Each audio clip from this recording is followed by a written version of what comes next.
नमस्कार, आप सुन रहे हैं पिक मी मानवा। हमारे मेन प्रोटैगनिस्ट का नाम वूचन है, हैंडसम परफेक्ट सिक्स बॉडी वाला बंदा। लेकिन उसकी जिंदगी में एक अजीब प्रॉब्लम है, टाइम बार बार उसी दिन रिपीट होता रहता है। शुरू में मेन लीड को लगा कि ये तो किस्मत की बात है, ना काम की टेंशन ना फ्यूचर की फिक्र, बस मजे ही मजे। लेकिन बहुत ज्यादा टाइम तक एंजॉय करने के बाद वो बोर हो गया, इसलिए उसने बिना किसी डर के जो मन में आया वो करना शुरू कर दिया। इलीगल काम, थ्रिल ढूंढना, एक नोटोरियस गैंग को गन से खत्म कर देना, बैंक लूट लेना, क्योंकि उसे कॉन्सिक्वेंसेस की कोई चिंता ही नहीं थी।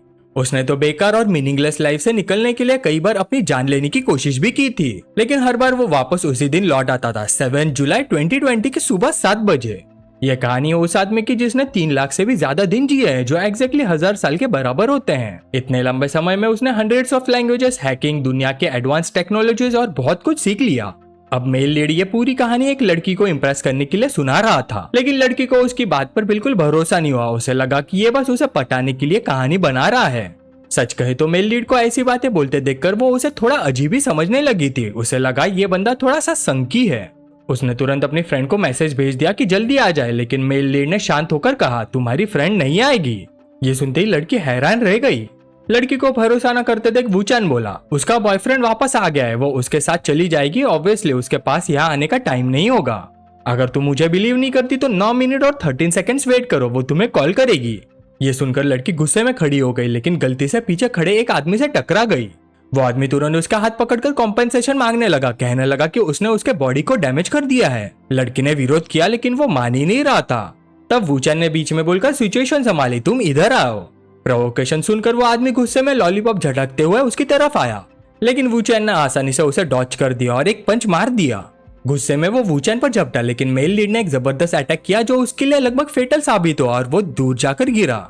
अपने आदमी को पीटते देख उसका बॉस हथियारों से लैस लोगों का ग्रुप लेकर आ गया। उनका इरादा मेल लीड को मारने का था, लेकिन वूचन ने शांत होकर पूछा क्या जावलिंगी तुम लोगों को इसी तरह ट्रेन करता है? यह सुनते ही बॉस का चेहरा बदल गया।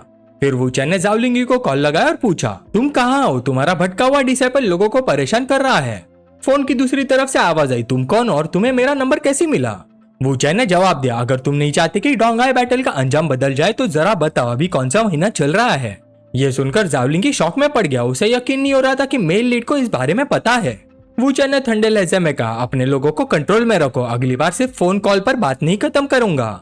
ये कहकर उसने फोन वापस उन लोगों की तरफ फेंक दिया। ये सब सुनकर वो लोग बुरी तरह से डर गए, तुरंत झुककर माफी मांगी और वहां से चले गए। पीछे खड़ी लड़की ये सब देखकर और भी ज्यादा हैरान थी। उसे समझ नहीं आ रहा था कि इस बंदे का बैकग्राउंड कितना डेंजरस है। तभी उसकी बेस्ट फ्रेंड का कॉल आया। उसने माफी मांगी और बताया कि वो नहीं आ सकती क्योंकि उसका बॉयफ्रेंड वापस आ गया है। अब लड़की पूरी तरह से शॉक हो गई और वूचन की तरफ देखने लगी। वूचन ने उसे पार्किंग लॉट में चलने को कहा। वहां वूचन एक लाल फरारी लेकर आया, जिसे देखकर लड़की और भी ज्यादा सरप्राइज हो गई, लेकिन वूचन ने आराम से बता दिया कि ये गाड़ी उसने चुराई है। मेल लीड जाने ही वाला था कि लड़की ने उसे रोक लिया। मैं घर कैसे जाऊंगी? क्या तुम सच में मुझ जैसी एक कमजोर लड़की को अकेला घर भेज दोगे? वूचन ने सीधा जवाब दिया, सॉरी लेकिन मुझे ऐसी लड़कियों में इंटरेस्ट नहीं है जिनकी मेकअप स्किल 8 पॉइंट से कम हो। ये सुनते ही लड़की गुस्से में आ गई और तुरंत अपना मेकअप हटा दिया। वूचन ने उसे देखा और रेटिंग दी, 9 पॉइंट्स, बुरा नहीं। फिर उसने कहा कि अगर वो प्रूफ करना चाहती है कि वो झूठ नहीं बोल रहा तो उसके घर चल सकती है, आराम से बैठकर बात करेंगे। लड़की ने कमर पर हाथ रखकर कहा, ठीक है चलो, मुझे किसी चीज का डर नहीं, अगर तुम झूठ बोल रहे हो तो मैं अब पुलिस को कॉल कर दूंगी। फिर दोनों तेज रफ्तार से निकल पड़े। सीन कट होता है अगली सुबह वूचन के घर पर। एक रात साथ बिताने के बाद वूचन ने अपनी आंखें खोली और एक नए दिन का स्वागत करने लगा। छोटी सी सुंदर लड़की को अलविदा कहने के लिए तैयार था, लेकिन तभी वो लड़की बाथरूम से बाहर आई और गुस्से में पूछने लगी, ये तुम्हारी बात के मुताबिक क्यों नहीं हुआ? क्या 7 जुलाई बार बार रिपीट नहीं होनी चाहिए थी? मुझे एक्सप्लेन करो, आज 8 जुलाई क्यों है? ये देखते ही वूचन घबरा गया। उसे बिल्कुल उम्मीद नहीं थी कि सच में 8 जुलाई आ जाएगी। बाहर लड़की लगातार दरवाजा पीट रही थी और चिल्ला रही थी, वूचन कैसा आदमी बाथरूम में छुप जाता है, बाहर निकलो, तुमने कहा था ना सब एक्सप्लेन करोगे, अब बताओ क्या चल रहा है? अंदर वूचन नहा रहा था और सोच रहा था, क्या यही असल में टाइम लूप के खत्म होने की शुरुआत है? मेरे दिल की खुशी संभाली नहीं जा रही। आखिरकार मैं श्रापित लूप से बाहर आ गया, आखिरकार उस दुनिया में वापस आ गया जहाँ से मैं आया था। तभी अचानक सिस्टम का नोटिफिकेशन सामने आया, होस्ट ने 10,000 साल की टाइम और स्पेस रीइंकार्नेशन ट्रायल पास कर ली है, सिस्टम एक्टिवेटेड। ये देखकर हमारा मेन लीड शॉक हो गया। उसने सिस्टम को अवेकन कर लिया था। System host Wuchan, basic attribute strength 7, speed 9, patience 8, spirit 10,000, time space overlap use 3,65,000 और फिर होस्ट की एबिलिटीज दिखाने लगी। इंग्लिश लेवल 9, गनमैनशिप लेवल 9 और ऐसे ही टोटल 1354 स्किल्स। वूचान ने ध्यान से देखा, उसके फिजिकल एट्रीब्यूट्स तो काफी ऑर्डिनरी थे, लेकिन उसके स्पिरिचुअल स्ट्रेंथ इतनी ज्यादा थी कि देखकर ही हैरान हो जाए। फिर उसने सोचा ये टाइम स्पेस ओवरलैप आखिर है क्या, शायद मैं अपनी मर्जी से टाइम रिपीट कर सकता हूँ। सिस्टम ने तुरंत जवाब दिया और कंफर्म किया कि वूचान आप फ्रीली डिसाइड कर सकता है कि टाइम कब रिपीट होगा, पर रीसेट का फिक्स टाइम सुबह 7 बजे का था। अगर वो सेम दिन को रिपीट करता है तो पहली बार सिर्फ 1 पॉइंट लगेगा और उसके बाद कॉस्ट हर बार डबल होती जाएगी। ये सुनते ही वूचान बहुत एक्साइटेड हो गया। अब उसके पास सिर्फ टाइम कंट्रोल ही नहीं था, बल्कि 1354 लेवल 9 स्किल्स भी थी, कुकिंग, फाइटिंग, शूटिंग, ड्राइविंग और ना जाने क्या क्या। पहले वो सिर्फ एक ऑर्डिनरी स्टूडेंट था, लेकिन 10,000 साल के बाद ये सब उस बात का सबूत था कि उसकी सफरिंग बेकार नहीं थी। अब सब कुछ नॉर्मल हो चुका था। उसकी करंट एबिलिटीज उसे जिंदगी में चमकने का मौका दे सकती थी। ये सोचकर वो जोर जोर से हंसने लगा। बाहर से उसकी हंसी सुनकर टियान को चिंता होने लगी। उसे लगा शायद वूचान सच में पागल हो गया है। तभी वूचान अचानक बाहर निकला। टियान ने पूछा तुम्हें क्या हुआ है, लेकिन उसी वक्त बाहर से जोर जोर से दरवाजा पीटा गया। लोग चिल्लाते हुए कह रहे थे गाड़ी वापस करो, कल रात जो कार चुराई थी उसे बाहर निकालो। ये देखकर टियान घबरा गए। उसे लगा कि वूचान ने फिर से कार चुरा ली और अब वो लोग उनके घर तक पहुंच गए। लेकिन हमारे मेल लीड को अभी तक एहसास नहीं हुआ था कि टाइम अब रिपीट नहीं हो रहा, और सच ये था कि उसने वैंग युआन की कार चुरा ली थी। ये नाम सुनते ही टियान हैरान हो गई। वो कौन है, क्या बहुत पावरफुल है? वैंग युआन का असली नाम वैंग एक्स था। 15 साल पहले वो डोंगहाई का टॉप साइंस स्टूडेंट था। उसका फ्यूचर बहुत ब्राइट माना जाता था, लेकिन कॉलेज एंट्रेंस एग्जाम के बाद समर वेकेशन में हाउसिंग डेमोलिशन के दौरान उसके पेरेंट्स को बुरी तरह से मारा गया। गुस्से में आकर वैंग एक्स ने किसी को चाकू मारकर मार डाला और उसे 3 साल की जेल हो गई। जेल से बाहर आने के बाद उसने ट्रबल क्रिएट करना शुरू कर दिया और धीरे धीरे मशहूर हो गया। उसके पास ना पावर थी, ना बैकग्राउंड, ना पैसा, लेकिन उसका आईक्यू आम लोगों से कहीं ज्यादा था। आज वैंग युआन डोंगहाई की एक मशहूर और बहुत ताकतवर हस्ती बन चुका था। वूचान जानता था कि वैंग युआन से कैसे डील करना है, लेकिन अभी टाइमिंग सही नहीं था। असल में वैंग युआन तो इस पूरे मैच का सिर्फ एक छोटा सा इशू था। सबसे बड़ी प्रॉब्लम कुछ और थी। कल वूचान ने यंग मास्टर ली का नाम यूज करके अपने आप को पावरफुल दिखाया था। अगर ये बात एक्सपोज हो गई तो बहुत बड़ा प्रॉब्लम खड़ा हो जाएगा। शायद पूरे ईस्ट चाइना रीजन के लोग उसका शिकार करने लग जाएंगे। वूचान ने अपनी कनपट्टी मलते हुए फैसला लिया। जुलाई 8, 2020 का पहला टाइम स्पेस रीसेट। इस बार उसने 1 पॉइंट खर्च किया। कोटा 3,64,999 पॉइंट्स बच गए। 8 जुलाई 2020 7 बजे सुबह वूचान ने आंखें खोली और छत की तरफ देखा। उसके चेहरे पर हल्की सी मुस्कान आ गई। अब इसे कैसे एक्सप्लेन करूं? लेकिन टियान रिएक्ट करते उससे पहले वूचान ने अपनी उंगली उसके होठों पर रख दी, क्योंकि एक्सप्लेन करने का टाइम नहीं था। ये सुनकर उसने उसकी उंगली काट ली और उसे इररिस्पॉन्सिबल कहा। उसे बिल्कुल उम्मीद नहीं थी कि वूचान इतनी जल्दी उसे छोड़ने की सोच रहा है। उसकी पोजीशन के हिसाब से शायद वो बिना डरे रह सकती थी, लेकिन असल में वो सिर्फ एक आम लड़की थी। जब उसने देखा कि वूचान उसकी असली आइडेंटिटी जानता है तो उसने नाटक करना छोड़ दिया। उसने प्रॉमिस किया कि वो उसकी वैंग युआन के साथ सुलह करवाने में मदद करेगी।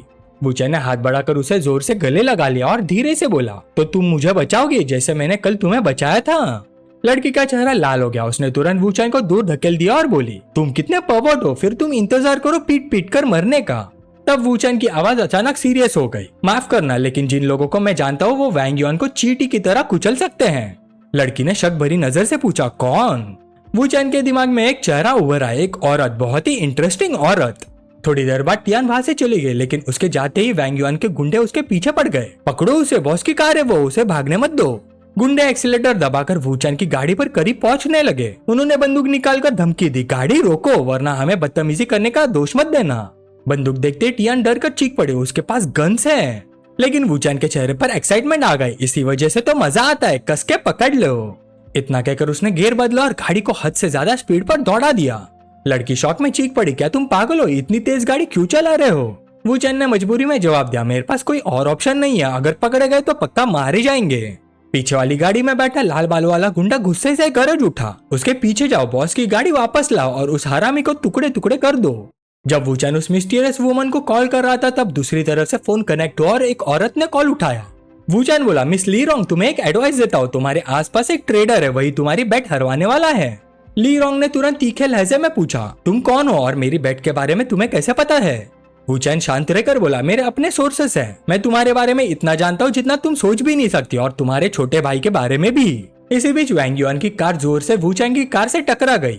सिचुएशन इतनी सीरियस थी कि उसके पास ली रोंग से बहस करने का वक्त नहीं था। उसने बस एक बात छोड़ दी, आधे घंटे बाद अपनी कंपनी में मुझे लेने के लिए किसी को भेजना, वहाँ बात करेंगे, तब तक तुम खुद जान जाओगी मैं कौन हूँ। अब वैंग युआन के दोनों गुंडों की गाड़ियां वूचैंग की कार से दोनों तरफ से चिपक चुकी थी। लड़की घबरा कर बोली, ये बहुत बुरा है, हमें ब्लॉक कर दिया जाएगा। लेकिन वूचैंग ने आराम से स्टीयरिंग घुमाया और स्पीड और बढ़ा दी। ब्लॉक बिल्कुल नहीं, मेरे पास मास्टर लेवल ड्राइविंग स्किल देखो। ये बोलकर वूचैंग ने एक जबरदस्त टर्न लिया और गुंडों की गाड़ी को क्रॉस कर दिया। पीछे वाला ड्राइवर हैरान होकर बोला, इसकी ड्राइविंग स्किल्स कमाल की हैं। उसके पास बैठा आदमी गाली देते हुए बोला, कमाल मेरी जूती, उसके पीछे लग जाओ। तीनों गाड़ियां रोड पर पागलों की तरह दौड़ रही थी, लेकिन वूचैंग की स्पीड फिर भी ज़्यादा से ज्यादा थी। वो खतरनाक टर्न्स को भी आसानी से क्रॉस कर रहा था। गाड़ी में बैठी लड़की बस चीखी जा रही थी। काफी देर तक तीर की तरह उड़ने के बाद आखिर वूचैंग की कार रुक गई। वूचैंग ने कहा, हम तुम्हारे घर आ गए। लड़की ने खिड़की के बाहर देखा, सच में उसका घर सामने था। वह हैरानी से पूछ बैठी, तुम्हें कैसे पता कि मैं यहाँ रहती हूँ? वूचैंग मुस्कुराया, छोड़ो, अगर बता भी दूं तो तुम फिर भी वही पुरानी कहानियां समझोगी। लड़की धीरे से कार से बाहर उतरी। जाते जाते उसने पलट कर कहा, तुम्हारी ड्राइविंग स्किल सच में अमेजिंग है, तुम्हें ये सब कहाँ से सीखा? वूचैंग मजाक में बोला, अपनी जान दांव पर लगाकर। इतनी जबरदस्त ड्राइविंग स्किल पाने के लिए मुझे याद भी नहीं कितनी बार मरना पड़ा। पर तुम मेरी तरह मत करना, मेरे पास अनेक जिंदगियां हैं, तुम्हारे पास सिर्फ एक ही है। लड़की का चेहरा हल्का सा लाल हो गया। वो बोली, झूठे कही के अपना फोन नंबर दो, जब मेरा मूड अच्छा होगा तब शायद तुमसे कांटेक्ट करूंगी। लेकिन उसकी बात पूरी करने से पहले वूचैंग गाड़ी लेकर निकल गया। लड़की गुस्से में बोली, मुझे बहुत गुस्सा आ रहा है, पूरा टाइम मुझे टीज करता रहा और फोन नंबर तक नहीं दिया। लेकिन फिर उसके दिमाग में एक आइडिया आया। 1 मिनट, उसने मेरे साथ होने वाली हर बात सही प्रेडिक्ट की। जरूर मेरे बेस्ट फ्रेंड के साथ मिलकर कोई सीक्रेट अरेंजमेंट किया होगा, वरना उसे मेरे घर का एड्रेस कैसे पता होता? मैं उस बेस्ट फ्रेंड से सारी इन्फॉर्मेशन निकलवा कर रहूंगी। तुम बुरे आदमी मुझसे बच नहीं पाओगे। आधे घंटे बाद एक स्काई स्क्रैपर की LED स्क्रीन पर एक खूबसूरत लड़की की तस्वीर चमक रही थी। वूचैंग उसे देखकर याद करने लगा। ली रूबिंग, बाहर से एक सक्सेसफुल बिजनेस वुमन, डोंगहाई सिटी की शाइनिंग स्टार, लेकिन असल में उसका बैकग्राउंड बहुत ही कॉम्प्लिकेटेड है। और वह यंग मास्टर ली, जो इस शहर में सब कुछ हिला सकता है, उसका छोटा भाई है। और वैसे भी जितनी खूबसूरत औरतें मेरी जिंदगी से गुजरिया, उनमें इसका रिश्ता काफी गहरा रहा है। कुछ देर बाद वूचैंग को ली रूबिंग के ऑफिस में ले जाया गया। वूचैंग ने दोनों हाथ पॉकेट्स में डाले और आराम से ली रूबिंग को देखा। ली रूबिंग के हाथ में उसकी इन्फॉर्मेशन फाइल थी। वो धीरे धीरे पढ़ने लगी। वूचैंग, 22 साल, Donghai university graduate, information technology major. तुम्हारे पिता वुडा है, माँ जैंगरू, दोनों छोटे बिजनेस ओनर्स। और तुम्हारी एक छोटी बहन भी है जो अभी हाई स्कूल में पढ़ती है। वूचैंग मुस्कुराया, ली ग्रुप वाकई पावरफुल है। सिर्फ एक फोन नंबर से ही मेरी पूरी फैमिली की इन्वेस्टिगेशन कर ली। ली रूबिंग ने सीधा उस फाइल को फाड़ दिया। तुम्हारी आइडेंटिटी बहुत ऑर्डिनरी है और कोई ऑर्डिनरी इंसान उस बात के बारे में नहीं जान सकता तुम आखिर हो कौन। वूचैंग धीरे धीरे उसकी तरफ बढ़ा। मैं तुम्हारे बारे में बहुत कुछ जानता हूँ, जैसे कि तुम्हारे पास जो ट्रेडर है वो कौन है, मुझे 1 बिलियन दो, मैं उसका नाम बता दूंगा। ली रूबिंग ने टेबल के नीचे हाथ डाला और एक पिस्तौल निकालकर सीधा वूचैंग के सर पर टान दी। एक अनजान आदमी मेरे ऑफिस में घुस आता है, कहने लगता है कि मेरे पास ट्रेडर है, फिर 1 बिलियन मांगता है। अगर तुम मेरी जगह होते तो मान जाते। मैं वार्निंग दे रही हूँ, अगर तुम्हें मुझे रीजनेबल एक्सप्लेनेशन नहीं दे सकते तो तुम यहाँ से जिंदा बाहर नहीं जाओगे। लेकिन वूचैंग बिल्कुल शांत था। उसने एक झटके में पिस्तौल का मैगजीन निकाल लिया और बोला, मुझे पता था तुम गन यूज करोगे, वरना तुम मुझे कैसे मारोगी। ली रूबिंग के दिल में तुरंत घबराहट दौड़ गई। मेरी गन तो हमेशा टेबल के नीचे रहती है, इसे कैसे पता चला? क्या ये पहले से सब जानता था? वूचैंग ने उसके हाथ से पिस्तौल ले ली, फिर शांत आवाज में बोला, मैंने तुमसे कहा था ना, मैं इंटेलिजेंस मर्चेंट हूँ। तुम टेबल के नीचे गन छुपा कर रखती हो, ये भी सिर्फ एक पीस ऑफ इंटेलिजेंस है। मिस ली, मेरी इंटेलिजेंस गैदरिंग एबिलिटीज पर भरोसा करो, और वैसे भी मेरा कोई बुरा इरादा नहीं है। मैं सिर्फ एक प्रॉफिटेबल डील करने आया हूँ। अंदर ही अंदर वूचैंग सोच रहा था, अगर इसे लगे कि मेरा मकसद सिर्फ पैसा कमाना है तो ये ज्यादा आराम से बात मानेगी। पैसे की बात खुद करने से इसकी गार्ड नेचुरली नीचे आ जाएगी। ली रूबिंग ने ठंडी नजरों से वूचैंग को देखा और बोली, बोलते रहो, और क्या जानते हो तुम? वूचैंग गन से खेलते हुए शांत आवाज में बोला, तुम जैंगनुली फैमिली की ली रूबिंग हो, लेकिन क्योंकि तुम एक औरत हो तुम्हारी सारी अचीवमेंट्स को लोग नजरअंदाज कर देते हैं। औरत चाहे कितनी भी पावरफुल क्यों ना हो जाए, आखिर में सोसाइटी की सोच से लड़ना मुश्किल होता है। तुम्हारी माँ हमेशा तुमसे बहुत प्यार करती रही है। तुम्हारे पेरेंट्स की शादी भी 2 बड़े परिवारों के अलायंस के लिए हुई थी, इसी वजह से उनकी फैमिली में कुछ हद तक बात चलती है। लेकिन अब वही लोग तुम पर लगातार प्रेशर डाल रहे हैं कि तुम डिंग लोंग से शादी कर लो। तुमने एक बार उनका विरोध करके भागने का भी सोचा था, लेकिन अपनी माँ की चिंता में तुम ऐसा नहीं कर पाई। तुम उनकी मर्जी के खिलाफ नहीं जा सकते। इस बात ने डिंग लोंग को तुमसे नफरत करने पर मजबूर कर दिया। उसने तुम्हारे आसपास आने वाले 3 अलग अलग फेक बॉयफ्रेंड्स को बर्बाद कर दिया। पहला फेक बॉयफ्रेंड ने सुसाइड कर लिया, दूसरे को मेंटल हॉस्पिटल भेज दिया गया और तीसरे को लाइफ इम्प्रिजनमेंट मिल गई। डिंगलोंग बहुत सेल्फिश आदमी है, उसे पता था कि वो सिर्फ फेक बॉयफ्रेंड्स थे, लेकिन फिर भी उसने उन पर हमला करने में जरा भी हिचकिचाहट नहीं दिखाई ताकि कोई और तुम्हारे करीब आने की हिम्मत ना करे। इस अरेंजमेंट से बचने के लिए तुम और डिंगलोंग एक अरेंजमेंट पर पहुंचे। तुम दोनों अपना अपना बिजनेस एस्टेब्लिश करोगे, जो 5 साल में बड़ा बिजनेस खड़ा करेगा वही जीतेगा। लेकिन तुम्हें ये नहीं पता डिंगलोंग ने जीतने के लिए तुम्हारे आसपास के एक आदमी प्लान कर रखा है। सिर्फ आधा साल बचा है, वही आदमी तुम्हारे रिसर्च मटेरियल चुरा लेगा और प्रेस कॉन्फ्रेंस में उन्हें लीक कर देगा। फिर डिंगलोंग उसका यूज करके तुम्हारी कॉन्फ्रेंस बर्बाद करेगा और तुम हार जाओगी। ली रूबिंग चुप हो गए, उसने कुछ नहीं कहा, बस एक चेक लिखा और वुचैंग की तरफ बढ़ा दिया और फिर बोली, जारी रखो, कौन है वो? वुचैंग मुस्कुराए, गुड। तभी दरवाजे पर नॉक हुआ। अंदर सीनियर असिस्टेंट मयान आया, उसने डॉक्यूमेंट्स का एक स्टैक ली रूबिंग को दिया। प्रेसिडेंटली इन डॉक्यूमेंट्स पर आपके सिग्नेचर चाहिए। अचानक वुचैन ने मयान का सिर पकड़कर जोर से टेबल पर दे मारा, फिर उसके सर पर गन तान दी। यही है ट्रेडर मयान। मयान घबरा कर चिल्लाए, ट्रेडर क्या बकवास कर रहे हो, मुझे छोड़ दो। वुचैन ने उसकी गर्दन और जोर से पकड़ ली, नाटक करने की जरूरत नहीं, तुम्हारे बैंक अकाउंट में $5 मिलियन पड़े हैं, क्या वो डिंगलोंग का रिवॉर्ड नहीं है? मयान फिर से चीखने लगा, 5 मिलियन? डिंगलोंग, मुझे कुछ नहीं पता मैडम, मैं इनोसेंट हूँ। वुचैन ने एक हाथ से उसे टेबल पर दबा रखा था और दूसरे हाथ से उसका फोन निकाल लिया, फिर बोला, लगता है तुम तब तक नहीं रोगे जब तक कॉफी ना देख लो। उसने तुरंत डिंगलोंग का नंबर डायल किया। जैसे ही कॉल कनेक्ट हुई, सामने से आवाज आई, डॉक्यूमेंट्स मिल गए। ये सुनते ही ली रूबिंग का चेहरा बदल गया। डिंगलोंग! अब उसके पास शक करने की कोई वजह नहीं बची थी। वुचैन ने मयान को जमीन पर फेंक दिया, आप भी अपनी सफाई दोगे? ली रूबिंग उसके पास आई और गुस्से में बोली, इतने सालों से तुम दोनों तरफ का खेल खेल रहे थे, अच्छा पैसा कमा लिया होगा है ना? इतने सालों में मैंने तुम्हें कभी बेनिफिट्स की कमी नहीं होने दी, मुझे उम्मीद नहीं थी कि सिर्फ 5 मिलियन में तुम बिक जाओगे। मयान डर के मारे घुटनों पर गिर गया। मैडम, मैंने पैसे लिए थे, लेकिन ये सब मैडम का आइडिया था, उन्होंने ही मुझे करने को कहा था। वुचैन ने शांति से गन उठाई और ली रूबिंग की तरफ बढ़ा, फिर बोला, तुम्हारी माँ कभी भी सच में नहीं चाहती थी कि तुम डिंगलोंग से शादी करो। वो खुद भी एक मैरिज अलायंस का टूल बनी थी, वो सिर्फ अपने नाना के प्रेशर के सामने झुक गई। ये सब बकवास वाली सफाई डिंगलोंग ने ही तुम्हें सिखाई होगी ना, वो ही जानता है कि तुम्हारी सबसे बड़ी वीकनेस तुम्हारी माँ है। वुचैन ने गन ली रूबिंग को पकड़ा दिया, अब फैसला तुम्हारा है, इसके साथ क्या करना है? ली रूबिंग ने आंखें बंद कर ली, कुछ सेकंड्स बाद बोली, निकल जाओ, मैं तुम्हें दोबारा नहीं देखना चाहती। मयान तुरंत खड़ा हुआ और बार बार शुक्रिया अदा करते हुए भाग गया। वुचैन ने हैरानी से पूछा, मुझे लगा तुम उसे मार दोगी। ली रूबिंग ने बिल्कुल कैजुअल अंदाज में जवाब दिया, मैं बस उसे अपने हाथों से नहीं मारना चाहती, वो आज रात तक किसी नदी के तल पे होगा। फिर उसने तीखी नजरों से वुचैन को देखा, सच कहो तो अब मुझे तुम्हारी आइडेंटिटी पर भी शक है। हो सकता है तुम्हें डिंगलोंग ने ही भेजा हो ताकि मयान को एक्सपोज करके मेरा ट्रस्ट जीत सको। वुचैन ने सिर खुजा, अभी भी मुझ पर शक कर रही हो? वैसे मेरे पास एक तरीका है तुम्हारे सारे डाउट्स खत्म करने का। ली रूबिंग ने भाई चढ़ाई, कौन सा तरीका? वुचैन मुस्कुराया, सिंपल, मैं तुम्हारा फेक बॉयफ्रेंड बन जाता हूँ। फिर उसने समझा, डिंगलोंग अपनी रेपुटेशन को सबसे ज्यादा इंपॉर्टेंस देता है, एक छोटे से बिजनेस गेम के लिए वो अपनी इज्जत दाव पर नहीं लगाएगा, इसलिए तुम्हारा बॉयफ्रेंड बनना मेरी इनोसेंस प्रूफ करने का सबसे अच्छा तरीका है। ली रूबिंग ने अपनी चिन पकड़कर सोचा, तुम्हें पता है ना मेरे पिछले 3 बॉयफ्रेंड्स के साथ क्या हुआ था? वुचैन हंस पड़ा, बिल्कुल पता है, लेकिन तुम्हारे साथ पंगा लेना मेरी जिंदगी को और इंटरेस्टिंग बना देगा। ली रूबिंग ने तुरंत गन उठाकर उसके माथे पर तान दी, मैं मानती हूँ तुम स्पेशल हो, लेकिन तुम अभी भी बहुत जवान हो, अगर तुम्हारे साथ कुछ हो गया तो अफसोस होगा, तुम्हें डर नहीं लगता? वुचैन ने बिना पलक झपकाए जवाब दिया, डराने की कोशिश मत करो, अगर तुम मुझे सच में मारना चाहती तो अब तक बाहर से लोगों को बुला चुकी होती है ना? ली रूबिंग कुछ देर सोचती रही, फिर उसने गन वापस रख दी, मैं तुम्हें पसंद करने लगी हूँ। यह कहकर वो वुचैन के पास आई, अब एक क्लोज सी फोटो लेते हैं ताकि हमारे रिलेशनशिप का प्रूफ हो। फिर वुचैन और ली रूबिंग ने मिलकर एक कोजी फोटो खींच ली। वुचैन ने मनी मन सोचा, ये फोटो शायद डिंगलोंग को फॉरवर्ड करेगी ताकि कंफर्म कर सके कि मैं उसका स्पाई नहीं हूँ। ली रूबिंग फोन से खेलते हुए बोली, आज से तुम मेरे बॉयफ्रेंड और मेरे असिस्टेंट दोनों हो, थोड़ी देर में कोई कॉन्ट्रैक्ट लेकर आएगा, अब मुझे मेरे भाई के बारे में बताओ। वुचैन धीरे से बोला, डोंगाई हॉनजुन, मिड स्ट्रीम डाउफू, ननाई गोंगचोंग और सेंडा टिंग चाय क्लब, ये सब तुम्हारे भाई के कंट्रोल में है। ली रूबिंग ने बेचैन होकर बीच में टोक दिया, ये तो सबको पता है। वुचैन ने बात जारी रखी, लेकिन डोंगाई में कुछ ऐसे लोग काम कर रहे हैं जो हद पार कर चुके हैं, इसमें कई बड़े लोग इन्वॉल्व हैं, ऑफिशियल इन्वेस्टिगेशन 3 महीने पहले शुरू हो चुकी है। मेरे कैलकुलेशंस के हिसाब से सिर्फ 1 महीने के अंदर तुम्हारे भाई का पूरा नेटवर्क तोड़ दिया जाएगा। ली रूबिंग जोर से खड़ी हो गई, क्या कहा तुमने?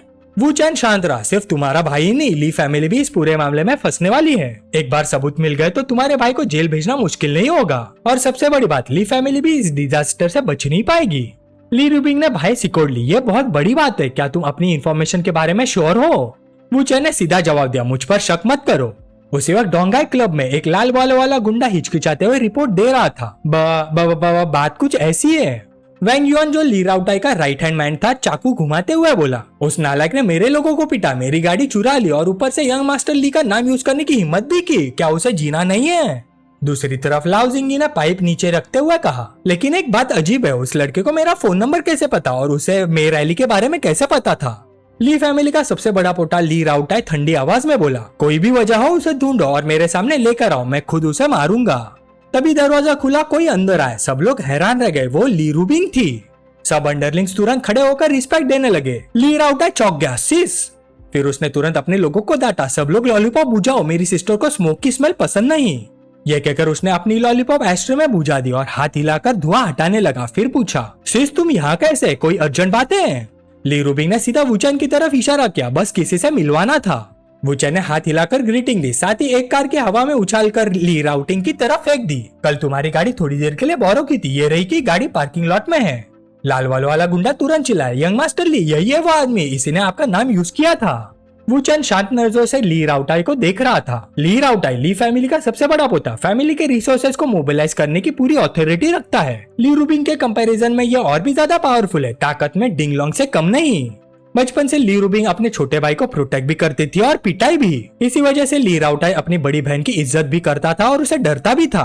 तभी ली राउटाई हकलाते हुए बोला, सिस सिस ये लड़का कौन है? ली रूबिंग ने सीधा उसका कान पकड़ लिया और जोर से खींचकर डांटने लगी, कौन सा लड़का, ये तुम्हारा ब्रदर इन लॉ है। ली राउटाई जम गया, ब्रदर इन लॉ? बाकी सब लोग भी पसीने से भीग गए, बॉस का ब्रदर इन लॉ, ये तो बहुत बड़ी बात थी। ली राउटाई ने अपना कान मलते हुए कहा, सिस क्या तुम फिर से फेक बॉयफ्रेंड लेकर आई हो? वैसे भी ये काफी एवरेज लग रहा है, इस बार कोई अच्छा रीजन तो दो। ली रूबिंग ने अपनी चिन पर हाथ रखा, हाँ सॉरी, आजकल मेरी तबीयत कुछ ठीक नहीं चल रही, सब तुम्हारी वजह से। ये बोलते हुए उसने प्यार से वुचेन के सीने पर हल्का सा पंच मारा। वुचेन धीरे से उसके कान के पास बोला, ये थोड़ा ज्यादा नहीं हो रहा? ली रूबिंग हल्की आवाज में मुस्कुराई, क्या हुआ, डिंगलोंग से डर लग रहा है?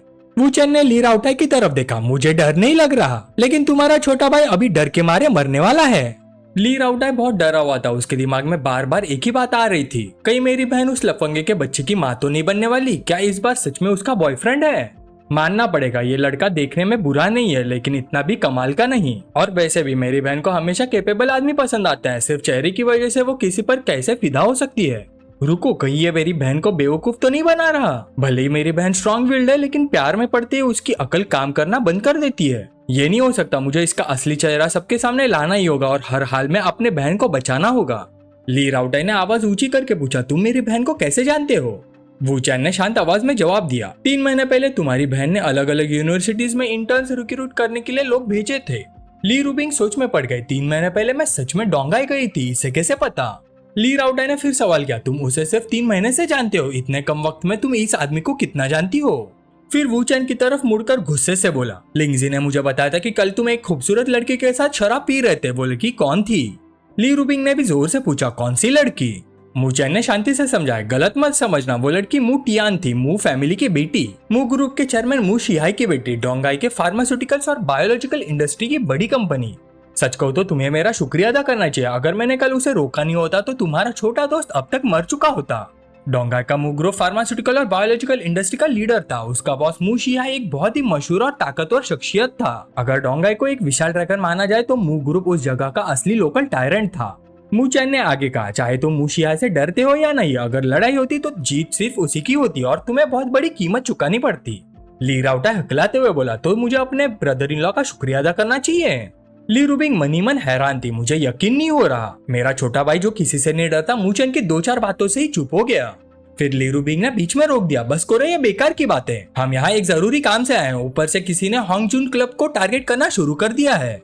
वैंग युआन और जाओ लिंगी एक साथ बोल पड़े, क्या? यहाँ तक कि ली राउटाई भी शांत नहीं रह सका, इम्पॉसिबल, मैंने सब कुछ परफेक्टली अरेंज किया था, मेरे बिना पता चले वो लोग कैसे हाथ लगा सकते हैं? वुचेन ने भाई चढ़ाते हुए कहा, तुम्हें काफी टाइम पहले शेनहू के साथ अपना बिजनेस खत्म कर देना चाहिए था और लोगों की सीक्रेट रिकॉर्डिंग करके ब्लैकमेल करना भी बंद कर देना चाहिए था। इस बार ली रूबिंग अपना गुस्सा नहीं रोक पाई, तुम अभी भी उस शेनहू के साथ मिले हुए हो, मैंने तुम्हें कितनी बार कहा है कि वो आदमी बिल्कुल ठीक नहीं है। ली राउटाई जल्दी से अपनी बहन को शांत करने लगा, बहन शांत हो जाओ, अपना ख्याल रखो। वुचेन ने भी ली रूबिंग की बात से सहमत होते हुए कहा, तुम्हारी बहन बिल्कुल सही कह रही है, वो आदमी बिल्कुल भरोसे के लायक नहीं है, इस बार वो जरूर तुम्हें धोखा देगा और अपने सारे गुनाह तुम्हारे सर पर डाल देगा। ली राउटाई के माथे से पसीना बहने लगा। उसने मू चैन को बीच में रोक दिया। मेरे और शेनू के बिजनेस के बारे में मेरी बहन तक नहीं जानती, तुम आखिर हो कौन? मू चैन ने शांत आवाज में जवाब दिया, कुछ चीजें मैं तुम्हें नहीं बता सकता। मैं यहाँ सिर्फ ली रूबिंग की वजह से आया हूँ। तुम ली रूबिंग के भाई हो। अगर तुम्हारे साथ कुछ हुआ तो ली रूबिंग दुखी होगी, इसलिए मुझे तुम्हारी मदद करनी ही होगी। ली राउटाई ने दांत भींचकर चिल्लाया, लड़के यहाँ खड़े होकर बकवास मत करो। मैं तुम्हें बता देता हूँ, अगर तुमने आज सब कुछ साफ साफ नहीं बताया तो तुम यहाँ से जिंदा नहीं जाओगे। ली रूबिंग ने तुरंत कहा, अपने ब्रदर इन लॉ को बात पूरी करने दो। पर ली राउटाई इतना गुस्से में था कि उसका कंट्रोल टूट गया। मुझे फर्क नहीं पड़ता ये तुम्हें कैसे बेवकूफ बना रहा है, आज मैं इसका असली चेहरा सबके सामने लाकर आऊंगा। मू चैन ने बिना घबराए बोलना जारी रखा। पूरे डोंगहाई जस्टिस सिस्टम में इस मामले की जानकारी बहुत कम लोगों को है। 4 महीने पहले लाइबो नाम का एक नया पुलिस ऑफिसर डेप्यूटी डायरेक्टर बना था। उसने होंगजुन केस की इन्वेस्टिगेशन अपने हाथ में ली है। मू चैन ने एक पेन उठाया और बोलते बोलते लिखना शुरू कर दिया। कुछ इन्वेस्टिगेटर्स कस्टमर्स का भेष बदलकर अंदर घुस चुके हैं। उसने लिखते हुए नाम नोट किए, cleaning lady Louis, security guard जाओ। सब नाम लिखने के बाद मू चैन ने नोटबुक ली राउटाई को दे दी। ये मोल्स की लिस्ट है, चेक कर लो जो मैंने कहा है वो सच है या नहीं। ली राउटाई ने लिस्ट देखी और उसका गुस्सा फूट गया। उसने तुरंत हुक्म दिया, जाओलिंगी सबको फर्स्ट फ्लोर लॉबी में इकट्ठा करो और अपने वेपन्स रेडी रखो। जाओलिंगी ने तुरंत जवाब दिया, जी। ली राउटाई ने फिर कहा, वैंग युआन लिस्ट में जितने लोगों का नाम है उनके रूम्स की तलाशी लो। वैंग युआन ने सीरीला का जवाब दिया, समझ गया। ली राउटाई ने मू चैन को धमकाना भी नहीं भूला, अगर मुझे पता चला कि तुम झूठ बोल रहे हो तो मुझे बदतमीजी का दोष मत देना। मू चैन आराम से ली राउटाई के पास से गुजरा और एक कुर्सी पर बैठ गया। मैं यही बैठकर तुम्हारी माफी का इंतजार करूंगा। कुछ देर बाद ली राउटाई वीडियो रिपोर्ट देख रहा था। उसके दोनों सबॉर्डिनेट उसके पास खड़े थे। पूरा माहौल बेहद तनावपूर्ण हो चुका था। ली राउटाई और भी ज्यादा गुस्से में आ गया। आखिरकार उसने गुस्से में अपने हाथ का कैमरा जमीन पर दे मारा। इन सबको गिरफ्तार कर लो। मेरी तरफ हाथ बढ़ाने की हिम्मत कैसी हुई इनकी? मरना चाहते हैं क्या? पर मू चैन ने तुरंत उसे रोक दिया, तुम इन्हें अरेस्ट नहीं कर सकते। अगर इनमें से एक भी आदमी गायब हो गया तो ऊपर वाले लोग और जल्दी एक्शन ले सकते हैं। हमने इन सबको एक साथ पकड़कर कुछ सबूत तो हासिल कर लिए हैं, लेकिन अभी भी ऑपरेशन पूरा बंद नहीं किया गया क्योंकि कुछ इंपॉर्टेंट एविडेंस अभी भी मिसिंग है। ली राउटाई अपना गुस्सा कंट्रोल नहीं कर पाया और जोर से टेबल पर हाथ मारा। तो तुम चाहते हो मैं ये सब सह लूं? मू चैन ने शांत आवाज में पूछा, तुम अपना गुस्सा निकालना चाहते हो, जिसका मतलब है आधा कदम जेल की तरफ बढ़ाना, या फिर तुम इस मुश्किल से सुरक्षित बाहर निकलना चाहते हो? ली राउटाई ने पूछा, तुम्हारे पास कोई तरीका है? मू चैन ने जवाब दिया, सबसे पहले अपने लोगों को कहो कि कोई भी बेवकूफी भरा कदम नहीं उठाए। ली राउटाई ने अपने आदमियों को इशारा किया और फिर मू चैन की तरफ मुड़कर पूछा, उसके बाद? मू चैन मुस्कुराया, पहले ढंग से मुझसे माफी मांगो फिर बताऊंगा। मू चैन ने मन ही मन सोचा, अगर इसे थोड़ा डराया और हिलाया नहीं तो बाद में ये पक्का मुझे ही टारगेट करेगा। ली रूबिंग बीच में बोल पड़ी, तुम लोग क्या कर रहे हो? हम सब एक ही परिवार हैं। अगर तुम्हारे पास कोई सोल्यूशन है तो जल्दी बताओ। मू चैन ने आंखें बंद कर ली। यह लड़का तो मुझे अपना ब्रदर इन लॉ मानता ही नहीं। ली राउटाई ने नाक से आवाज निकाली और तुरंत नरम पड़ गया। ब्रदर इन लॉ, आप क्या कह रहे हैं? मैं तो आपको हमेशा ही अपना ब्रदर इन लॉ मानता हूँ। ये सुनकर मू चैन बस 2 बार हंसा। ही। ली राउटाई ने हाथ मलते हुए कहा, मेरी गलती थी ब्रदर इन लॉ, प्लीज बड़े दिल वाले बनिए और मेरी बात का बुरा मत मानिए। मैं बस ये डर रहा था कि मेरी बहन को कोई धोखा ना दे दे। मू चैन ने हल्का सा सिर हिलाया, चलो इतना तो ठीक है। तुम्हारी बहन की खातिर मैं तुम्हें एक सलाह देता हूँ। पहली बात, उसने कुछ देर सोचकर कहा, तुम्हें सबसे पहले अपनी मुश्किल की जड़ को संभालना होगा। जितनी देर करोगे उतनी दिक्कत बढ़ेगी। ली राउटाई जल्दी से बोला, जी ब्रदर इन लॉ, आप बिल्कुल सही कह रहे हैं। मू चैन ने आगे कहा, दूसरी बात, जो भी एविडेंस तुम्हारे खिलाफ इस्तेमाल हो सकते हैं उसके बारे में पूरी जानकारी हासिल करो। सिचुएशन को समझे बिना कोई कदम मत उठाना। ली राउटाई ने तुरंत कहा, जी मैं अभी करवाता हूँ। मू चैन ने उसे रोक दिया, अभी क्या करवाओगे? तुम डेप्यूटी डायरेक्टर हो, क्या तुम चाहते हो कि मामला और बढ़ जाए? ली राउटाई तुरंत चुप हो गया, तो फिर क्या करूँ? मू चैन ने जवाब दिया, पहले पूरी सिचुएशन समझो। जल्दबाजी में लिया गया फैसला अक्सर सबसे महंगा पड़ता है। ली राउटाई हैरानी से उसकी तरफ देखने लगा, तुम्हें इतनी सारी डिटेल्स कैसे पता है? मू चैन बस अपने हाथ में लाइटर घुमाता रहा। फिर उसने गंभीर आवाज में कहा, तीसरी बात, इस मामले की जानकारी जितनी जल्दी हो सके दादाजी को दो, खासकर उन लोगों के साथ तुम्हारे बिजनेस डीलिंग्स के बारे में। कुछ भी छुपाना मत, पूरा सच बताओ, क्योंकि इसके पीछे बहुत बड़ी ताकतें काम कर रही हैं। एक गलत कदम पूरे परिवार को मुश्किल में डाल सकता है। चाहे बड़ी मुसीबत टल भी जाए, छोटी मुश्किलें फिर भी आएंगी। इसलिए दादाजी को सब कुछ पता होना चाहिए, समझे? ली राउटाई ने तुरंत जवाब दिया, जी समझ गया, मैं दादाजी को सब कुछ बता दूंगा। फिर मू चैन ने लाइटर जलाया और धीरे से कहा, और आखिरी बात, कुछ समय के लिए ऑपरेशंस रोक दो। अंदर की सारी प्रॉब्लम्स को पहले ठीक करो। जब तक घर के अंदर सफाई नहीं होती, बाहर से आने वाले दुश्मनों से लड़ना मुश्किल होता है। ली राउटाई ने सिर हिलाया, ये बात भी सही है। अचानक ली रूबिंग ने हाथ बढ़ाकर ली राउटाई का कान पकड़ लिया। आ ली राउटाई दर्द से चिल्लाने लगा। ली रूबिंग ने आवाज ऊंची करके कहा, तुमने अपने ब्रदर इन लॉ की बात ढंग से सुनी या नहीं? ली राउटाई ने उसका हाथ पकड़ लिया और बेचारा सा चेहरा बनाकर बोला, सुनी सुनी बिल्कुल सुनी, फिक्र मत करो, मैं ब्रदर इन लॉ की हर बात मानूंगा। तभी अचानक ली राउटाई का फोन बज उठा। उसने जल्दी से कॉल रिसीव किया। हेलो, कितना नुकसान हुआ? दूसरी तरफ से जवाब आया, 2 बिलियन। ली राउटाई का चेहरा तुरंत सफेद पड़ गया। क्या 2 बिलियन? मैं अभी आ रहा हूँ। कॉल कट करने के बाद ली रूबिंग और मूचन की तरफ मुड़कर बोला, ब्रदर इन लॉ कुछ गड़बड़ हो गई है, कैसीनो में प्रॉब्लम हो गई है, आप लोग थोड़ी देर मेरा इंतजार करिए। मूचन ने अपनी चिन को सहला। शेनगुआन जून, फ्यून का बॉस। ली राउटाई हैरानी से उसकी तरफ देखने लगा। तुम्हें ये भी पता है? इसी बीच एक शानदार और भीड़ भाड़ वाले कसिनो में हर तरफ लोग खुशी खुशी अपनी बाजी लगा रहे थे। मूचन का ग्रुप धीरे धीरे कसिनो के अंदर घुसा। मूचन ने बोलना शुरू किया, शेनगुआन जून कल ही डोंगहाई आया है और वो खास तौर पर मकाओ से गैम्बलिंग मास्टर्स को बुलाकर लाया है ताकि बदला ले सके। इस बार तुम पर जो दबाव बनाया जा रहा है उसकी वजह हांगजून क्लब की शान शौकत या तुम्हारा सीक्रेटली फोटोज लेकर ब्लैकमेल करना नहीं है। असली वजह कसिनो का मामला है। सच कहूँ तो तुम्हारा और शेनगुआन जून का बिजनेस मॉडल एक ही जैसा है, जहाँ कनेक्शंस का यूज करके अमीर लोगों को गैम्बलिंग में खींचकर लाया जाता है। कसिनो में जो एक्सपर्ट्स तुमने हायर किया उनकी वजह से अगर लोग जीतते हैं तो तुम जीतते हो, और अगर वो हारते हैं तो तुम भी हारते हो। शेनगुआन जून यहाँ पहले ही कई 100 मिलियन हार चुका है। इससे उसकी कंपनी का कैश फ्लो बिगड़ गया और बहुत सारी प्रॉब्लम्स खड़ी हो गई। और इसी प्रोसेस में उसे पता चला कि बहुत सारे अमीर लोग भी उसकी तरह यहाँ पैसे हार चुके हैं। उसने ये बात वे फैमिली को बताई। इन्वेस्टिगेशन के दौरान उन्हें तुम्हारी सीक्रेट ब्लैकमेलिंग रिकॉर्डिंग्स के बारे में भी पता चल गया। फिर उन्होंने बिना देर किए दूसरे लोगों के साथ मिलकर ली फैमिली को गिराने की प्लानिंग शुरू कर दी। नॉर्मल सर्कमस्टांसेस में शेनगुआन जून कभी एक्सपर्ट्स लेकर यहाँ आने की हिम्मत नहीं करता, क्योंकि वो ली फैमिली को नाराज नहीं कर सकता। लेकिन अब उसे कोई डर नहीं है। उसे लगता है कि तुम जल्दी या देर से जेल जरूर जाओगे। ली राउटाई गुस्से में बोला, मुझसे पंगा लेने की हिम्मत? वो कमीना जीना नहीं चाहता क्या? मूचन ने शांति से समझा, इतना एक्साइटेड मत हो, पहले सिचुएशन देख लेते हैं। जब सब लोग अंदर पहुंचे तब रूम में कार्ड गेम चल रही थी। फुशिंग कंपनी का बॉस शेनगुआन जून साइड में खड़ा मुस्कुरा रहा था। उसके साथ लाया गया गैम्बलिंग एक्सपर्ट अपने कार्ड्स टेबल पर फेंकते हुए बोला, मैं जीत गया। डीलर ने झुककर कहा, मैं हार गया। शेनगुआन जून ने टेबल पर पड़े चिप्स अपनी तरफ खींचते हुए जोर से हंसा, हा हा हा, आज तो मैं अमीर हो गया। ली राउटाई उसके पास जाकर बोला, बॉस शेन, लगता है आज आपकी किस्मत काफी अच्छी चल रही है।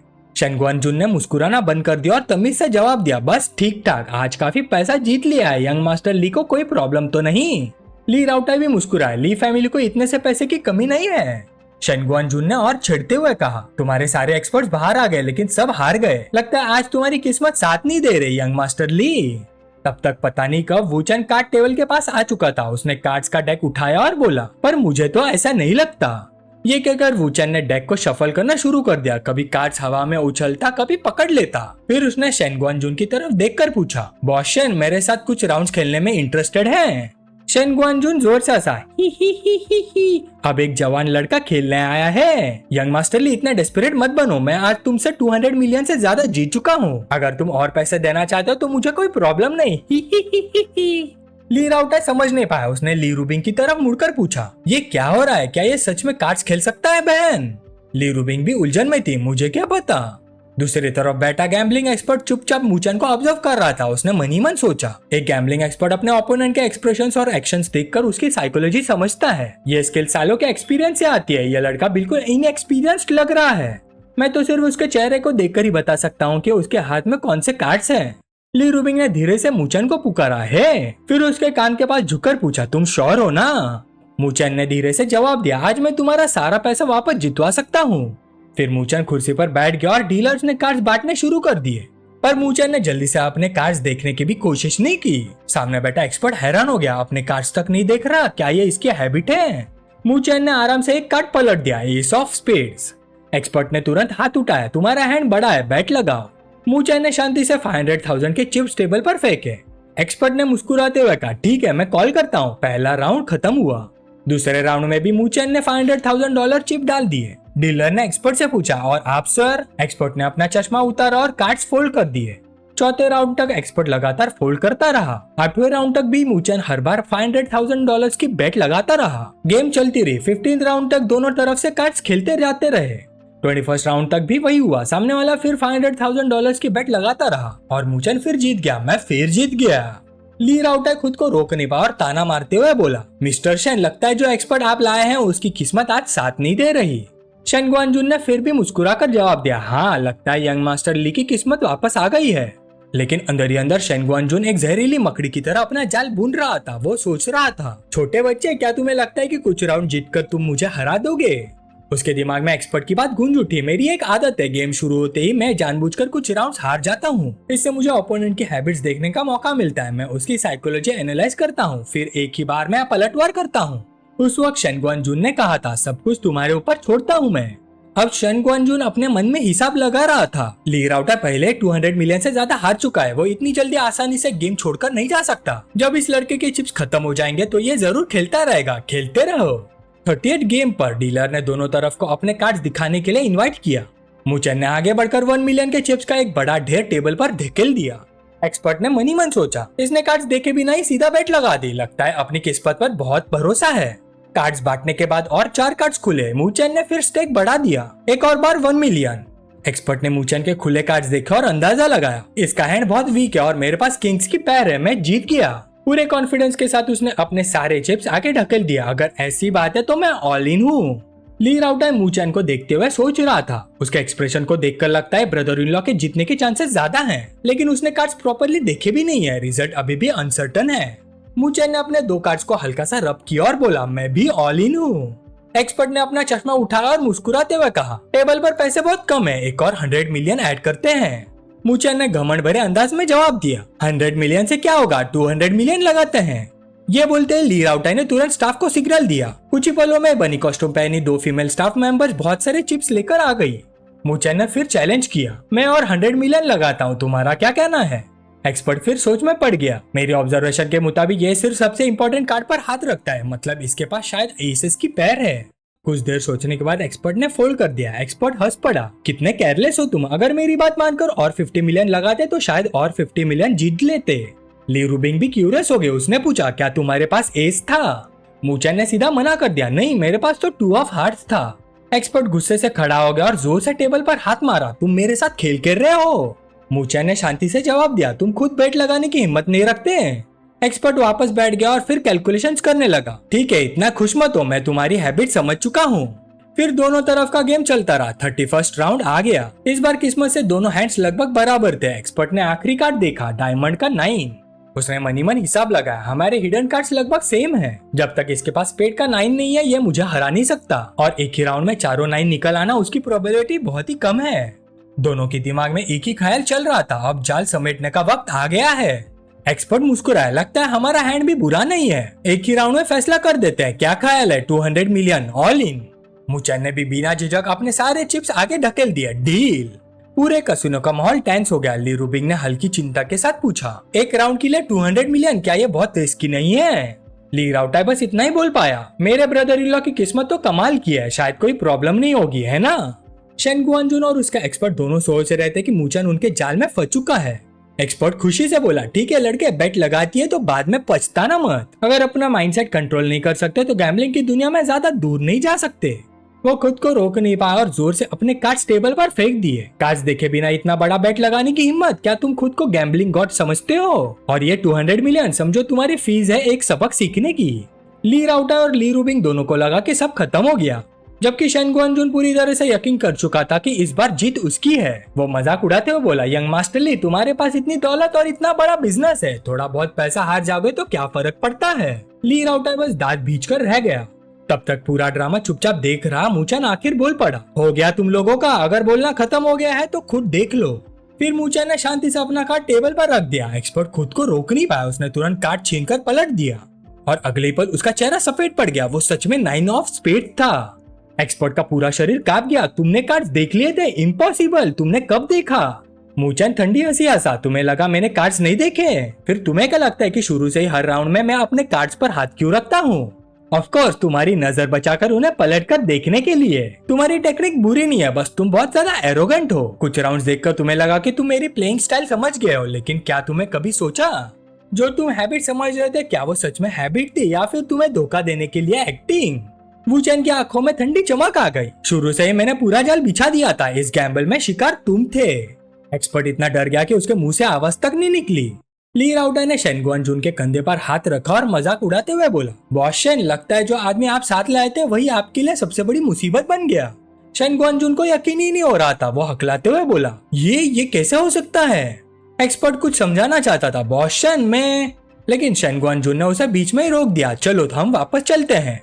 वो मुड़कर जाने वाले थे कि अचानक वूचन जोर से चिल्लाया, रुको, तुम्हें जाने की इजाजत किसने दी? शन गुआनजुन भी पीछे हटने वाला नहीं था। उसने ठंडे लहजे में जवाब दिया, बॉस लिए हार गया तो हार गया, अब क्या मेहमानों को जाने भी नहीं दोगे? तुम्हारे परिवार की मेहमान नवाजी वाकई बहुत अनोखी है। ली राउटाई ने वूचन की तरफ मुड़कर पूछा, उन्हें जाने क्यों नहीं दे रहे हो? वूचन ने तुरंत जवाब नहीं दिया। उसने बस ली राउटाई की तरफ हाथ बढ़ाया, थोड़ी देर में तुम्हें सब पता चल जाएगा। क्या तुम्हारे पास तोता है? जरा उधार तो दो। ली राउटाई ने उसका तोता उसके हाथ में दे दिया। तुम्हें इसे यूज करना आता है? वूचन ने वो लिया, फिर उसने कुछ बेसिक मूव्स दिखाया और उल्टा ली राउटाई से पूछा, अब क्या लगता है? फिर वूचन गंभीर चेहरे के साथ एक्सपर्ट की तरफ बढ़ा। उसने एक्सपर्ट का हाथ पकड़ा और उसके स्लीव से छुपा हुआ एस ऑफ स्पेड निकाला। ली राउटाई पूरी तरह से हैरान रह गया। वूचन ने धीरे से बोला, 10th राउंड में तुमने जानबूझकर एस ऑफ स्पेड अपनी स्लीव में छुपा लिया था इमरजेंसी ट्रम्प कार्ड के लिए। तुम्हें लगा मुझे पता नहीं चला? मैंने तुरंत एक्सपोज नहीं किया क्योंकि मुझे पहले पैसे वापस जीतने थे। ली राउटाई गुस्से से चिल्लाया, साले, मेरे कैसीनो में चीटिंग करने की हिम्मत? फिर वो शन गुआनजुन की तरफ मुड़कर बोला, बॉस शन, इसका क्या एक्सप्लेनेशन है? शन गुआनजुन के माथे पर पसीना आ गया। उसने एक्सपर्ट की तरफ देखा। एक्सपर्ट बस इतना ही बोल पाया, ये एक मिसअंडरस्टैंडिंग है। तभी अचानक वूचन ने तुरंत एक्सपर्ट को काबू में कर लिया और गुस्से से बोला, तुमने रूल्स तोड़े हैं, पता है इसका अंजाम क्या होता है? सब लोग रिएक्ट कर पाते उससे पहले ही वूचन ने उसका हाथ अलग कर दिया। एक्सपर्ट दर्द से चिल्लाने लगा, मेरा हाथ, मेरा हाथ। वूचन फिर शन गुआनजुन की तरफ मुड़कर बोला, आप कुछ कहना है? शन गुआनजुन ने तुरंत इनकार कर दिया, इसका मुझसे कोई लेना देना नहीं है, मैंने इसे ऐसा करने को नहीं कहा था, ये सब इसकी अपनी मर्जी थी। वूचन ने चीज वापस ली राउटाई को दे दी। मैं चलता हूँ, बाकी सब तुम संभाल लो और याद रखना क्लब के अंदर कोई लड़ाई नहीं होनी चाहिए। कसिनो से बाहर निकलने के बाद ली रूबिंग ने पूछा, कैसे लगता है? वूचन ने सिर्फ 3 शब्द कहे, कुछ खास नहीं। ली रूबिंग ने हैरानी से पूछा, कुछ खास नहीं? वूचन ने कैजुअल अंदाज में जवाब दिया, मेरा थोड़ी था, मुझे क्या महसूस होगा? फिर वूचन सीधा आगे चलता गया। ली रूबिंग भी हैरान थी, इस आदमी ने इतनी बड़ी बात को इतनी आसानी से ले लिया। उसके मन में अजीब ख्याल आ रहे थे, यह आदमी किसी को मार नहीं सकता, राइट?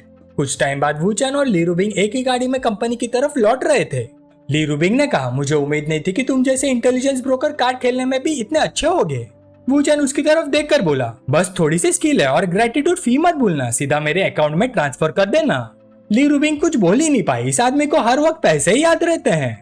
तभी अचानक वूचन कार की खिड़की के पास झुककर बाहर देखने लगा। ली रूबिंग ने पूछा, क्या हुआ? वूचन पीछे टिक कर बोला, हमारे पीछे 2 गाड़ियां लगी हुई हैं। ड्राइवर ने भी रिपोर्ट दी, मैडम पीछे वाकई कुछ गाड़ियां हमारा पीछा कर रही हैं। ली रूबिंग ने तुरंत ऑर्डर दिया, उन्हें कट ऑफ करो। फिर दांत बींचकर बोली, डिंगलोंग, वो पॉवर्ड मुझे फॉलो करने की हिम्मत कर रहा है। लेकिन वूचन को ऐसा नहीं लगा। उसने मन ही मन सोचा, नहीं, ये डिंगलोंग के लोग नहीं है, इनका टारगेट ली रूबिंग नहीं है। वूचन ने ली रूबिंग का हाथ पकड़ लिया, ली रूबिंग डरो मत, मैं हूं ना। ली रूबिंग को लगा वो बस मौका देखकर एक्टिंग कर रहा है। ओह, फ्लर्टिंग बुरी नहीं है तुम्हारी, मैं तो लगभग मान ही गई थी। फिर उसने अपना हाथ छुड़ा लिया, फिर बोली, तुम्हें भूख लगी होगी ना, आज तुमने काफी हेल्प की है, मैं तुम्हें डिनर खिलाती हूँ। इसके बाद ली रूबिंग वूचन को एक यूरोपियन स्टाइल होटल रेस्टोरेंट में ले गई। बैठते ही वूचन ने पूछा, तुम यहाँ बहुत लोगों को जानती हो, तुम्हें डर नहीं लगता कि कोई मुझे देख लेगा? ली रूबिंग मुस्कुराई, मैं तो चाहती हूँ और ज्यादा लोग तुम्हें देखे।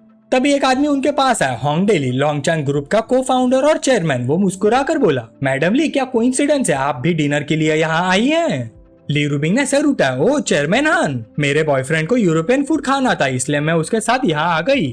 फिर उसने वूचन की तरफ इशारा किया, वूचन, ये चेयरमैन हान है, लॉन्गचान ग्रुप के कोन फाउंडर। हांडेली ने हाथ बढ़ाया और मुस्कुरा कर बोला, आपसे मिलकर खुशी हुई, आप दोनों साथ में वाकई परफेक्ट मैच लगते हैं। वूचन ने भी हाथ मिलाया, मुझे भी खुशी हुई चेयरमैन हान, आपके अच्छे शब्दों के लिए धन्यवाद। फिर हांडेली ने अपनी घड़ी देखी, माफ कीजिए, मैं आपकी डेट डिस्टर्ब नहीं करना चाहता, मेरे क्लाइंट्स आ गए हैं, मुझे इजाजत दीजिए। हांडेली के जाते ली रूबिंग बोली, हांडेली बुरा इंसान नहीं है, उसके काफी कनेक्शन है और वो डोंगाई चेंबर ऑफ कॉमर्स का स्टीवर्ड भी है। वूचन ने शांत आवाज में कहा, उसके बारे में इंट्रोड्यूस करने की जरूरत नहीं, मैं उसे तुमसे भी ज्यादा जानता हूँ। ली रूबिंग ने थोड़ा नाराज होकर कहा, हाँ, तुम तो इंटेलिजेंस ब्रोकर हो, तुम सब जानते हो। वूचन ने उसे याद दिला, लेकिन हर कोई तुम्हारा दोस्त बनना नहीं चाहता। ली रूबिंग ने इस बात का विरोध नहीं किया, बिल्कुल, मेरे काफी राइवल्स भी हैं, खासकर औरतें, लेकिन मेरा दुश्मन बनना शायद किसी के लिए सबसे बेवकूफी भरा फैसला होगा, है ना? वूचन को भी मानना पड़ा, हाँ, ये बात तो सच है। तभी अचानक एक आवाज सुनाई दी, अरे ये तो मिस ली है ना, क्या कोइंसिडेंस है? लेकिन मिस ली, आपने कब से अपने छोटे लड़कों के साथ घूमना शुरू कर दिया? बोलने वाली लुई काइशु थी, जिसका असली नाम लू लुआन था। 32 साल की डोंगाई सिटी की लुई फैमिली की बहू। 7 साल पहले उसने लू गुआन से शादी की थी, जो डोंगाई जूली ग्रुप का चेयरमैन था। लू गुआन की मदद से उसने अपनी कंपनी युंगशु फैशन लिमिटेड खड़ी की थी, और वो कंपनी ली रूबिंग की कंपनी की सीधी कंपेटिटर थी। लू लुआन ने मजाक उड़ाना जारी रखा। मिस ली इस साल 27 साल की हो गई है और ये लड़का देखने में मुश्किल से 20 साल का लगता है। वाह, बूढ़ी गाय को नई हरी घास मिल गई लगता है। ली रूबिंग का चेहरा तुरंत ठंडा पड़ गया। उसने गहरी आवाज में कहा, मिस लू, बॉस लू की इज्जत की वजह से मैं आपकी बात को मजाक समझकर छोड़ रही हूँ, लेकिन उम्मीद करती हूँ आप हद पार नहीं करेंगी। लू लुआन हंसी। क्या हुआ, जब काम कर लिया है तो लोगों के बोलने से डर कैसा? ली रूबिंग गुस्से से भर गई। वो अपनी कॉफी उठाकर लू लुआन पर फेंकते फेंकते रुकी। मैं तुम्हें कह रही हूँ, चुप हो जा। वो चैन ने तुरंत हाथ बढ़ाकर उसे रोक लिया। गुस्सा मत करो, मुझे हैंडल करने दो। वो चैन धीरे धीरे लू लुआन के पास गया। उसने अपना हाथ चिन पर रखा और उसे गौर से देखने लगा। वो मन ही मन कुछ सोच रहा था। लू लुआन ने भाई सिकोड़ ली। तुम मुझे ऐसा क्यों घूर रहे हो? वो चैन ने शांति से जवाब दिया, कुछ नहीं, मुझे बस लग रहा है कि तुम थोड़ी फेमिलियर लग रही हो, जैसे मैंने तुम्हें कहीं पहले देखा हो। अचानक वूचैन ने हाथ से ताली मारी। हाँ, अब याद आ गया, तुम पहले किसी नाइट क्लब में काम करती थी ना? ली काइशु ने गुस्से में टेबल पर जोर से हाथ मारा। तू ये जो नाइट क्लब में काम करता है, तेरा पूरा खानदान नाइट क्लब में काम करता है। तेरी हिम्मत कैसे हुई मेरी बेइज्जती करने की? क्या तुझे पता है मैं कौन हूँ? वूचैन ने मजाक उड़ाते हुए जवाब दिया, मेरी बेइज्जती? क्या तुझे लगता है कि सिर्फ अपना चेहरा बदलकर तू मुझे बेवकूफ बना सकती है? ली काइशु के दिल में झटका लगा। इसे कैसे पता चला कि मैं पहले नाइट क्लब में काम करती थी? मुझे प्लास्टिक सर्जरी करवाए हुए 10 साल हो गए, इस बात का किसी को पता नहीं होना चाहिए। ली रूबिंग भी वूचैन के पास आई। इतनी छोटी और घटिया बातें तक पता कर लेना, तुम्हारे इंटेलिजेंस नेटवर्क सच में तारीफ के लायक है। वूचैन ने ली रूबिंग की तरफ देखा। मेरी तारीफ करने के लिए अभी बहुत जल्दी है, थोड़ा इंतजार करो, तुम और भी ज्यादा हैरान हो जाओगी। इसी वक्त डोंगाई ग्रुप के चेयरमैन लू गुयान वहाँ पहुँच गए। काइशु, यहाँ इतना हंगामा क्यों हो रहा है? ली काइशु तुरंत भागकर उसकी भावों में गिर गई और रोते हुए बोली, हनी, उस कमीने ने मुझे धमकी देने की हिम्मत की और कह रहा था कि मैं पहले नाइट क्लब में काम करती थी, तुम्हें इसे निपटना होगा। लू गुयान ने उसे शांत करते हुए कहा, रोना बंद करो, मैं देख लूंगा। फिर वो ली रूबिंग की तरफ मुड़कर बोला, मिस ली, ये आदमी कौन है? ली रूबिंग ने जवाब दिया, ये मेरा बॉयफ्रेंड है वूचैन। लू गुयान वूचैन के पास आया और ठंडी आवाज में बोला, मैं लू गुयान हूँ, डोंगाई में मेरी भी कुछ हैसियत है। तुमने मेरी वाइफ की बेइज्जती की है, मतलब मेरी भी बेइज्जती की है। ये सिर्फ 2-4 लफ्जों से खत्म नहीं होगा। वूचैन मुस्कुराया, कोई है जो मेरे लिए इस मामले को सुलझा सकता है? लू गुयान हंस पड़ा, तुम्हें लगता है कि ली फैमिली का सपोर्ट मिल गया है इसलिए तुम मुझसे टक्कर ले सकते हो? वूचैन ने सिर हिला दिया, मैं ली रूबिंग की बात नहीं कर रहा, मैं मैंग वैंग की बात कर रहा हूँ। ये नाम सुनते ही लू गुयान का चेहरा बदल गया। तुम उसे कैसे जानते हो? ली रूबिंग भी समझ नहीं पाई कि सिर्फ एक नाम सुनकर लू गुयान इतना डरा हुआ क्यों लग रहा था। वूचैन ने इशारा किया, चेयरमैन लो, क्या हम थोड़ी प्राइवेट बात कर सकते हैं? मजबूरन लू गुयान उसके पीछे चल दिया। काफी दूर जाने के बाद वूचैन ने बोलना शुरू किया, मुझे तुम्हें 2 बातें बतानी है। पहली बात लू काइशु के बारे में है। 10 साल पहले वो एक नाइट क्लब में काम करती थी और काफी पैसे कमाते थे। उस दौरान उसकी मुलाकात एक बहुत अमीर क्लाइंट से हुई। उस क्लाइंट ने रियल एस्टेट बिजनेस शुरू किया था। जब वो जवान था, किसी से झगड़ा हो गया था और उसमें वो भी बुरी तरह जख्मी हो गया। हॉस्पिटल से डिस्चार्ज होने के बाद डॉक्टर ने उसे बताया कि उसके लिए फ्यूचर में बच्चे पैदा करना बहुत मुश्किल होगा, और डॉक्टर की बात सच निकली, IVF भी फेल हो गया। एक बार नशे में उसने लू काइशु को अपना सारा राज बता दिया, और राज जानने के बाद लू काइशु के दिमाग में एक खतरनाक प्लान आया। उसने प्लास्टिक सर्जरी करवाई, अपना नाम बदला और धीरे धीरे उस आदमी की वुमन बन गई। 3 महीने बाद वो प्रेग्नेंट हो गई और एक बेटे को जन्म दिया, लेकिन वो बच्चा उस अमीर क्लाइंट का नहीं था, वो किसी और आदमी का बच्चा था। उसे पता था कि तुम पैटर्निटी टेस्ट कराओगे, इसलिए उसने डॉक्टर को मोटी रिश्वत देकर रिपोर्ट्स बदल ली। मुझे यकीन है कि चेयरमैन लू को पहले ही महसूस हो चुका होगा कि जैसे जैसे तुम्हारा बेटा बड़ा हो रहा है वो तुमसे कम मिलता जुलता दिख रहा है, बस तुम सच का सामना करने की हिम्मत नहीं कर पा रहे थे।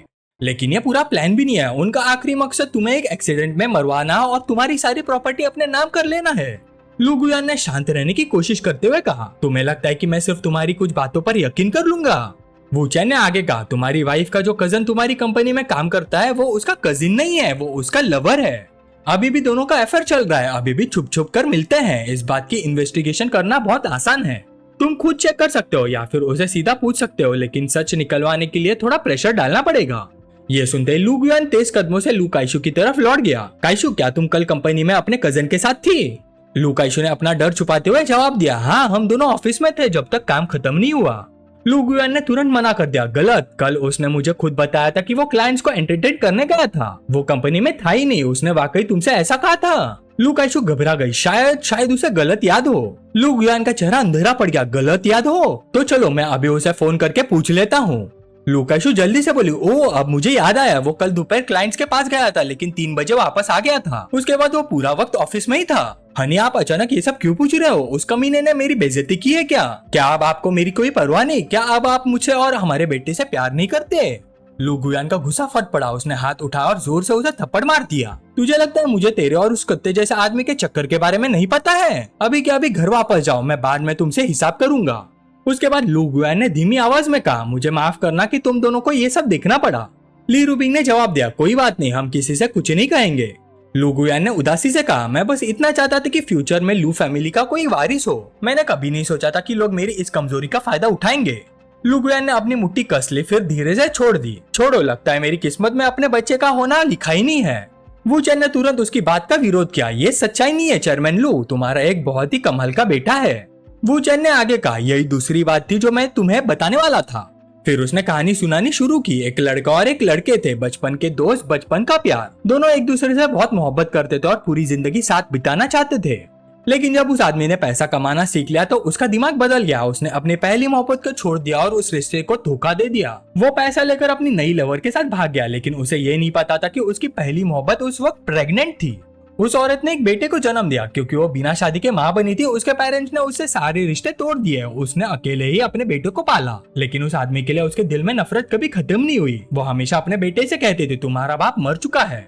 वो बच्चा बड़ा होकर कामयाब आदमी बना। उसने अपना परिवार बसाया। आज उसका 4 लोगों का खुशहाल परिवार है। तो तुम बिना वारिस के नहीं हो। तुम्हारी एक पोती भी है। तुम्हारी पोती बहुत प्यारी है। जब तुम उसे मिलोगे तुम जरूर उसे बहुत प्यार करोगे। लू गुयान ने बेचैन होकर पूछा, मेरे बेटे का नाम क्या है? वू चेन ने जवाब दिया, उसका सरनेम उसकी माँ वाला है। यह सुनते ही लू गुयान का शरीर कांप गया। शाओहोंग, क्या उसने दोबारा शादी नहीं की? वू चेन ने सिर हिला दिया। शायद मर्दों पर उसका भरोसा पूरी तरह टूट चुका है, इसलिए आज तक उसने शादी नहीं की। वो अभी भी डोंगाई में ही रहती है। उसे शायद पता भी है कि तुम अमीर बन गए हो, लेकिन उसने कभी तुम्हें ढूंढने की कोशिश नहीं की। हो सकता है क्योंकि तुमने जो रकम दिया था वो बहुत गहरा था। यह उसका करंट एड्रेस है। वो तुम्हें माफ करेगी या नहीं, इसका जवाब तुम्हें खुद ही ढूंढना पड़ेगा। लू गुयान ने कांपते हाथों से पेपर ले लिया। फिर जल्दी से रेस्टोरेंट से निकल गया। जाते जाते वो कहना भी नहीं भूला, भाई अगर मेरा और शाओहोंग का मिलन हो गया तो मैं तुम्हारा ये एहसान कभी नहीं भूलूंगा। ली रूबिंग ने दिलचस्पी से पूछा, तो लू गुयान भी अब तुम्हारा एक फेवरमंद हो गया? वू चेन हल्की सी मुस्कान के साथ बोला, हो सकता है फ्यूचर में काम आ जाए। खाना खत्म होने के बाद ली रूबिंग ने वू चेन को घर छोड़ दिया। वू चेन गाड़ी से उतरते हुए बोला, कल मिलते हैं। लेकिन जैसे ही वो जाने वाला था, ली रूबिंग ने उसे आवाज दी, वू चेन एक और बात थी जो मैं तुम्हें बताना चाहती थी। वू चेन आराम से गाड़ी के सहारे खड़ा हो गया, क्या बात है? ली रूबिंग ने आगे बढ़कर वू चेन का कॉलर पकड़ा और झुककर उसे जोर से किस कर दिया। फिर पीछे हटी और बोली, डिंगलोंग को मेरे पीछे लोग लगाना पसंद है तो उसे जल जल कर मरने दो। वू चेन मजाक भरे अंदाज में बोला, क्या ये तुम्हारा पहला किस था? ली रूबिंग ने तुरंत पलट कर कहा, क्या ये भी तुम्हारी इंटेलिजेंस रिपोर्ट में लिखा था? वू चेन मुड़ते हुआ बोला, रिपोर्ट की जरूरत नहीं थी, बस इतना पता चला कि तुम थोड़ी इनएक्सपीरियंस्ड हो। तुमने मेरे होठों को थोड़ा दर्द करा दिया। चलो अब घर जाओ, बाय बाय। इसी वक्त वू चेन के घर के बाहर 2 लड़कियां खड़ी थी। वो शियान ने कहा, लिली मुझे बहुत भूख लगी है, चलो कुछ खाना खरीद लेते हैं, और कितना वेट करेंगे? दूसरी लड़की ने तुरंत मना कर दिया, नहीं हमें उस कमबैक का वेट करना है और फिर उसकी पिटाई करनी है। मुशियान थोड़ी हिचकिचाई, लेकिन मैं तो खुद तैयार थी। दूसरी लड़की गुस्से से बोली, पागल लड़की, क्या उसने तुम्हारा ब्रेन वॉश कर दिया है? मैं इस बार उसे बिल्कुल माफ नहीं करूंगी। मुशियान ने पूछा, लेकिन उसकी अरेंजमेंट तो तुमने ही की थी, उसे तुम्हारे बारे में इतनी सारी बातें कैसे पता है? दूसरी लड़की झुंझुला गई, उसका मुझसे क्या लेना देना? सबसे जरूरी बात यह है कि उसे ढूंढो और सबक सिखाओ। मुशियान को थोड़ा पछतावा हुआ। उसने सोचा, मुझे लगा था लिली बस वू चेन के बारे में क्यूरियस है और कुछ सवाल पूछेगी। मैंने नहीं सोचा था कि उसका रिएक्शन इतना इंटेंस होगा। तभी हॉलवे में वू चेन नजर आया। मुशियान ने तुरंत कहा, वो आ गया। वू चेन थोड़ा हैरान हुआ, ओ तो तुम दोनों यहाँ हो? पिंक बालों वाली लड़की तुरंत चिल्लाई, तुम एक बदमाश हो, तुमने मेरी शियान को धोखा दिया है। तुम्हारा ये प्रीटी बॉय चेहरा देखकर ही मुझे पता था कि तुम कोई अच्छे इंसान नहीं हो। वू चेन हल्का सा मुस्कुराया, अगर तुम्हें पहले से पता था कि मैं अच्छा आदमी नहीं हूँ तो फिर मेरे घर तक आने की हिम्मत कैसे हुई? यह कहकर उसने हाथ पॉकेट्स में डाले और आगे बढ़ गया। पिंक हेड लड़की ने घबराकर इलेक्ट्रिक बैटन निकाल ली। तुम क्या करने वाले हो? मैं वार्निंग दे रही हूँ, मेरे पास मत आना। वू चेन आराम से उसके पास से गुजरा और घर का दरवाजा खोल दिया। और मैं क्या करूंगा? पिंक हेड लड़की गुस्से से चीखी, मुझे धोखा देने की हिम्मत की, मैं तुम्हें मार दूंगी। मुशियान ने जल्दी से उसे रोक लिया, लिली मत करो। लेकिन उसके करीब पहुंचने से पहले ही वू चेन बोल पड़ा, हुशावे के पास तुम्हारे अलावा भी और औरतें हैं। पिंक हेड लड़की वही जम गई, क्या कहा तुमने? मुचैन ने मुड़कर शांत आवाज में कहा, हु शाओवे को डोंगा वापस आए 4 दिन हो गए हैं, सही? तुमसे मिलने से पहले वो शुआन रोड के नंबर 19 के अपार्टमेंट 2011 गया था। वहाँ अपनी गर्लफ्रेंड से मिला, उसके बाद दोस्तों के साथ टेक्नीशियंस के पास गया और शराब पीने गया। कल जब उसके पास पैसे खत्म हो गए तब वो तुम्हारे पास आया। उसके लिए तुम सिर्फ एक चलती फिरती मनी बैग हो। पिंक हेड लड़की ने हैरानी से पूछा, तुम सच बोल रहे हो? वू चैन ने शांत आवाज में जवाब दिया, अगर यकीन नहीं हो रहा तो उसे कॉल करके खुद पूछ लो। पिंक हेड लड़की गुस्से में बोली, मेरी चॉइस को चैलेंज करने की हिम्मत कैसे हुई? मैं अभी कॉल करती हूँ और साबित कर दूंगी कि तुम झूठ बोल रहे हो। उसने तुरंत फोन निकाला और हु शाओवे को कॉल लगाया। बेबी तुम कहाँ हो? हु शाओवे ने बिना सोचे जवाब दिया, मैं घर पर हूँ। पिंक हेड लड़की ने तुरंत कहा, रूम में 10,000 रखे हैं, पहले नोट का सीरियल नंबर पढ़कर सुनाओ। हु शाओवे एक पल के लिए चुप हो गया, फिर बहाना बनाते हुए बोला, मैं बाथरूम में हूँ, मैं आधे घंटे बाद कॉल करता हूँ। यह सुनते ही पिंक हेड लड़की का चेहरा गुस्से से लाल हो गया। हु शाओवे हरामी, तुम घर पर नहीं हो, अब देखना मैं तुम्हारा क्या हल करती हूँ। यह कहकर वो गुस्से में वहाँ से भाग गए। मुशियान उसके पीछे चिल्लाए, लिली रुको जाओ। लेकिन लिली रुकने वाली नहीं थी। तब वू चैन ने हाथ बढ़ाया और मुशियान को सीधा अपनी भाव में उठा लिया। अब जब यहाँ आ ही गई हो तो अंदर बैठोगी नहीं? मुशियान का चेहरा तुरंत लाल हो गया, तुमने मुझे क्यों उठा रखा है? वू चैन ने नरम आवाज में कहा, मैं बस सोच रहा था कि कहीं तुम थक तो नहीं गई। मुशियान ने उसके भाव में छटपटाते हुए कहा, मैं खुद चल सकती हूँ, मुझे नीचे उतारो। सुन रहे हो, मुझे अभी के अभी नीचे उतारो, बदमाश। अगली सुबह वू चैन कपड़े पहन रहा था। उसने एक नजर मुशियान पर डाली जो अभी तक उठना नहीं चाहती थी। मुशियान शर्म और गुस्से से बोली, तुम बदमाश कहीं के? मैंने मुश्किल से कुछ घंटे ही तो नींद ली है, मुझे अभी और भी सोना है। मुचैन ने एक कागज उसकी तरफ फेंक दिया, ये मेरा फोन नंबर है, अगर बाद में मुझसे मिलना हो तो इसी नंबर पर कॉल कर लेना और मेरे घर के बाहर हंगामा करना बंद कर दो। मुशियान के चेहरे पर तुरंत मुस्कान आ गई, बस अब बात बनी। फिर वूचैन घर से बाहर निकल गया, लेकिन उसने महसूस किया कि कोई उसका पीछा कर रहा है। उसने फोन निकाला और नंबर डायल किया। पूरा दिन मेरा पीछा करना काफी नहीं था क्या? मैं बस थोड़ी एक्सरसाइज करने जा रहा हूँ, थोड़ी देर रुकना और सीधा अरीना में आ जाना। अरीना में पहुंचकर वूचैन लगन से ट्रेनिंग करने लगा। हजारों सालों के टाइम लूप में उसने अनेक मार्शल आर्ट्स और टेक्निक्स मास्टर कर ली थी, लेकिन उसकी फिजिकल स्ट्रेंथ अभी भी उतनी पावरफुल नहीं थी और उसे ट्रेनिंग की जरूरत थी। अब जब उसने डिंगलोंग को नाराज कर दिया था, उसे पता था कि फ्यूचर में किसी तरह की मुसीबत का सामना करना पड़ेगा। ट्रेनिंग खत्म होने के बाद वैंग शुआन वहाँ पहुंच गया। वूचैन को याद आया कि पहले वैंग शुआन सिर्फ एक सेकेंड रेट मार्शल आर्टिस्ट था, लेकिन ली रूबिंग से कनेक्शन बनाने के बाद उसका इन्फ्लुएंस बहुत तेजी से बढ़ा और कुछ ही सालों में वो टोंग सिटी के 4 सबसे बड़े लोगों में शामिल हो गया और सबसे जवान भी वही था। वैंग शुआन ने पहले बात शुरू की, मिस्टर वू, मैं एक बात समझाना चाहता हूँ, आप गलत समझ रहे हैं। मैंने जो लोग आपके पीछे लगवाए थे वो सिर्फ आपकी सेफ्टी के लिए थे, मेरा कोई बुरा इरादा नहीं था। वूचैन ने पूछा, ली राउटर को पता नहीं है कि तुम मेरा पीछा करवा रहे हो, है ना? वो अपनी बहन की बहुत परवाह करता है, अगर उसके कान तक ये बात पहुंच गई तो तुम गए काम से। वैंग शुआन ने घबराकर थूक निकला। ये देखकर वूचैन हंस दिया, फिक्र मत करो, अगर मुझे उसे बताना होता तो मैं तुम्हें यहाँ नहीं बुलाता। वैंग शुआन ने क्यूरियस होकर पूछा, फिर आप चाहते क्या है? वूचैन ने पानी की बोतल उठाई, मैं तुमसे दोस्ती करना चाहता हूँ, तुम्हारे पास काफी लोग हैं, अगर कभी मुझे लोगों की जरूरत पड़ी तो मुझे अपने नए दोस्त को परेशान करना पड़ेगा, और अगर फ्यूचर में तुम्हें मेरी मदद चाहिए हो तो सीधा कह देना। मन में वूचैन ने सोचा, मेरे पास बहुत इन्फॉर्मेशन है लेकिन मेरे पास अपने लोग नहीं है, अगर वैंग शुआन मेरी मदद करे तो फ्यूचर में काफी काम आसान हो जाएगा।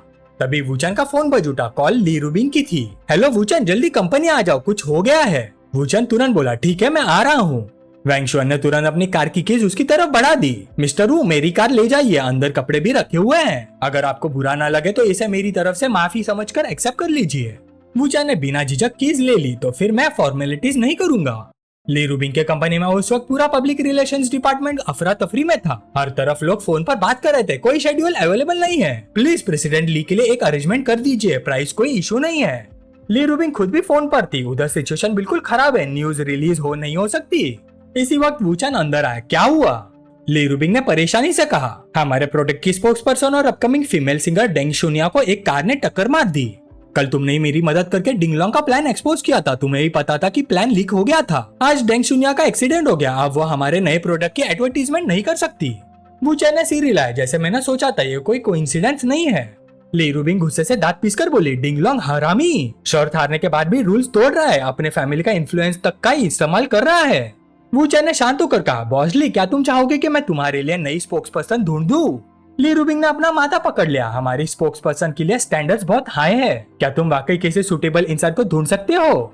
वूचैन ने अपना फोन निकाला और उसके सामने स्क्रीन रख दी। कंट्री में एक टॉप सेलिब्रिटी है, एक अवार्ड विनिंग एक्ट्रेस जिसने बहुत सारे अवार्ड जीते हैं, उसका नाम टाओ मिनिंग है, तो बताओ क्या वो क्वालिफाइड है? ली रूबिंग ने फोन पर दिख रही लड़की की फोटो देखी और सिर हिला दिया। टाओ मैनिंग, ये इंसान मुझसे एक बार मिलना भी पसंद नहीं करेगी, स्पोक्स पर्सन बनना तो बहुत दूर की बात है। मुझे पता है कि तुम मेरी मदद करना चाहते हो, लेकिन ये मुमकिन नहीं है। वूचान थोड़ा नाराज हो गया। तुम फिर मुझ पर भरोसा नहीं कर रही? तो चलो एक बैट लगाते हैं। मैं बैट लगाता हूँ कि कल दोपहर तक टाओ मैनिंग खुद कंपनी आकर तुम्हारे साथ कॉन्ट्रैक्ट साइन करेगी। टाओ मैनिंग देश के सबसे पॉपुलर एक्ट्रेस में से एक थी। मार्शल आर्ट्स फिल्म स्वॉट डांस से उसने इंटरनेशनल फेम हासिल की थी। उसके बाद उसे काउंटलेस एंडोर्समेंट्स मिले और वो देश की दूसरी सबसे महंगी फीमेल सेलिब्रिटी बन गई। इसलिए ली रूबिंग को लगा कि वूचान मजाक कर रहा है। तुम कह रहे हो कि टाओ मैनिंग कल मेरे साथ कॉन्ट्रैक्ट साइन करेगी? ऐसा मजाक मत करो, वो अभी फॉरेन कंट्री में शूटिंग कर रही है और उसके पास ऑलरेडी बहुत सारी कॉस्मेटिक कंपनीज के ऑफर्स लाइन में लगी हुई है। हमारी बारी तो बहुत दूर है। वूचान ने बस इतना कहा। मैंने पहले ही कहा था, अगर भरोसा नहीं है तो बैट लगा लो। ली रूबिंग मान गई। ठीक है, फिर ऐसी कौन सी बैट लगाओ जिससे तुम चुप हो जाओ और मुझे परेशान करना बंद कर दो। वूचान ने कॉन्फिडेंस से कहा, मैं बैट लगाता हूँ कि कल टाओ मैनिंग कंपनी आकर कॉन्ट्रैक्ट साइन करेगी। अगर मैं हार गया तो आज के बाद तुमसे एक पैसा भी नहीं लूंगा, उल्टा 2 मिलियन भी वापस कर दूंगा। लेकिन अगर मैं जीत गया तो तुम्हें मुझे 20 मिलियन देने होंगे। इसे स्पोक्स पर्सन ढूंढने की फीस समझ लेना, लेकिन एक और शर्त है, तुम जेलस नहीं होगी। ली रूबिंग ने बाहें चढ़ा दी। जेलस? मैं जेलस क्यों होंगी? हम सिर्फ फेक लवर्स हैं। मैं तुमसे सच में प्यार नहीं करती। अगर तुम्हें प्यार करना है तो किसी और को ढूंढ लो, मुझे तुम्हें रोकने का कोई हक नहीं है और नहीं रोकूंगी। ये कहकर ली रूबिंग वापस अपने काम में लग गई। वूचान मुड़ते हुए बोला, अच्छा तो डील पक्की, और हाँ 2 मिलियन ट्रांसफर करने के लिए भी रेडी रहना, इसे एक्शन फी समझ लेना। फिर वूचान ने फोन निकाला। हेलो, मुझे तुम्हारी मदद चाहिए। कुछ देर बाद वूचान और वैंग शुआन एक इंटरनेट कैफे में खड़े थे। एक आदमी जोर से बोला, बॉस आओ, बॉस युआन, सब सेटअप हो गया है, सारे भाई बाहर खड़े रेडी हैं। वैंग शुआन ने हैरानी से पूछा, मिस्टर वू, ये सब आपके लोग हैं? मुझे पता है कि ये लोग गेम्स खेलना जानते हैं, लेकिन आपको इनकी जरूरत किसके लिए है? वूचान ने जवाब नहीं दिया। उसने सीधा ऑर्डर दिया, मशीन स्टार्ट करो, overlord legend peerless domination edition load करो। सब लोग अकाउंट रजिस्टर करो, शाम 5 बजे सर्वर 3 में एंटर करना। कैरेक्टर नाम होगा टायरेंट सर्वर ओवरलोड। जैसे ही वूचान गेम में एंटर हुआ, नोटिफिकेशन की बारिश होने लगी। Character name tyrant server overload, recharge amount 10, पे नाउ। वूचान ने तुरंत क्लिक किया, पे नाउ। इन्फॉर्मेशन भरते हुए उसने कहा, अंदर जाकर नोवा स्क्वायर में मेरा वेट करना, मैं रिचार्ज करके गिल्ड बनाऊंगा, उसके बाद तुम सब ज्वाइन करना। 4 घंटे बाद वूचान जोर से चिल्लाया, ब्रदर्स फाइनली बॉस को मारो। गेम के अंदर दर्जनों कैरेक्टर्स एक साथ बॉस पर टूट पड़े। एक सबऑर्डिनेट खुशी से उछल पड़ा, वह पहले ही ट्राई में सेवरल 100,000 का अकाउंट मिल गया, अमेजिंग। जैसे ही फाइनल बॉस गिरा, पूरे सर्वर में अनाउंसमेंट्स गूंजने लगी। Tyrant server overlord guild has defeated world boss, obtain beastman king ring, obtain shadow battle spear, obtain freedom title. एक आदमी चिल्लाया, एपिक रिंग। तुरंत सब लोग लूट के लिए लड़ने लगे। अरे शेयर करो, वो मेरी आइटम है, उसे मत पहनो। वैंग शुआन का कैरेक्टर वूचान के पास आया, मिस्टर वू, हमारी गिल्ड ने ड्रैगन को मार दिया है, हम सर्वर की नंबर 1 गिल्ड बन गए हैं, लेकिन हमें इस गेम पर लगभग 1 मिलियन उड़ा दिए। वूचान ने स्क्रीन पर देखा और मुस्कुराया, पूरा सर्वर खाली हो चुका है, बाकी सारे गिल्ड्स या तो मर चुके हैं या भाग गए हैं, अब सिर्फ 2 गिल्ड्स बची हैं, टायरेंट सर्वर ओवरलॉर्ड और ड्रैगन कॉन्क्वेस्ट ऑफ हेवेंस। अब सेकंड स्टेप का वक्त आ गया है। कुछ कमांड देने के बाद एक नोटिफिकेशन पॉपअप हुआ, player tyrant server overlord guild leader has initiated the city lord battle. Wuchan चिल्लाया, सिटी सीज शुरू करो, ड्रैगन कॉन्क्वेस्ट ऑफ हेवेंस के साथ फाइनल बैटल की तैयारी करो। सब लोग एक साथ बोले, जी बॉस। मेन सिटी के बाहर भयानक बैटल शुरू हो गई। तलवारों की टकराहट और स्किल की आवाजें हर तरफ गूंज रही थी। इसे काटो, उसका वेपन गिरा दो, आइटम उठाओ, अरे मैं तुम्हारी टीम में हूँ, मेरी लूट क्यों चुरा ली? तभी एक आवाज आई, वूचान बुरा नहीं, काफी पैसे उड़ा दिए तुमने, लगता है मैं सच में रिच प्लेयर हो।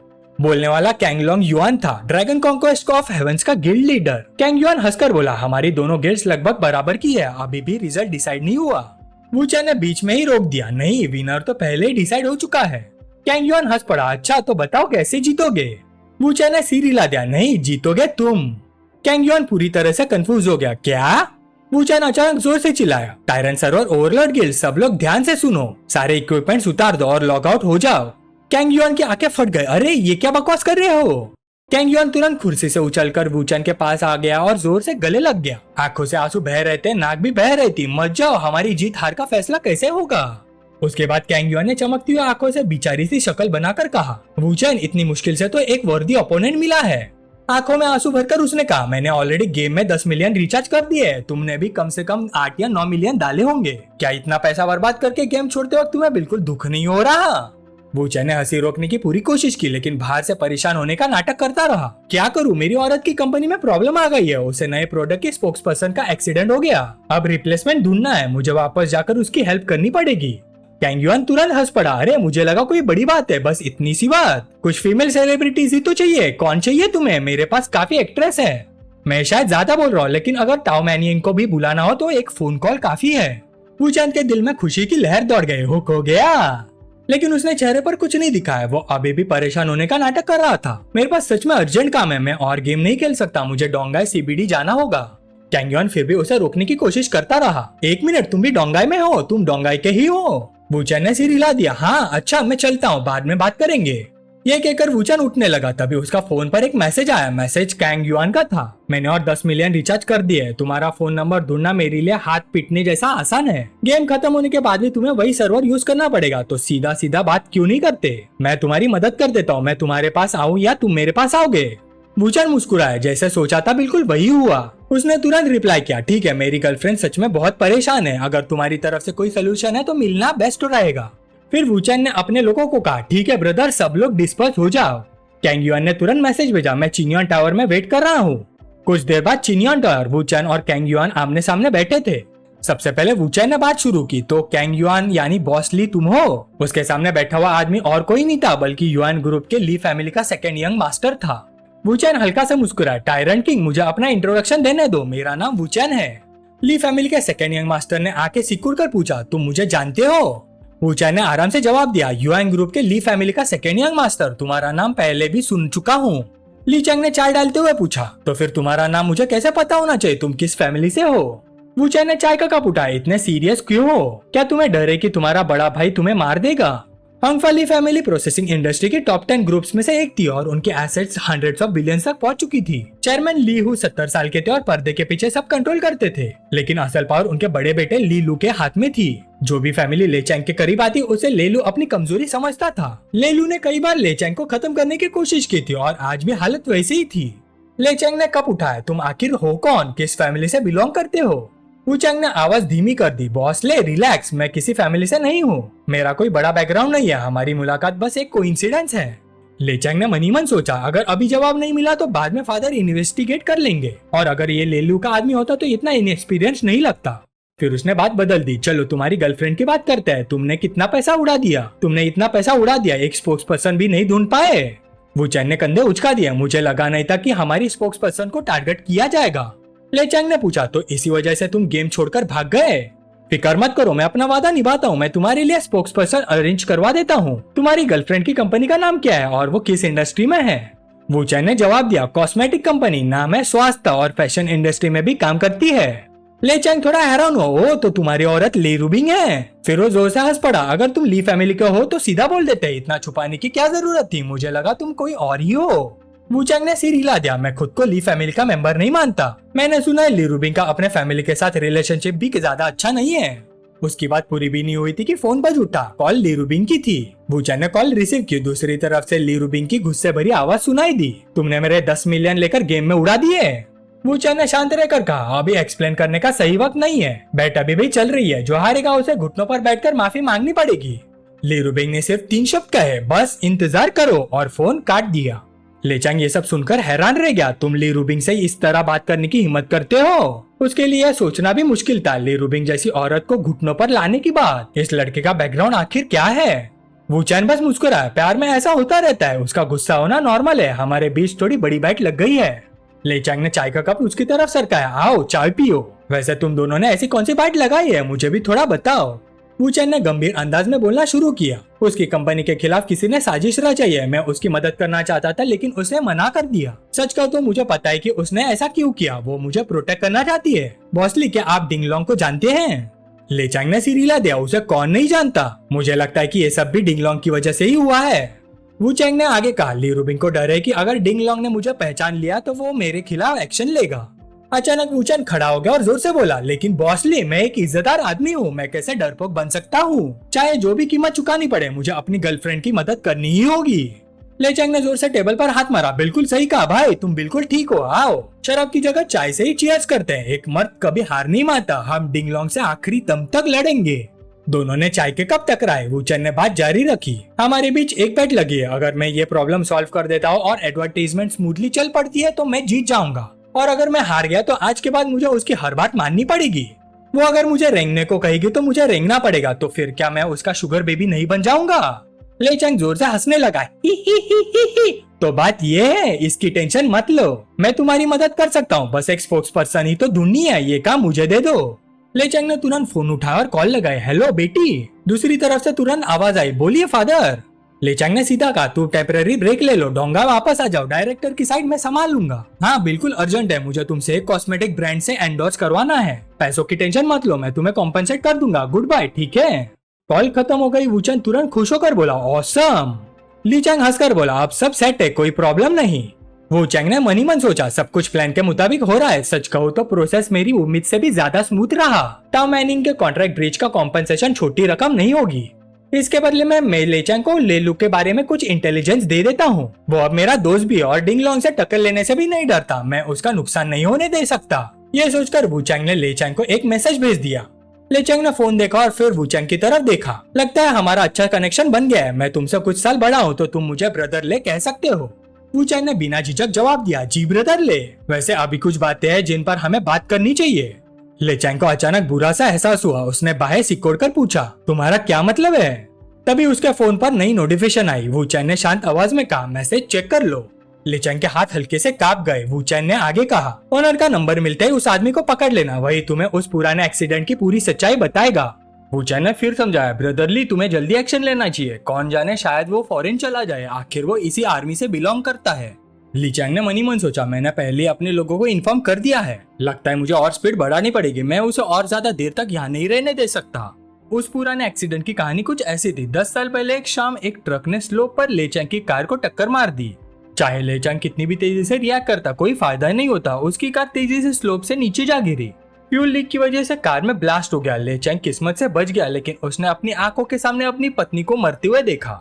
ले चैंग को तुरंत आईसीयू भेजा गया और वो 3 महीने तक वही रहा। उस दौरान ले चैंग को कुछ क्लूज मिले। जो ड्राइवर एक्सीडेंट का जिम्मेदार था वो हांगफा के सिक्योरिटी डिपार्टमेंट के डायरेक्टर लुई का आदमी था, लेकिन उस इंसिडेंट के बाद वो अचानक गायब हो गया। ले चैंग ने अपना सबसे इम्पोर्टेंट विटनेस खो दिया और मजबूरन बुजुर्ग आदमी और लुई के बीच समझौता की बात सुननी पड़ी। पिछले कुछ सालों में ले चैंग दुनिया से बेपरवाह एक अमीर बिगड़ा हुआ सेकेंड जनरेशन वारिस बनकर रह गया था, बस अपने पिता के एक्शंस लेने का इंतजार कर रहा था। तभी एक बॉडीगार्ड ने रिपोर्ट दी, बॉस आइडेंटिटी वेरीफाई हो गई और एड्रेस भी मिल गया है। ले चैंग एक्साइटेड हो गया, अच्छा बहुत अच्छा। फिर उसने वू चैंग की तरफ मुड़कर कहा, पुराने दोस्त मैं चलता हूँ, इस बार मैं तुम्हारा एहसानमंद हूँ, फ्यूचर में अगर कुछ भी हो सीधा मुझे बता देना। वू चैंग ने मन ही मन सोचा, मेरी नई जिंदगी को सिर्फ 2 दिन ही हुए हैं और मैंने पहले ही 2 बड़े लोगों से दोस्ती कर चुका हूँ, कल लू गुयान और आज ले चैंग। चलो कोई बात नहीं, पहले 20 मिलियन ले लेता हूँ, माफी बाद में देख ही लेंगे।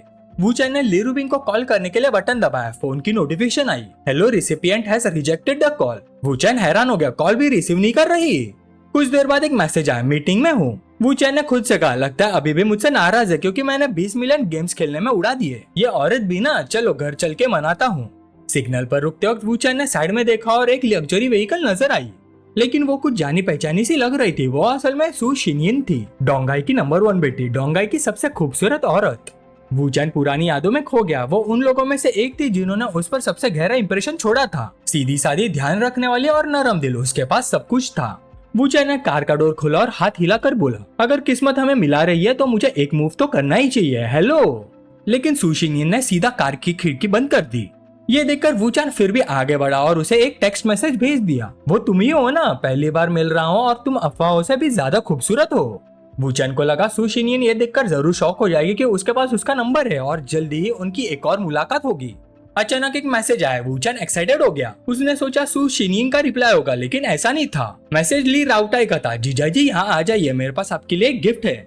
वू चैंग तुरंत मैसेज में दिए गए एड्रेस पर पहुंच गया। वहां पहुंचते ही ली राउटाई ने जल्दी से कहा, ब्रदर इन लॉ, इस घर में ग्राउंड के ऊपर 3 फ्लोर है और एक बेसमेंट लेवल भी है, टोटल एरिया 600 स्क्वायर मीटर्स में और आपके लिए गार्डन भी है। वू चैंग हैरान रह गया, मेरे लिए? ली राउटाई ने मुस्कुराते हुए कहा, कल आपकी वजह से मैं एक बड़ी मुसीबत से बच गया और अगर मेरी बहन प्रेग्नेंट हो जाती है तो वो आपके साथ पुराने अपार्टमेंट में नहीं रह सकती। ये चाचा की तरफ से बस एक छोटा सा गिफ्ट है, ओनरशिप का क्या करना है वो आप दोनों खुद डिसाइड कर लेना। वू चैंग सिर्फ इतना ही कह सका। ओह। अगली सुबह एक खूबसूरत लड़की और एक बॉडीगार्ड लिन रूबी की कंपनी के रिसेप्शन डेस्क पर खड़े थे। रिसेप्शनिस्ट ने पूछा, मैम आप किससे मिलना चाहती हैं? लड़की ने जवाब दिया, आपकी प्रेसिडेंट से, मेरी प्रेसिडेंट ली रूबिंग के साथ अपॉइंटमेंट है। रिसेप्शनिस्ट ने तुरंत पूछा, मैम आपका नाम बता सकती हैं? लड़की ने अपने सनग्लासेस और मास्क उतार दिया। मेरा नाम टाओ मैनिंग है। रिसेप्शनिस्ट ने लिस्ट चेक की और फिर बोली, लिस्ट में आपका नाम नहीं है, प्रेसिडेंट अभी मीटिंग में है, कृपया थोड़ा वेट कीजिए, हम रिपोर्ट कर देते हैं। इसी वक्त कॉन्फ्रेंस रूम में ली रूबिंग ने गुस्से से टेबल पर हाथ मारा। अनाउंसमेंट में सिर्फ 13 दिन बचे हैं और तुम लोग अभी भी किसी को नहीं ढूंढ पाए। पूरा रूम चुप था, किसी की हिम्मत नहीं हुई कुछ बोलने की। ली रूबिंग बहुत गुस्से में थे, उसने फोन भी नहीं उठाया। वो और तेज आवाज में बोली, सैलरी लेते हो और बस बैठे रहते हो, है ना? फोन लगातार बजता रहा। आखिर ली रूबिंग ने परेशान होकर फोन उठाया, लेकिन खबर सुनते ही उसका लहजा तुरंत बदल गया। कौन? टाओ मैनिंग, जल्दी उसे मेरी ऑफिस में भेजो। ली रूबिंग को यकीन ही नहीं हुआ, कंपनी ने तो उसे इनवाइट भी नहीं किया था। क्या ये वूचन की वजह से हो सकता है? ली रूबिंग जल्दी से टाओ मैनिंग से मिलने पहुंचे। ली रूबिंग ने माफी मांगते हुए कहा, हेलो मिस्टर, थोड़ी सी डिले हो गई, इन दिनों में काफी बिजी थी और रिसेप्शन को इन्फॉर्म करना भूल गई। टाओ मैनिंग ने भी बड़े विनम्र तरीके से जवाब दिया, प्रेसिडेंटली आप बहुत ज्यादा फॉर्मल हो रही है, प्रेसिडेंटली भी बहुत खूबसूरत है, आप और मिस्टर वू वाकई एक परफेक्ट मैच लगते हैं। ली रूबिंग ने कहा, मिस्टर प्लीज बैठिए, तो आप क्या मेरे वूचन को जानती हैं? ली रूबिंग ने मनी मन सोचा, तो सच में ये सब उसी की वजह से हुआ है। टाओ मैनिंग ने समझाया, हम पर्सनली एक दूसरे को नहीं जानते, लेकिन मेरे फॉस्टर फादर ले चैंग और मिस्टर वू भाई है, मेरे फादर की वजह से ही मुझे यहाँ आने के लिए कहा गया। ली रूबिंग के माथे पर पसीना आ गया। टाओ मैनिंग का फॉस्टर फादर ले चैंग है, ले फैमिली के लियांग यू का सबसे छोटा बेटा, और वो वूचन का भाई है। ये सोचकर वो और भी हैरान होगी। टाओ मैनिंग ने फिर कहा, एडवर्टाइजिंग कॉन्ट्रैक्ट साइन करने की बात है, तो क्या हम इसे जल्दी कंप्लीट कर सकते हैं? मेरे एडिटर्स मुझे लगातार हरी कर रहे हैं। ली रूबिंग ने तुरंत जवाब दिया, सॉरी, जल्दी कॉन्ट्रैक्ट ले आओ, हम अभी साइन करते हैं। सेक्रेटरी ने तुरंत जवाब दिया, जी। कॉन्ट्रैक्ट साइन होने के बाद टाओ मैनिंग ने ली रूबिंग से हाथ मिलाया। प्रेसिडेंटली सब ठीक है, मैं इस कॉर्पोरेशन की स्मूथ सक्सेस की कामना करती हूँ। ली रूबिंग ने भी मुस्कुराते हुए जवाब दिया, जी, स्मूथ कॉर्पोरेशन। टाओ मैनिंग के जाने के कुछ देर बाद वूचन आ गया। वूचन ने कहा, कॉन्ट्रैक्ट साइन हो गया, अब शायद हारने वाले को थोड़ी सिंसियरिटी दिखानी चाहिए। ली रूबिंग पलट कर बोले, तुम ले चैंग को कब से जानते हो? वूचन ने रहस्यमय आवाज में कहा, इतने सवाल क्यों? इंटेलिजेंस पर्सनल अपने सीक्रेट्स रिवील नहीं करते। ली रूबिंग ने हाथ हिला दिया, ठीक है, रहने दो, टॉपिक चेंज करते हैं, मैं माफी मांगती हूँ। ये कहकर ली रूबिंग ने जल्दी से अपना कोट उतारा, जूते निकाले और घुटने पर बैठ गई। मैं ली रूबिंग अपने वादे से कभी मुकरती नहीं। वूचन थोड़ा हैरान रह गया, तुम सच में घुटनों पर बैठ गई? उसने तुरंत हाथ बढ़ाकर ली रूबिंग को उठाया, ठीक है, उठ जाओ। तभी ली राउटाई का फोन आया, सिस कोई ब्रदर इन लॉ की इन्वेस्टिगेशन कर रहा है, ऑपरेशन बहुत बड़ा है, मैंने अभी अभी इंफॉर्मेशन इंटरसेप्ट की है। ली रूबिंग ने पूछा, बोलो कौन है? ली राउटाई ने तुरंत जवाब दिया, सू फैमिली की जिनफू कॉर्पोरेशन। ली रूबिंग ने वूचन की तरफ मुड़कर पूछा, सू फैमिली तुम्हारी इन्वेस्टिगेशन क्यों कर रही है? वूचन ने ठंडे लहजे में जवाब दिया, तुमसे मतलब नहीं, इसकी चिंता मत करो। ली रूबिंग नाक सिकुड़कर बोली, कितने मिस्टीरियस हो, लगता है तुम चाहते हो कि मैं तुम्हारी और ज्यादा परवाह करूं, शायद तुम मुझसे प्यार भी करने लगे हो। वूचन ने तुरंत जवाब दिया, तुम ना तो सबसे खूबसूरत औरत हो जिसे मैं जानता हूँ और ना ही सबसे अमीर, और ऊपर से तुम्हारा चेहरा हमेशा खट्टा रहता है, फिर भी तुम इतनी कॉन्फिडेंट हो कि मैं तुमसे प्यार कर बैठूंगा। ली रूबिंग गुस्से में बोल पड़ी, तो तुम कह रहे हो कि तुम्हारी जिंदगी में बहुत सारी औरतें रही हैं और सबकी सब कमाल की खूबसूरत थी?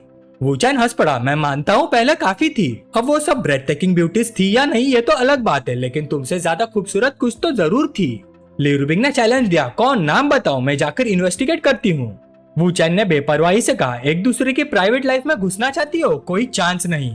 ली रूबिंग ने फिर चिढ़ाया, बता नहीं सकते ना, मुझे लगा तुम बहुत कैपेबल हो, मुझसे ज्यादा खूबसूरत, तुम बस झूठ बोल रहे हो।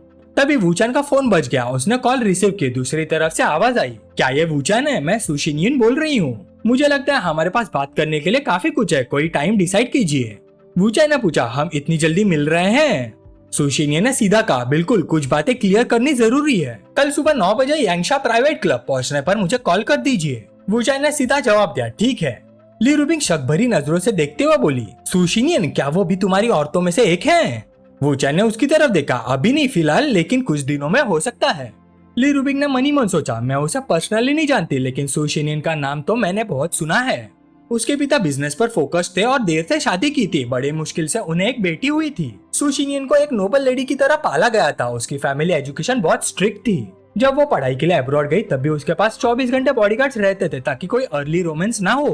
बाद में जब उसके पिता बीमार पड़ गए और उनकी मौत करीब थी तो उन्होंने जल्दी से उसकी शादी अरेंज करने की कोशिश की। सिलेक्शन क्राइटेरिया बहुत स्ट्रिक्ट था, ना ज्यादा बूढ़ा ना ज्यादा जवान, फैमिली एसेट कम से कम 1 बिलियन होने चाहिए, और सबसे जरूरी बात, उसे सू फैमिली के साथ मर्ज होने के लिए तैयार होना चाहिए। सू फैमिली के कंडीशंस बिल्कुल नॉन नेगोशिएबल थी। अगर सू शिनयिन वैसी ओबीडिएंट और कंप्लाइंट बेटी थी जैसे लोग कहते थे तो वूचन के पास लगभग कोई चांस नहीं था। इसलिए ली रूबिंग ने ताना मारते हुए कहा, चाहे कितने भी दिन लग जाए वो कभी भी एग्री नहीं करेगी। वूचान मुस्कुराया, मेरी बात पर यकीन नहीं, फिर से बेट लगाना चाहती हो? ली रूबिंग ने बिना सोचे जवाब दिया, बेट। वूचान ने पूछा, सच्ची वाली बेट? पिछली बार हारने के बाद भी डर नहीं लगता? ली रूबिंग ने घमंड से कहा, मुझे बेट लगानी है। वूचांग ने कहा, ठीक है, मुझे 3 दिन दो, मैं उसे अपनी औरत बना दूंगा जो पूरी जिंदगी सिर्फ मेरे साथ रहेगी। ली रूबिंग ने तुरंत कहा, मैं तुम्हें 30 दिन देती हूँ। वूचांग ने सिर हिला दिया, जरूरत नहीं, 3 दिन काफी है। ली रूबिंग ने फिर शर्त रखी, अगर तुम हार गए तो तुम्हें घुटनों पर बैठकर माफी मांगनी पड़ेगी। वूचांग ने हाथ बढ़ाकर ली रूबिंग की कमर के गिर्द बाहर डाल दी। और अगर तुम हार गई तो? ली रूबिंग पलट कर बोली, तो तुम मुझसे क्या करवाना चाहते हो? वूचांग ने रहस्यमय आवाज में कहा, मुझे सोचने दो। पर ली रूबिंग को कोई फर्क नहीं पड़ता। ठीक है, वैसे भी मैं बेट लगा रही हूँ, अगर इस बार हार गई तो मैं पूरी तरह से मान जाऊंगी। वूचांग बोला, तो फिर पक्का रहा। एक नया दिन, डोंगाई के उत्तर में एक प्राइवेट गोल्फ कोर्स। रिसेप्शनिस्ट ने पूछा, सर क्या आप पहली बार यहाँ आए हैं? क्या मैं आपको गोल्फ रूम तक गाइड करूँ? वूचांग ने मना कर दिया, मेरी अपॉइंटमेंट है सु शिनियन से। जैसे उसने ये कहा, काले कपड़ों में एक बॉडीगार्ड सामने आया। वूचांग ने जवाब दिया, मैं ही हूँ। बॉडीगार्ड ने रास्ता दिखाया, कृपया मेरे साथ आइए सर, मिस सु आपका इंतजार कर रही है। कुछ देर चलने के बाद वूचांग सु शिनियन के पास पहुंच गया। जब वो पहुंचा, सु शिनियन ने अभी अभी एक शॉट मारा था। वूचांग बोला, अच्छा शॉट था। सु शिनियन ने तारीफ को इग्नोर कर दिया और सीधा पूछा, तुम्हें उस बात का पता कैसे चला? वूचांग धीरे धीरे उसकी तरफ बढ़ा, मुझे कैसे पता चला ये इम्पोर्टेंट नहीं है। सु शिनियन ठंडे लहजे में बोली, अपनी कीमत बताओ। वूचांग हैरान हो गया, कीमत? तुम्हें लगता है मैं तुमसे पैसे निकालवाने आया हूँ? सु शिनियन ने बेपरवाही से कहा, पैसे न मांगना मुझे और भी ज्यादा सस्पिशियस लग रहा है। वूचांग बोला, अगर तुम इतनी परेशान हो तो और बॉडीगार्ड्स क्यों नहीं लाती, या फिर मुझे यही खत्म क्यों नहीं कर देती? सु शिनियन ने गहरी सांस ली और बोली, पहली बात, मैं ली रूबिंग नहीं हूँ, मैं किसी का मुंह बंद करने के लिए मर्डर नहीं करूंगी। दूसरी बात, तुम ली रूबिंग के बॉयफ्रेंड हो, कोई तुम्हारे साथ ऐसा करने की हिम्मत नहीं करेगा। वूचांग ने पूछा, तो तुम मुझसे प्रूफ चाहती हो? सु शिनियन उलझन में पड़ गई, प्रूफ? अचानक वूचांग ने उसके करीब आकर उसे गोल्फ सिखाने का नाटक करना शुरू कर दिया। सु शिनियन गुस्से में बोली, तुम क्या कर रहे हो? वूचांग ने सीधा जवाब दिया, बस तुम्हें गोल्फ खेलना सिखा रहा हूँ, ज्यादा मत सोचो। और वैसे भी मैंने तुम्हें एक रीजनेबल प्रूफ दे दिया है, तो फिर तुम अभी भी सेटिस्फाई क्यों नहीं हो? सु शिनियन ने मनी मन सोचा, ये ली रूबिंग का बॉयफ्रेंड है। अगर ली रूबिंग को पता चल गया कि ये किसी और लड़की के इतने करीब है तो वो कभी नहीं मानेगी कि ये सिर्फ गोल्फ सिखा रहा है। ये आदमी तो खुद मुसीबत बुला रहा है। शायद डरना मुझे नहीं, इसे चाहिए। अगर मैं रेजिस्ट ना करूँ तो सिर्फ इतनी बात ही इसके लिए काफी होनी चाहिए। वूचांग फिर गोल्फ पर फोकस करने लगा। बाहर खड़े बॉडीगार्ड समझ ही नहीं पा रहे थे कि यंग मिस आखिर कर क्या रही हैं। सु शिनियन ने पूछा, तुम्हें डर नहीं लगता कि मैं ली रूबिंग को कॉल करके कंप्लेन कर दूंगी? वूचांग मुस्कुराया, लगता है, लेकिन तुम भी डर रही हो कि मैं तुम्हारा सीक्रेट दूसरों को बता दूंगा, तो हम बराबर हुए ना?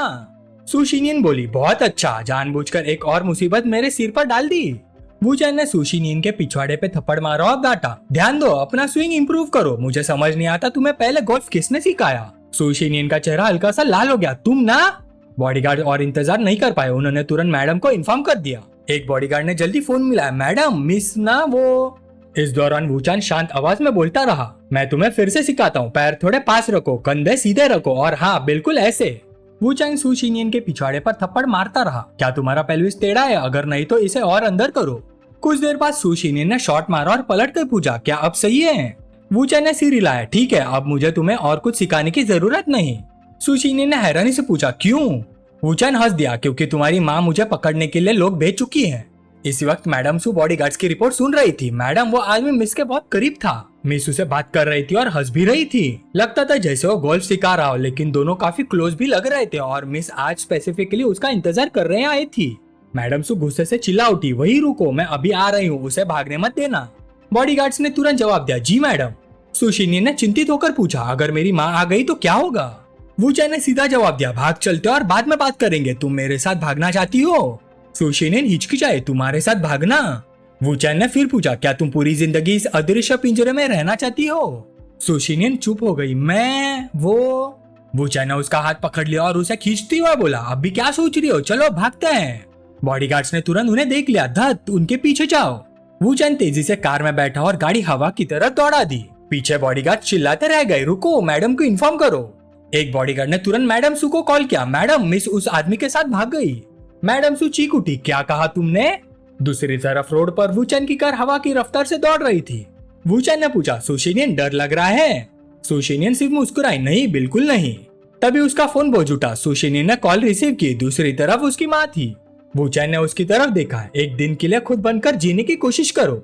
सुशिनियन ने गहरी सांस ली। मॉम। सू मैडम ने पूछा, तुम कहाँ हो और किसके साथ हो? सुशिनियन ने डरे हुए अंदाज में जवाब दिया, मेरे दोस्त के साथ। सू मैडम गुस्से से गरज उठी। दोस्त? तुमने कब से दोस्त बनाना शुरू कर दिया? क्या तुम अपनी हैसियत नहीं जानती? क्या वो तुम्हारे लायक हैं? मैंने तुम्हें इतने सालों तक पाला पोसा और अब तुम एक आदमी का हाथ पकड़कर घर से भाग रही हो। वूचैन ने कार की खिड़की नीचे कर दी, जिससे सुशिनियन पर पड़ने वाला प्रेशर थोड़ा कम हो गया। सुशिनियन ने चुपचाप उसकी तरफ देखा। थैंक यू वूचैन, आज मैं खुद बनना चाहती हूँ। फिर उसने हिम्मत जुटाकर फोन में कहा, मॉम मैं भी एक इंसान हूँ, मैं आपकी कंट्रोल की हुई पपेट नहीं हूँ।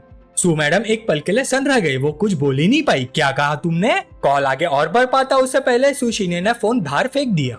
वूचैन ने पहले बात शुरू की, मुझे लगता है तुम्हारी माँ पूरे सू फैमिली को हमें ढूंढने के लिए लगा देगी। सुशिनियन ने सिर हिला दिया। नहीं, वो अपनी रेपुटेशन खो देने से डरती है, वो इतना बड़ा हंगामा नहीं करेगी। वूचैन फिर मजाक करते हुए बोला, तुम्हें डर नहीं लगता कि मैं तुम्हें भेज दूंगा? तुम वाकई मेरे साथ आ गई? सुशिनियन की आंखें हल्की सी लाल हो गई। तो क्या हुआ अगर कर भी दो? आज तक किसी ने मेरे पास आने की हिम्मत नहीं की। बचपन से ही मैं उस स्पॉटलाइट के नीचे जीते आई हूँ। सब लोग कहते रहे कि मैं सबसे अलग हूँ। ग्रेजुएशन के बाद भी सब कुछ वैसा ही रहा। मेरी माँ चाहती थी कि मैं उनके हिसाब से जियो, हमेशा परफेक्ट बनो, हमेशा एक्सीलेंट बनो। वो मुझे एक बोल से ज्यादा राइस तक खाने नहीं देती, कहीं मैं मोटी ना हो जाऊं। उनकी नजरों में मुझे हमेशा खूबसूरत दिखना चाहिए।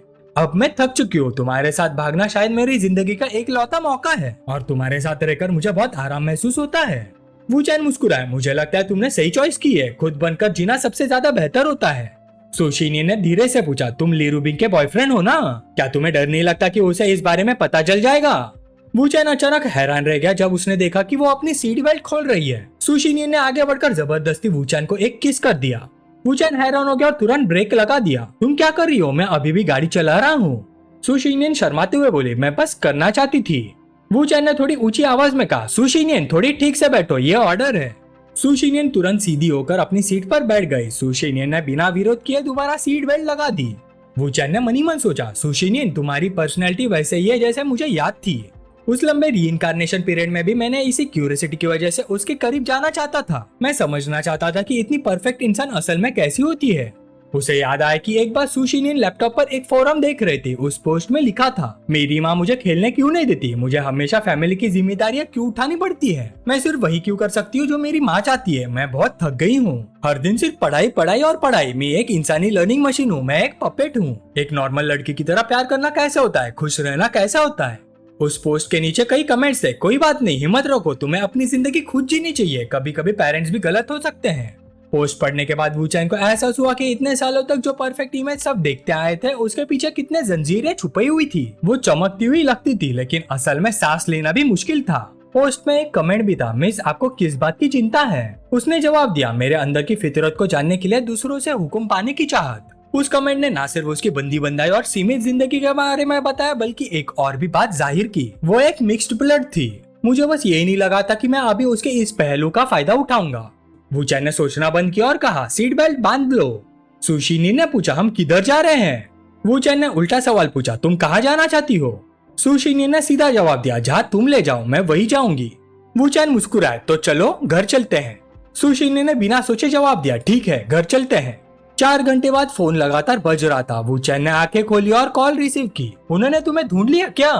दूसरी तरफ ली राउटा घबराई हुई आवाज में था, ब्रदर इन लॉ आपको पता है युआन ने मुझे फोन किया था। मैडम सू उसकी गाड़ी की इन्वेस्टिगेशन कर रही हैं। उसके पास कोई ऑप्शन नहीं था, इसलिए उसने बात मेरी तरफ घुमा दी। फिर उन्होंने मुझे भी कॉल किया। आपकी तरफ सब ठीक है ना? वूचैन ने शांत आवाज में जवाब दिया, कोई बात नहीं, तुम फिलहाल चुपचाप वही रहो, मैं खुद हैंडल कर लूंगा। तभी ली रूबिंग का फोन आया, मिस सू ने मुझे कॉल किया था। तुमने फिर क्या कर दिया? क्या तुमने सू फैमिली को नाराज कर दिया? वूचैन ने पूछा, सच में जानना चाहती हो? ली रूबिंग झुंझला कर बोली, बोलना है तो बोलो। वूचैन ने कहा, 1 मिनट। फिर उसने सुशिनियन को पकड़ा दिया, कुछ बोल दो। सुशिनियन घबरा गई, मैं क्या बोलूं? वूचैन ने बेपरवाही से जवाब दिया, जो मन करे बोलो, उसे ये जानने की चिंता मत करो कि तुम कौन हो। सुशिनियन ने फोन उठाया, धीरे से कहा, हनी कौन है फोन पर? सब ठीक तो है ना? वूचैन ने फिर सुशिनियन से पूछा, तुम जानना चाहती हो ना फोन के दूसरी तरफ कौन है? दूसरी तरफ से ली रूबिंग की आवाज है, हस्बैंड। सुशिनियन ने जवाब दिया, हेलो माफ कीजिए आप कौन है? सुशिनियन ने जवाब दिया, हेलो माफ कीजिए आप कौन है? दूसरी तरफ से ठंडी आवाज में जवाब आया, ली रूबिंग। सुशिनियन बोली, ओह तो आप मिस ली हैं। ली रूबिंग ने सीधा पूछा, तुम कौन हो और वूचैन के साथ क्या कर रही हो? सुशिनियन हिचकिचाते हुए बोले, हम बस दोस्त हैं, हम अभी भी थोड़े बिजी हैं। ली रूबिंग ने मनी मन सोचा, अभी तो दोनों एक दूसरे को हस्बैंड वाइफ बुला रहे थे और अब दोस्त बन गए। ली रूबिंग ने बात घुमाई नहीं, तो माफ कीजिए मिस्सू, आप दोनों को डिस्टर्ब करने के लिए सॉरी, क्या मैं थोड़ी देर वू चैन से मिल सकती हूँ? वू चैन ने जवाब दिया, मैं उस विला में हूँ जो तुम्हारे छोटे भाई ने मुझे दिया था। ली रूबिंग बोली, ठीक है वही रुको, मैं अभी आती हूँ। वू चैन ने सोचा, जब ली रूबिंग यहाँ आएगी तब तो और मजा आएगा। सु शिनियन हैरान होकर बोली, तुम्हें डर नहीं लगता कि उसे सब पता चल जाएगा? वू चैन ने सच बता दिया, एक्चुअली ली रूबिंग और मैं लवर्स नहीं है, हमारे बीच भी एक ऐसा सीक्रेट है जो किसी को नहीं पता। सु शिनियन ने ऐसा सिर हिलाया जैसे सब समझ गई हो, मुझे समझ आ गया, तुम भी उसके पहले वाले 3 बॉयफ्रेंड्स की तरह फेक हो। वू चैन ने कहा, उसका छोटा भाई भी ये बात नहीं जानता, तो ये सीक्रेट तुम्हें संभाल कर रखना होगा, समझी? सु शिनियन ने सीधा जवाब दिया, मैं खुद से मुसीबत ढूंढने नहीं जाऊंगी। लेकिन तुमने मुझसे झूठ बोलने की हिम्मत कैसे की? तुम्हें ली रूबिंग से बिल्कुल डर नहीं लगता? वू चैन ने उसे अपनी तरफ खींच लिया, पछतावा हो रहा है अब? सु शिनियन ने धीरे से कहा, नहीं। दूसरी तरफ ली रूबिंग समझ नहीं पा रही थी ये सब हुआ कैसे। सु शिनियन उस तरह की औरत नहीं थी।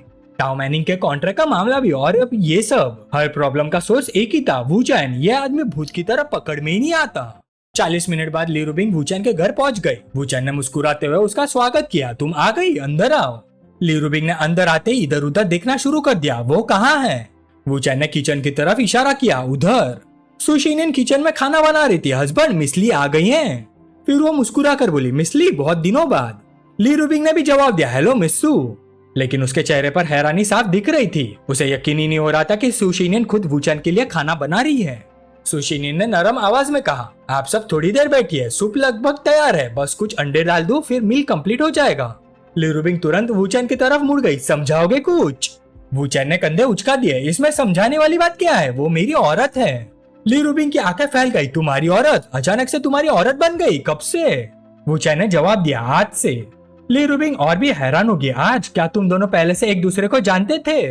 वू चैन ने सिर हिला दिया, हम कभी नहीं मिले। ली रूबिंग का मुंह खुला का खुला रहेगा, क्या मजाक कर रहे हो ना? तभी सु शिनियन की आवाज आई, डिनर तैयार है। हस्बैंड जरा टेबल लगाने में हेल्प कर दो, ओके? मैं हाथ धोकर आती हूँ। मिसली आप भी यूं खड़ी ना रहे, कृपया बैठ जाइए क्योंकि खाना बहुत जल्दी तैयार हो जाएगा। ली रूबिंग के दिमाग में सवालों का तूफान चल रहा था। उसने वू चैन का हाथ पकड़ लिया, वू चैन इधर आओ। लेकिन उसके कुछ कहने से पहले सु शिनियन फिर आ गई। हस्बैंड लॉन्ड्री हो गई है, क्या मैं कपड़े बालकनी में सुखा दूं? ली रूबिंग का एक्सप्रेशन और अजीब होता गया। वो देखती रही जब सु शिनियन लगातार बोलती रही, मैं पहले कपड़े सुखा देती हूँ, फिर सूप सर्व करती हूँ, कुछ देर बाद ड्राई कपड़े कहाँ रखूं? ली रूबिंग पूरी तरह स्पीचलेस हो चुकी थी। उसे लग रहा था जैसे 1000 कौवे उसके सिर के ऊपर उड़ रहे हो। सु शिनियन फिर बोले, ठीक है सब लोग खाना खाओ, जरा टेस्ट करके बताओ, काफी टाइम बाद मैंने कुकिंग की है, मुझे नहीं पता तुम्हारे टेस्ट के हिसाब से बनी है या नहीं। ली रूबिंग ने जलन भरी नजरों से देखा, अब तो ये उसे खुद खाना भी खिलाना चाहती है। दोनों कितने क्लोज आ गए हैं।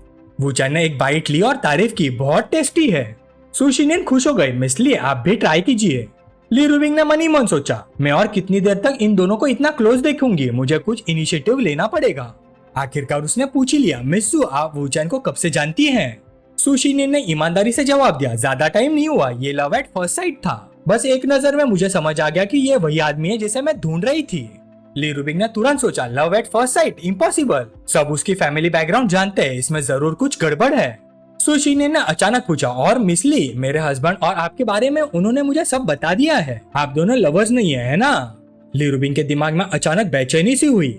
सु शिनियन ने आगे कहा, चिंता मत कीजिए, मैं ये बात किसी को नहीं बताऊंगी, लेकिन मुझे आपसे एक फेवर चाहिए, हमारे रिलेशनशिप को फिलहाल सीक्रेट रहना होगा, इसलिए मैं चाहती हूँ कि आप दोनों लवर्स होने के नाटक जारी रखें, चाहे कुछ क्लोज एक्ट्स भी करने पड़े, मुझे कोई प्रॉब्लम नहीं होगी।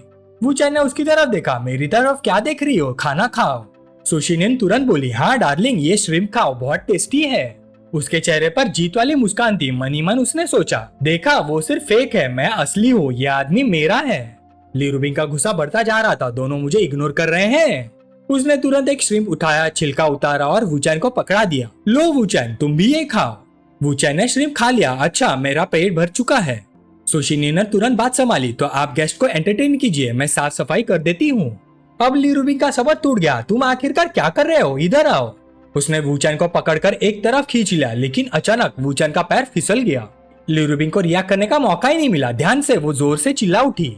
वू चैन ने ली रूबिंग को अपने साथ खींच लिया। ली रूबिंग सीधा उसके ऊपर गिर पड़ी। ली रूबिंग बोली, ध्यान से। वू चैन ने उसकी बात इग्नोर कर दी और बोला, हार तो हार होती है, इतने सवाल क्यों पूछ रही हो, तुमने खुद कहा था कि हार को ग्रेसफुली एक्सेप्ट करोगी। लीरुबिंग नाराज हो गई, लेकिन वूचैन ने उसे ज्यादा परेशान नहीं किया। मैं बहुत थक गया हूँ, पूरा दिन परेशान रहा हूँ और मेरा पूरा बदन दर्द कर रहा है, मुझे मसाज दे दो। लीरुबिंग ने जोर से पूछा, यही मसाज करूँ या तुम्हारे रूम में? वूचैन ने जवाब दिया, यहाँ कंफर्टेबल नहीं है, रूम में चलते हैं।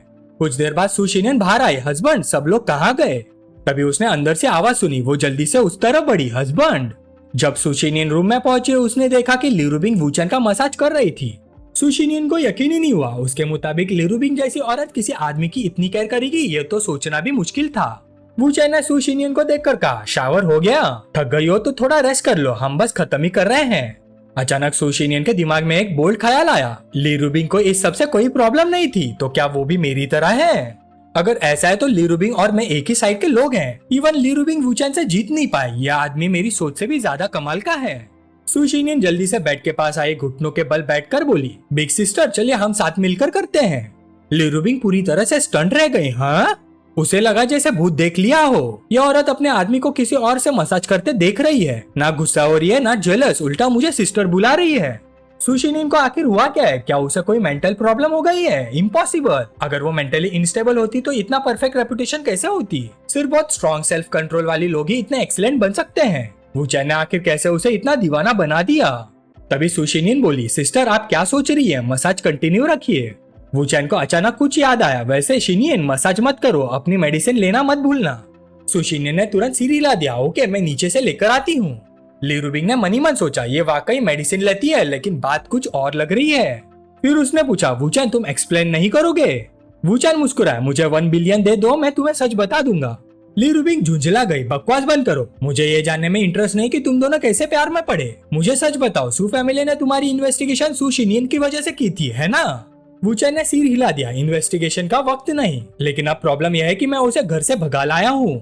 लीरुबिंग ने फिर पूछा, अब क्या करने वाले हो? क्या तुम घर जमाई बनने वाले हो? वूचैन हंस पड़ा, क्या तुम्हें लगता है मैं ऐसा आदमी हूँ? लीरुबिंग को फिर भी शक था, चाहे ब्रेकअप भी हो जाए सू फैमिली तुम्हें आसानी से नहीं छोड़ेगी। वूचैन बस मुस्कुराया, ब्रेकअप क्यों, सू फैमिली को हैंडल कर लेंगे तो सब खत्म हो जाएगा। लीरुबिंग को अचानक कुछ समझ आया, तो मतलब सू फैमिली को अभी तक हमारे फेक रिलेशनशिप के बारे में पता नहीं है, और मेरी वजह से ही मैंने तुम्हारी हेल्प करने का डिसीजन लिया। वूचैन ने तारीफ की, काफी स्मार्ट हो, इसलिए तो मैंने कहा था कि हम करंट सिचुएशन से निपट सकते हैं। लीरुबिंग ने दांत भींचकर पूछा, अब जब हम एक ही बोट में, क्या तुम बता सकते हो कि वो घर से क्यों भागी? वूचैन ने शांत लहजे में जवाब दिया, वो 20 साल से ज्यादा तक एक पपेट की तरह जीती रही है, बस एक बार खुद बनकर जीना चाहती थी। अगर मैं उसकी हेल्प कर लूं तो क्या गलत है? तभी वूचैन का फोन बज गया, उसने कॉल रिसीव की, हेलो।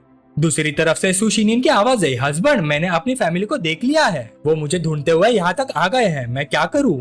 वूचैन ने नरम आवाज में तसल्ली दी, कोई बात नहीं, हम नीचे आ रहे हैं, मेरा इंतजार करो, फिक्र मत करो। कॉल खत्म करने के बाद वूचैन ने लीरुबिंग की तरफ देखा, सू फैमिली के लोग आ गए हैं, चलो। लीरुबिंग ने फिर एक सवाल पूछा, तुम्हें पता था कि सू फैमिली इसी वक्त आएगी, इसलिए तुमने मुझे यहाँ बुलाया था, है ना? वूचैन मुस्कुराया, तुम्हें क्या लगता है? ही ही ही ही ही। लीरुबिंग ने भाई सिकोड़ ली, मुझे ये फीलिंग पसंद नहीं है। वूचैन हैरान हुआ, कौन सी फीलिंग? लीरुबिंग धीरे से बोली, ये फीलिंग कि तुम सब कुछ पहले से प्लान कर लेते हो, मेरे लिए भी, और मैं तुम्हारा विरोध भी नहीं कर पाती। समझ रहे हो ना मैं क्या कहना चाहती हूँ? वूचैन ने नरम आवाज में कहा, इतना बुरा मत बनाओ इसे, तुम्हारा और सू फैमिली का एक ही वक्त पर आ जाना सिर्फ एक कोइंसिडेंस है, ये मेरा प्लान नहीं था। लीरुबिंग ने फिर कहा, मैं तुम्हें ब्लेम नहीं कर रही, बस मुझे ये फीलिंग पसंद नहीं। वूचैन हंस पड़ा, तुम्हारी बातें सुनकर लगता है जैसे तुम नाराज गर्लफ्रेंड हो। लीरुबिंग कुछ पल चुप रह गई, उसे समझ ही नहीं आया क्या जवाब दे। फिर दोनों एक साथ रूम से बाहर निकले। जैसे वे बाहर आए, बहुत सारे बॉडीगार्ड चिल्ला उठे, वो आ गए, वो आ गए, यही लड़का है। दूसरे गार्ड्स मधुमक्खियों के छत्ते की तरह शोर मचाने लगे, हमारी यंग मिस वापस करो, हमारी यंग मिस वापस करो। लीरुबिंग ने जोर से कहा, सू फैमिली है ना, मेरी टेरिटरी में आकर मेरे साथ प्रॉब्लम क्रिएट करने आए हो? एक बॉडीगार्ड आगे बढ़ा और समझाने की कोशिश की, मिसली आप गलत समझ रही है, हम आपके लिए नहीं आए, हम उसके लिए आए हैं। उसने वूचैन की तरफ इशारा किया, ये हमारी यंग मिस को अपने साथ ले गया है। लीरुबिंग ने बेपरवाही से हाथ हिला दिया, दफा हो जाओ, ये मेरा आदमी है, वो दूसरी औरतों का किडनैप करने की हिम्मत कैसे कर सकता है? बॉडीगार्ड्स एक दूसरे की तरफ देखने लगे, सभी मुश्किल में पड़ गए। तभी सुशिनियन आगे बढ़ी और गुस्से में बोली, तुम लोग क्या कर रहे हो? किसने कहा कि मुझे कोई ले गया है? बॉडीगार्ड्स तुरंत सीधे खड़े हो गए, यंग मिस। कुछ लोग धीरे से बोले, हम तो मैडम के ऑर्डर पर आए हैं। सुशिनियन ने पलटकर डांट दिया, बस हर बात में मेरी माँ का नाम लेना बंद करो। मेरे मामले में तुम लोग इतनी दखल अंदाजी क्यों कर रहे हो? मेरे और मेरी माँ के बीच की बात में तुम लोगों को बोलने का हक किसने दिया? तभी एक गरिमामय आवाज सुनाई दी, सुशिनियन तुम हद से ज्यादा जिद्दी हो रही हो।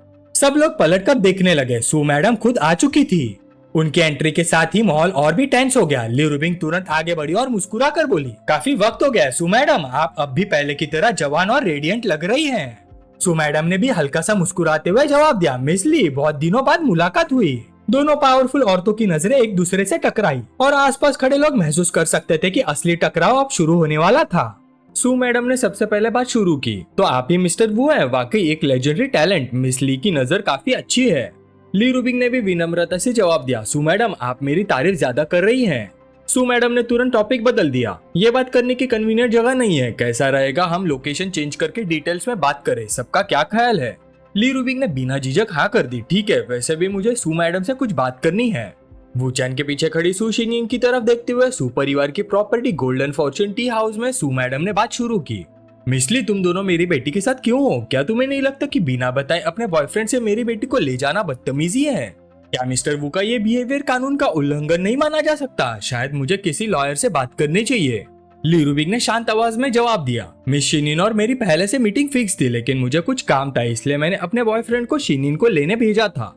सू मैडम ने हैरानी जताने का नाटक किया, अच्छा तो क्या मैं ये समझू कि मिस्टर वू मेरी बेटी को जबरदस्ती नहीं ले गए? ली रूबिंग भी पीछे हटने वाली नहीं थी। शिनिंग अब 27 साल की हो गई है, अगर उसे वाकई जबरदस्ती ले जा रहा था तो क्या उसे मदद के लिए फोन करना नहीं आता? सू मैडम मुझे लगता है आप ज्यादा क्यूरियस होंगी ये जानने में कि हम मिल क्यों रहे थे। सू मैडम ने भी साथ दिया, मैं डिटेल सुनना चाहती हूँ। ली रूबिंग उठकर सू शिनिन के पास गई। सू मैडम इस वक्त शिनिन वो इंसान नहीं रही जो पहले थी, उसे एक पपेट बना दिया गया है, एक ऐसी पपेट जो ये भी डिसाइड नहीं कर सकती कि वो कितनी बाउल चावल खाएगी, इसलिए शिनिन मुझसे जलन करती है, वो मेरी जैसी लड़की बनना चाहती है। सू मैडम घबरा गई, तुम क्या कह रही हो? ली रूबिंग ने बात जारी रखी, शिनिन मुझसे मिली क्योंकि वो चाहती थी कि मैं उसकी मदद करूं, लेकिन मैं क्या मदद कर सकती हूँ? सू मैडम क्या आप जानती है ये क्या है?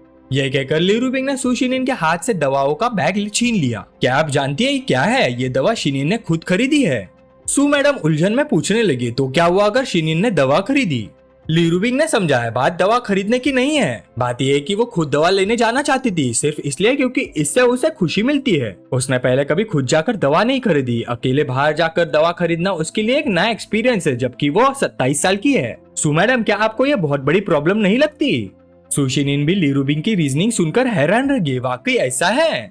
वूचैन को ये सब बिल्कुल एक्सपेक्टेड लगा। जैसे ही तुम बोलना शुरू करती हो तुम्हारी लॉजिक सीधा 10 में से 10 होती है। ली रूबिंग अब भी समझा रही थी, शिनिन अंदर ही अंदर घुट रही है, क्या आप समझ नहीं रही? आज मैं और वूचैन यहाँ है, दवा खरीदना उसका एक छोटा सा रेबेलियन था, लेकिन अगली बार क्या होगा जब उसके पास कोई नहीं होगा, तब वो क्या करेगी? क्या आपको डर नहीं लगता? 3 मिनट तक पूरा कमरा खामोश रहा। आखिरकार सू मैडम बोली, अगर ऐसा है मिसली तो मुझे तुम्हारा शुक्रिया अदा करना चाहिए। ली रूबिंग ने शांति से जवाब दिया, शिनिन मेरी दोस्त है, शुक्रिया की कोई जरूरत नहीं। वूचैन अंदर ही अंदर खुश हो गया, बहुत बढ़िया ली रूबिंग, अब इसे रैप अप करने का वक्त आ गया है, थोड़ा और फ्यूल डालता हूँ। अचानक वूचैन जोर से बोल पड़ा, सू मैडम ली रूबिंग और मैं पूरा दिन बिजी रहे हैं, इतनी देर से लगे हुए हैं। ली रूबिंग भी थोड़ी कंफ्यूज हो गई, ये अचानक गुस्सा क्यों? नहीं ये गुस्सा नहीं, ये प्रोसेस को फास्ट करना चाहता है, समझ गई, मुझे कोऑपरेट करना चाहिए। ली रूबिंग ने धीरे से कहा, हनी तुम क्या कर रहे हो? शिनिन मेरी दोस्त है, ऐसा मत बोलो। वूचैन और भी ज्यादा इमोशनल हो गया, क्या बस इतना ही काफी है? तुम मिस्सू की मदद करती हो क्योंकि तुम्हें डर है कि उसके साथ कुछ हो जाएगा, लेकिन बदले में तुम्हें क्या मिलता है? वो लोग तुम्हारी बिल्कुल कदर नहीं करते। ली रूबिंग मुझे तुम्हारे लिए बुरा लगता है। ली रूबिंग ने वूचैन को शांत करने की कोशिश की, हनी ऐसा मत कहो, शांत हो जाओ, मेरे खातिर ही सही, ठीक है? शिनिन मेरी दोस्त है, सीन मत बनाओ और गुस्सा भी मत करो, गुड बॉय। सू शिनिन ने मनी मन सोचा, अगर मुझे पता ना होता कि ये सब एक्टिंग है तो मैं भी लगभग मान ही लेती कि ये सब सच है। यहाँ तक कि सू मैडम ने भी सोचा, शायद मुझे इसका शुक्रिया अदा करना चाहिए। ये सोचकर सू मैडम बोली, मिसली तुम बहुत दयालु हो, अब मैं समझ गई। शिनिन तुम्हारी माँ होने के नाते मेरा कभी तुम्हें नुकसान पहुंचाने का इरादा नहीं था। आज के बाद मैं इस बारे में ध्यान से सोचूंगी और तुम्हें कुछ काम खुद करने की आजादी दूंगी। मिसली जैसे दोस्त मिलना तुम्हारी किस्मत है। ली रूबिंग ने भी जवाब दिया, शिनिन बहुत आउटस्टैंडिंग है, सब उसे पसंद करते हैं। सू मैडम खड़ी हो गई, काफी देर हो गई है मिसली, अब मैं तुम्हें डिस्टर्ब नहीं करूंगी। शिनिन पहले मैं बहुत स्ट्रिक्ट थी, तुम्हें इतना प्रेशर लेने की जरूरत नहीं है। आज तुम मिसली के साथ टाइम स्पेंड कर सकती हो, बस कल दोपहर तक कंपनी आ जाना, मैं अब घर जा रही हूँ। जैसे सू मैडम ने दरवाजा बंद किया, सू शिनिन और ली रूबिंग दोनों ने राहत की सांस ली। वूचैन बोला, मिशन अकम्प्लिश्ड, फिलहाल स्टेज 1 कंप्लीट हो गया। ली रूबिंग ने दूर जाती हुई कार को देखा, सू शिनिन तुम्हारी माँ चली गई है और वो कोई बॉडीगार्ड भी पीछे नहीं छोड़कर गई, यहाँ कोई अंडरग्राउंड बेस भी नहीं है। सुशिनियन तुरंत वूचान के बहाव में आकर चिपक गई। हस्बैंड, क्या तुम सच में अभी गुस्से में थे? तुम बहुत डरावने लग रहे थे। वूचान मुस्कुराया, पागल हो क्या, वो सब एक्टिंग थी। ली रुबिंग ने पहचान नहीं सका, मैं सीरियसली कह रही हूँ, तुम दोनों ऐसे ही रहना बंद कर सकते हो क्या? वूचान ने भी हाँ में हाँ मिलाई और फोन उठाते हुए बोला, बिल्कुल सही, अब असली काम करने का वक्त आ गया है, तो बताओ सबसे पहले किसको कॉल करूँ? ली रुबिंग ने तुरंत उसे रोक दिया। वूचान, तुम क्या कर रहे हो? कोई उल्टा सीधा काम मत करना। वूचान ने आराम से समझाया, मैंने कब कहा कि मैं रैंडम लोगों को कॉल करने वाला हूँ? ली रुबिंग फिर बोल पड़ी, प्लीज ड्रामा मत करो, ठीक है? सब कुछ सेटल हो गया है मैडम, सो अब तुम्हारी इन्वेस्टिगेशन नहीं करेगी और तुम बाद में मिस सू से मिल भी सकते हो, तुम्हें और क्या चाहिए? वूचान ने सू शिनियन की तरफ मुड़कर कहा, शिनियन, क्या तुम चाहती हो कि हम आगे मिलकर छुपके छुपके मिलते रहे जैसे कोई सीक्रेट डेट हो? मुझे पसंद नहीं कि तुम मेरी वजह से तकलीफ उठाओ, मेरी जिम्मेदारी है कि मैं तुम्हारे लिए कोई रास्ता निकालूं। मैं नहीं चाहता कि तुम्हें प्यार और फैमिली में से किसी एक को चुनना पड़े। सू शिनियन का दिल भर आया, हस्बैंड। अचानक वूचान ने उसके कंधे पर हाथ रखा, इधर आओ सू शिनियन, मेरी बात ध्यान से सुनो। अब मैं कुछ फोन कॉल्स करने वाला हूँ, उसके बाद मुझे और लोगों से भी कांटेक्ट करना है। मैं चाहता हूँ कि तुम सबसे कम वक्त में सू कॉर्पोरेशन को संभालने की ताकत हासिल करो, गोल्डन वाइस प्रेसिडेंट बनो, ताकि तुम्हारी कंपनी में भी तुम्हारी आवाज हो और घर में भी तुम्हारी बात सुनी जाए। फिर तुम्हारी माँ भी तुम्हें कंट्रोल नहीं कर पाएगी और तुम्हारे पिता वो खुश होंगे, बेफिक्र होंगे और तुम पर और भी ज्यादा गर्व करेंगे। वूचान ने फिर पूछा, सू शिनियन, क्या तुम तैयार हो? सू शिनियन थोड़ा झिझकी, वो मैं कैसे?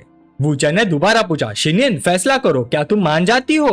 आखिरकार सू शिनियन ने अपना मन बना लिया, मैं तैयार हूँ।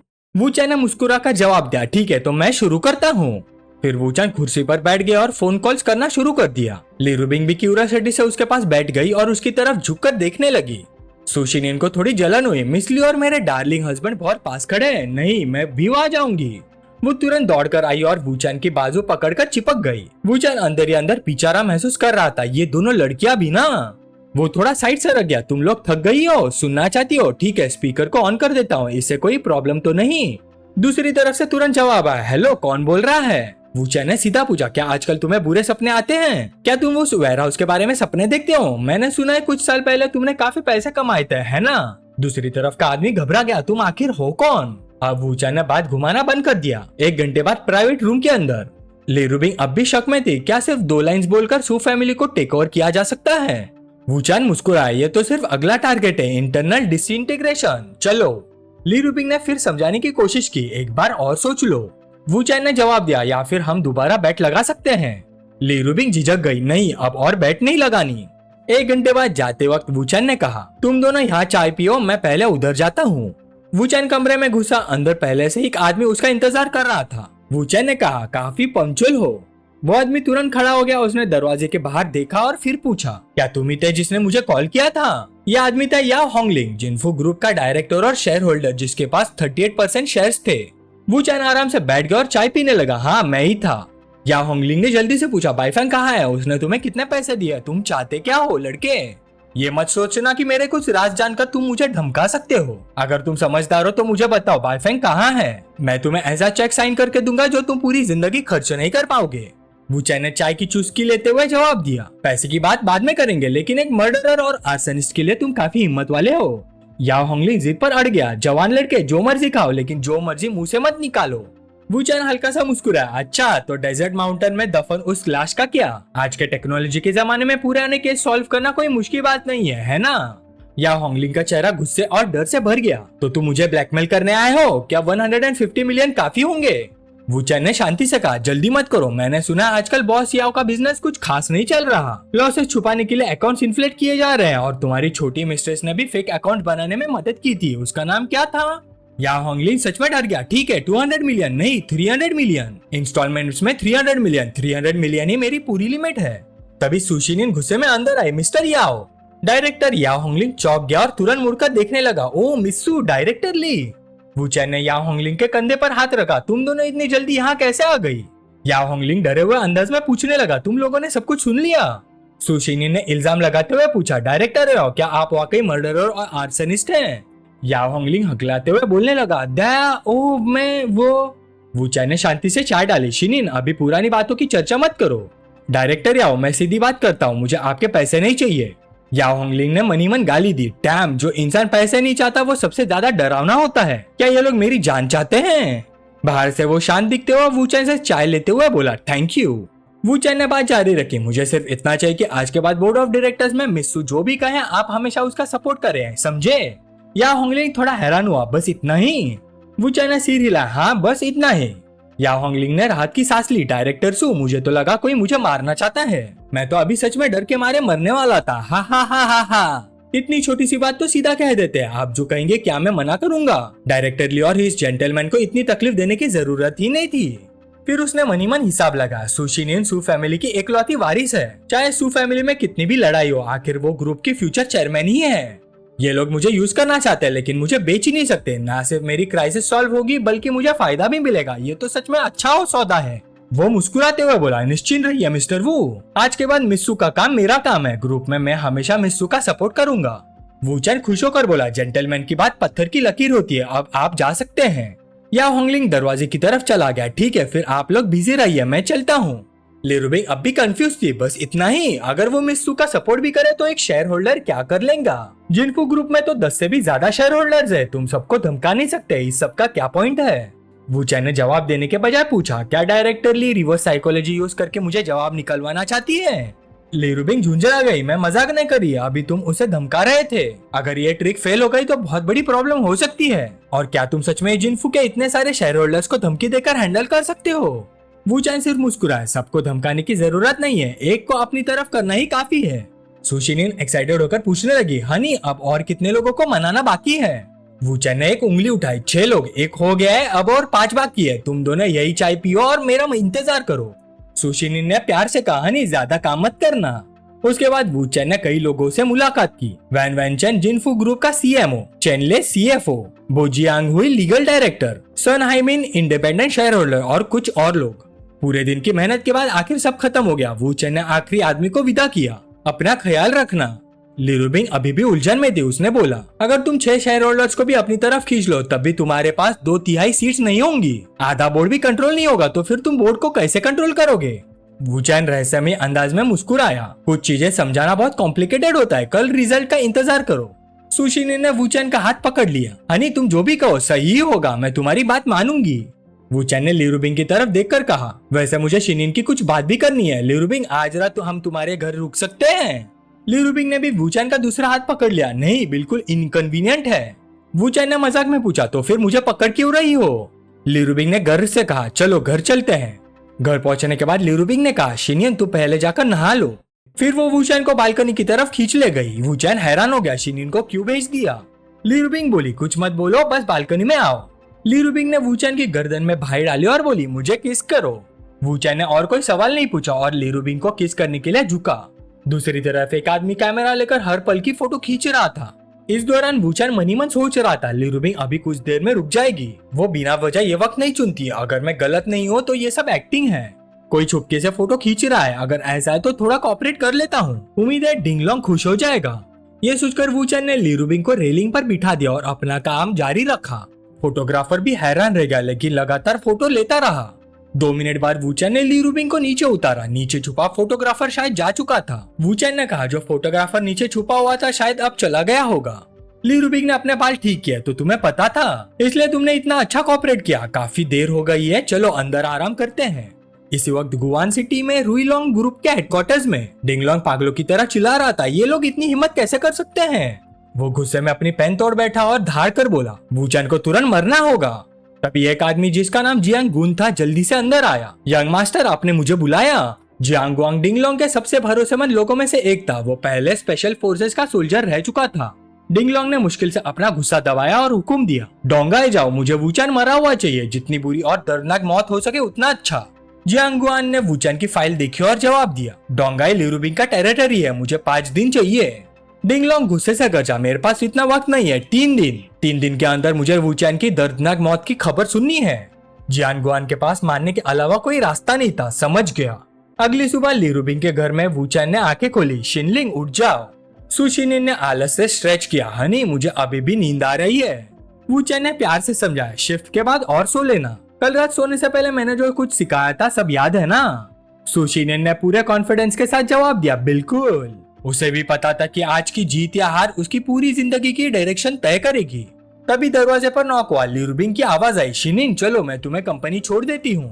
थोड़ी देर के ड्राइव के बाद सुशिनिन कंपनी पहुंच गई। जैसे वो अंदर गई, लोग रिपोर्ट्स लेकर उसके पास आ गए। एक फीमेल असिस्टेंट सबसे पहले बोली, प्रेसिडेंट सु, ये लास्ट मीटिंग का प्रपोजल है, अगर आप देख सके तो। उसकी बात पूरी होने से पहले एक मेल असिस्टेंट बोल पड़ा, प्रेसिडेंट सु, brand value enhancement budget plan के बारे में। सुशिनिन ने दोनों को रोक दिया, डिटेल्स मीटिंग में डिस्कस करेंगे।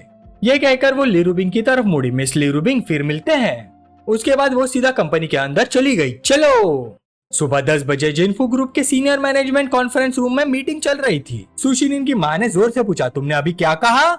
सुशिनिन ने दोबारा साफ साफ कहा, मैं रिबिलियन कर रही हूँ। फिर उसने सख्त आवाज में कहा, शाउडा और यांगाओ को डिसमिस कर दिया जाए। अगर आप एग्री नहीं करती तो बोर्ड मीटिंग बुला लीजिए। सुशिनिन की माँ को अपने कानों पर यकीन नहीं हुआ। क्या तुम बोर्ड मीटिंग भी बुलाना चाहती हो? सुशिनिन ने बात जारी रखी, मैं कंपनी के एग्जीक्यूटिव वाइस प्रेसिडेंट और बोर्ड ऑफ डायरेक्टर्स की मेंबर भी। मेरे पास बोर्ड मीटिंग कन्वीन करने का अधिकार है। और हाँ, मैं एग्जीक्यूटिव वाइस प्रेसिडेंट हूँ। सिक्योरिटी डिपार्टमेंट डायरेक्टर और डिप्टी डायरेक्टर को डिसमिस करने के लिए बोर्ड रेजोल्यूशन की जरूरत नहीं होती, तो ये फैसला यही फाइनल है। मैं एचआर डिपार्टमेंट को इन्फॉर्म कर दूंगी। मीटिंग के बाद सुशिनिन की माँ ने गुस्से में टेबल पर हाथ मारा। उन्होंने ऐसा क्या गलत किया है? बिना वजह उन्हें क्यों निकला जा रहा है? अगर लेबर डिस्प्यूट हुआ है तो कंपनी की गलती मानी जाएगी। अगर मीडिया तक खबर पहुंच गई तो कंपनी की रेपुटेशन खराब होगी। उसका जिम्मेदार कौन होगा? सुशिनिन को कल रात वूचन की बातें याद आ गई। उस वक्त वूचन ने कहा था, सबसे पहला टारगेट तुम्हारी कंपनी का शाउडा और यांगाओ होंगे। अब सुशिनिन ने साफ जवाब दिया, मैं उन्हें बिना वजह नहीं निकाल रही, मेरे पास वजह है। 5 साल पहले हमारे ग्रुप के डोंगा स्ट्रीट वाले स्टोर में रॉबरी हुई थी। वो पूरे देश का सबसे बड़ा स्टोर है। सबसे अच्छी डेकोरेशन, सबसे एडवांस सर्विलेंस और सबसे हाई लेवल सिक्योरिटी वही थी।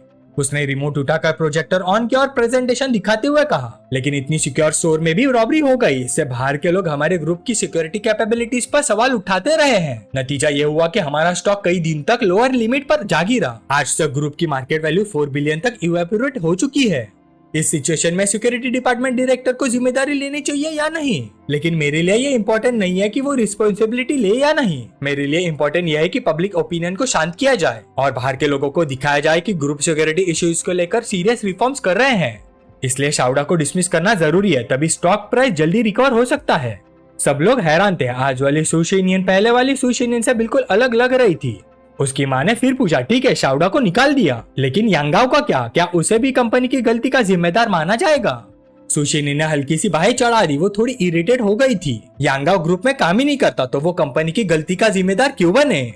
उसकी माँ का सिर दर्द करने लगा। तुम क्या कहना चाहती हो?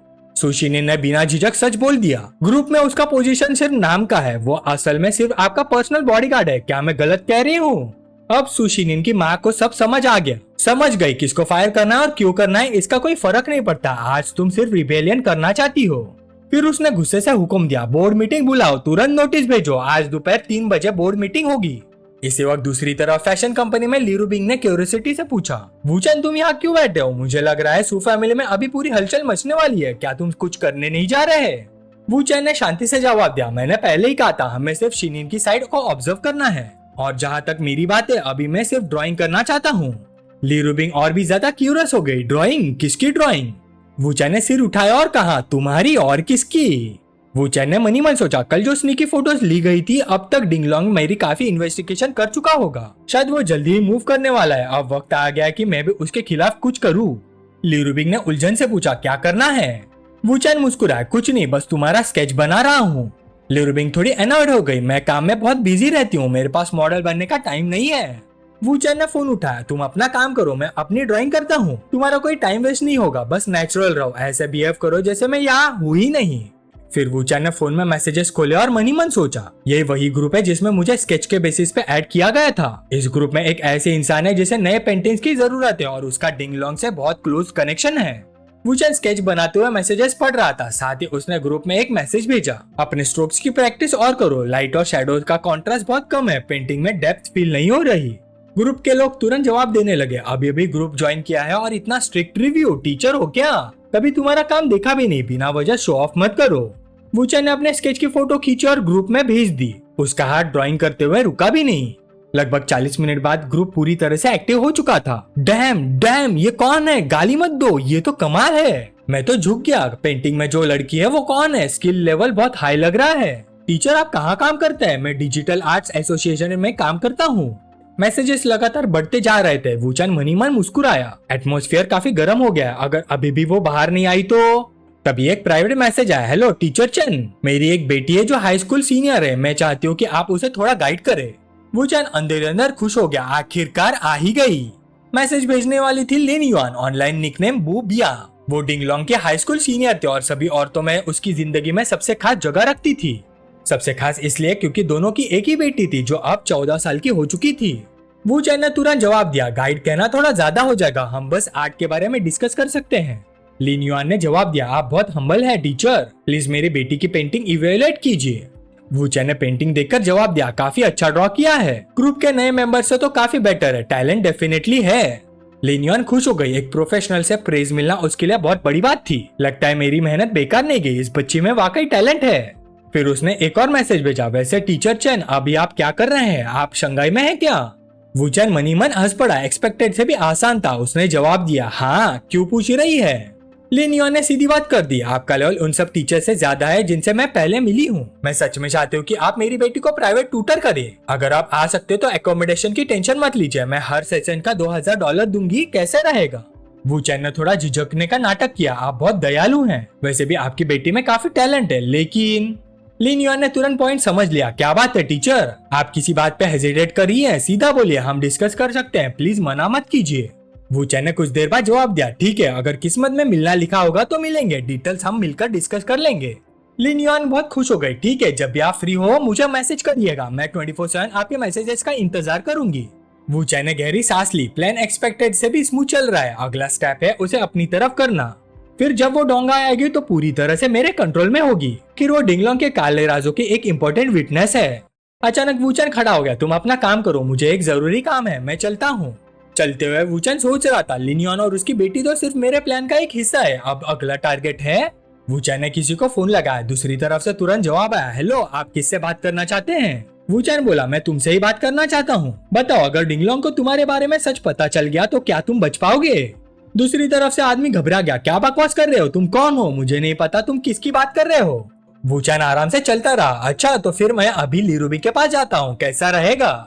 दूसरी तरफ से तुरंत आवाज आई, रुको मेरे दोस्त आराम से बात करते हैं। वू चैन ने कहा, तो फिर मेरी बात मानो, आज दोपहर 3 बजे मिलते हैं, एड्रेस मैं बाद में भेज दूंगा। उसी वक्त जिनफू कॉर्पोरेशन में दोपहर के 3 बजे मैडम सू ने कॉन्फ्रेंस रूम में बैठे सब लोगों को देखा और कहा, सब लोग आ गए हैं तो बोर्ड मीटिंग ऑफिशियली शुरू करते हैं। सुशिनी ने बात जारी रखी, यहाँ बैठे सब लोग इस टेम्पररी बोर्ड मीटिंग के एजेंडे के बारे में पहले ही सुन चुके होंगे। शुरुआत में ये सिर्फ एक छोटा सा इशू था, लेकिन अब जब बोर्ड मीटिंग हो ही रही है तो जिसको जो कहना है वो कह सकता है। मैं उम्मीद करती हूँ कि अगर किसी को ऑब्जेक्शन हो तो वो रीजन के साथ बोले, सिर्फ अपोज करने के लिए अपोज मत कीजिए। सब लोगों को महसूस हुआ कि एक स्ट्रॉन्ग वार्निंग थी। कुछ लोग मनी मन खुश भी हो रहे थे, अच्छा हुआ हमें पहले से सिचुएशन का पता था, वरना आज वाली सुशिनी के साथ एडजस्ट करना मुश्किल हो जाता। मैडम सू ने भी ताली बजाई, बुरा नहीं, बिल्कुल बुरा नहीं सुशिनी, आज तुमने वाकई मुझे नई नजर से देखने पर मजबूर कर दिया। लेकिन अगले पल उन्होंने टेबल पर हाथ मारा और आवाज ऊंची कर दी, लेकिन आज मेरा जवाब है नहीं, मतलब नहीं। फिर मैडम सू ने धीमी लेकिन मजबूत आवाज में कहा, शाउडा दशकों से कंपनी के साथ है, फैक्ट्री सिक्योरिटी मैनेजर से लेकर जनरल ऑफिस हेड तक का सफर तय किया है, सावधान, मेहनती और जिम्मेदार, एक ऐसा एम्प्लॉय जिसने कभी कोई बड़ी गलती नहीं की। अगर हम उसके साथ ऐसा करेंगे तो बाकी एम्प्लॉयज का हौसला कैसे नहीं टूटेगा? मैं सही कह रही हूँ या नहीं? कुछ सपोर्टर्स तुरंत बोल पड़े, बिल्कुल सही, बात में दम है, मैं भी सहमत हूँ। मैडम सू अंदर ही अंदर खुश हो गई। सुशिनी ने जवाब नहीं दिया, बोर्ड फिर मेरी तरफ झुक रहा है, बहुत अच्छा, जारी रखो। मैडम सू ने आगे कहा, आज सुबह तुम कह रही थी कि शाउडा अपनी गलती मानकर खुद रिजाइन कर दे, हम उसे चुपचाप कॉम्पेंसेशन भी दे सकते हैं, लेकिन उसके पास मना करने का भी अधिकार है। अगर हम जबरदस्ती उसे निकाल देंगे और मामला आर्बिट्रेशन तक पहुंच गया तो कॉम्पिटिटर्स इसका फायदा उठाएंगे, मीडिया हंगामा मचाएगी, स्टॉक प्राइस और भी फ्लक्चुएट करेगा। और लोग सहमत होने लगे। मैं मैडम सू की बात से सहमत हूँ, ये रिस्क वाकई मौजूद है, मैं भी ऐसा ही सोचता हूँ। सुशिनी ने मनी मन सोचा, अभी भी इतनी जिद करनी जरूरी है क्या? आखिर वो बोली, आप कहती है आपके पास रीजंस है, मैं कहती हूँ मेरे पास रीजंस है, ऐसे तो हम कभी भी किसी कंक्लूजन पर नहीं पहुँच पाएंगे। सीधा वोट करते हैं, जो लोग मेरे प्रपोजल के सपोर्ट में है हाथ उठाइए। मैडम सू गरो जुटी, मैं देखना चाहती हूँ कौन हिम्मत करता है। सबसे पहले एक आदमी ने सुशिनी के सपोर्ट में हाथ उठाया। मैडम सू ने देखा और सोचा, एक आदमी का सपोर्ट मिल जाना ही मिरेकल है।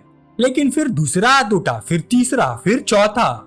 मैडम सू के दिल में बेचैनी बढ़ने लगी। रुको, अभी और भी है, नहीं ये मुमकिन नहीं। याओ होंगलिंग, हान हेमिंग, वाइन वॉनचुंग, सुन याओमिंग और फिर चेनले ने भी हाथ उठा दिया। मैडम सू अपना गुस्सा रोक नहीं पाई, बाकी सबको छोड़ो लेकिन चेनली तुम भी। यूनिवर्सिटी से ग्रेजुएट होने के बाद तुम कंपनी में आई थी, एक ऑर्डिनरी फाइनेंस क्लर्क से शुरुआत की थी। मैंने तुम्हें एक एक कदम बढ़ाकर आज इस पोजीशन तक पहुंचाया है, मुझे इसका एक्सप्लेनेशन चाहिए। सुशिनी ने तुरंत रोक दिया। मॉम, वोटिंग प्रोसेस को इन्फ्लुएंस मत कीजिए, वोट कंटिन्यू होने दीजिए। फिर उसे वूचन की बात याद आई। हर किसी को एक्टिवली अपनी तरफ लाना जरूरी नहीं होता। कुछ लोग सिर्फ तुम्हारा एटीट्यूड देखना चाहते हैं, तुम्हारी स्ट्रेंथ और ऑथोरिटी देखना चाहते हैं। जैसे उन्हें लगेगा कि तुम पावरफुल हो, वो खुद तुम्हारी साइड आ जाएंगे। सुशिनी ने सोचा, लगता है मुझे और टफ बनना पड़ेगा। उसने टेबल पर उंगलियां थपथपाई। क्या और कोई मेरा सपोर्ट करता है? इस वक्त कंपनी के सबसे सीनियर मेंबर टोंग डुयांग, जो सुरुवैन का सबसे पुराना और भरोसेमंद आदमी था, उसने हल्की सी खांसी की और फिर अपना हाथ उठा दिया। मैडम सू की आंखें फट गई। डुयांग, तुम भी? टोंग डुआन ने उनकी बात काट दी। सिस्टर इन लॉ शिनलोंग बड़ी हो गई है, उसकी तरफ देखिए। मैडम सू गुस्से में खड़ी हो गई और टेबल पर जोर से हाथ मारा। देखूं? क्या देखूं मैं? तुम्हारे पास सिर्फ 9 वोट्स हुए, आधा भी नहीं हुआ। मैं देखना चाहती हूँ और कौन मेरे खिलाफ खड़ा होता है। बोर्ड के रूल्स के मुताबिक मेजर रेजोल्यूशंस के लिए 2/3 वोट्स चाहिए थे और ऑर्डिनरी रेजोल्यूशन के लिए आधे से ज्यादा। आज का रेजोल्यूशन ऑर्डिनरी कैटेगरी में था, मतलब पास होने के लिए सिर्फ 1 वोट और चाहिए था। सुशिनी ने धीरे से टेबल पर हाथ रखा। सबकी नजर उस पर टिक गई और उस वक्त उसे वूचन की सबसे इम्पोर्टेंट बात याद आ गई। असली गोल बोर्ड को कंट्रोल करना नहीं है, असली गोल तुम्हारी माँ को हार मानने पर मजबूर करना है। ये अल्टीमेट मूव है, या तो सब कुछ एक ही बार में सॉल्व हो जाएगा या सब कुछ खत्म हो जाएगा। सुशिनी को महसूस हुआ ये वही पल है। उसने मैडम सू की तरफ देखा और बोली, मॉम, क्या आप वाकई इतनी दूर तक जाना चाहती हैं? मैडम सू ने सीधा उसकी आंखों में देखा। हाँ तो मुझे किस बात का डर होना चाहिए? मैं तुम्हारी माँ हूँ, मैं तुम्हें कंट्रोल क्यों नहीं कर सकती? सुशिनी ने शांत आवाज में जवाब दिया, मैं चाहे तो इस वोट को पास होने से रोक सकती हूँ। आप चेयरमैन की वाइफ है। यहाँ बहुत लोग आपकी बात सुनते हैं, लेकिन क्या ये मेरे लिए अच्छा होगा? क्या ये सू फैमिली के लिए अच्छा होगा? क्या ये कंपनी के लिए अच्छा होगा? मैं उम्मीद करती हूँ कि आप ध्यान से सोचिए कि आज आप असल में क्या कर रही है। हमारा अपना परिवार और कितने दिन तक बाहर वालों के लिए मजाक बना रहेगा? मैडम सू चुप हो गए। उन्होंने कुछ पल सोचा। अगर मैं शिनियन का प्रपोजल रोक देती हूँ तो सू फैमिली में एक ऐसा कॉन्फ्लिक्ट शुरू हो जाएगा जिसे कभी खत्म नहीं किया जा सकता। बोर्ड 2 कैंप्स में बांट दिए जाएंगे, कंपनी इंटरनल फाइट्स में फंस जाएगी, बिजनेस ऑपरेशंस गिर जाएंगे, स्टॉक प्राइस टूट जाएगी, शिनियन पूरी तरह इनहेरिटेंस की उम्मीद खो देगी और आखिर में कंपनी बर्बाद हो जाएगी। मैडम सू ने दोनों हाथ टेबल पर रखे, फिर धीरे से मुड़कर चल दी। उनके दिल में सिर्फ एक ख्याल था, हम फैमिली है। बात यहाँ तक कैसे पहुँच गई? बस अब बहुत हो गया। सुशिनी ने शांति से बाकी लोगों की तरफ देखा। क्या और कोई सपोर्ट करता है या कोई विरोध में है? सबने अपने हाथ उठा दिए, सभी सहमत थे। फिर सुइंग ने घोषणा की, मीटिंग खत्म होती है। आज से सू फैमिली और जिंगफू ग्रुप के मालिक बदल चुके हैं। दूसरी तरफ लू गुयान परेशान होकर फोन कर रहा था। वूचैन, मेरे भाई फ्री हो? चलो साथ में लंच करते हैं। वूचैन ने पूछा, बॉस लू क्या बात है, कोई प्रॉब्लम हुई है क्या? लू गुयान ने अपना माथा मसला। तू सच में बहुत सीधा है छोटे भाई, सच कहूँ तो मुझे तुमसे एक फेवर चाहिए। वूचैन ने मनी मन हिसाब लगाया। हम स्पाई मीटिंग में अभी वक्त है, इसलिए उसने हाँ कर दी। ठीक है, मैं अभी आता हूँ। दोनों ने वेस्ट सिटी के यूफू रेस्टोरेंट में मिलने का फैसला किया। जैसे लू गुयान ने वूचैन को देखा, वो तुरंत उसके पास आया और कंधे पर हाथ मार दिया। तू आ गया छोटे भाई, पता है क्या? लू गुयान थोड़ा रुक गया, फिर अपने बाल पीछे करके बोला, मेरा सर देख। वूचैन ने पूछा, क्या हुआ, तुम्हारी पहली मोहब्बत ने मारा क्या? लू गुयान ने तुरंत वूचैन का हाथ पकड़ लिया। अरे साफ नहीं दिख रहा। उसने मुझ पर चाय का कप फेंक दिया और मुझे घर से निकाल दिया। छोटे भाई, कोई तरीका है जिससे वो और उसका बेटा मुझे एक्सेप्ट कर ले? वूचैन शांत आवाज में बोला, बॉस लू इतनी जल्दी मत करो, धीरे धीरे उनका दिल जीतो, थोड़ा वक्त लगेगा, फिर सब ठीक हो जाएगा, पहले बैठते हैं। लेकिन लू गुयान जल्दी से बोला, छोटे भाई तुम मेरी सिचुएशन जानते हो, मेरा बेटा इंतजार नहीं कर सकता। वूचैन फिर भी आराम से बैठ गया, चाय डाली और बोला, पहले बताओ अब तक तुमने क्या क्या किया है? लू गुयान सोचने लगा। सबसे पहले मैं उसके पास गया, फूल खरीदे, रिंग खरीदी, डायमंड्स खरीदे, नेकलेस खरीदा, यहाँ तक कि उसके बेटे के लिए फरारी भी खरीद ली। वूचैन ने भाई सिकोड़ ली। बॉस लू तुम गलत डायरेक्शन में जा रहे हो, तुम उसे ऐसा महसूस करा रहे हो जैसे तुम सिर्फ पैसे फेंक रहे हो। उसने जिंदगी में गरीबी और मुश्किलें देखी है, अब वो पैसे के लिए तुम्हारे पास वापस नहीं आएगी। तुम जो कुछ भी कर लो उसकी नजरों में वो सिर्फ बेइज्जती और नफरत लग रही है। अचानक लू गुयान को माहियोंग की बात याद आ गई। लू गुयान, अगर दोबारा हमारे दरवाजे पे आए ना तो हम घर बदल देंगे, तुम हमें परेशान करके बच नहीं सकते। लू गुयान को जैसे अचानक सब समझ आ गया। तो बात ये है, कोई हैरानी नहीं छोटे भाई, तुम्हारे पास कोई आइडिया है? वूचैन ने जवाब दिया, हाँ 2 तरीके हैं। पहला तरीका तुम्हारे बेटे से शुरू होता है, इसमें थोड़ा वक्त लगेगा, लेकिन तुम्हारे बेटी की वजह से माहियोंग धीरे धीरे तुम्हें माफ कर देगी। दूसरा तरीका बहुत तेज है, शायद आज ही काम हो जाए। लू गुयान ने बिना सोचे तुरंत कहा, मैं दूसरा तरीका चुनता हूँ। छोटे भाई बताओ क्या करना है? वूचैन थोड़ा हिचकिचाया। ये तरीका बहुत जल्दी काम करेगा, लेकिन ये देखकर लू गुयान ने तुरंत फोन निकाला। छोटे भाई लेकिन मत बोलो, अगर काम हो सकता है तो पैसे की कोई प्रॉब्लम नहीं, मैं अभी ट्रांसफर कर देता हूँ। वूचैन ने समझा, ब्रदर लू हर चीज पैसे से नहीं होती, प्लान मुश्किल नहीं है, बस आपको थोड़ी बेइज्जती सहनी पड़ेगी। लू गुयान ने तुरंत जवाब दिया, तुम्हारा ये भाई बेइज्जती से नहीं डरता, बस बताओ क्या करना है। वूचैन उसके करीब झुक गया। ब्रदर लू अगर आप अपनी जिद पकड़ कर रख सकते हो और अपना घमंड छोड़ सकते हो तो हम ये कर सकते हैं। थोड़ी देर बाद दोनों माहियोंग के घर पहुंच गए। Xinchilang garden, Chiang road, south city district. Wuchen community के सर्विस रूम में रुक गया। उसने मनी मन सोचा, ब्रदर लू अब सब कुछ आपके ऊपर है। उधर लू गुयान माहियोंग के दरवाजे के सामने खड़ा था और रोने जैसी आवाज में बोल रहा था, वे शाओयांग, शाओयांग घर पर हो शाओयांग। माहियोंग गुस्से से चिल्लाई, कोई घर पर नहीं है, जाकर मर जाओ और कभी यहाँ मत आना। लेकिन लू गुयान फिर भी विनती करता रहा, शाओयांग ऐसा मत करो, पहले दरवाजा तो खोलो। मैं तभी माहियोंग ने जोर से दरवाजा खोला और चिल्लाई, अभी तक यहाँ क्या कर रहे हो, कब तक तमाशा करोगे, निकल जाओ। लू गुयान ने जल्दी से अपने हाथ में पकड़ा हुआ खाने का पैकेट उठाया। नहीं नहीं नहीं, मैं खाना लाया हूँ, फ्रूट पैनकेक्स, जब हम गरीब थे तब हम हमेशा यही खाया करते थे। माहियोंग ने गुस्से में पैकेट को झटके से गिरा दिया, मुझे तुम्हारी किसी चीज की जरूरत नहीं, निकल जाओ। लू गुयान तुरंत झुककर उसे उठाने लगा। इसी वक्त उसका बेटा मीवी बाहर आ गया। आप क्या उठा रहे हो, आप बस चले क्यों नहीं जाते। माहियोंग पलटकर अपने बेटे पर चिल्लाई, ये तुम्हारा मामला नहीं है, क्या मैंने तुम्हें बाहर आने को कहा था, अपने कमरे में वापस जाओ। लू गुयान ने जल्दी से बीच बचाव किया, माहियोंग गुस्सा मत हो, हमारे बेटे के सामने मत करो, ऐसा मत करो। दोनों लगभग आधे घंटे तक बहस करते रहे। कुछ देर बाद बिल्डिंग की सिक्योरिटी गार्ड्स वहां आ गए। हम आधे घंटे से सीसीटीवी पर देख रहे हैं, क्या आप लोगों को पता है कि आप पड़ोसियों को परेशान कर रहे हैं, किसी ने कंप्लेंट भी कर दी है। लू गुयान ने तुरंत अपनी गलती मान ली, मेरी ही गलती है। सिक्योरिटी गार्ड ने आगे कहा, अगर फैमिली मेंबर को झगड़ा करना है तो घर के अंदर करो, मेन गेट के सामने खड़े होकर पूरी सोसाइटी को डिस्टर्ब मत करो। माहियोंग ने तुरंत इनकार कर दिया, कौन सी फैमिली, मेरा इस आदमी से कोई रिश्ता नहीं है, मैं इसे जानती तक नहीं, ये हमारे दरवाजे पर आकर हमें परेशान कर रहा है, इसे अभी यहाँ से ले जाओ जल्दी। बिल्डिंग सिक्योरिटी गार्ड लू गुयान की तरफ मुड़कर बोला, सुना आपने, मैडम कह रही कि वो आपको नहीं जानती, तमाशा बंद कीजिए और यहाँ से चले जाइए। लू गुयान गुस्से में बोल पड़ा, मैं नहीं जा रहा, मैं अपनी बीवी से बात कर रहा हूँ, तुम लोग बीच में मत आओ।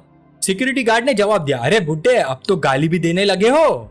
लू गुयान ने उसका हाथ झटक दिया, तो क्या हुआ अगर गाली दे दी, निकल जाओ यहाँ से, मेरी और मेरी बीवी की लड़ाई है, तुम्हारा इससे क्या लेना देना। ये देखकर सिक्योरिटी टीम जोर से चिल्लाई, ये बुड्ढा सिर्फ गाली नहीं दे रहा, ये हाथ भी उठा रहा है, इसने पहले हाथ लगाया, पकड़ो इसे। सिक्योरिटी गार्ड्स ने लगातार लू गुयान को लात मारनी शुरू कर दी। मार खाते हुए भी लू गुयान चिल्लाया, अगर हिम्मत है तो मुझे मार ही डालो, चाहे मर भी जाओ फिर भी यहाँ से नहीं जाऊंगा। सिक्योरिटी गार्ड्स गालियां देते रहे, पागल आशिक कहीं का साला। सीसीटीवी से सब देख रहा वूचैन भी थोड़ा इम्प्रेस हो गया। ब्रदर लू की एक्टिंग काफी जबरदस्त है, वाकई पूरी तैयारी के साथ आए हैं।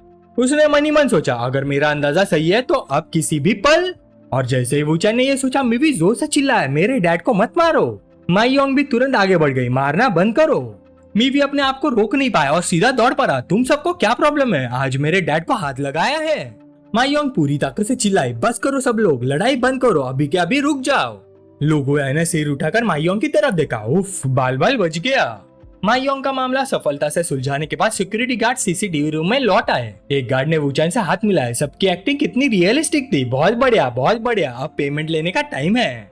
वूचैन ने मनी मन सोचा, रिजल्ट बिल्कुल वैसे ही निकला जैसे मैंने सोचा था। अकाउंट चेक करने के बाद गार्ड्स खुशी से बोले, अगर बॉस लू और उनकी वाइफ दोबारा लड़े तो हमें जरूर बुलाना, अब तो एक्सपीरियंस भी हो गया है, अगली बार और रियलिस्टिक एक्टिंग करेंगे। वूचैन ने सीसीटीवी की तरफ देखा और सोचा, अब इस मामले में मेरी कोई जरूरत नहीं पड़ेगी, बाकी सब ब्रदर लोग खुद संभाल लेंगे, अब असली काम करने का वक्त आ गया है। जैसे ही वूचैन माहियोंग के अपार्टमेंट कॉम्प्लेक्स से बाहर निकला, उसके फोन पर कॉल आ गई। दूसरी तरफ से एक बेचैन आवाज आई, 3:30 बज चुके हैं, तुम कहाँ हो, तुम्हें मुझसे काम नहीं था क्या। वूचैन ने उल्टा पूछा, तो क्या चाहिए तुम्हें। दूसरी तरफ वाला तुरंत नरम पड़ गया, ब्रो मैं झगड़ा नहीं करना चाहता, बस बता दो कब आ रहे हो। वूचैन ने बीच में ही रोक दिया, 5 मिनट में पहुंच रहा हूँ। ठीक 5 मिनट बाद वूचैन डोंगचैंग डिस्ट्रिक्ट के सुडाओ कैफे पहुंच गया। दरवाजा खोलते उसने कहा, काफी देर से वेट कर रहे हो। सामने बेटा स्पाई ने जोर से टेबल पर हाथ मारा। असल में वो डबल एजेंट कोई और नहीं बल्कि जिंगनांग लोंगडांग सिक्योरिटी ग्रुप का बॉस था। साथ ही जिंगनांग प्रोविंशियल सिक्योरिटी एसोसिएशन का काउंसिल मेंबर और डोंगाई सिटी पीपल्स कांग्रेस का रिप्रेजेंटेटिव भी था। मांग जून हाउ ने जवाब नहीं दिया, उसने उल्टा पूछा, वूचैन मुझे फोन तुमने किया था। वूचैन ने शांति से कहा, बिल्कुल फोन मैंने ही किया था। तुम करना क्या चाहते हो, मेरे सबॉर्डिनेट्स को मेरी बेइज्जती वाली कहानियां सुनाओगे और फिर पूरे शहर में फैलाओगे। मांग जून हाउ ने गुस्से में टेबल पर जोर से हाथ मारा, तुम आखिर हो कौन। वूचैन बिल्कुल शांत रहा। वो अपने फोन पर उंगलियां चलाता हुआ बोला, मुझे लोगों का गाली देना पसंद नहीं, लगता है आज तुम ढंग से बात नहीं करना चाहते। ठीक है फिर रहने दो, मैं तुम्हें अभी के अभी विदा कर देता हूँ। तभी फोन की दूसरी तरफ से एक आवाज जल्दी से बोली, अरे ब्रदर इन लॉ, क्या कोइंसिडेंस है, मैं अभी आपको ही कॉल करने वाला था। मांग जुनहाओ का चेहरा बदल गया। उसने मनी मन सोचा, ये ली राउटाई की आवाज है। ये आदमी ली राउटाई का ब्रदर इन लॉ है। उम्र भी मैच करती है, चेहरा भी। पिछले कुछ दिनों से डोंगाई में जो अफवाह चल रही थी, ये वाकई वुचेन ही है। कुछ देर तक वुचेन की तरफ से कोई जवाब नहीं आया तो ली राउटाई थोड़ा घबरा गया। क्या हुआ ब्रदर इन लॉ, सब ठीक तो है ना? तब वुचेन बोला, तुम्हारे लोगों में गद्दार है, मुझे उसे निपटना है। ली राउटाई तुरंत गुस्से में आ गया। कौन है वो, बस नाम बता दो, मैं अभी के अभी उसकी खबर लेता हूँ। ये सुनते ही मांग जुनहाओ का शरीर कांप गया। वो घुटने के बल गिर गया और वुचेन की पैंट पकड़कर भीख मांगने लगा।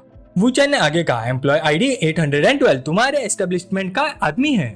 ली राउटाई ने तुरंत जवाब दिया, समझ गया, बस मैं अभी देख रहा हूँ, फोन रखता हूँ ब्रदर इन लॉ। कॉल खत्म हो गई। वुचेन ने मांग जुनहाओ की तरफ देखा और मुस्कुराते हुए बोला, अब हम आराम से बात कर सकते हैं। मांग जुनहाओ को इससे ज्यादा और क्या चाहिए था। जी बिल्कुल कर सकते हैं मिस्टर वू, आप मेरे बड़े भाई हैं। नहीं, आप तो मेरे दादाजी जैसे दर्जा रखते हैं। चलिए ऊपर चलते हैं, जो भी बात करनी है आपके हिसाब से करेंगे। ऊपर पहुंचकर मांग जुनहाओ ने चाय डाली। मिस्टर वू चाय लीजिए। अभी वुचेन का फोन वाइब्रेट हुआ। कॉल लू गुयान की थी। छोटे भाई तुम कहाँ हो? वुचेन ने जवाब दिया, ब्रदर लू, अभी अभी तो आप और भाभी का पैचअप हुआ है, मैं यहाँ एक जरूरी काम संभाल रहा हूँ। लू गुयान ने घबराहट में कहा, तेरा काम मेरा काम है, मुझे एड्रेस भेजो। तुम्हें बताना ही पड़ेगा, मैं अभी तुमसे मिलने आ रहा हूँ। वुचेन ने सोचा कि ये तो और भी अच्छा है। उसे इस वक्त लू गुयान के इन्फ्लुएंस की जरूरत थी, जिससे काम और आसान हो जाता। ये सोचकर वुचेन बोला, ठीक है ब्रदर लू, डोंगचैंग डिस्ट्रिक्ट शूडाओ कैफे 2nd फ्लोर। मांग जुनहाओ ने डरे हुए अंदाज में पूछा, मिस्टर वू कोई और आ रहा है क्या? वुचेन ने जवाब दिया, एक दोस्त आ रहा है, खड़े मत रहो, बैठ जाओ। लेकिन मांग जुनहाओ ने तुरंत मना कर दिया, नहीं नहीं मिस्टर वू, अगर आपका कोई और हुक्म है तो सीधा बता दीजिए। वुचेन ने चाय का कप उठाया। बॉस मैंग, 45 साल पहले तुम डिंगलोंग के आदमी बने थे। इन सालों में तुमने उसके भरोसेमंद लोगों को ली रूबिंग की कंपनी, रेसिडेंशियल कम्युनिटीज और ली राउटाई के आसपास सिक्योरिटी गार्ड्स के रूप में लगवाया। पिछले महीने में जब ली राउटाई के यहाँ से तुम्हारी पोल खुल गई थी, तब तुम मुश्किल से उसकी गन से बचकर निकले थे, लेकिन बचने के तुरंत बाद तुमने उसी को डिंगलोंग के हाथ बेच दिया। मांग जुनहाओ ने दोनों हाथ जोड़ दिया। मिस्टर वू प्लीज और मत कहिए, सीधा ऑर्डर दीजिए, चाहे कर पाऊं या नहीं, मैं पूरी कोशिश करूंगा। वुचेन ने शांत लहजे में कहा, मेरा अंदाजा है कि डिंगलोंग बहुत जल्दी मुझे मरवाने के लिए किसी को भेजेगा। मांग जुनहाओ ने जल्दी से सफाई दी, आपकी इन्फॉर्मेशन कलेक्ट करना और आपसे निपटना मेरी जिम्मेदारी नहीं है। वुचेन खिड़की के बाहर देखते हुए बोला, मुझे पता है तुम्हारी जिम्मेदारी मेरी डेली रूटीन्स और आदतों की इन्फॉर्मेशन जमा करना है। ध्यान से सुनो, जल्दी डिंगलोंग या उसका कोई भरोसेमंद आदमी तुमसे कांटेक्ट करेगा। अगर जिंदा रहना चाहते हो तो जो भी वो कहे वही करना, समझे? मांग जुनहाओ ने हैरानी से पूछा, तो क्या मुझे पहले से आपको इन्फॉर्म करना होगा या कोई नाटक करना होगा? वुचेन आराम से चाय पीता रहा, कुछ नहीं, बस अपना रोल निभाओ। ली राउटाई को भी कुछ मत बताना, जिंदा बचने का यही एक तरीका है। मांग जुनहाओ चुप हो गया। वो सिर्फ मनी मन सोच सकता था, मुझे कुछ भी नहीं करना। फिर जब आपको पता है कि कुछ होने वाला है तो आप मेरे पास क्यों आए? क्या आप सच में कुछ नहीं करेंगे और मौत का इंतजार करेंगे? जैसे वुचेन उसके मन की बात पढ़ सकता हो, वो बोला, तुम्हें समझने की जरूरत नहीं। डिंगलोंग के डोंगाई वाले लोग, फेंगजी, यांगहोंग, शिंगशू, ये सब छोटी मछलियां हैं। मेरे लिए कोई खतरा नहीं। मैं तुम्हारे पास इसलिए आया हूँ क्योंकि तुम उनसे ज्यादा इंटरेस्टिंग हो, इसलिए मुझे तुमसे एक काम करवाना है। बाद में तुम डिंगलोंग को भी एक ऐसा ही गिफ्ट दोगे, लेकिन अभी नहीं। तभी लू गुयान तेज कदमों से अंदर आया। ब्रदर मैं आ गया। वुचेन ने भी हाथ हिलाकर कहा, ब्रदर लू। लू गुयान ने धीमी आवाज में पूछा, बॉस मैन, क्या तुम नीचे 20-30 आदमी लेकर आए हो? क्या बात है, मेरे भाई और मेरे खिलाफ कुछ करने का इरादा है क्या? मांग जुनहाओ घबरा गया और तुरंत बोला, बॉस लू नहीं, ये गलतफहमी है। वुचेन ने भी कहा, कुछ नहीं ब्रदर लू, आप अभी आए हो, इतना गुस्सा मत हो, यहाँ सब दोस्त है। मांग जुनहाओ भी तुरंत बोल पड़ा, हाँ हाँ सब दोस्त है बॉस लू, आप गलत समझ रहे हैं। मेरी और मिस्टर वू की थोड़ी सी मिसअंडरस्टैंडिंग थी, लेकिन अब सब कुछ क्लियर हो गया है, सच। लू गुयान ने वुचेन की तरफ देखा, सब सेटल हो गया छोटे भाई। वैसे भी मेरे साथ फॉर्मल मत हुआ करो, तेरा काम मेरा काम है। डोंगाई में अगर किसी ने तेरे सर का एक भी बाल छुआ तो मैं उसे छोड़ूंगा नहीं। ये सुनते मांग जुनहाओ का बदन कांप गया। वुचेन ने मनी मन सोचा, काम हो गया, आज मैंने लू गुयान का थोड़ा सा इन्फ्लुएंस उधर लिया है, लेकिन इसका असर बहुत बड़ा होगा। अब जब मांग जुनहाओ मुझे देख चुका है तो उसे समझ आ जाएगा कि ली रूबिंग और ली राउटाई के बिना भी मेरे पास अपने पावरफुल कनेक्शंस है। उसकी सोच बदल जाएगी, वो मुझे डिंग और ली जैसे बड़े लोगों की कैटेगरी में रखेगा। ऐसे लोग जिनके पीछे बहुत बड़ा नेटवर्क होता है। अब वो सिर्फ डर की वजह से नहीं चलेगा, वो खुद से प्रोएक्टिव होकर काम करेगा और उसकी परफॉर्मेंस और भी बेहतर हो जाएगी। तभी वुचेन का फोन फिर से वाइब्रेट हुआ। कॉलर थी मू टियान टियान। वुचेन ने चिंता से पूछा, क्या हुआ? मू टियान टियान रोते हुए बोली, मैं आपके घर के बाहर खड़ी हूँ। ये सुनते ही वुचेन तुरंत उठ खड़ा हुआ, मुझे जाना होगा ब्रदर लू, मैनेजर वैंग, फिर मिलते हैं। मांग जुनहाओ अंदर ही अंदर शॉक हो गया। फोन पर जो आवाज थी वो ली रूबिंग की नहीं थी। उसने मनी मन सोचा, ये वुचेन वाकई कमाल का आदमी है। लुगुआन ने भी सिर हिला दिया ठीक है। वूचान हवा की तरह गाड़ी चलाकर घर की तरफ निकल गया। रास्ते भर वो मूटी आंटियान से पूछता रहा, मैं आ रहा हूँ, रोना बंद करो, मुझे बताओ क्या हुआ। मूटी आंटियान सिसकाती हुआ बोली, मेरे पेरेंट्स मुझे इंग्लैंड पढ़ने के लिए भेजने चाहते हैं। ये सुनकर मूचान थोड़ा बेबस महसूस करने लगा। उसे लगा इतनी सी बात पर इतना रोना, लेकिन मूटी आंटियान अभी भी रो रही थी। मैं बाहर नहीं जाना चाहती और मेरी मदद करने वाला भी कोई नहीं है। वूचान के पास कोई और ऑप्शन नहीं था। उसने कहा, दरवाजे के पास जो इलेक्ट्रिक मीटर बॉक्स है उसमें स्पेयर कीज रखी है, उससे दरवाजा खोल लो और मेरे वापस आने तक अंदर वेट करो। कुछ देर बाद मूटी आंटियान घर के अंदर आई। उसी वक्त सू शिंगयान अपने बॉडीगार्ड के साथ वहाँ पहुंच रही थी। चलते चलते सू शिंगयान के मन में एक ही ख्याल था, आज की जीत को वो अपने पति के साथ मिलकर सेलिब्रेट करेगी। दरवाजे तक पहुंचते सू शिंगयान को अचानक याद आया, अरे मेरे पास मेरे हस्बैंड के घर की कीज तो है ही नहीं। एक बॉडीगार्ड ने सुझाव दिया, मिस हम लॉक खोल सकते हैं, अंदर जाने के बाद किसी को बुलाकर ठीक करवा देंगे। सू शिंगयान ने सिर हिला दिया, ठीक है करो। बॉडीगार्ड ने बड़े ही आसानी से लॉक खोल दिया। जैसे ही दरवाजा खुला, मूटी आंटियान और सू शिंगयान दोनों एक पल के लिए सन रह गई। खामोशी तोड़ते हुए मूटी आंटियान बोली, मिस्सू आप? सू शिंगयान ने नरम आवाज में पूछा, मिस्मू तुम वूचान के घर पे क्या कर रही हो, क्या वो घर पर नहीं है? मूटी आंटियान ने जल्दी से जवाब दिया, नहीं, उन्होंने मुझे उनका वेट करने को कहा था, मैंने स्पेयर कीज से अंदर एंट्री की। मिस्सू आप यहाँ क्या कर रही हैं? सू शिंगयान ने बॉडीगार्ड को इशारा किया और फिर बोली, वूचान और मैं दोस्त हैं। मूटी आंटियान ने थोड़ी ऑकवर्ड स्माइल के साथ कहा, ओ सिर्फ दोस्त? फिर उसने कहा, मिस्सू अंदर आइए। सू शिंगयान स्लीपर्स पहनते हुए पूछने लगी, मिस्मू तुम कब आई थी? इस वक्त मूटी आंटियान अपने ही ख्यालों में खो गई थी। इतनी नेचुरली स्लीपर्स चेंज कर रही है, मुझसे इतनी अजीब कॉन्फिडेंस के साथ बात कर रही है। सू शिंगयान और वूचान के बीच डेफिनेटली कुछ तो है। सू शिंगयान ने दोबारा पूछा, मिस्मू? तब मूटी आंटियान होश में है, ओ मैं आधे घंटे से भी कम पहले आई हूँ। घर के अंदर आते हुए सू शिंगयान ने पूछा, ठीक है, क्या वूचान ने बताया कि वो कब वापस आएगा? मूटी आंटियान ने मशीन की तरह जवाब दिया, नहीं कुछ नहीं बताया। थोड़ी देर बाद सू शिंगयान मुस्कुराई, खड़ी क्यों, बैठो, मैं कुछ सामान रख कर आती हूँ। मूटी आंटियान चेयर खींचकर बैठ गई। फिर उसने मनी मन सोचा, उसने मुझे बैठने को कहा और मैं बिना सोचे बैठ गई। नहीं, असली बात यह है कि उसका टोन बिल्कुल घर की मालिक जैसा था, कहीं ये वैसा तो नहीं जैसा मैं सोच रही हूँ। 2 मिनट बाद सू शिंगयान किचन से झाँक बोली, मिस्मू कुछ पीना पसंद करोगी? मुझे लगता है घर में कुछ ड्रिंक्स हैं। मूटी आंटियान अंदर ही अंदर जलन महसूस करने लगी। इन दोनों का सारा सामान एक साथ रखा हुआ है, लगता है काफी टाइम से साथ रह रहे हैं। अचानक उसके मुंह से निकल गया, मिस्मू आप और वूचान क्या आप दोनों रिलेशनशिप में हो? सू शिंगयान ने सीधा जवाब नहीं दिया, उल्टा पूछा, तुम्हारा क्या ख्याल है? मूटी आंटियान और ज्यादा सोचने लगी, ना मान रही है ना इनकार कर रही है, उल्टा मुझसे पूछ रही है, क्या ये इनडायरेक्टली मान लेना हुआ? ये डोंगाई की नंबर 1 यंग लेडी है, सबसे खूबसूरत और सबसे मशहूर वुमन, और वूचान की औरत। उधर सू शिंगयान भी उसे देख रही थी। इंटरेस्टिंग, लगता है ये कोई थ्रेट नहीं है। ड्रिंक्स लाते हुए सू शिंगयान ने पूछा, वैसे तुम और वूचान कब से एक दूसरे को जानते हो? मूटी आंटियान ने जवाब दिया, कब से, बस कुछ दिन हुए हैं। सू शिंगयान ने उसके हाथ में पानी की बोतल दी, कुछ दिन पहले? ओ तो तुम मुझसे पहले आई थी, लगता है मुझे तुम्हें बड़ी बहन कहना चाहिए। मूटी आंटियान पूरी तरह कंफ्यूज हो गए, हाँ कौन सी बड़ी बहन? सू शिंगयान ने समझाना जरूरी नहीं समझा, बस इतना समझ लो सबको मिलजुल कर खुश रहना चाहिए। आधे घंटे बाद वूचान आखिर घर लौटा है। दरवाजा खोलते हुए उसे खाने की खुशबू आई। हम खाने की खुशबू? मूटी आंटियान को कुकिंग भी आती है। जैसे वो अंदर आया उसने देखा कि मूटी आंटियान और सू शिंगयान काफी फ्रेंडली लग रही थी। सू शिंगयान बोली, गरम है छोटी बहन, आराम से। मूटी आंटियान मुड़कर बोली, वूचान तुम आ गए। सू शिंगयान भी मुस्कुरा कर बोली, हस्बैंड जल्दी से हाथ धो लो, डिनर रेडी है। तभी मूटी आंटियान को कुछ याद आया, एक मिनट, अभी थोड़ी देर पहले तो मुझे बड़ी बहन कह रही थी, अब अचानक छोटी बहन कैसे बन गई?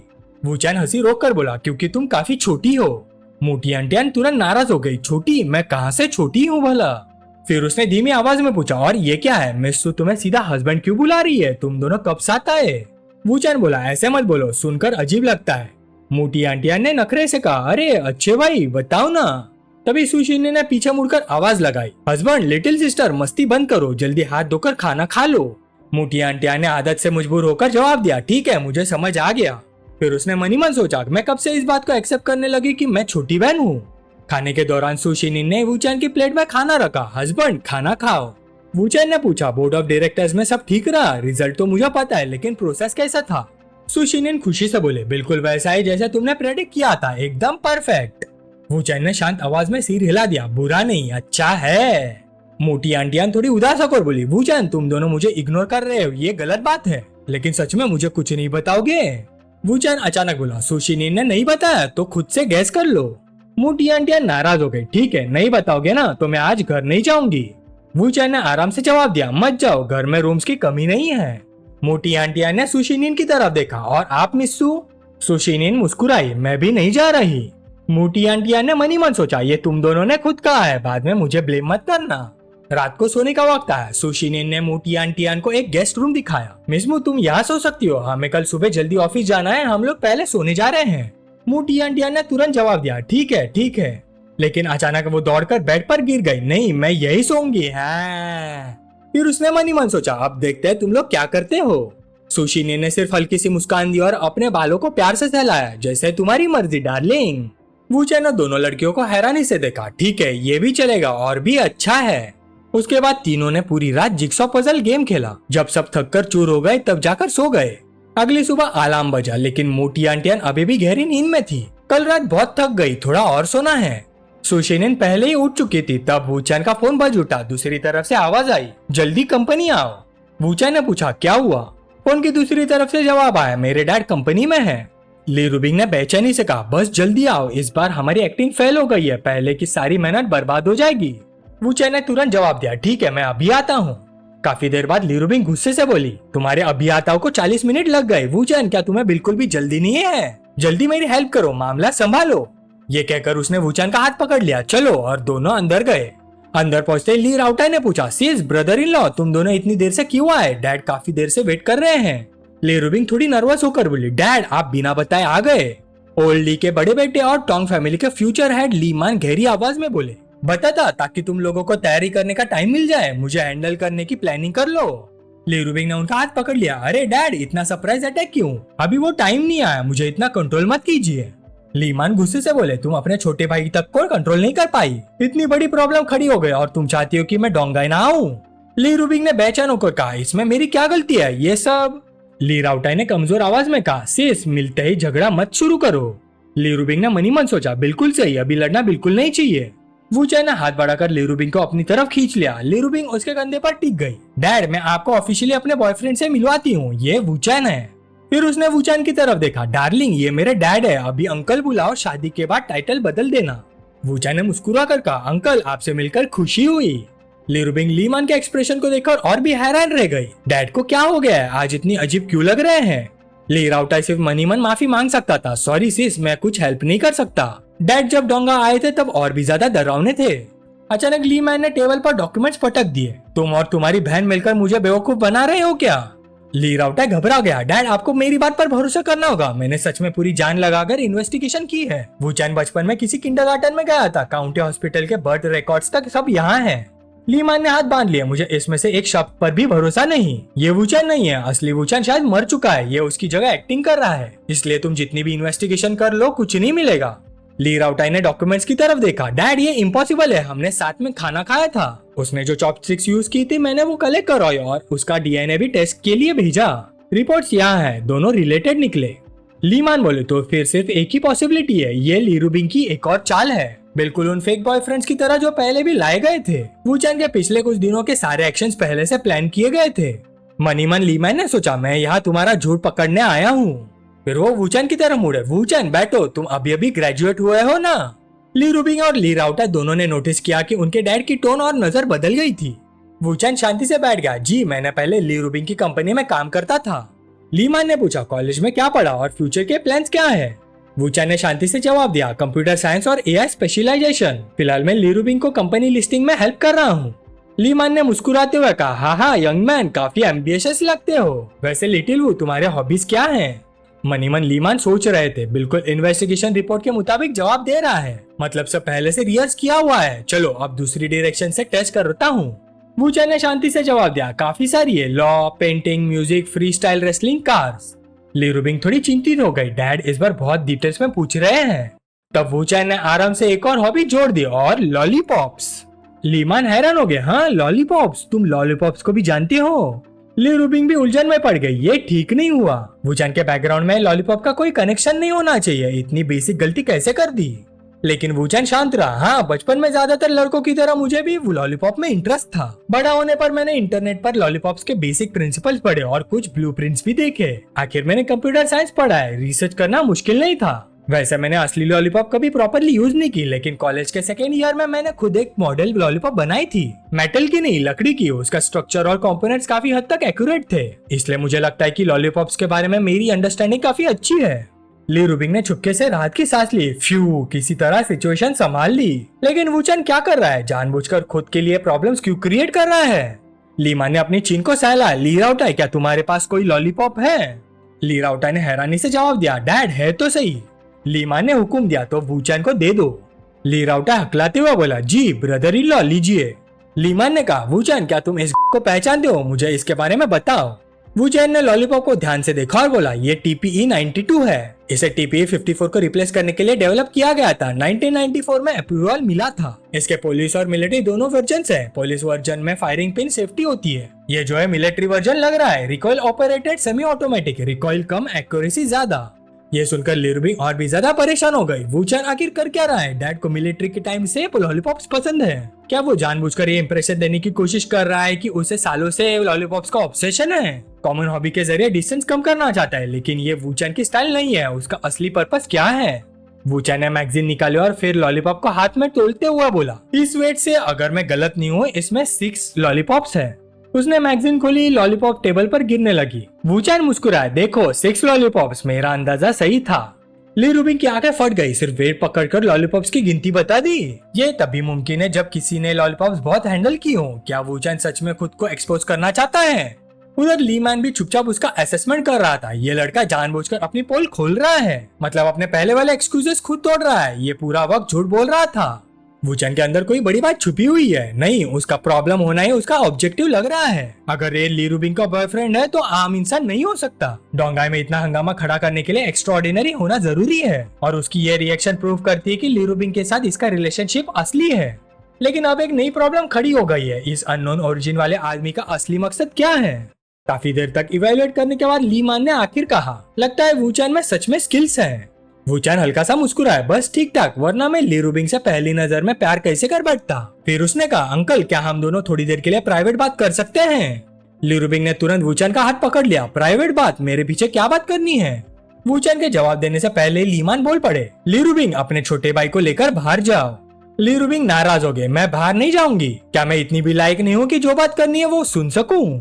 लीमान ने शांत आवाज में कहा, प्राइवेट बात करने की डिमांड तुम्हारे वूचन ने की है, मुझसे क्यों लड़ रही हो? वूचन ने ली रूबिंग का हाथ थामा और उसे समझाया, ली रूबिंग अगर तुम यहाँ रहोगी तो अंकल तुम्हारी फीलिंग्स का ख्याल रखते रहेंगे और कुछ बातें खुलकर नहीं हो पाएगी। ली रूबिंग धीरे से खड़ी हो गई। ठीक है मेरी जान, मैं तुम्हारी बात मान लेती हूँ। जैसे ही ली रूबिंग बाहर गई, ली राउटाई भी बोला, ठीक है डैड, ब्रदर इन लॉ, आप दोनों बात कीजिए, मैं और सिर्फ बाहर वेट करते हैं। रूम से बाहर निकलते ही ली रूबिंग ने पूछा, ली राउटाई मेरे रूम में CCTV है ना? ली राउटाई ने जवाब दिया, हाँ है। ली रूबिंग बोली, चलो CCTV देखते हैं। इसी वक्त प्राइवेट रूम में ली मान ने हल्का सा मुस्कुरा कर कहा, ली रूबिंग तुम्हारी बात काफी मानती है। वूचन खड़ा हो गया, वो हमेशा मुझसे मोरालिटी और प्रिंसिपल्स का लेक्चर देती रहती है। Uncle 1 minute. यह कहकर वूचन ने छुपे हुए कैमरास और वॉइस रिकॉर्डर डिवाइसेस निकाल दिए।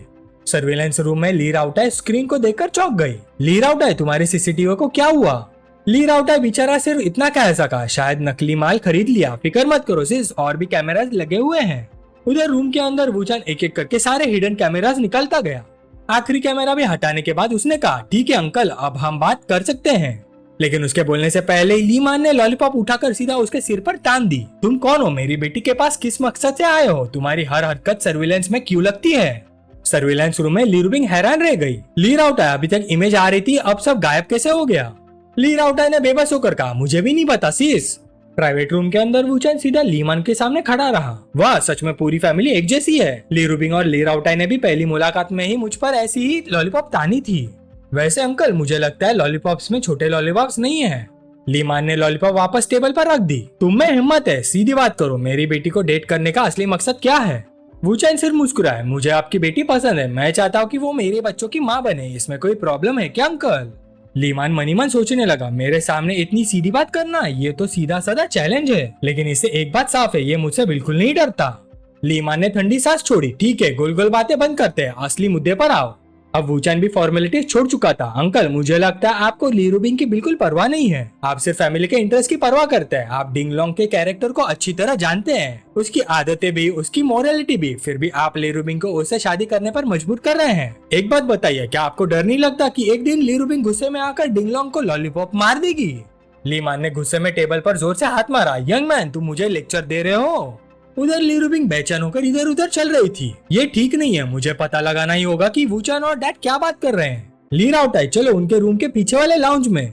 दोनों लाउंज तक पहुंच गए। ली रूबिंग ने एक कप दीवार से लगाकर सुनने की कोशिश की। ये जगह उनके सोफा के बिल्कुल पीछे होनी चाहिए। डैम इट, कुछ भी नहीं सुनाई दे रहा।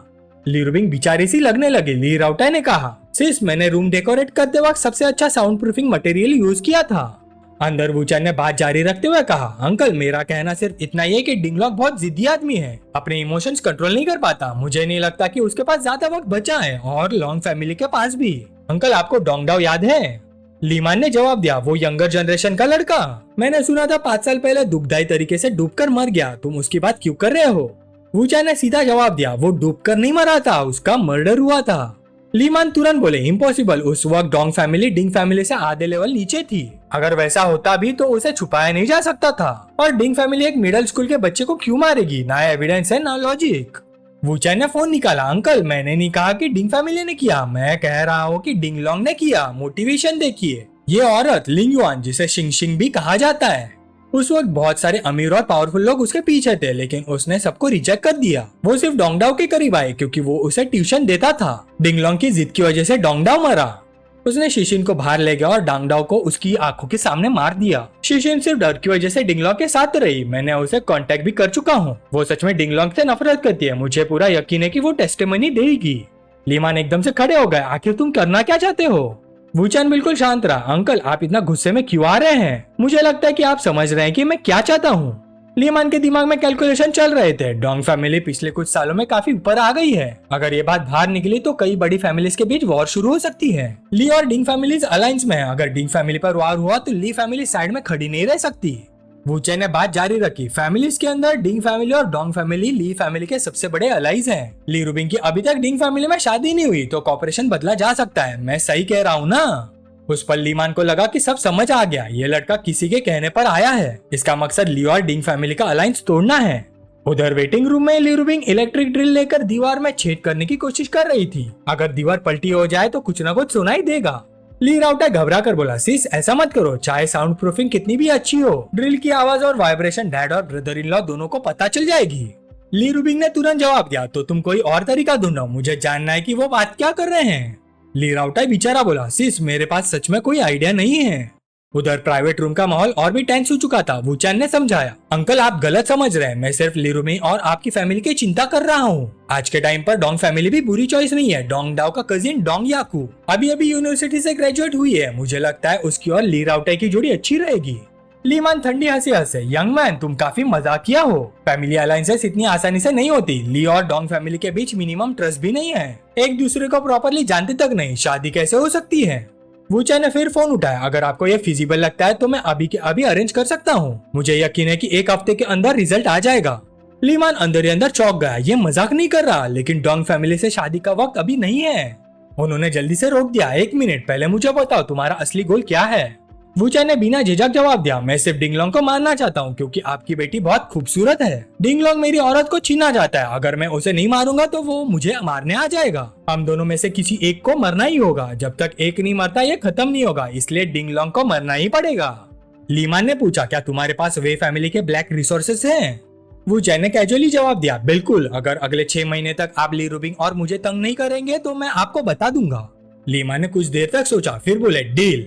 2 घंटे बाद वेटिंग रूम में ली रूबिंग अभी भी ईव्सड्रॉप करने का तरीका ढूंढ रही थी। ये छोटा सा हॉल है, यहाँ कुछ ना कुछ तो सुनाई देना चाहिए। मुझे यकीन नहीं होता कि मैं आज दीवार पतली नहीं कर सकती। ली राउटाई ने फिर रोक दिया, सिर्फ बस करो, डैड और ब्रदर इन लॉ बाहर आ रहे हैं। ली रूबिंग एकदम से चौंक गई, क्या बाहर आ रहे हैं? वो दौड़कर दरवाजे तक गई। जैसे ही वूचैन बाहर निकला उसने तुरंत उसका हाथ पकड़ लिया। हनी, बातें खत्म हो गई? वूचैन ने भी साथ दिया, हाँ खत्म हो गई। ली रूबिंग तुरंत उसके सामने खड़ी हो गई, रास्ता रोक दिया। रुको, तुम्हें जलन हो रही है? वूचैन ने पूछा। ठीक है, मैं अब तुम्हें और टीज नहीं करूंगा। मैंने डिंगलोंग के काले कारनामे वाले सारे मटेरियल्स तुम्हारे डैड को दे दिए और वीजा वाले इश्यूज के बारे में भी बात कर ली। फिर वू चैन ने डोंगडाओ और शियाशिन की पूरी कहानी सुना दी। ली रुबिंग ने मन ही मन सोचा तो डोंग फैमिली का ये बॉम्ब जब फटेगा और भी ज्यादा लोग डिंगलोंग को मरा हुआ देखना चाहेंगे। फिर ली रुबिंग ने वू चैन का कॉलर पकड़ लिया। बहुत बढ़िया काम किया है मेरे प्यारे वू चैन, बताओ रिवॉर्ड चाहिए? वू चैन ने मुस्कुराते हुए पूछा, पक्का यहीं पर? शायद सामने वाली बिल्डिंग से पता नहीं कितने लोग देख रहे होंगे। ली रुबिंग ने उसे धक्का दे दिया। कैसी बकवास सोच रहे हो तुम? ठीक है तुम कमा लो मेरे प्यारे वू चैन, पर अगर तुम इतने कैपेबल हो तो क्या तुम मुझे पसंद नहीं करते? वू चैन खुशी से बोला, तुम भी तो मुझे पसंद करती हो है ना, क्या ये मेरी भी एक एडवांटेज मानी जाएगी? ली रुबिंग ने अपने बाल ठीक किया। मैं मानती हूँ कि तुम बिल्कुल वैसा ही हो जैसे मैंने अपने पार्टनर के बारे में इमेजिन किया था, खासकर तुम्हारी स्ट्रेंथ। हाँ मुझे लगता है कि मैं तुमसे प्यार करने लगी हूँ। लेकिन ली रुबिंग, चाहे मैं तुमसे प्यार करती हूँ फिर भी मैं कोई सीधी सादी बिल्ली नहीं बनूंगी, इसलिए तुम ही सीधे साधे बन जाओ मिस्टर वू। वू चैन ने ताली बजाई। वाह क्या स्पीच थी मिस लू, गुड लक। ओ हाँ तुम मुझे रिवॉर्ड देना चाहते थे ना, यहाँ आओ मेरे कंधे दबा दो। ली रुबिंग ने जवाब दिया, पहले मुझे रिक्वेस्ट करो, रिक्वेस्ट करोगे तो मसाज मिलेगा। वू चैन ने हाथ बढ़ाकर उसके सिर को हल्का सा रब किया। मैं तुमसे रिक्वेस्ट नहीं करूंगा, लगता है मुझे किसी और को ढूंढना पड़ेगा। ली रुबिंग ने मुड़कर पूछा, कौन? सुशिनियन? वू चैन ने थोड़ी देर सोचा, नहीं शिनियन भी काम में बहुत बिजी रहती है, मैं उसे परेशान नहीं करना चाहता। ली रुबिंग ने भाई सिकुड़ी, तो फिर कौन? वू चैन ने एक आंख बंद करके दूसरी खोली। अभी मेरी औरत तो नहीं है, लेकिन अगर सिर्फ पहचान बढ़ानी हो तो उससे मेरे कंधे दबवा लेना बिल्कुल आसान है। तुमसे छोटी, तुमसे ज्यादा खूबसूरत और तुमसे ज्यादा अमीर। ली रुबिंग ने तुरंत पूछा, कौन? डोंगाई की एक लड़की। वू चैन ने फोन निकाला। अब और गेस मत करो, तुम नहीं पहचान पाओगे, मैंने स्पीकर ऑन कर दिया है। कुछ टाइम के बाद सामने से आवाज आई, हेलो कौन बोल रहा है? वू चैन ने तुरंत जवाब दिया, हेलो सीनियर सॉन्ग, मैं भी डोंगाई यूनिवर्सिटी का स्टूडेंट था, इसी साल ग्रेजुएट हुआ हूँ। मैंने सुना है कि सीनियर सॉन्ग्स कलेक्ट करती है। सही, मेरे पास कुछ गाने हैं। सामने वाली आवाज बोली, आप सीनियर है, सच में सॉन्ग्स है क्या आपके पास? वू चैन बोला, हाँ हर टाइप के, तुम्हारी पसंद की चीज जरूर मिलेगी। सामने वाली लड़की ने हंसी के साथ बोला, ये बात तो बहुत लोग बोल चुके हैं पर कुछ खास नहीं होता, मेरे खुद के लिखे हुए गाने ज्यादा अच्छे हैं। वू चैन बोला, पहले माल देख लो फिर विश्वास कर लो। लड़की खुश होकर बोली, ठीक है अगर अभी टाइम है तो सीबीडी कैफे आ जाओ। वू चैन ने कहा, ठीक है मिलते हैं फिर।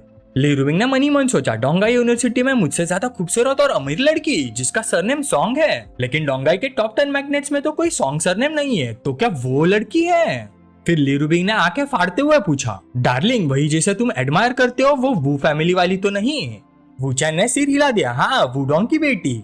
ली रुबिंग की आंखें फट गई। तुम वूडोंग की बेटी के पास जाने वाले हो और उससे अपने कंधे दबाने को कहोगे? तुम्हें डर नहीं लगता कि वूडोंग को पता चल गया तो? वूडोंग मेरी आइडल है, डोंगाई की टॉप 3 वेल्दी फैमिलीज में से एक, सैम लैम फैशन की फाउंडर। डिवोर्स के बाद उसने अपनी बेटी की कस्टडी जीती, अपने एक्स हस्बैंड की फैमिली को बिजनेस कंपटीशन में पूरी तरह से बर्बाद कर दिया, उसके एक्स हस्बैंड को मौत तक मजबूर कर दिया। वो डोंगाई बिजनेस वर्ल्ड की ब्लैक विडो है, उसका नाम सुनते ही लोग कांप जाते हैं। वू चैन हंस पड़ा, मुझे पता है, लेकिन मुझे उसका एक और टाइटल भी पता है, जब वो जवान थी डोंगाई की नंबर 1 ब्यूटी। ली रुबिंग परेशान हो गए, प्लीज ध्यान से सोचना, कोई उल्टा सीधा काम मत करना, ठीक है? बस मसाज के लिए मेरे घर आ जाना आज रात, सिर्फ मसाज नहीं, मैं तुम्हें सब कुछ दे दूंगी, बस वूडोंग की बेटी के पास मत जाना। वू चैन थोड़ा नाराज हुआ, ली रुबिंग मुझे लगता है तुम कुछ गलत समझ रही हो, सोंगशुआन को ढूंढना, मसाज तो सिर्फ एक बहाना है, समझी? ली रुबिंग और गुस्सा हो गई, तो फिर तुम असल में क्या करना चाहते हो? वू चैन ने उसके कंधे पर हाथ रखा, इतना मत सोचो, मैं तुम्हारा नुकसान नहीं करूंगा, रिलैक्स, मैं चलता हूँ। कुछ देर बाद सीबीडी कैफे में वू चैन ने पहले बात शुरू की।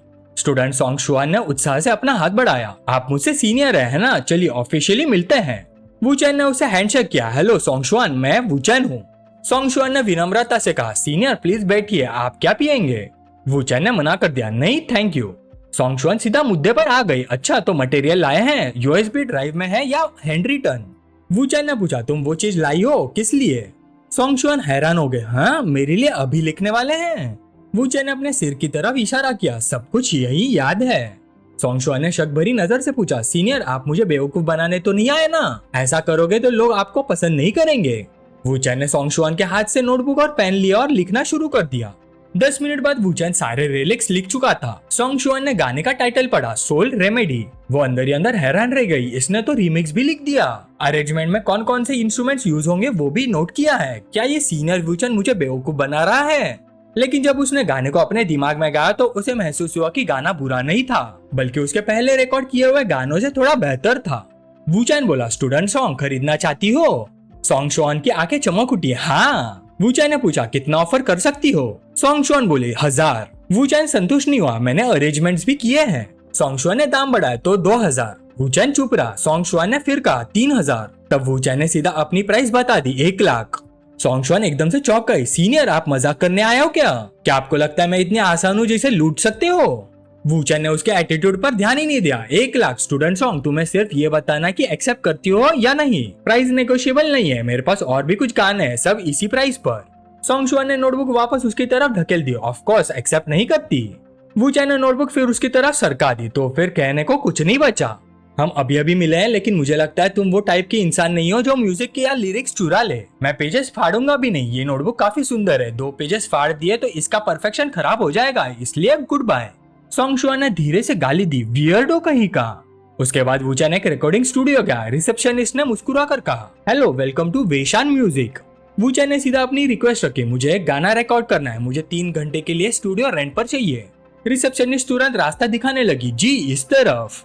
वूचैन ने मनी मत सोचा, पिछले काउंटलेस रिसेट्स में सोल रेमेडी अनेक बार वेरीफाई हो चुका है। ये एक ऐसा गाना है जो एक दिन जरूर हिट होगा। स्टूडेंट सॉन्ग, मैं इंतजार करूंगा कि तुम खुद मेरे पास वापस आओ। रिसेप्शनिस्ट उसे स्टूडियो के अंदर ले गई और पूछा, क्या आपको ऑडियो एडिटर या मिक्सिंग एक्सपर्ट चाहिए? वूचैन ने मना कर दिया, जरूरत नहीं, मैं खुद कर सकता हूँ। 3 घंटे बाद वूचैन ने खुद से कहा, रिकॉर्डिंग कंप्लीट, अब घर जाकर गाना पब्लिश करना चाहिए। जब वूचैन पार्किंग गैराज की तरफ जा रहा था, उसका फोन बज उठा। सुशिनिन ने शिकायत भरे अंदाज में पूछा, हस्बैंड, तुमने 3 घंटे तक फोन नहीं उठाया। वूचैन आराम से बोला, शिनिन, मैं अभी बिजी था, क्या हुआ? सुशिनिन खुशी से बोले, टियान ने चिनफू में इंटर्नशिप शुरू कर दी है, अब उसे अब्रॉड पढ़ने जाने की जरूरत नहीं पड़ेगी। वूचैन ने सीट बेल्ट बांधते हुए कहा, बहुत बढ़िया, शिनिन कमाल की है। सुशिनिन थोड़ी उदास होकर बोली, हस्बैंड, मैं आज तुमसे मिलने नहीं आ सकती, मुझे अपने पेरेंट्स के घर वापस जाना पड़ेगा। अगर मैं रोज घर नहीं गई तो उन्हें शक हो जाएगा। वूचैन ने उसे तसल्ली दी, कोई बात नहीं, वैसे भी आज मुझे भी कुछ काम है। सुशिनिन ने नरम आवाज में कहा, ठीक है, तुम अपना काम करो, किसी और दिन मिलते हैं। फोन कट होने के बाद वूचैन गाड़ी चला रहा था जब उसने नोटिस किया कि एक कार उसका पीछा कर रही है। उसने नंबर प्लेट देखी और सोचा, ये डोंगाई की नंबर प्लेट नहीं है, ये डिंगलोंग के लोग हैं। मुझे अभी म्यूजिक पब्लिश करना है, मेरे पास तुम लोगों के साथ खेलने का टाइम नहीं है। ये बोलकर वूचैन ने आसानी से उनका पीछा छुड़ाया और घर लौट गया। घर पहुंचने के बाद वो डेस्क पर बैठ गया। चेनवू, ये स्टेज नाम वूचैन का उल्टा लिखने पर मिलता जुलता साउंड देता है। स्टूडेंट सॉन्ग शायद इस बात को समझ जाएगी। अगले पल उसने सोचा, अब बस गाने के वायरल होने का इंतजार करो। अगली सुबह 7 बजे वूचैन डेस्क की तरफ चलते हुए सोच रहा था, एक रात बीत चुकी है, मुझे सोल रेमेडी के रिजल्ट्स चेक करने चाहिए। अचानक उसकी नजर घर के अंदर कुछ अजीब चीजों पर पड़ी। फूलदानों की डायरेक्शन बदली हुई थी। सोफा के कुशन्स की पोजीशन हल्का सा राइट साइड शिफ्ट हुए थी। वूचैन की आंखें सिकुड़ गई। कल मैंने इग्नोर कर दिया था, लेकिन वो लोग मेरा पीछा करते हुए घर तक आ गए थे। पिनहोल कैमरास और लिसनिंग डिवाइसेस शायद यही कहीं लगे हुए हैं। अगर तुम ऐसे खेलना चाहते हो तो आज मैं तुम्हें मौका देता हूँ। वूचैन ने फोन उठाया, मेरी प्यारी ली रूबिंग, आज तुम्हें मुझसे कुछ पूछना नहीं है। दूसरी तरफ से ली रूबिंग ने तुरंत जवाब दिया, मैं तो अभी तुम्हें कॉल करने ही वाली थी। सोंगशुआन के मामले में तुम काफी वेल बिहेव निकले, हम आराम से बात कर सकते हैं। वूचैन बोला, ठीक है, मैं 9 बजे तुम्हारी कंपनी आ जाऊंगा। गाड़ी में बैठते ही वूचैन सोचने लगा, आज कुछ होने की पॉसिबिलिटी बहुत ज्यादा है, लेकिन सब कुछ मेरे कंट्रोल में है। कुछ देर बाद एक गाड़ी ने सामने आकर उसका रास्ता रोक दिया। वूचैन को स्पीड कम करनी पड़ी। टायर्स और रोड के बीच की घसीटने की चीखने वाली आवाज हवा में गूंज उठी। वूचैन के होठों पर हल्की सी मुस्कान आ गई, लो आ गए। एक्सीडेंट का रूप देकर किसी को मारने का ये क्लासिक तरीका। इसकी सक्सेस रेट लगभग 100% होती है, लेकिन मैंने नंबर प्लेट पहले ही याद कर ली है। अब समझ गया, एक्सीडेंट जैसे दिखने वाला ये मर्डर प्लान आज मेरे सामने फेल होने वाला है। उसी पल वूचैन की कार में जोर का ब्लास्ट हुआ और पूरी गाड़ी आग के लपटों में घिर गई। वूचैन शांत आवाज में बोला, टाइम रिवाइंड। समय वापस सुबह 7 बजे लौट गया। वूचैन बेड पर लेटा हुआ हल्का सा व्यंग्या भरी मुस्कान के साथ बोला, अब मेरी भी बारी है। वूचैन ने फोन उठाकर ली राउटाई को कॉल किया। ली राउटाई ने तुरंत फोन उठाया, hello brother in law.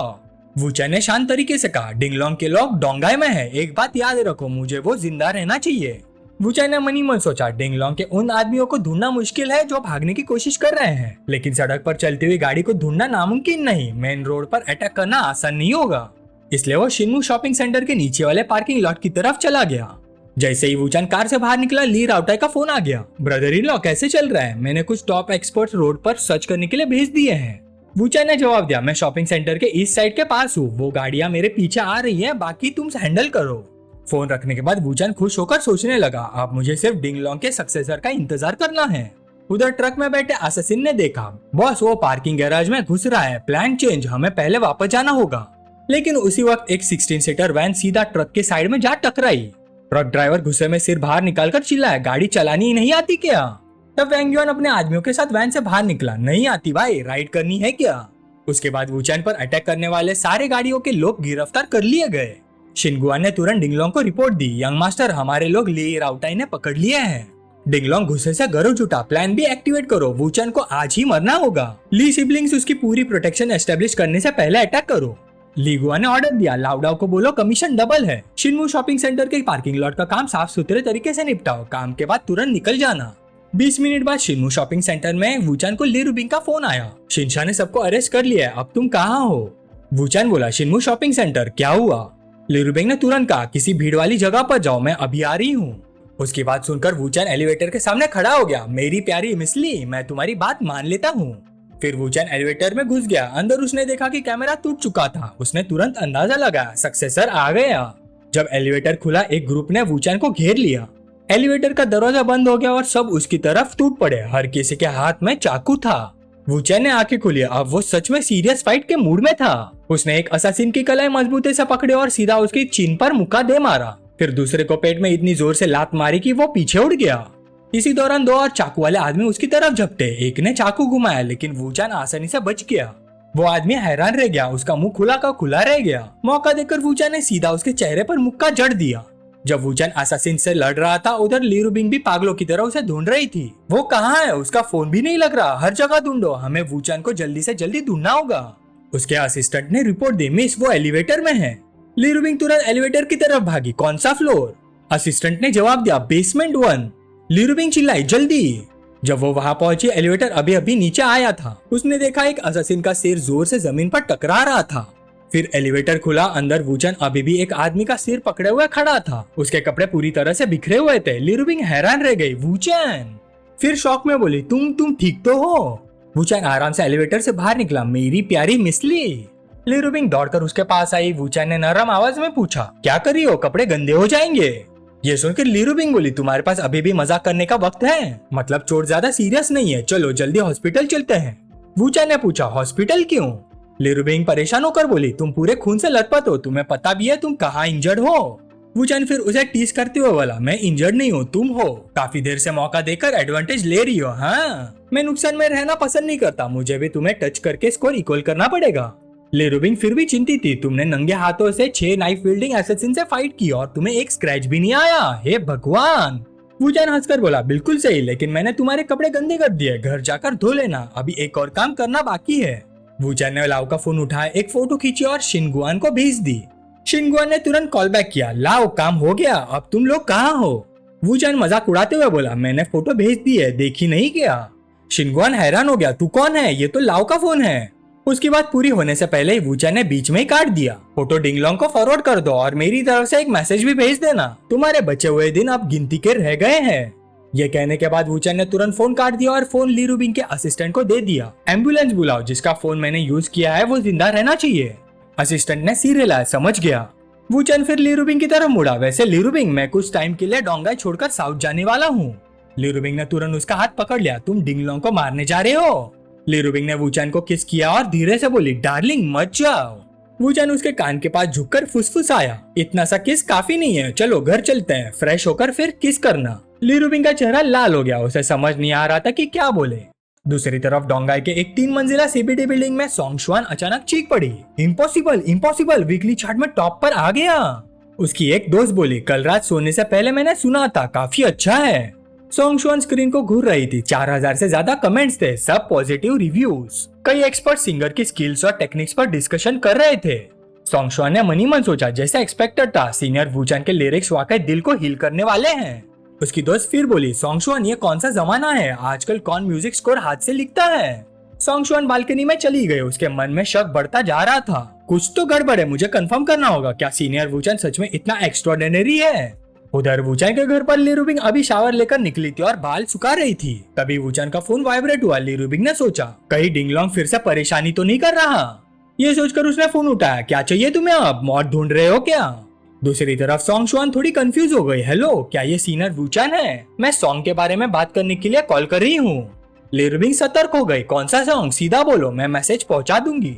Song शुआन थोड़ी असुविधा में पड़ गई। प्लीज गलत मत समझिए, क्या आप सीनियर वूचन की गर्लफ्रेंड है? कल वाली मीटिंग में थोड़ा मिसअंडरस्टैंडिंग हो गया था, मैं सीनियर से माफी मांगना चाहती हूँ। ली रूबिंग और कंफ्यूज हो गई। सॉन्ग, माफी किस बात की? अब सॉन्ग शुआन को सच में शक होने लगा, आप वाकई सीनियर वूचन की गर्लफ्रेंड है? आपको सीनियर सॉन्ग के बारे में भी नहीं पता, ये तो अजीब है। ली रूबिंग तुरंत भड़क गई, तुम मुझ पर शक करी हो, रुको जरा। फिर उसने बाथरूम का दरवाजा खटखटाया। हनी दरवाजा खोलो, तुम्हारी जूनियर का फोन है। वूचन बाहर आया और फोन ले लिया। कौन है? ओ क्लासमेट सॉन्ग, आज मैं फ्री हूँ, मिलकर बात करते हैं, ठीक है, कोई प्रॉब्लम नहीं। फोन रखने के बाद वूचन ने समझा ये सॉन्ग शुआन थी, वो मेरा लिखा हुआ सॉन्ग खरीदना चाहती है। ली रूबिंग उसके करीब आ गई। मेरे प्यारे वूचन, तुम तो बहुत टैलेंटेड निकले। वूचन मुस्कुरा दिया। तुमने अभी तक शावर कंप्लीट नहीं किया मेरी प्यारी ली। ली रूबिंग ने अपनी बाहें उसकी गर्दन के आसपास डाल दी। क्या तुम मुझे बता सकते हो कि और क्या क्या जानते हो? वूचन ने धीमी आवाज में कहा। ली रूबिंग, तुम आग से खेल रही हो। जब दोनों करीब आ रहे थे तभी फोन फिर से बज गया। ली रूबिंग ने नाराज होकर कहा, अब कौन है? क्या बकवास टाइमिंग है। उसने फोन उठाया। इस बार कॉल डिंगलोंग की थी।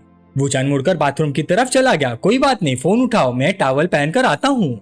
दूसरी तरफ डिंगलोंग बोला, ली रूबिंग, मुझे लगता है मुझे कुछ एक्सप्लेन करना चाहिए। आज जो हुआ वो मेरा प्लान नहीं था, शिनगुआन ने अपनी मर्जी से किया, उसने मेरी इंटेंशन गलत समझ ली।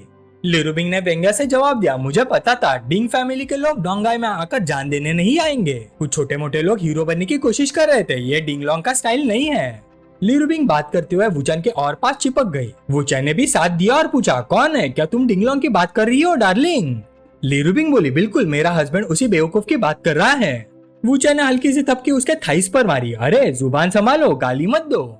ली रूबिंग नखरे से बोली, दर्द हुआ, देखो ना, तुमने मारा और अब लाल हो गया। दूसरी तरफ डिंगलोंग गुस्से में दांत पीस रहा था। वूचन ने फिर कहा, तुम्हें पता है तुम्हारी गलती क्या थी? अगर नहीं पता तो मुझे तुम्हें सजा देनी पड़ेगी। ली रूबिंग ने जानबूझकर अपनी आवाज नरम कर ली। मेरी गलती थी हनी, अब गाली नहीं दूंगी, प्लीज मुझे सजा मत देना।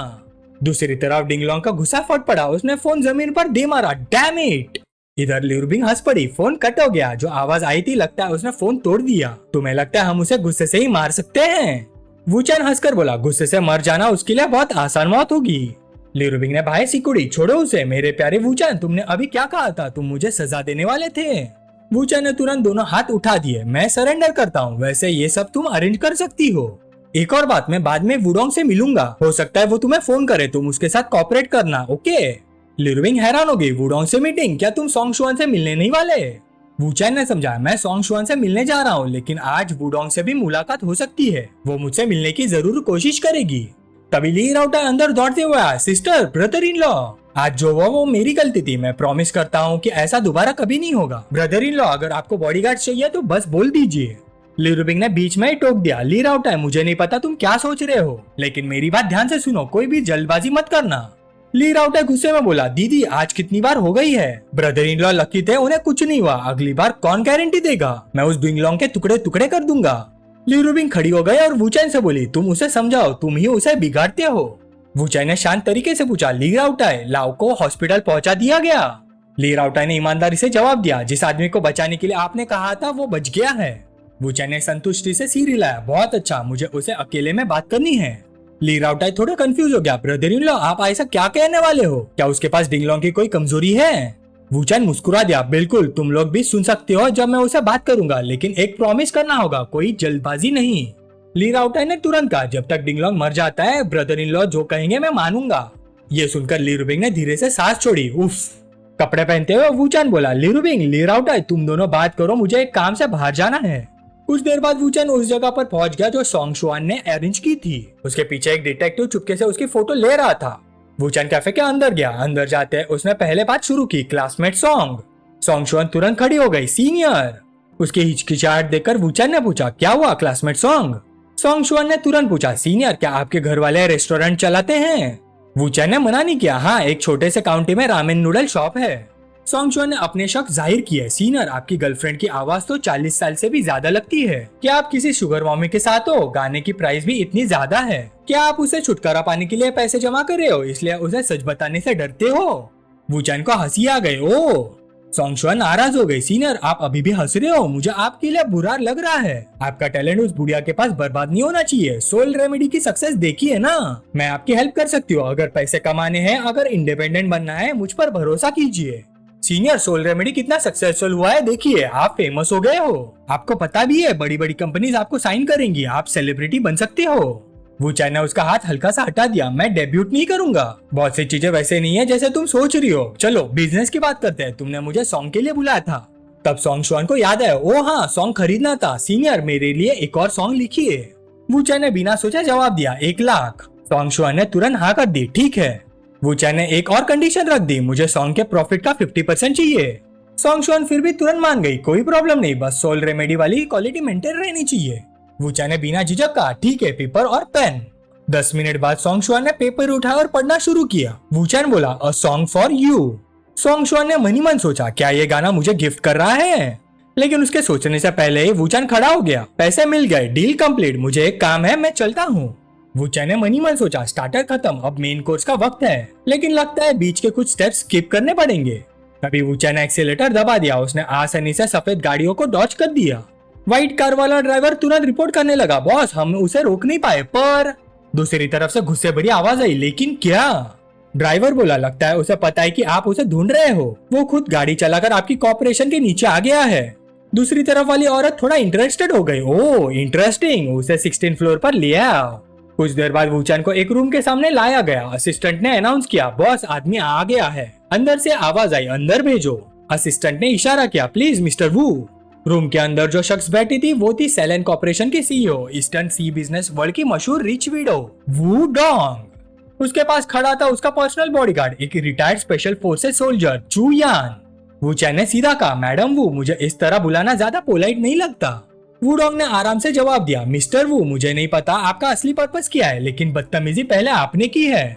वू डोंग ने चूयान की तरफ देखा, बाहर जाओ। चूयान बाहर निकलने लगा। वू चैन के पास से गुजरते वक्त उसने कहा, कोई बेवकूफी मत करना। फिर चूयान ने उसकी तरफ ठंडी नजर से देखा और बाहर चला गया। वू डोंग बोली, मिस्टर वू बैठिए, आप बताइए मेरी बेटी के करीब आने का आपका पर्पस क्या है? मुझे नहीं लगता पैसों के लिए, राइट? वैसे क्या मिस ली रूबिन को इस बारे में पता है? वू चैन आराम से बैठ गया। मैडम वू, आप उस बेटी की इतनी परवाह करती है जिसे किसी और ने जन्म दिया था? वू चैन की ये बात सुनकर वू डोंग की बाहें तुरंत सिकुड़ गई। वू चैन ने बात जारी रखी, मैडम वू को 20 साल की उम्र में उनके परिवार ने जबरदस्ती शादी करने पर मजबूर किया था। शादी के पहले ही एक अरेंजमेंट हुआ था, बच्चा पैदा होने के बाद उन्हें उसकी देखभाल नहीं करनी पड़ेगी, और इसी कंडीशन पर मैडम वू ने शादी के लिए हाँ की थी। पर शादी के बाद जब भी वो सोती थी तकिए के नीचे एक चाकू छुपा कर रखती थी और अपने हस्बैंड के साथ अलग रूम में सोती थी। जब भी उसका हस्बैंड जबरदस्ती करने की कोशिश करता, मैडम वो चाकू निकालकर उसे पीछे हटा देती। वो हमेशा वेट बढ़ने, स्ट्रेच मार्क्स आने और अपनी खूबसूरती कम होने जैसे बहाने बनाती। खुद को कमजोर दिखाती थी ताकि उसके हस्बैंड के पास आगे बढ़ने का कोई रीजन ना रहे। गुस्से वाली मैडम वो वाकई कमाल की थी।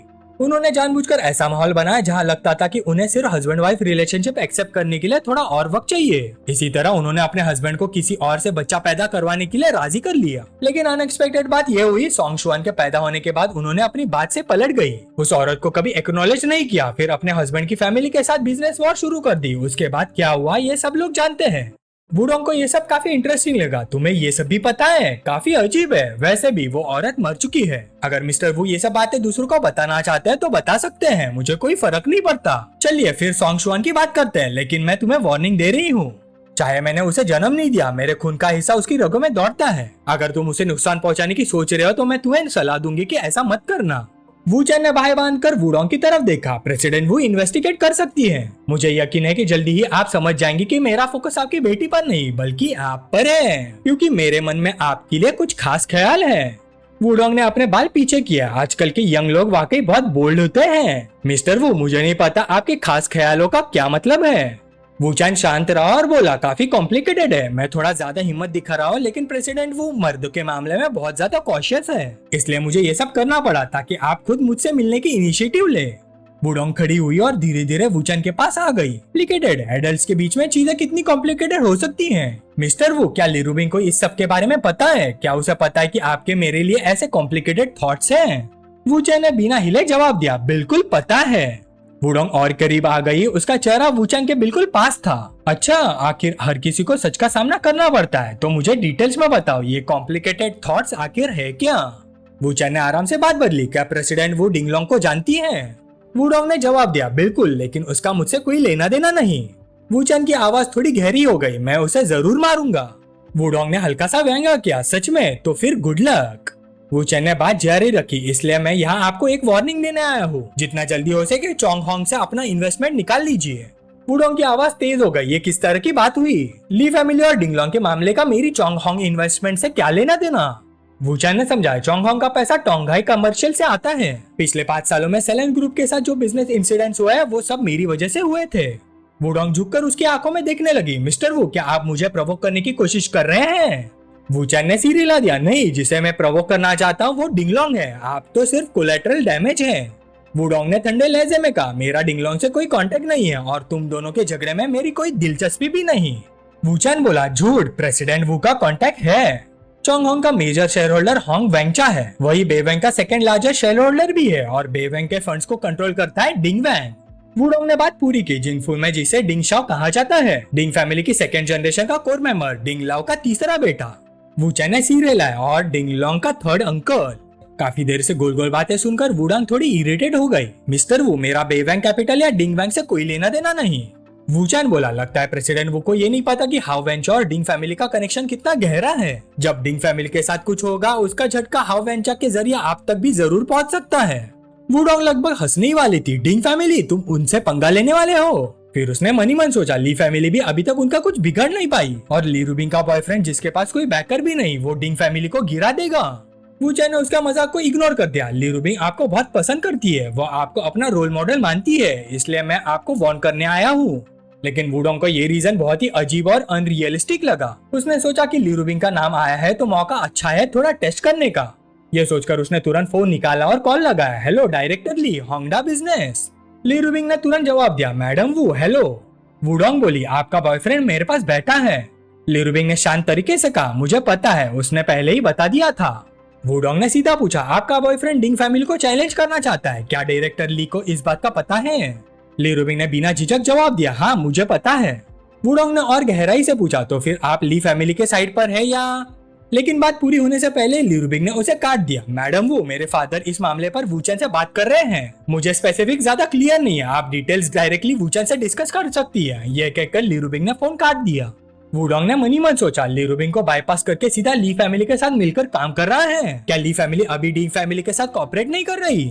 आखिर इस वूचन में ऐसी कौन सी खास बात है? लगता है मुझे इससे सीरियसली बात करनी पड़ेगी। फिर वुडोंग का लहजा बदल गया, मिस्टर वू, इतनी देर से बात कर रहे हैं, आप थक गए होंगे, आप क्या पीना पसंद करेंगे? वूचन ने जवाब दिया, वाइन, थैंक यू।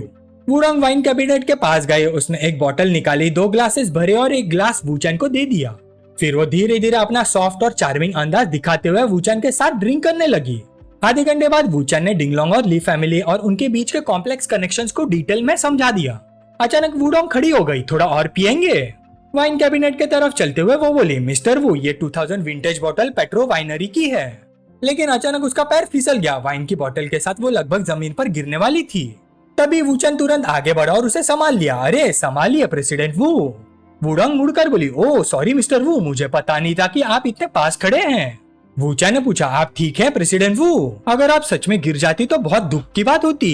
ये सुनकर वुडोंग का चेहरा हल्का सा लाल हो गया, मुझे माफ कीजिए, शायद मैंने थोड़ी जल्दी ड्रिंक कर ली।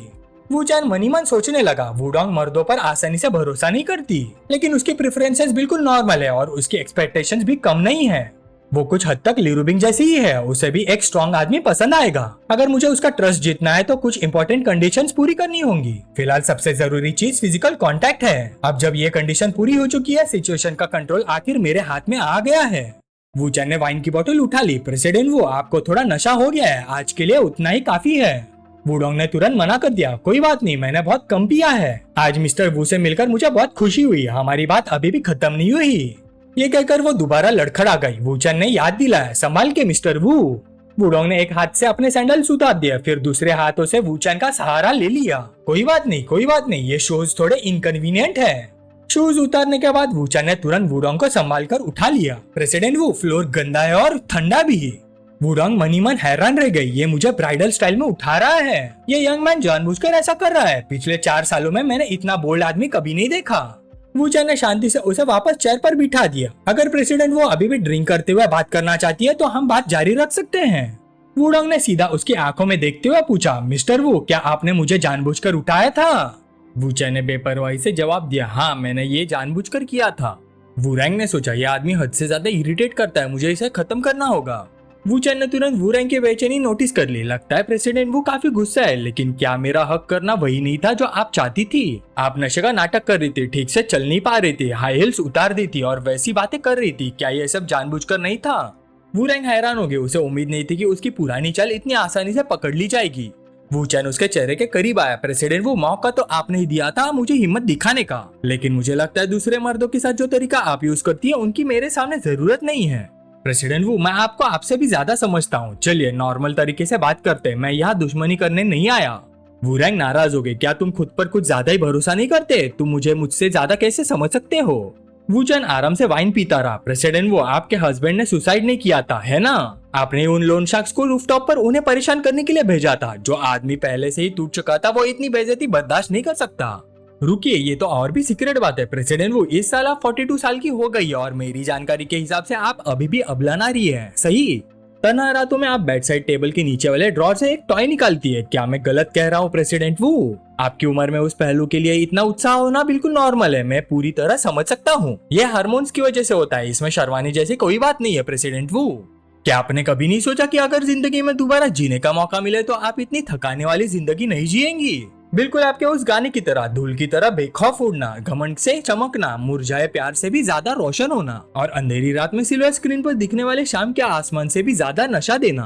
वू रैंग सन रह गई। 12 साल पहले अपने बर्थडे पर उसने नशे में केटीवी सेशन के दौरान इम्पल्सिवली मैड डस्ट गाना गाया था। दुनिया में और कोई इस बात को नहीं जानता, उसे ये कैसे पता हो सकता है? वूचैन ने फिर कहा, प्रेसिडेंट वो एक और ड्रिंक। वू रैंग ने बाहें सिकोड़ ली। तुम आखिर हो कौन? वू रैंग के दिमाग में सिर्फ 3 बातें घूम रही थी। मेरे आसपास के असाधारण बैकग्राउंड वाले लोग भी इतनी जानकारी नहीं निकाल पाए। इसके पास ऐसी कौन सी स्पेशल एबिलिटी है? ये सब बहुत ही सरियल लग रहा है। वूचैन ने अपना वाइन ग्लास हिलाया। प्रेसिडेंट वो इतना हैरान मत होइए, मैं और भी बहुत कुछ जानता हूँ, जैसे सॉन्ग फैमिली का लेटेस्ट डिजाइन चुराने की बात या फिर जाओ गिनते चुन और फाइनलिंग को फंसाने की प्लानिंग। प्रेसिडेंट वो मैंने कहा था ना, मैं आपको आपसे भी ज्यादा समझता हूँ और मैंने ये भी कहा था कि मैं यहाँ दुश्मनी करने नहीं आया। वू रैंग ने सोचा ये इतना जानता है कि मुझे सीधा जेल भिजवा सकता है, मैं चैन से भी सो नहीं पाऊंगी। अब मेरे पास 2 ही ऑप्शन है, या तो इसे मारकर हमेशा के लिए गायब कर दूं या फिर इसके साथ करीबी रिश्ता बनाकर इसकी एबिलिटीज का फायदा उठाऊं। लेकिन ये इतना मिस्टीरियस है कि इसे गायब करना लगभग नामुमकिन लगता है। मतलब असल में मेरे पास सिर्फ एक ही चॉइस बचती है। ध्यान से देखने पर उसका चेहरा हैंडसम था और उसके जवान शरीर भी काफी अट्रैक्टिव था। वू रैंग बोले, ठीक है, अगर हम दुश्मन नहीं बनने वाले तो असली मुद्दे पर आते हैं। मिस्टर वू डिंग फैमिली से निपटना चाहते हैं, शायद अपनी ट्रिब्यूलेशन से बचने के लिए, सही? वू रैंग ने वूचैन के हाथ से वाइन ग्लास ले लिया। वूचैन ने उसके साथ ग्लास क्लिक किया। प्रोसेस और तेज होगा। मुझे उम्मीद है प्रेसिडेंट वो मेरी साइड ज्वाइन करेंगी, मेरे साथ खड़े होंगी। सिर्फ आप सेफ नहीं रहेंगी बल्कि आपका करियर भी और ऊपर जाएगा। वू रैंग ने आगे कहा, ली रूबिंग के लिए मिस्टर वो वाकई बहुत मेहनत कर रहे हैं, लेकिन आप तो प्रिंसेस को भी गले लगा रहे हैं। क्या आपको डर नहीं लगता कि ली रूबिंग जेलस हो जाएगी?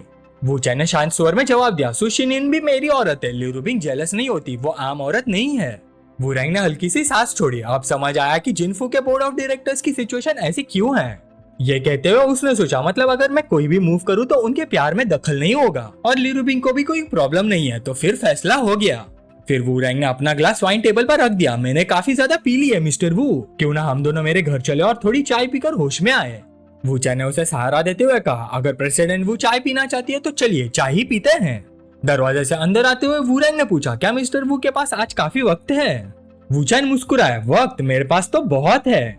ये सुनते ही वू रैंग अचानक बढ़ी और उसे किस कर दिया। वूचैन ने कहा, ये काम तो मर्द का होना चाहिए, क्या दरवाजे पर ही ठीक है? फिर दोनों ने दोबारा किस किया। वूचैन का हाथ चलने लगा। प्रेसिडेंट वू जल्दबाजी की कोई जरूरत नहीं है।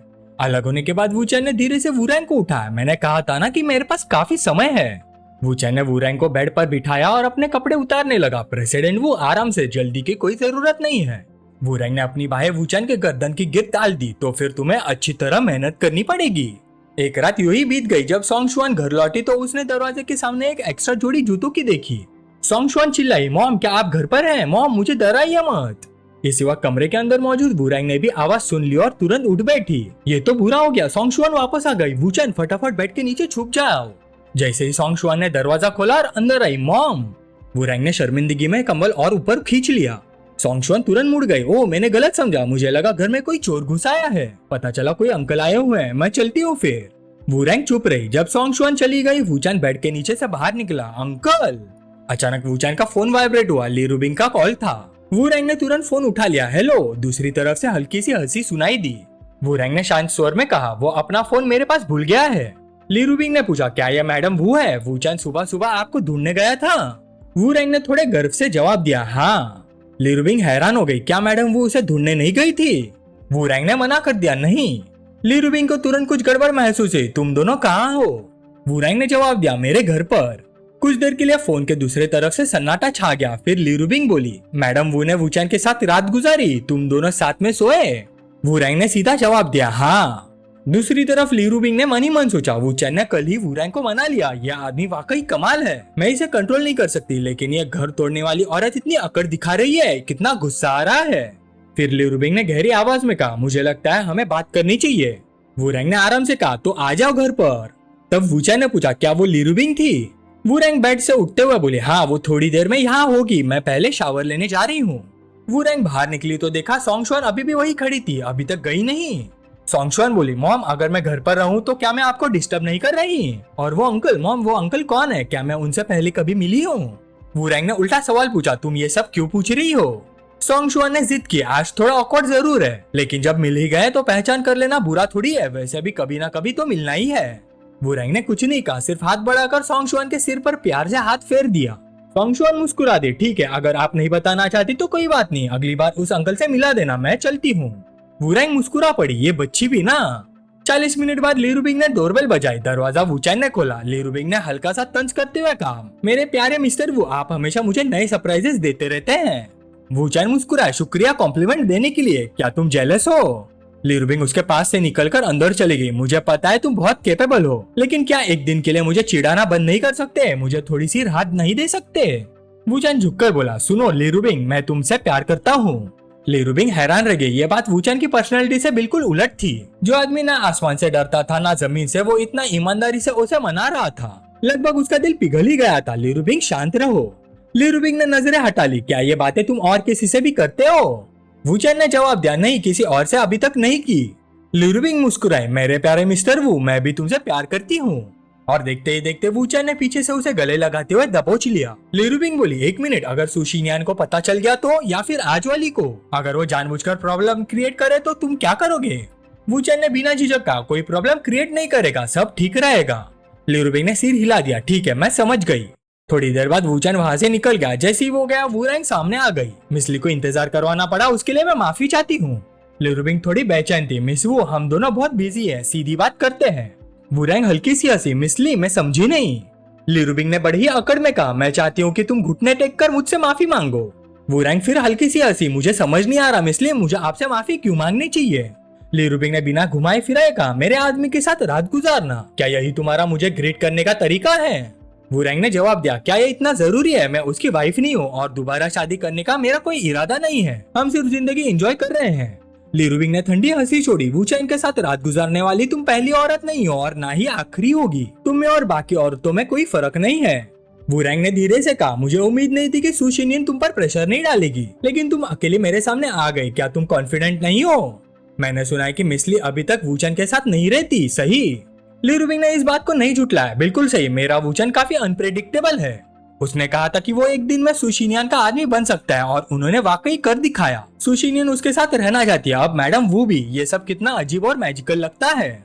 वूरैंग ने मन ही मन सोचा, वो कह रही है कि मैं और सु शिन्यान सिर्फ उसकी जिंदगी में दूसरी औरतें हैं, लेकिन ये पूरी बात नहीं है। वूचैन डिंग फैमिली से टकराने से नहीं डरता, लेकिन ली रुबिंग के मामले में उसने अलग सब्र दिखाया है। जितना ज्यादा पॉजिटिव वो है, उतना ही ज्यादा वो पहले ली रुबिंग का दिल जीतना चाहता है। यही वो खास प्यार और फेवरेटिज्म है जो मुझ में और सु शिन्यान में नहीं, सिर्फ ली रुबिंग के लिए है। ली रुबिंग ने फिर कहा, मैडम वो, मैं आपको एक और मौका देती हूँ। वूरैंग भी पीछे हटने वाली नहीं थे, मिस ली, इतनी एग्रेसिव क्यों हो रही हो? ली रुबिंग वूरैंग के करीब आ गई और बोली, घुटनों पर बैठकर मुझसे माफी मांगो। वूरैंग हल्की सी हंसी, उसने अपना हाथ ली रुबिंग के कंधे पर रखा और अचानक उसके माथे पर किस कर दिया। ली रुबिंग तुरंत सन रह गई, ये वूरैंग आखिर कर क्या रही है? मुझे किस करने का मतलब क्या है? लेकिन वूरैंग के अपने ही ख्याल थे, मिस ली, मैं आपकी फीलिंग समझ सकती हूँ, जिस तरह वूचैन ने मुझे किस किया था, मैं वही आपको वापस कर रही हूँ। वूरैंग ने अपने बाल ठीक किए और बोली, मैं आपसे माफी मांगती हूँ, आप खुश हो? ली रुबिंग गुस्से से भर गई और कहा, मैडम वूरैंग ने फिर अफसोस जताने का नाटक किया, बिल्कुल मिस ली, बस अफसोस ये है कि कल आप यहाँ नहीं थी, अगर हम तीनों के साथ होते तो। ली रुबिंग का चेहरा लाल हो गया, ये आखिर कहना क्या चाहती है? इतनी अजीब और बेशरम बातें क्यों कर रही है? वुरेंग ने हल्की सी मुस्कान के साथ कहा, मिस ली, क्या आप मेरी माफी की सिंसेरिटी महसूस कर सकती हैं? ली रूबिंग ने गुस्से में दांत बींच लिए, मैडम वो थोड़ा तो सेल्फ रिस्पेक्ट रखिए। फिर उसने मन ही मन सोचा, इस औरत के दिमाग या बॉडी में जरूर कोई प्रॉब्लम है, इस तरह के इंसान के साथ बात करने का कोई मतलब नहीं है। ये सोचकर ली रूबिंग मुड़ गई, हमारे पास बात करने के लिए कुछ और नहीं है, गुड बाय। वुरेंग ने उसे जाते हुए देखा और मन ही मन सोचा, हमारे रिश्ते को सीधे तरीके से बदला नहीं जा सकता, या तो हम सिस्टर्स की तरह बन सकते हैं या फिर दूर रह सकते हैं, इसलिए मुझे यही तरीका यूज करना पड़ेगा ताकि वो खुद दूर हो जाए। आखिर मुझे सच में वुचैन पसंद आ गया है। वुरेंग के घर से निकलने के बाद ली रूबिंग ने तुरंत वुचैन को कॉल किया। वुचैन ने पूछा, बातें हो गई? ली रूबिंग ने शिकायत भरे लहजे में कहा, वुचैन अगली बार जब कोई औरत ढूंढो तो थोड़ी नॉर्मल ढूंढना, ये सब लोग इतने अजीब क्यों होते हैं? वुचैन को थोड़ी क्यूरियोसिटी हो, उसने पूछा, उसने क्या किया? ली रूबिंग ने गहरी सांस ली और बोली, मुझे पहले लगता था सुशी नीनी थोड़ी एबनॉर्मल है, लेकिन आज वाली तो उससे भी ज्यादा अनस्टेबल निकली। छोड़ो, जो होना था हो गया, मैं और कुछ नहीं कहना चाहती। यह कहकर ली रूबिंग ने फोन काट दिया। वुचैन ने सोचा, लगता है वुरेंग सिचुएशन संभाल सकती है, इसलिए ली रूबिंग अब तूफान के बीच में नहीं खड़ी होगी। आगे चलकर वुरेंग शायद ली रूबिंग को प्रोवोक भी नहीं करेगी, क्योंकि ली रूबिंग हर हाल में अपने फैसले पर टिकी रहेगी, जबकि वुरेंग उससे कहीं ज्यादा चाहती है। वुचैन को वुरेंग की बात याद आ गई, मैं सब हैंडल कर लूंगी, तुम्हें ज्यादा फिक्र करने की जरूरत नहीं है। इसी वक्त ली राउटाई ने फोन करके रिपोर्ट दी, लाउडाओ भाग गया। कुछ मिनट पहले हॉस्पिटल में ली राउटाई वार्ड में घुसा और गुस्से से चिल्लाने लगा, मेरे एरिया में आकर ड्रामा करने की हिम्मत, मेरे ब्रदर इन लॉ को मारने की कोशिश की, क्या मुझे भी मारना चाहते हो? बोल। डिंगलोंग ने डोंगाई में किस किस को प्लान किया है, अगला प्लान क्या है, बोलता क्यों नहीं? अगर नहीं बोला तो गोली मार दूंगा। वैंग युआन आगे बढ़ा और उसे समझाया, ली राउटाई ब्रदर चैन बाद में खुद बात करेंगे, अभी गोली मारना ठीक नहीं होगा। तभी ली राउटाई ने लाउडा को छोड़ दिया, खुद के लिए लॉलीपॉप जलाई और बोला, लगता है ये सही नहीं है, चलो भाइयों बाहर चल के लॉलीपॉप पीते हैं, ज्यादा लोग मिलकर इसे डराएंगे।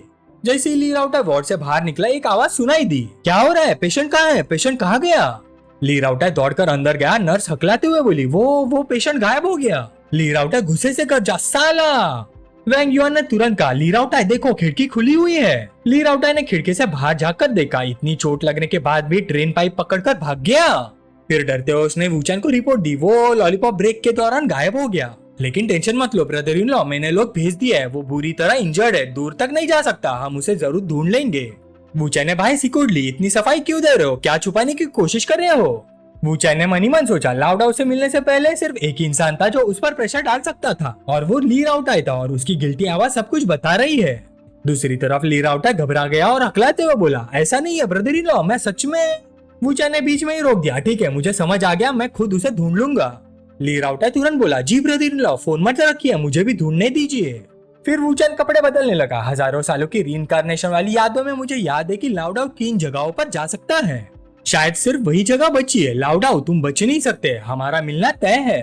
फिर वुचैन को याद आया, सुनचाओ रोड, शिनमू रोड, और दोनों शिंगशांग डिस्ट्रिक्ट।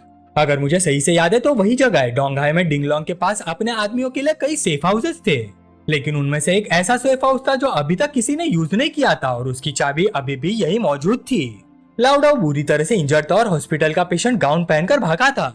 उसे रास्ते में कहीं ना कहीं कपड़े बदलने का जुगाड़ करना ही होगा, और साथ ही ली राउटाई के लोगों से भी बचना होगा, वो ज्यादा तेज नहीं चल सकता। रूम के अंदर घुसते ही वुचैन ने आसपास नजर डाली। इंटीरियर पूरा है, काफी कंफर्टेबल भी लग रहा है, ना धूल है ना गंदगी, सब कुछ बहुत साफ है। कोई इस जगह की रेगुलर सफाई करता है, काफी थ्रू आउट अरेंजमेंट है। रूम में थोड़ा ह्यूमन टच रखने से ये सस्पिशियस नहीं लगता कि सालों से खाली पड़ी जगह में अचानक कोई आ गया हो।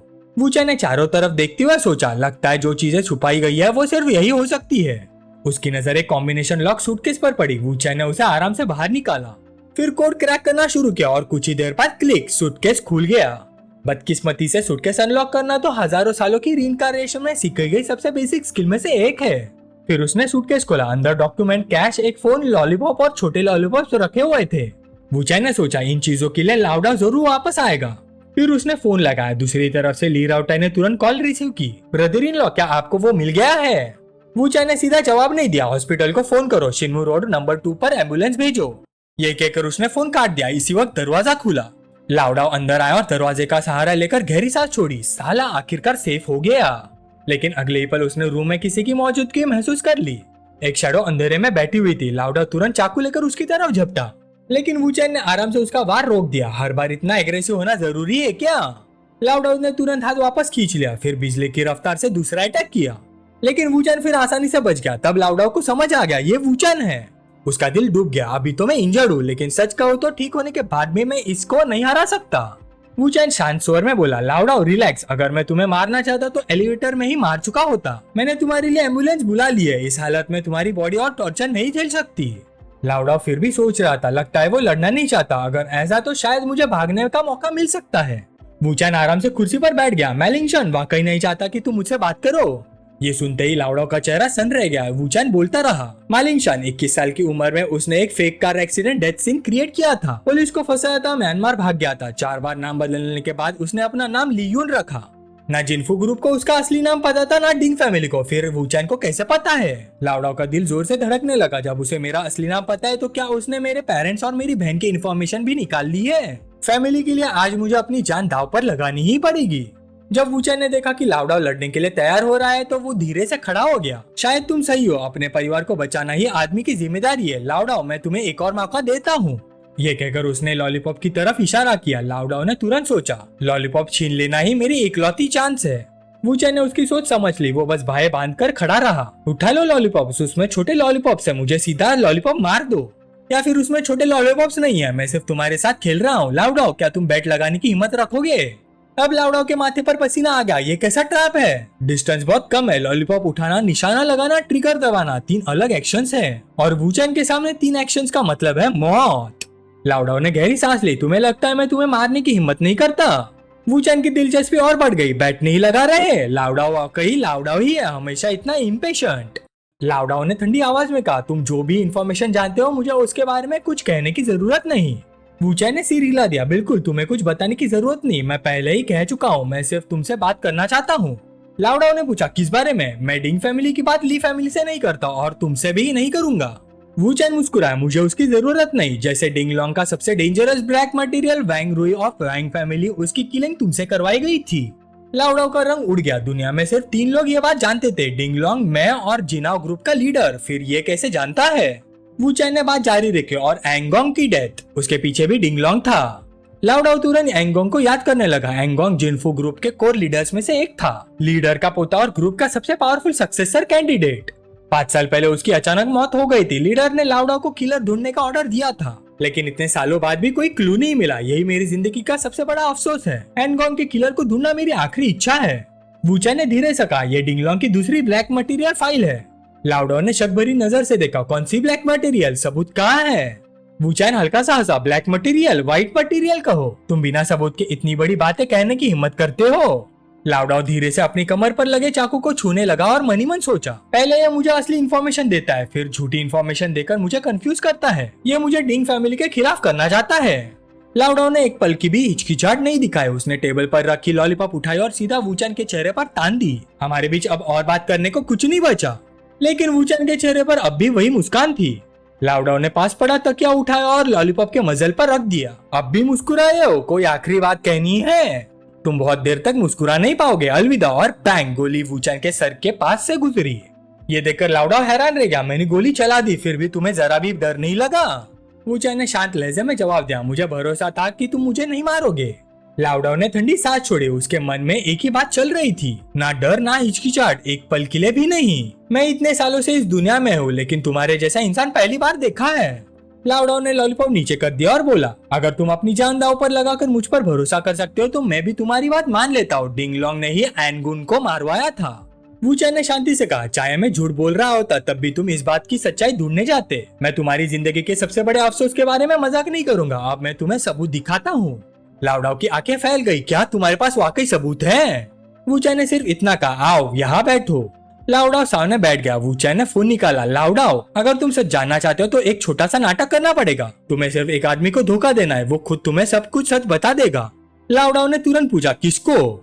वूचैन ने फोन उसके हाथ में दे दिया। जिन चुआन को कॉल करो, उसे बोलो कि तुम भाग निकले हो। वो पूछेगा क्या हुआ, बस कह देना कि ली रुबिंग वक्त पर लोगों के साथ आ गई थी, लेकिन तुमने उसे पकड़ने की कोशिश की और उसे चोट भी पहुंचाई। फिर देखना वो क्या बोलता है, उसके बाद एनगुन का जिक्र करना। लाउडाओ ने बिना सोचे सिर हिला दिया। ठीक है, उसने तुरंत कॉल लगा दी। जब उसने पूरी कहानी सुना दी तो जियांग चान ने लगातार कई सवाल पूछ डाले। तुम बचकर निकल आए, अच्छा, बहुत अच्छा। रुको, तुमने क्या कहा? तुमने ली रुबिंग पर हाथ उठाया, उसे चोट पहुंचाई? लाउडाओ ने नाटक जारी रखा, ज्यादा सीरियस नहीं है। दूसरी तरफ जियांग चुआन लगभग पागल हो गया। डैम इट, मैंने तुम्हें वार्न नहीं किया था। मैंने कहा था कि ली रुबिंग को हाथ मत लगाना। अगर वो वूचैन के साथ हो तो कुछ मत करना। लाउडाओ ने ठंडे लहजे में कहा, पर मैंने कर दिया, मुझे भी अपनी जान बचानी थी। जियांग चुआन गुस्से से फट पड़ा, डैम इट। लेकिन लाउडाओ ने उसे बीच में ही रोक दिया। जियांग चुआन, जुबान संभाल कर, मैं पैसे लेकर काम करता हूँ, तुमने मुझे गलत इन्फॉर्मेशन दी, अब उल्टा मुझ पर दोष दे रहे हो। मैं तुम्हें वार्न कर रहा हूँ, मुझे एनगुआन वाली बात पता है, डिंग फैमिली की इन्वॉल्वमेंट के बारे में। मैं इतने सालों से चुप रहा। अचानक जियांग चुआन रुक गया, उसकी आवाज बदल गई। एनगुआन, तुम्हें ये बात कब पता चली? इसी पल वूचैन ने लाउडाओ के हाथ से फोन ले लिया। फोन के दूसरी तरफ जियांग चुआन ने वूचैन की आवाज सुनी और उसका खून जम गया। वूचैन, तुम लाउडाओ के साथ क्यों हो? वूचैन ने बिना घुमाए फिराए पूछा। डिंगलोंग अभी नैंगयुआन में नहीं है ना? वो अपने होम टाउन गया है डिंगलाओ से मिलने। सही कह रहा हूँ ना? जियांग चुआन तुरंत चुप हो गया, उसका दिमाग तेजी से चलने लगा। यंग मास्टर कल रात ही नैंगयुआन वापस गया था, कहा गया था कोई अर्जेंट फैमिली मैटर है, तो असली वजह ली रुबिंग थी। अगर ली रुबिंग को चोट पहुंचाई है तो ली फैमिली और डिंग फैमिली के रिश्ते टूट सकते हैं। ये तो सीधा अलायंस की फाउंडेशन हिला देने वाली बात है। सब कुछ मैंने ही अरेंज किया था और मैंने ही सब कुछ बर्बाद कर दिया। यंग मास्टर नैंगयुआन पहुंचते ही मुझे गोली मार देगा। जियांग चुआन का चेहरा सफेद पड़ गया। वूचैन ने सिर्फ एक ही लाइन कही, गुड लक। फोन रखने के बाद वूचैन ने लाउडाओ की तरफ देखा। जियांग चुआन डिंग फैमिली के लिए कोई सीक्रेट नहीं छुपाएगा। जब किसी को लगने लगे कि उसकी बलि चढ़ने वाली है तो उसकी वफादारी सबसे पहले टूट जाती है। जियांग चुआन मरना नहीं चाहता, उसकी वाइफ और बच्चे अभी भी ओवरसीज है, उसके फॉरेन अकाउंट्स में बहुत पैसा पड़ा है। अगर वो भागना चाहेगा तो सबसे पहले कुछ चीजें लेने यही जाएगा। लाउडाओ, नैंगयुआन में जो तुम्हारे आदमी है उन्हें तैयार रखो, जियांग चुआन को पकड़ना है। लाउडाओ ने धीरे से सिर हिला दिया। ये लोग एंगुन को मार सकते हैं तो मुझे मारना तो उनके लिए और भी आसान है। डिंग फैमिली के लिए काम करना अब बेकार है। लेकिन अगर तुम मेरा एक विश पूरा करने का वादा करो तो मैं जियांग चुआन को पकड़ने में तुम्हारी मदद करूंगा। तभी अचानक बाहर से हलचल की आवाज आई। लग रहा था काफी सारे लोग एक साथ पहुंच गए हैं। लाउडाओ तुरंत सतर्क हो गया, उसकी नजर दरवाजे की तरफ चली गई। उसके दिल में शक पैदा हो गया, ये क्या हो रहा है? इतने सारे लोग अचानक यहाँ क्यों आ गए? लाउडाओ ने अनजाने में अपनी पकड़ मजबूत कर ली। उसका दिल तेजी से काम करने लगा। कहीं वूचैन मेरे साथ कोई चाल तो नहीं खेल रहा? शायद ये सब पहले से ही प्लान किया गया हो। शायद मुझे यहाँ रोकने के लिए ही उसने इतनी देर बात की। दरवाजा खोलकर अंदर आने वाला शाओलिंग था। मिस्टर वू, आप? वूचैन ने इंस्ट्रक्शंस दिए, तुम लोग नीचे वेट करो। अगर बाद में कोई और भाई आ जाए तो उन्हें भी बोल देना ऊपर मत आना। इतने सारे लोगों की जरूरत नहीं है, जितना हो सके डिस्पर्स हो जाओ और ध्यान रखना कि रेसिडेंट्स डिस्टर्ब ना हो। इंस्ट्रक्शंस खत्म करके वूचैन ने लाउडाओ से कहा, ठीक है लाओ, चलो कंटिन्यू करते हैं। इसी वक्त लाउडाओ के एक सबऑर्डिनेट ने फोन उठाया, ब्रदर डाओ। लाउडाओ ने कहा, मैसेज पढ़ा, कुछ भाइयों को लेकर तुरंत उस एड्रेस पर जाओ। अगर ज़ैंग चुआन दिखे तो उसे पकड़ लेना। सबऑर्डिनेट ने पूछा, ज़ैंग चुआन को पकड़ना है? वो कौन है? लाउडाओ ने बीच में ही रोक दिया, जो पूछना नहीं चाहिए वो पूछो मत। उसने लगभग मुझे मार ही डाला था। काम साफ होना चाहिए लेकिन वो जिंदा रहना चाहिए। सबऑर्डिनेट बोला, ठीक है। फिर वूचैन ने कहा, तुम्हारी मदद ज़ैंग चुआन को पकड़ने में इसलिए कर रहा हूँ क्योंकि तुम जानना चाहते हो कि डिंगलोंग ने एंगुआन को क्यों मारा था। 5 साल पहले एंगुआन कुछ लोगों को लेकर नेशनल बॉर्डर गया था बिजनेस डिस्कस करने के लिए। वो डिंगलोंग के साथ जेट स्मगलिंग में कॉपरेट करना चाहता था ताकि टोंग फैमिली धीरे धीरे जिन्हुआ ग्रुप में अपनी पोजीशन मजबूत कर सके। लेकिन डिंगलोंग को ये इलीगल रास्ता पसंद नहीं था और उसने एंगुआन को मना कर दिया। एंगुआन उसके कैरेक्टर को नहीं समझता था। उसे लगा कि उसकी बेइज्जती हुई है, इसलिए उसने डिंगलोंग को धमकाया और फोर्स करने की कोशिश की। और उसी रात एंगुआन दुनिया से गायब हो गया। लाउडाओ चुप रहा। वूचैन ने आगे कहा, तुम्हारी जिंदगी का सबसे बड़ा रिग्रेट अब सामने आ चुका है। अब मैं तुम्हें एक और गिफ्ट देता हूँ। वूचैन ने फोन उठाया, कुनहान, मेरे पास लाउडाओ है, उसकी रैंसम अमाउंट $100 मिलियन है, सोच लो। लाउडाओ पूरी तरह से कंफ्यूज था, उसे समझ नहीं आ रहा था कि क्या हो रहा है। दूसरी तरफ कुनहान ने पूछा, तुम कौन हो? वूचैन ने घमंड से जवाब दिया, मैं वूचैन हूँ। ये सुनते ही कुनहान शॉक हो गया। वूचैन मतलब लाउडाओ फेल हो गया, वो अभी भी जिंदा है? वूचैन बोला, जिंदा? मैंने उसे मारा ही नहीं। कुनहान ने जवाब दिया, क्या तुम्हें नहीं लगता 100 मिलियन बहुत ज्यादा है? तुम्हें लगता है मैं सच में इतना पैसा दूंगा? वूचैन ने उसे और प्रोवोक किया, वो मुझे मारने आया था और खुद पकड़ा गया। मैं सिर्फ पैसे मांग रहा हूँ, ये तो मेरी तरफ से काफी पोलाइट बात है। कुछ सेकंड सोचने के बाद कुनहान बोला, लाउडाओ की कमीशन इस मिशन के लिए 3 मिलियन थी और extra 2 million bonus, total 5 million. यही मेरी लिमिट है। तुम लाउडाओ को बॉर्डर तक ले आओ, एक हाथ से पैसे दिया जाएगा और दूसरे हाथ से आदमी। वूचैन हल्का सा मुस्कुराया, लीडर वाकई लीडर होता है, स्टाइल अलग होता है। तुम लाउडाओ को मैटर हैंडल कर सकते हो, लेकिन एंगुआन का क्या? तुम जानना नहीं चाहोगे कि एंगुआन को किसने मारा था? कुनहान खुद को रोक नहीं पाए, क्या मतलब, तुम जानते हो? तब वूचैन ने एंगुआन के मर्डर की पूरी कहानी दोबारा सुना दी। फिर वूचैन बोला, लेकिन कुनहान, तुम्हें डिंगलोंग की मदद करके वैंग रुओडा को मारने की बात पर क्या कहना है? कुनहान ने जवाब दिया, हाँ, लाउडाओ ने तुम्हें बताया होगा। वूचैन बोला, तो फिर मुझे ये भी पता होगा कि डिंगलोंग ने लाउडाओ से वैंग रुओडा को मरवाया था। वैंग रुओडा के मामले में मैं और डिंगलोंग तब तक नहीं रुकेंगे जब तक हम में से एक मर ना जाए। मैं ये बात वैंग फैमिली को बता दूंगा। कुन्हा ने दांत भींच लिए, क्या तुम मुझे धमकी दे रहे हो? लाउडाओ ने मनी मन सोचा, लीडर के टोन से लग रहा है कि वो वॉर शुरू करने वाला है। वूचैन ने कहा था कि वो मुझे एक बड़ा गिफ्ट देगा, आखिर वो करना क्या चाहता है? वूचैन ने शांत आवाज में कहा, इतना टेंस होने की जरूरत नहीं है। अगर मैं तुम्हें धमका रहा होता तो हैंग विलेज वाले इंसिडेंट के बारे में कभी नहीं बताता। कुन्हा कुछ देर सोचता रहा, तो तुम चाहते हो कि मैं डिंग फैमिली के खिलाफ एक्शन लूं? वूचैन ने सीधा मना कर दिया, नहीं, तुम्हारा मैटर तुम्हारा है, मेरा मैटर मेरा है। मैं तुम्हारे साथ कॉपरेट नहीं कर रहा, मैं सिर्फ तुम्हें रियलिटी बता रहा हूँ। वैंग फैमिली इस बात को कभी नहीं छोड़ेगी और ली फैमिली भी तुमसे रिश्ता तोड़ देगी। कुनान इम्पेशेंट हो गया, तो फिर तुम क्या चाहते हो? वूचैन ने जवाब दिया, मुझे 100 मिलियन नहीं चाहिए, लेकिन मैं चाहता हूँ लाउडाओ डोंगाई में ही रहे और मेरे लिए काम करे। अगर तुम मान जाओ तो मैं सब अरेंज कर दूंगा और गोल्डन फ्लावर में वैंग रूडा वाली इंसिडेंट का तुम लोगों से कोई कनेक्शन नहीं रहेगा। आखिरकार लाउडाओ को सब समझ आ गया। कुनान ने काफी देर तक सोचा और फिर बोला, अगर तुम्हारी कही हुई हर बात सच्ची है तो मैं मान जाता हूँ। ये सुनते ही वूचैन ने फोन लाउडाओ को दिया, उसे बात करो। दूसरी तरफ वाला आदमी हैरान था, तुम हमेशा से उसके साथ ही थे? लाउडाओ ने जवाब दिया, हाँ। फिर उसने पूछा, तुम फेल कैसे हो गए? लाउडाओ थोड़ा शर्मिंदा हो गया, हम 6 लोग मिलकर भी उसे नहीं हरा पाए। दूसरी तरफ से एक और सवाल आया, तो तुम काम नहीं करना चाहते या वूचैन तुम्हें फोर्स कर रहा है? लाउडाओ ने धीमी आवाज में कहा, मैं एक नई जिंदगी शुरू करना चाहता हूँ, लगता है मैं थक गया हूँ। वूचैन मुस्कुराया, मुबारक हो, अब तुम आजाद हो। लाउडाओ कुछ कहना चाहता था, मिस्टर वू लेकिन वूचैन ने उसके कंधे पर हाथ रख दिया। ज़ैंग को पकड़ो और उसे डोंगाई ले आओ, मुझे कुछ हिसाब चुकता करना है। एम्बुलेंस भी अब तक पहुंचने वाली होगी। वूचैन पहले लाउडाओ को एम्बुलेंस में ट्रीटमेंट के लिए ले गया, बाकी बाद में करेंगे, और लाउडाओ एम्बुलेंस में बैठ गया। वूचैन ने थके हुए लाउडाओ को मुड़कर जाते हुए देखा, मुझे अभी घर जाकर थोड़ी नींद पूरी करनी चाहिए। घर पहुंचकर वूचैन सच में अपनी नींद पूरी कर रहा था, फिर किसी आवाज से उसकी आंख खुल गई। उसकी आंखें अभी आधी बंदी थी। वूचैन ने कंबल हटाया और देखा कि ली रूबिंग सामने थी। वूचैन ने तुरंत कंबल एक तरफ फेंका और ली रूबिंग को पकड़ लिया। ली रूबिंग, तुम क्या कर रही हो? ली रूबिंग शर्माते हुए बोली, मैं तो तुम्हें रिवॉर्ड देने आई थी। वूचैन धीरे धीरे उसके करीब आया, अच्छा तो फिर मुझे दे दो। ली रूबिंग ने कोई विरोध नहीं किया, बस हल्की सी सांसें लेती रही। इसके बाद वूचैन और ली रूबिंग ने जोश के साथ अपना काम चालू किया। बीच में ही अचानक ली रूबिंग बोली, अगर ध्यान से गिनोगे तो हमें मिले हुए सिर्फ 69 दिन हुए हैं। वूचैन ने नरम आवाज में जवाब दिया, हाँ सिर्फ 69 दिन हुए हैं, लेकिन अगर मैं कहूँ कि मैं तुम्हारे बारे में सब कुछ समझता हूँ तो क्या तुम मानोगी? ली रूबिंग ने क्यूरियस होकर पूछा, जैसे? वूचैन बोला, जैसे आज तुम्हारा कोई काम नहीं था, तुम यहाँ सिर्फ मुझे छेड़ने आई हो। ली रूबिंग ने वूचैन का हाथ पकड़ लिया, इससे छेड़ना नहीं कहते, ये शब्द बहुत हार्श लगता है। वूचैन ने कुछ नहीं कहा, बस उसे देखते हुए हंसते रहा। फिर ली रूबिंग उठकर बैठ गई। ठीक है, समझ गई मेरे प्यारे वूचैन, अभी तुम बहुत बेचारे लग रहे हो। ये कहकर उसने वूचैन का चेहरा दोनों हाथों में पकड़ा और बार बार उसके गाल पर किस करने लगी। लव यू वूचैन, अब उदास मत होना, लो और किसेस लो, मुआ मुआ मुआ। वूचैन ने प्यार से ली रूबिंग को गले लगा लिया। ली रूबिंग ने मनी मन सोचा, इसके गले लगना कितना खुश कर देता है, क्या प्यार में होना ऐसा ही फील होता है? अचानक उसे कुछ याद आया, अरे हाँ, आज रात ली राउटाई भी आ रहा है। वूचैन हैरान हो गया, मैं तो लाउडाओ के भागने वाली इंसिडेंट पर गुस्सा भी नहीं हूँ। ली रूबिंग ने भाई सिकोड़ ली, हम उसे ज्यादा बिगाड़ नहीं सकते, जो गलती करे उसे खुद रिफ्लेक्ट करना चाहिए, माफी मांगनी चाहिए और अपनी गलती मान लेनी चाहिए। तभी डोरबेल बज गई। ली रूबिंग बेड से उतर गई। ये वही बॉडीगार्ड्स होंगे जिन्हें मैंने ग्रोसरीज लेने भेजा था। ग्रोसरीज रिसीव करने के बाद ली रूबिंग बोली, ठीक है, तुम लोग अब वापस जा सकते हो। फिर वो दौड़ते हुए घर के अंदर आई। मेरे प्यारे वूचैन, किचन किधर है? वूचैन ने एक डायरेक्शन की तरफ इशारा किया और बोला, ली रूबिंग, तुम कुक करना जानती हो? ली रूबिंग बैग से सामान निकालने लगी और बोली, हाँ, आज तुम्हें मेरी कुकिंग टेस्ट करवाती हूँ। जब मैं अब्रॉड पढ़ रही थी तब मैं खुद के लिए खाना बनाती थी, मुझे चाइनीज और वेस्टर्न दोनों डिशेस थोड़ी बहुत आती हैं। वूचैन ने हाथ बांधकर उसे देखा, तुम्हें कुकिंग आती है? बिल्कुल आती है। ली रूबिंग थोड़ी अनकंफर्टेबल हुई। काम शुरू करने के बाद मैंने कई सालों से कुकिंग नहीं की, लेकिन एक बार कुकिंग सीख लूं तो कभी भूलती नहीं। मैं ये नहीं कहूंगी कि सुशीनियन से बेटर बना सकती हूँ, लेकिन तुम जैसे बड़े बड़े मर्दों से तो डेफिनेटली बेटर बनाऊंगी। मेरे प्यारे वूचैन, क्या तुम कुकिंग कर सकते हो? जैसे उसने बात खत्म की, उसके हाथ की मछली उछल गई। मछली टेबल पर गिर गई और साथ में एक टेबल भी जमीन पर गिरा दी।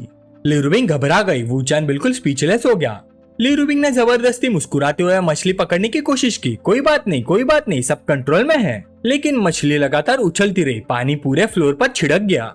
आखिर वूचैन ने मजबूरी में कहा, जाकर कपड़े बदलो, यहाँ मैं संभाल लेता हूँ। ली रूबिंग नहाते वक्त सोच रहे थे, मैं खुद कुकिंग करना चाहती थी। जब ली राउटा आए तो पूरी फैमिली साथ बैठकर डिलीशियस डिनर एंजॉय करे। मैं नहीं चाहती थी कि लाउडा वाली इंसिडेंट की वजह से वूचैन और मेरे इकलौते छोटे भाई के बीच में कोई कॉन्फ्लिक्ट हो। सब उस बदमाश मछली की गलती है, अब टाइम भी नहीं बचा। लेकिन जैसे ही वो किचन में गई, उसने तेल के तड़कने की आवाज सुनी। ली रूबिंग टेबल पर रखी डिशेस को देखकर कुछ बोल ही नहीं पाई। वूचैन ने देखा और पूछा, क्या देख रही हो? लिरुबिंग मनी मन सोचने लगी, ये सच में कुकिंग कर सकता है? वैसे भी ऐसा क्या है जो इसे नहीं आता? वूचन मेरे लिए खाना बना रहा है, मुझे फोटो लेनी ही पड़ेगी। जैसे उसने फोन उठाया उसने पूछा, मेरे मिस्टीरियस डार्लिंग, क्या तुमने पहले कभी सुशी इंडियन के लिए कुकिंग की है? वूचन ने तुरंत जवाब दिया, कभी नहीं। अगर घर की नॉर्मल कुकिंग काउंट ना करे तो मैंने शायद किसी भी लड़की के लिए कभी कुकिंग नहीं की, तुम पहली हो। लिरुबिंग ने खुशी से वूचन की गर्दन पकड़ लिया और उसके गाल पर किस कर दिया। वूचन ने उसे कुछ देर तक वैसे ही रहने दिया, फिर बोला, ठीक है, काफी देर हो रही है, अभी बहुत सारी डिशेस बननी बाकी है, ली राउटा भी अभी बस आने ही वाला होगा। कुछ देर बाद ली राउटा आ गया, सिस ब्रदर इन लॉ में आ गया। लिरुबिंग के चेहरे पर बड़ी सी मुस्कान आ गई, चलो खाना खाते हैं, ये सब तुम्हारे ब्रदर इन लॉ ने अकेले बनाया है। ली राउटा ने एक बाइट ली और तुरंत थम्स अप कर दिया, ये पूरी टेबल, ब्रदर इन लॉ आप कमाल हो, ब्रदर इन लॉ आप तो अमेजिंग हो, ओ माय गॉड, मैंने अपनी पूरी जिंदगी में इतना डिलीशियस खाना कभी नहीं खाया, वाह आप अनबिलीवेबल हो। लिरुबिंग ने बाहें सिकुड़कर ली राउटा को देखा और मनी मन सोचा, अगर माफी मांगनी है तो प्रॉपरली मांगो, सिर्फ मक्खन मत लगाओ।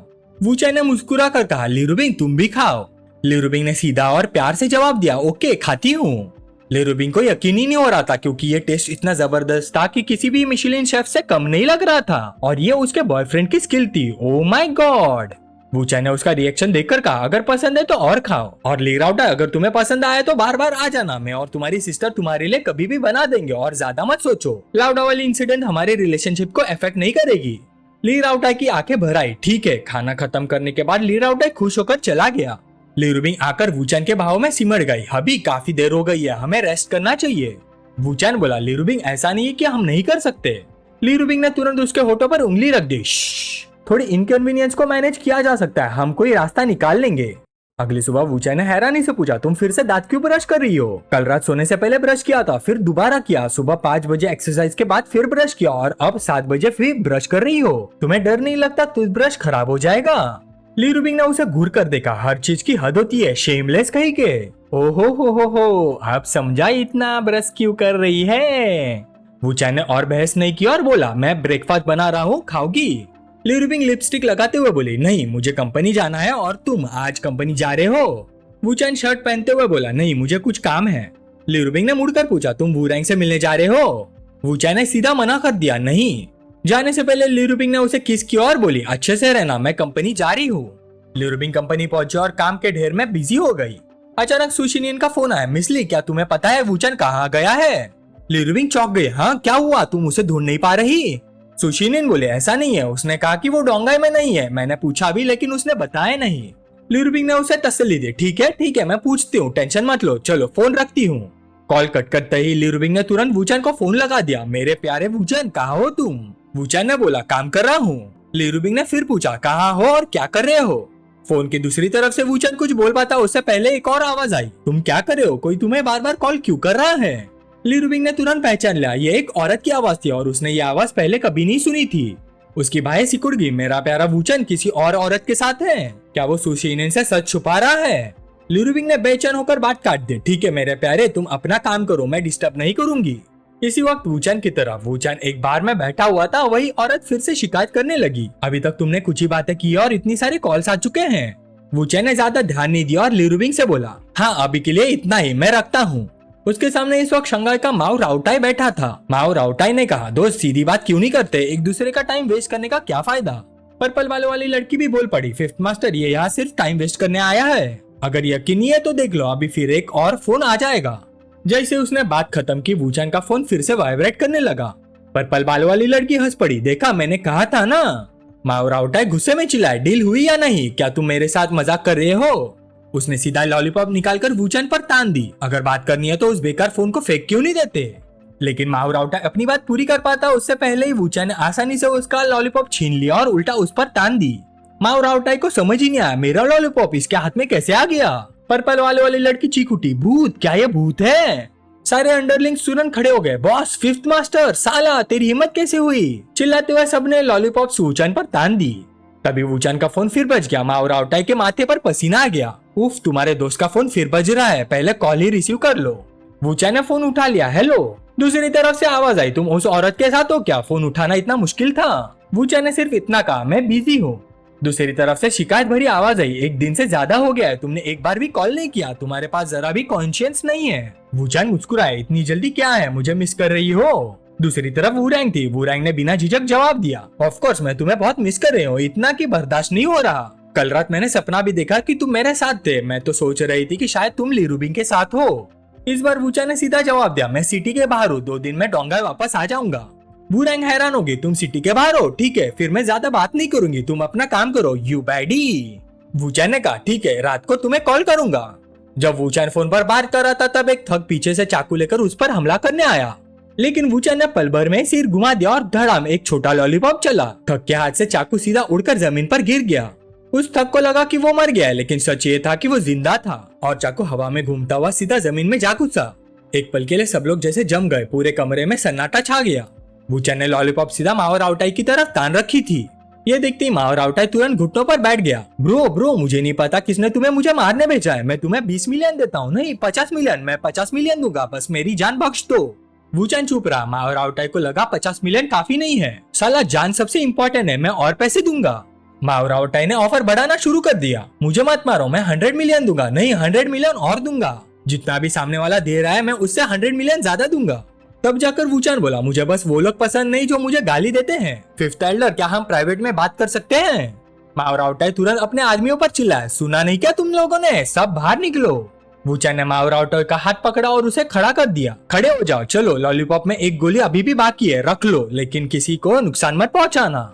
माओ रावटाई ने सर खुजाया। ब्रो आप तो बड़े मजेदार आदमी हो, मैं आपके सामने स्टाइल मारने की हिम्मत कैसे कर सकता हूँ? ठीक है, बताइए क्या काम है? वूचन ने कहा, 3 साल पहले तुमने यांग शियांग को अरेंज किया था डिंगलोंग को फंसाने के लिए, फिर उसकी बातें छुपकर सुनकर शंघाई वाला इन्वेस्टमेंट प्रोजेक्ट बर्बाद कर दिया। अभी रिसेंटली मैंने सुना है कि तुमने उसके पास एक और भी जवान और खूबसूरत लड़की भेजी है। फिफ्थ एल्डर, इस बार क्या प्लान है तुम्हारा? माओ रावटाई के दिल में झटका लगा, मेरा डिंगलोंग को फंसाने वाला प्लान एक्सपोज हो गया। क्या यह डिंगलोंग का भेजा हुआ आदमी है? साला ये मैटर हैंडल करना मुश्किल होने वाला है। वूचन ने हाथ बांध लिया और उसे देखता रहा। फिफ्थ एल्डर माओ, तुमने 20 साल लगाकर नेस्पर को शंघाई का टॉप बिजनेस बनाया, हर महीने 30 मिलियन से ज्यादा रेवेन्यू आता है। उसके अलावा शंघाई एंटरटेनमेंट, डिंग शैंग, शंघाई टेक्नीशियन, गोल्डन टाइकून और शंघाई गोल्डन आर्ट मॉडल भी तुम्हारी कंपनी है। तुम्हारी नेटवर्थ 3 बिलियन से ज्यादा होनी चाहिए, है ना? माओ रावटाई और भी कंफ्यूज होगा, यह बातें किसी असैसिन जैसी नहीं लग रही। इसने तो मेरी पूरी फैमिली बैकग्राउंड इन्वेस्टिगेट कर रखी है, ये चाहता क्या है?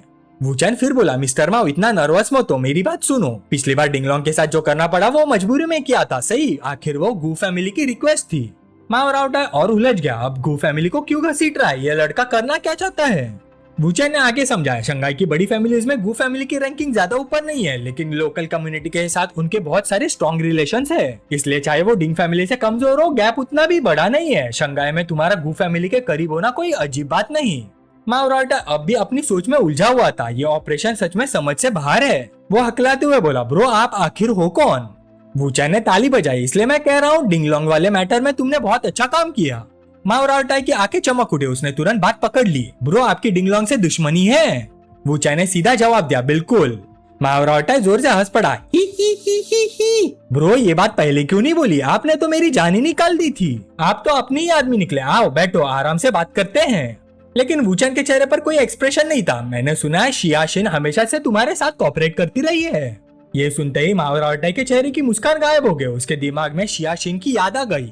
जब मैंने उसे पहली बार देखा तब वो एक अनमोल खजाना लग रही थी, मैं तुरंत उसकी तरफ अट्रैक्ट हो गया था, लेकिन उसके आसपास एक अजीब सा डेंजरस ऑरा था। मुझे महसूस हुआ कि वो बहुत खतरनाक है, इसलिए मैंने उसकी इन्वेस्टिगेशन की, छुपकर उस पर नजर रखी। उसे भी पता था उसकी अकेली और उदास नजरें सच में दिल हिला देती थी। मैं तुरंत उसकी मदद करना चाहता था, लेकिन मुझे पता था कि अगर मैंने ऐसा कुछ किया तो मुसीबत आ जाएगी, इसलिए मैंने खुद को रोक लिया। छुपकर अरेंज किया कि कोई आदमी उसके पास ना पहुंच सके। एक तरफ अगर मैं उसे नहीं पा सकता था तो कोई और भी नहीं पा सकता था। दूसरी तरफ मैंने डिंगलोंग पर एक एहसान भी कर दिया ताकि अगर कभी बात बाहर निकले तो मैटर कवर हो सके।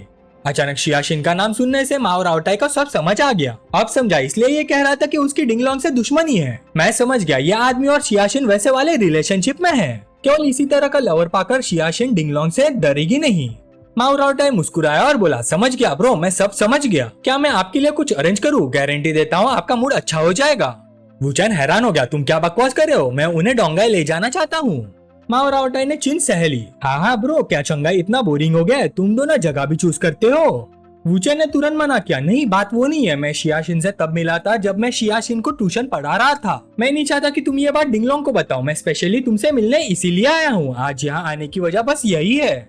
मावरावटा एकदम स्टन रह गया। हैं, ट्यूशन पढ़ा रहे थे? रुको ब्रो, तुमने क्या कहा? उन्हें कहाँ ले जा रहे हो?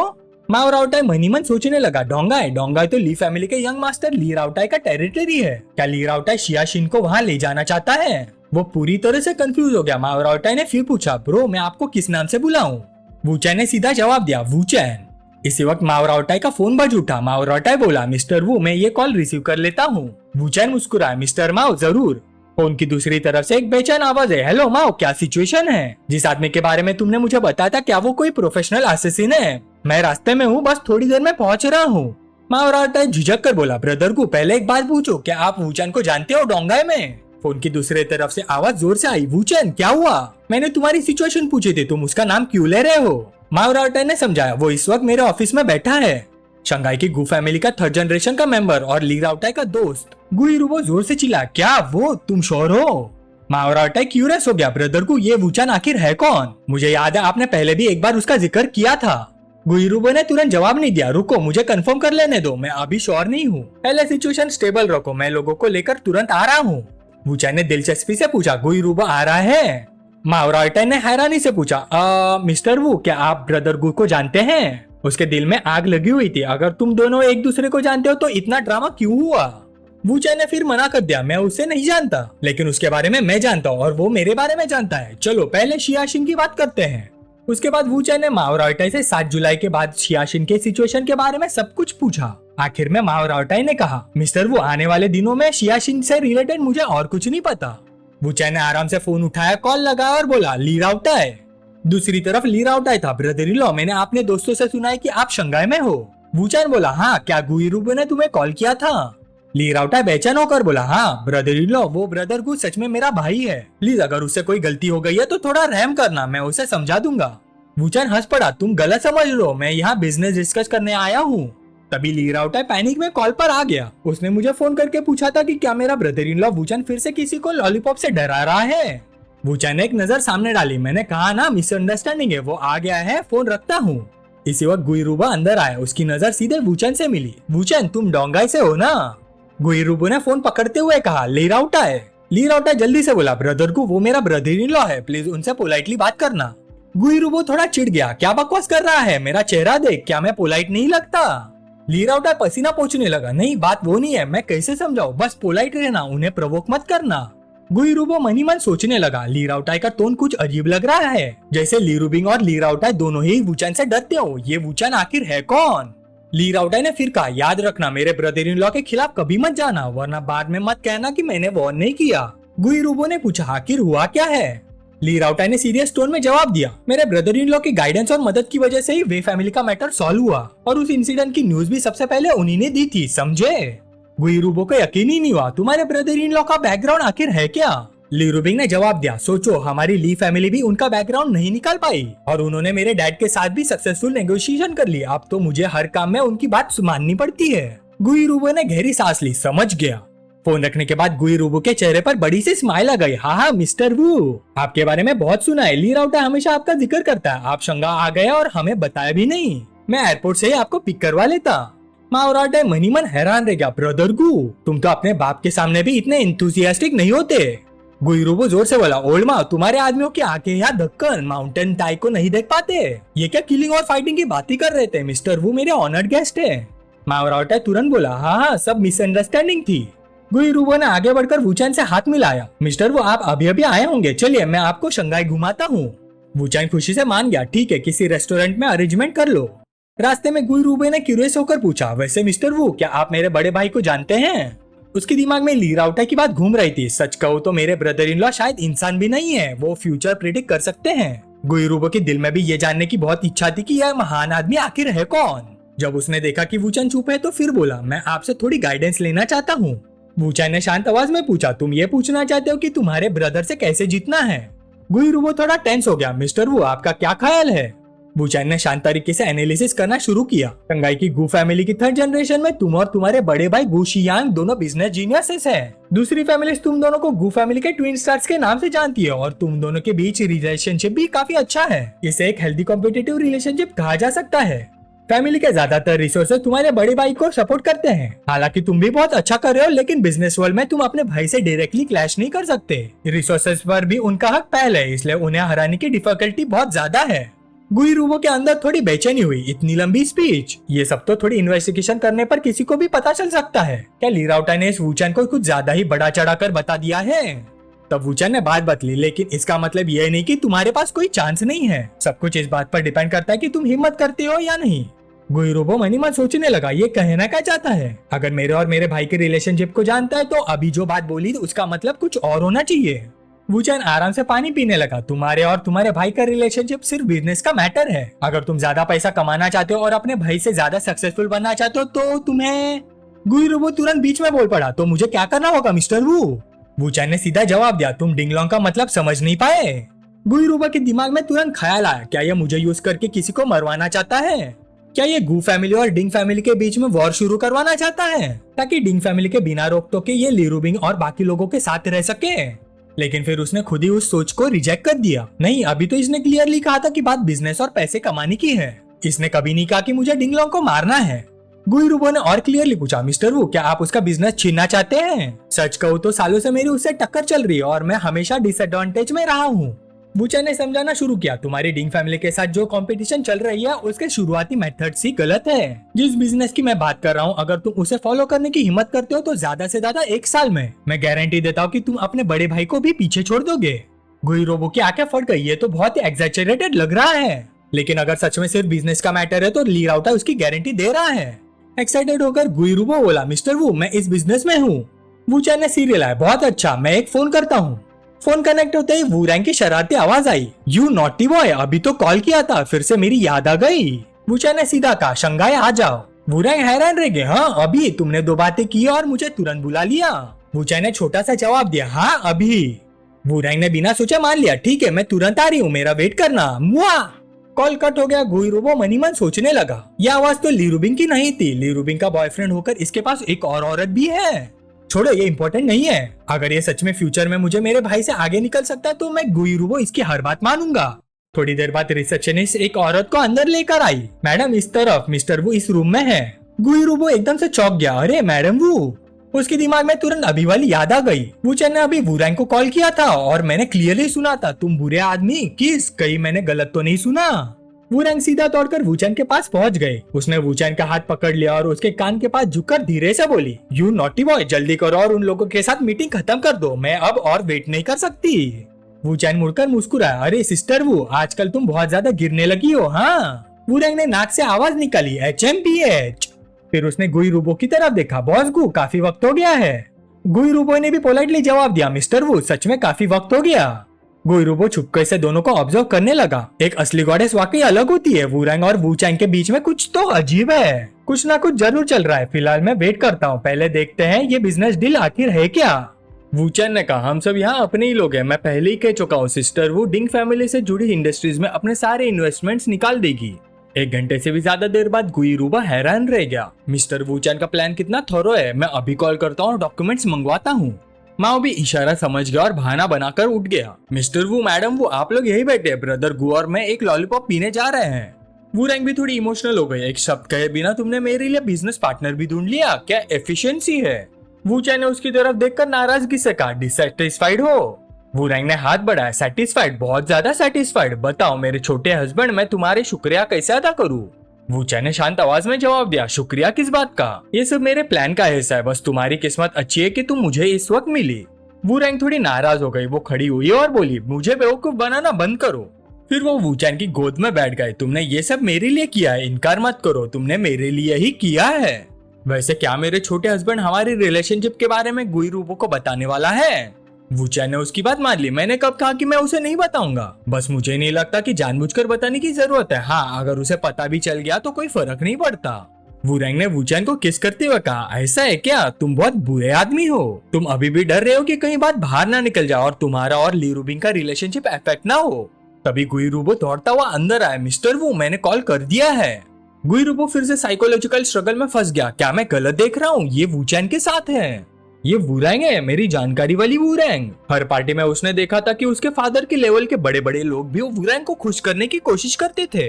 उसके छोटे अंकल ने भी कभी कहा था अगर वूरैंग मुझसे शादी करने के लिए हाँ कर दे तो मैं तुरंत डिवोर्स ले लूंगा और अपनी सारी एसेट्स उसके नाम कर दूंगा।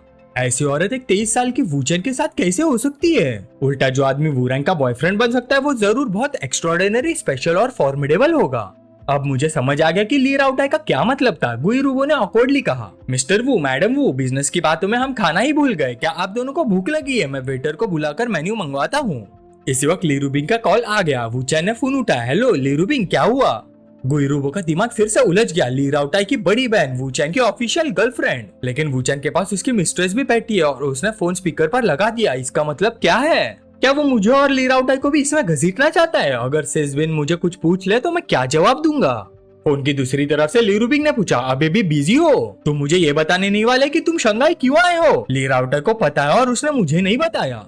वूचैन ने जवाब दिया, हाँ अभी बिजी हो, बाद में बात करता हूँ। ली रूबिंग गुस्से में बोली, इतनी रात हो गई, आखिर तुम किस चीज में बिजी हो? और तो मैं गुइरुबो की रीढ़ की हड्डी तक ठंड उतर गई। वूरैंग ने वूचैन की तरफ देखकर कहा, फिर मिस ली का फोन था। गुइरुबो सच में मेंटली ट्रॉमेटाइज हो चुका था। ये लोग करना क्या चाहते हैं? ऑफिशियल गर्लफ्रेंड के सामने वॉर डिक्लेयर कर रहे हैं क्या?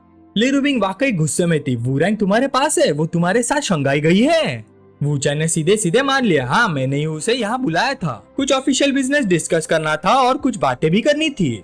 दूसरी तरफ गुइरुबो को जैसे एनलाइटमेंट मिल गया हो। मिस्टर वू को उसका नाम लेने की क्या जरूरत थी? सिचुएशन पहले ही काफी केओटिक थी। ये तो कॉन्क्यूबाइन के साथ पकड़े जाने से भी ज्यादा पेनफुल है।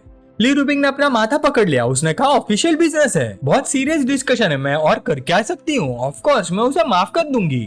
फिर उसने बेबस होकर कहा, मैं तुम्हारे एक्सक्यूजेस सुनकर थक गई हूँ, जाओ अपना काम करो, मैं तुम्हारा वेट करूंगी। कॉल खत्म होने के बाद वूचैन मुड़कर बोला, ऑलराइट बॉस, चलो खाना खाते हुए बिजनेस की बात करते हैं। गुइरुबो ने तुरंत हाँ कर दी। ओके।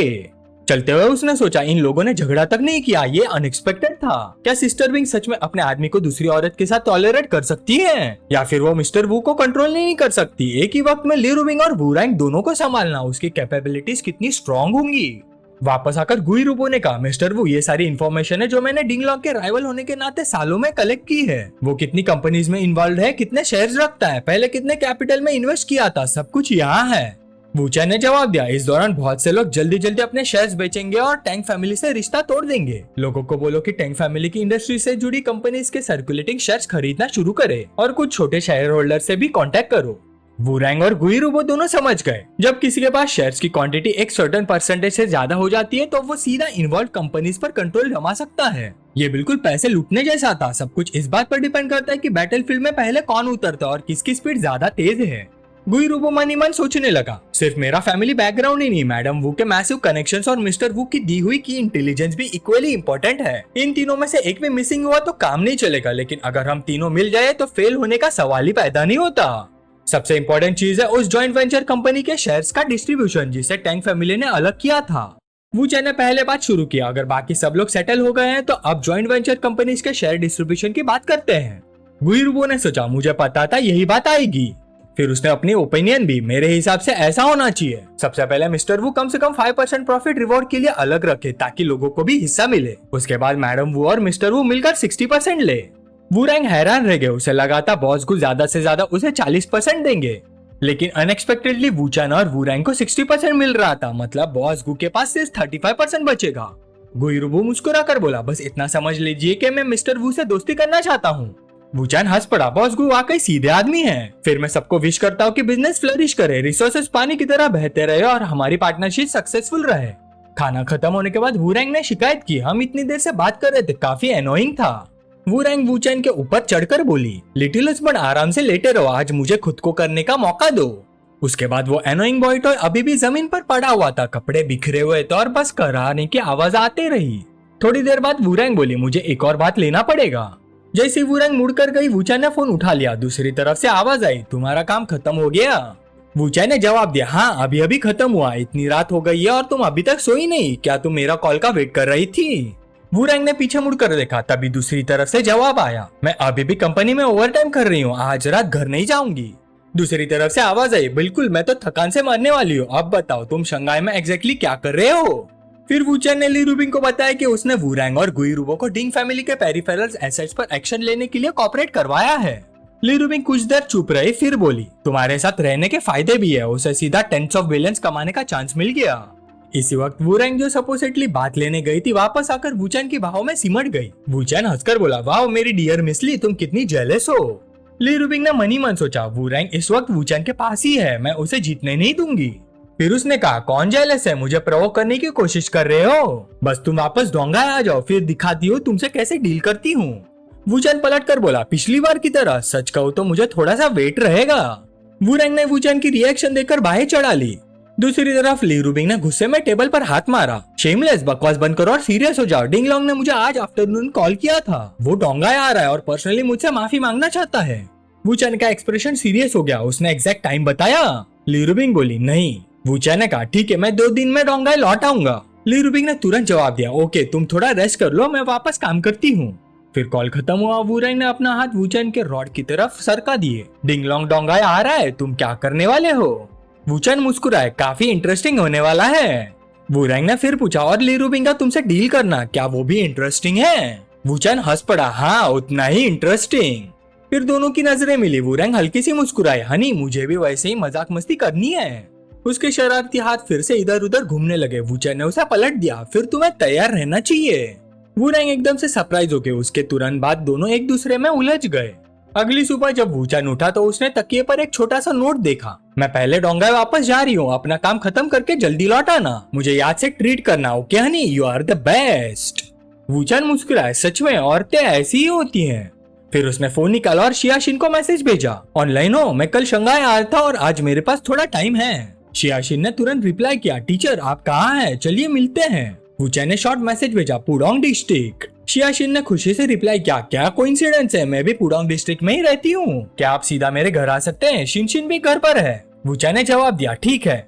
कुछ देर बाद न्यू सेंचुरी पार्क के पास में एक रेसिडेंशियल गार्डन में वूचैन गाड़ी से उतरा और उसने एक छोटी सी लड़की को पिंक ड्रेस पहने हुए बाहर आते हुए देखा। उसने सोचा, अगर मुझे सही से याद है तो ये शिनशिन है। वूचैन ने आवाज लगाई, शिनशिन।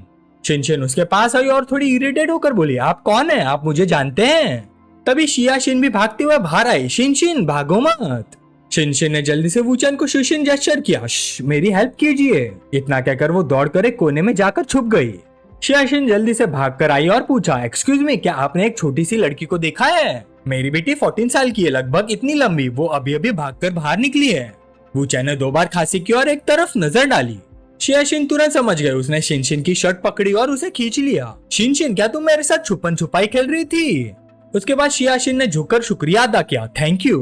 वूचैन ने जवाब दिया, थैंक यू की कोई जरूरत नहीं, ये तो मेरे लिए छोटी सी बात थी। वैसे तुम और तुम्हारी बेटी पेंटिंग की वजह से झगड़ा कर रहे थे। शियाशिन हैरान हो गई, हाँ लेकिन आपको कैसे पता? शियाशिन मनी मन सोचने लगी, ये आदमी कौन है, मैं इसे जानती भी नहीं, लेकिन ये मुझे जानता हुआ लग रहा है और शिनशिन की पेंटिंग वाली बात भी जानता है। जैसे वूचैन उसकी दिमाग की बात समझ गया, उसने कहा, क्या तुम मुझे रिसेंटली शिनशिन के स्केचेस नहीं भेज रही थी, उसका पोर्ट्रेट भी? शियाशिन को अचानक समझ आ गया, आप टीचर शिनचैन हैं। वूचैन खुशी से बोला, चलिए फॉर्मली इंट्रोड्यूस करता हूँ, मेरा नाम वूचैन है। शियाशिन ने जल्दी से अपना परिचय दिया, टीचर वू, हेलो मेरा नाम शियाशिन है और ये मेरी बेटी शिनशिन। शिनशिन ये वही टीचर वूचैन है जिनके बारे में मॉम तुम्हें बताती रहती है, जल्दी से टीचर को ग्रीट करो। शिनशिन ने मनी मन नफरत से सोचा, ग्रेट माय पिछवाड़ा, अभी तो हम ड्राइंग टीचर के आने की वजह से झगड़ा कर रहे थे और अब मैं भाग भी नहीं सकती, कितना अनोइंग है। शियाशिन शर्मिंदगी से बोली, टीचर वो, इस बच्चे ने आपको हंसने का मौका दे दिया, चलिए ऊपर चलते हैं, वहाँ बात करते हैं। उसके बाद शियाशिन वूचैन और शिनशिन को अंदर ले गई। शियाशिन बोली, टीचर वो, डिनर का टाइम हो गया है, क्यों ना हम साथ में खाना खा ले, मैं कुकिंग करती हूँ और खाने के बाद बात करेंगे। वूचैन ने जवाब दिया, ठीक है। शियाशिन मुस्कुरा कर बोली, तो टीचर वो, आप बिल्कुल अपने घर की तरफ फील कीजिए, वह पेंटिंग स्टूडियो भी है, आप चाहिए तो देख सकते हैं, मैं कुकिंग करने जा रही हूँ। वूचैन सीधा पेंटिंग स्टूडियो की तरफ चल दिया। शियाशिन भी उसके पीछे गई और धीरे से दरवाजा बंद कर दिया। वूचैन ने उलझन में मुड़कर देखा, तब शिनशिन ने एक्टिंग शुरू कर दी। टीचर आप मुझे क्यों मारते रहते हैं, प्लीज मत मारिए, दर्द हो रहा है। वूचैन चुपचाप उसे देखता रहा, कुछ नहीं बोला। शिनशिन थोड़ी ऑकवर्ड होकर बोली, क्या टीचर को ये फनी लग रहा है? वूचैन मनी मन सोचने लगा, झूठ बोलती ही जाओ। शिनशिन कंफ्यूज हो गए, हाँ क्या इसे बिल्कुल भी नहीं लग रहा कि इस पर मुसीबत टूटने वाली है, इसे तो अभी भाग जाना चाहिए। फिर वो बोली, टीचर आप मुझे मजबूर कर रहे हैं, अब मुझे अपना अल्टीमेट मूव यूज करना पड़ेगा। शिनशिन ने हाथ मुंह पर रखा और फिर से रोने की एक्टिंग करने लगी, टीचर नहीं प्लीज ऐसा मत कीजिए। वूचैन ने मुश्किल से अपनी हंसी रोकी। तब शिनशिन ने पूछा, टीचर क्या आपको बिल्कुल डर नहीं लग रहा? वूचैन मुस्कुराया, मुझे डर क्यों लगेगा, तुम कितनी अजीब हो। शिनशिन सतर्क हो गई। क्या आपको लगता है मैं अभी मॉम को नहीं बुला सकती? वूचैन ने जवाब दिया, तुम्हारी मॉम तुम्हारी बात मान भी लेगी। मैं तुमसे पहली बार मिला हूँ, तुम्हारे घर में बिना वजह तुम्हें मार रहा हूँ और तुम मुझ पर अजीब इल्जाम लगाओगी। शिनशिन फिर भी जिद्दी बनी रही। मारने वाली बात तो इसलिए क्योंकि मैं आपकी रिस्पेक्ट नहीं करती, बाकी वाली बात। शिनशिन को याद आया कैसे दूसरे लड़के उसके पीछे घूमते रहते थे। शिनशिन रुक जाओ, शिनशिन तुम कितनी सुंदर हो, शिनशिन प्लीज ये गिफ्ट एक्सेप्ट कर लो। फिर वो बोली, मेरी क्लास में एक भी लड़का ऐसा नहीं है जो मुझे पसंद ना करता हो। उनकी आंखों से ही मुझे पता चल जाता है कि वो क्या सोच रहे हैं। आखिर मेरी लुक्स और फिगर मेरे पीयर से काफी बेटर है, और टीचर भी तो एक आदमी ही है। मुझे नहीं लगता आप उनसे अलग होंगे, और इस तरह के मामले में कोई भी माँ अपनी बेटी की ही साइड लेगी। आप तो बस एक आउटसाइडर है, आप जीत ही नहीं सकते। अभी तुरंत यहाँ से चले जाइए। वूचैन ने सिर्फ इतना कहा, मैं नहीं जा रहा, मैं कभी थ्रेट से नहीं डरता। शिनशिन ने भाई सिकोड़ ली, ठीक है फिर देख लेना। शिनशिन जोर से चिल्लाई, मॉम। शियाशिन ने बाहर से पूछा, क्या हुआ शिनशिन? शिनशिन ने जुबान क्लिक की, तब वूचैन ने बस अपनी आंखें उठाई और फोन हिला दिया। शिनशिन की आंखें फट गई, ये रिकॉर्डिंग कर रहा है। शियाशिन ने दरवाजे से बाहर झांक कर देखा, शिनशिन तुमने मॉम को क्यों बुलाया? शिनशिन तुरंत मुस्कुराई, मॉम मुझे लंच में रिब्स खानी है। शियाशिन हैरान होगी, बस इतनी सी बात? शिनशिन सीधे से बोली, हाँ मुझे भूख लगी है। ये देखकर शियाशिन मुड़ गई, ठीक है मॉम कुकिंग करने जा रही है और टीचर की बात ध्यान से सुनना। शिनशिन बोली, ओके। इसके बाद शिनशिन ने राहत की सांस ली और फिर वूचैन की तरफ मुड़कर बोली, आप टीचर होकर भी रिकॉर्डिंग करते हैं, कितना डिस्पिकेबल है। वूचैन मुस्कुरा कर बोला, अच्छा तुम स्टूडेंटों को झूठा इल्जाम लगाती हो और टीचर को थ्रेटन करती हो, क्या वो डिस्पिकेबल नहीं है? शियाशिन अटक गई, मैं टीचर आपको कैसे पता कि मैं ऐसा करने वाली हूँ, और अपने पहले से प्रिपरेशन भी कर ली। वूचैन ने शांत आवाज में जवाब दिया, मैं फीमेल स्टूडेंट से डील करने में काफी एक्सपीरियंस्ड हूँ, और जो स्टूडेंट्स पूरी क्लास के लड़कों की फेवरेट्स होती है उनसे मैं थोड़ा एक्स्ट्रा कॉशियस रहता हूँ।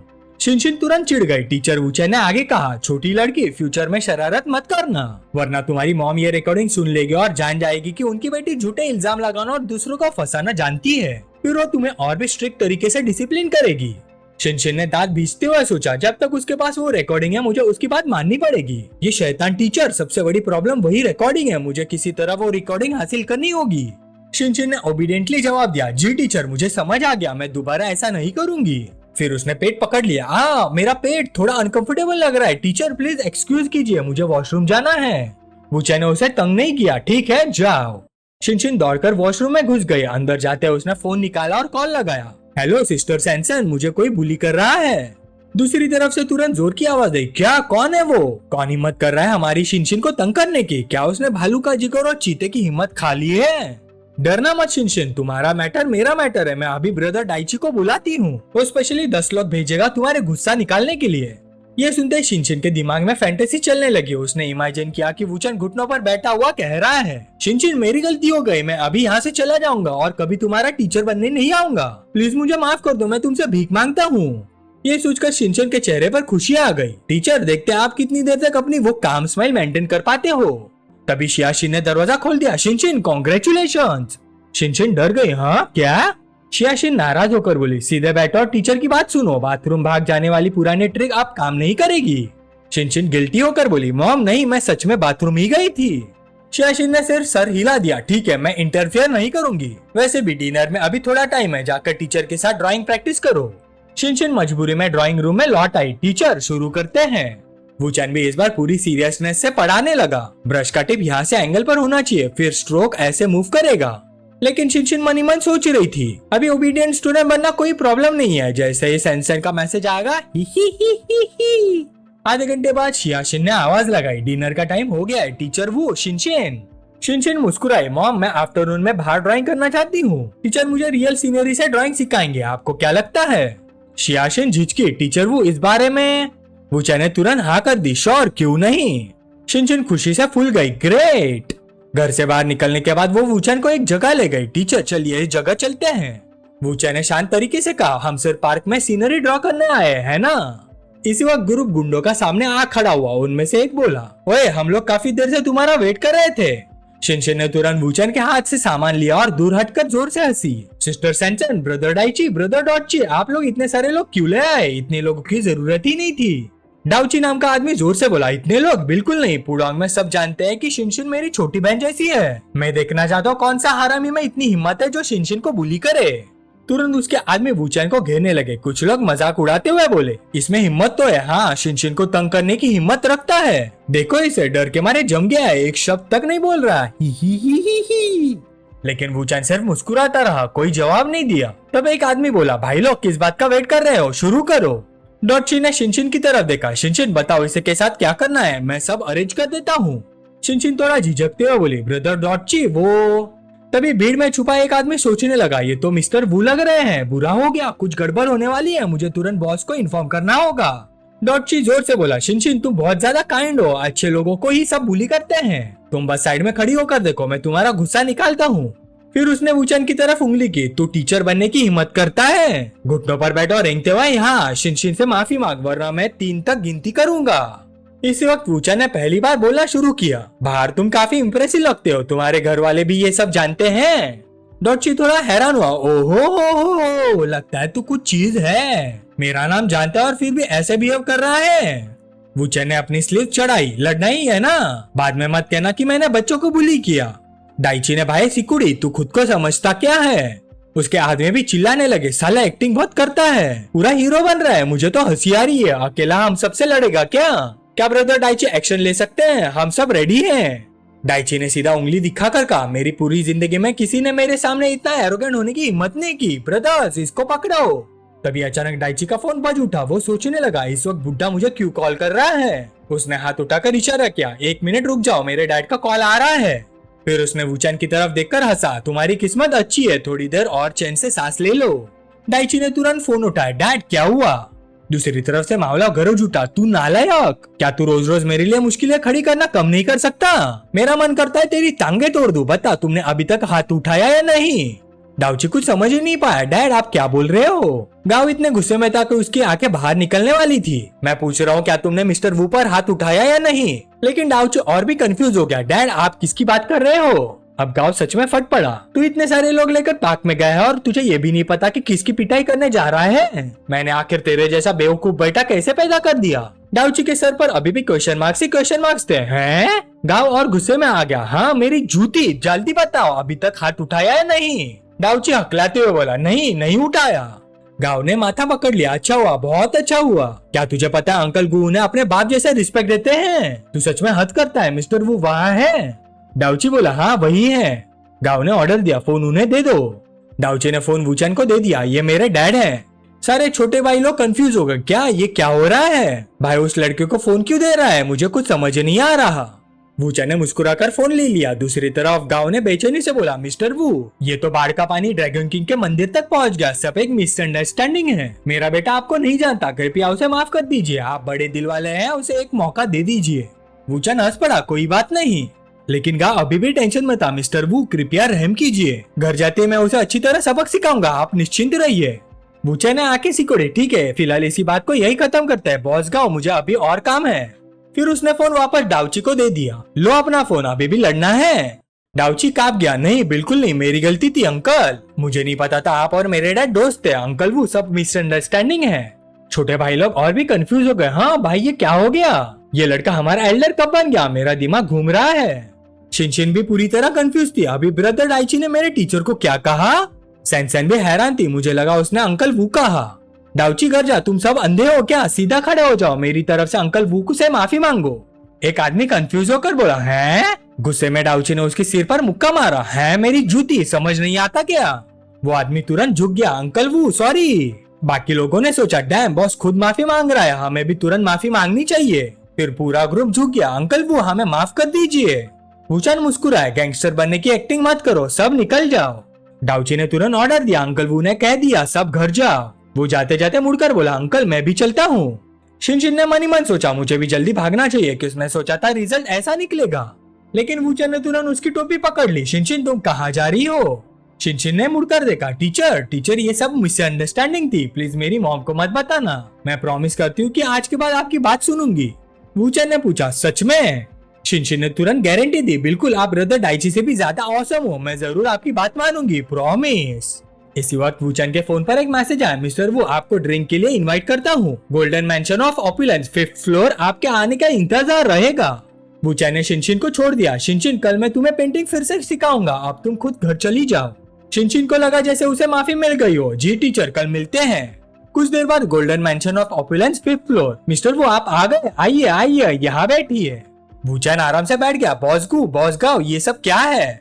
तीनों कुछ देर चुप रहे। फिर बॉस गाओ ने सीधा डाउची को एक थप्पड़ मारा और उसके सर नीचे दबा दिया। मुस्कुराते हुए बोला, इस मामले में मिस्टर वू को एक एक्सप्लेनेशन देना जरूरी था। मैं माओराव अपने निकम्मे बेटे के लिए अंडरवर्ल्ड के रूल्स नहीं तोड़ूंगा। मैंने बॉस गू को भी विटनेस के तौर पर बुलाया है। वूचैन मुस्कुराया, बॉस माँ अपने बेटे की बात दिल पर मत लीजिए। माओराव ने तुरंत एक पर्पल कार्ड पेश किया। सर, आप वाकई बड़े दिल वाले हैं। मेरे बेकार बेटे को माफ करने के लिए धन्यवाद। अब हम चलते हैं, आप आराम से एंजॉय कीजिए। वूचैन कार्ड पर लेकर होटल की तरफ चलते हुए सोचने लगा, मुझे वैसे भी काफी नींद आ रही है। ओह, अंदर कोई है क्या? ये शाओडे नहीं है? वही लड़की जो डिंगलोंग के लिए रिजर्व की गई थी। इंटरेस्टिंग।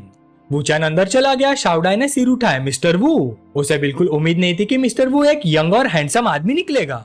शाओडाई धीरे से पास आई। लगता है आप थक गए हैं, मैं आपकी मदद कर देती हूँ। शाओडाई शर्मा कर बोली, मिस्टर वू अगर आप फ्रेश होना चाहते हैं तो बाथरूम उधर है। फिर वूचैन बाथटब में गया। शाओडाई बहुत ध्यान से उसकी देखभाल कर रही थी। मिस्टर वू, पानी ठीक टेम्परेचर का है ना? वूचैन ने जवाब दिया, मुझे तो ठीक लग रहा है।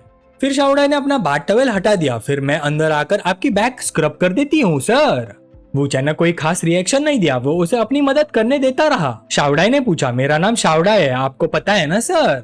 वूचैन ने हल्का सा मुस्कुरा कर कहा, सिर्फ तुम्हारा नाम ही नहीं जानता, मैं तुम्हारा मूड भी जानता हूँ। मुझसे मिलने के बाद तुम थोड़ी खुश हुई हो, है ना? फिर उसने कहा, क्योंकि मैं वैसा 40-50 साल का मोटा बुढ़ा नहीं निकला जैसे तुमने पहले इमेजिन किया था, सही? शाओडाई शर्मा गई और कुछ नहीं बोली। वूचैन ने उसकी तरफ देखकर कहा, मैं ये भी जानता हूँ कि स्कूल के दिनों में तुम पढ़ाई के साथ साथ काम भी करती थी। तुम्हारा कभी बॉयफ्रेंड भी नहीं रहा, तुम्हारे पास रिलेशनशिप का कोई एक्सपीरियंस नहीं है, तो तुम बाद में मुझे कैसे सर्व करोगी? ये सुनते ही शाओडाई को अपना पास्ट याद आ गया। उसके पेरेंट्स पर 57 मिलियन से ज्यादा कर्ज था। जब भी क्रेडिटर्स आते थे मैं बहुत घबरा जाती थी, यहाँ तक कि उनका गुस्सा भी फूट पड़ता था। वो पढ़ाई के अलावा पूरा दिन काम करती थी, रोज 3 जॉब्स करती थी। सालों की मेहनत के बाद उसने 2,30,000 जोड़े थे, लेकिन उसकी जानकारी के बिना उसके पेरेंट्स ने लोन शार्क से और भी पैसे उधार ले लिए। एक जगह से पैसे लेकर दूसरी जगह भरते रहे, इंटरेस्ट बढ़ता गया और कर्ज 8 मिलियन तक पहुंच गया। चाहे वो कितनी भी मेहनत करती थी, सब बेकार लगता था। उस वक्त उसकी मुलाकात बॉस माओ से हुई। शाओडाई, मैं काफी टाइम से तुम पर नजर रखे हुए हूँ। मैं चाहता हूँ तुम एक VIP की सर्विस करो। अगर तुम उसे खुश कर दो तो मैं तुम्हारा कर्ज चुकाने में मदद करूंगा। उस वक्त शाओडाई मान गई थी। उसने सोचा था बस कुछ मोटे और इन्फ्लुएंशियल आदमियों के साथ टाइम स्पेंड करना होगा, लेकिन सामने वूचैन था, कोई मोटा बुढ़ा नहीं। उसे लगा कि वो पहले ही प्रॉफिट में है। अब जब वूचैन उसे सवाल कर रहा था, उसे प्रेशर महसूस हो रहा था। बॉस माओ का ऑर्डर फेल नहीं हो सकता था। शाओडाई ने हिम्मत जुटाकर कहा, मिस्टर वू, मुझे इस तरह की चीजों का एक्सपीरियंस नहीं है, लेकिन मैंने पहले से तैयारी कर रखी है। वूचैन को लगा कि वो बस उसे चिढ़ा रहा था, उसे उम्मीद नहीं थी कि वो इसे सीरियसली लेगी। फिर वो दोनों प्रैक्टिस करने के लिए बिस्तर पर गए। शाओडाई ने पूछा, मिस्टर वू, क्या आप लाइट बंद कर सकते हैं? वूचैन आराम से लेट गया और मजा लेने लगा। जो मन करे वो करो, अब मैं तुम्हारी बात सुनूंगा। शाओडाई को इतना एंथुसियास्टिक देखकर वूचैन को ऐसी दिलचस्प भावना की उम्मीद नहीं थी। शाओडाई, लगता है तुम वाकई तैयारी करके आई हो। अगली सुबह वूचैन उठकर तैयार हो गया। शाओडाई ने हैरानी से पूछा, मिस्टर वू, आप इतनी जल्दी जा रहे हैं? वूचैन उसके पास आया, उसके माथे पर किस करके बोला, मुझे मिस्टर मत बुलाओ, उतना क्लोज नहीं लगता। कल रात तुम काफी थक गई होगी, थोड़ा आराम करो, मैं अपना काम खत्म करके फिर तुमसे मिलने आऊंगा। शाओडाई ने मनी मन सोचा, मैंने नहीं सोचा था कि वो इतना कंसिडरेट होगा। उसके बाद वूचैन शियाशिन से मिला। शियाशिन बोली, एक्चुअली मैं कल ही आपसे बात करना चाहती थी। मैं समझ सकती हूँ कि आपके पास शंघाई आने का टाइम नहीं होता। मैं सोच रही थी कि वैकेशन के दौरान आप शिनशिन के लिए डोंगाई में एक अपार्टमेंट रेंट करने में हेल्प कर दे, फिर स्कूल शुरू होने पर वो वापस आ जाएगी। वूचैन ने पूछा, तुम्हें डर नहीं लगता कि डिंगलोंग को पता चल जाएगा कि तुम अपनी बेटी को बिना परमिशन शंघाई से ले गई? शियाशिन एकदम से शॉक हो गई। इतने सालों में बहुत कम लोग उसके पास्ट के बारे में जानते थे और डिंगलोंग का नाम तो लगभग किसी को पता ही नहीं था, लेकिन वूचैन ने सीधा उसका नाम ले लिया। शियाशिन के दिल में डर बैठ गया, ये मिस्टर वू आखिर है कौन?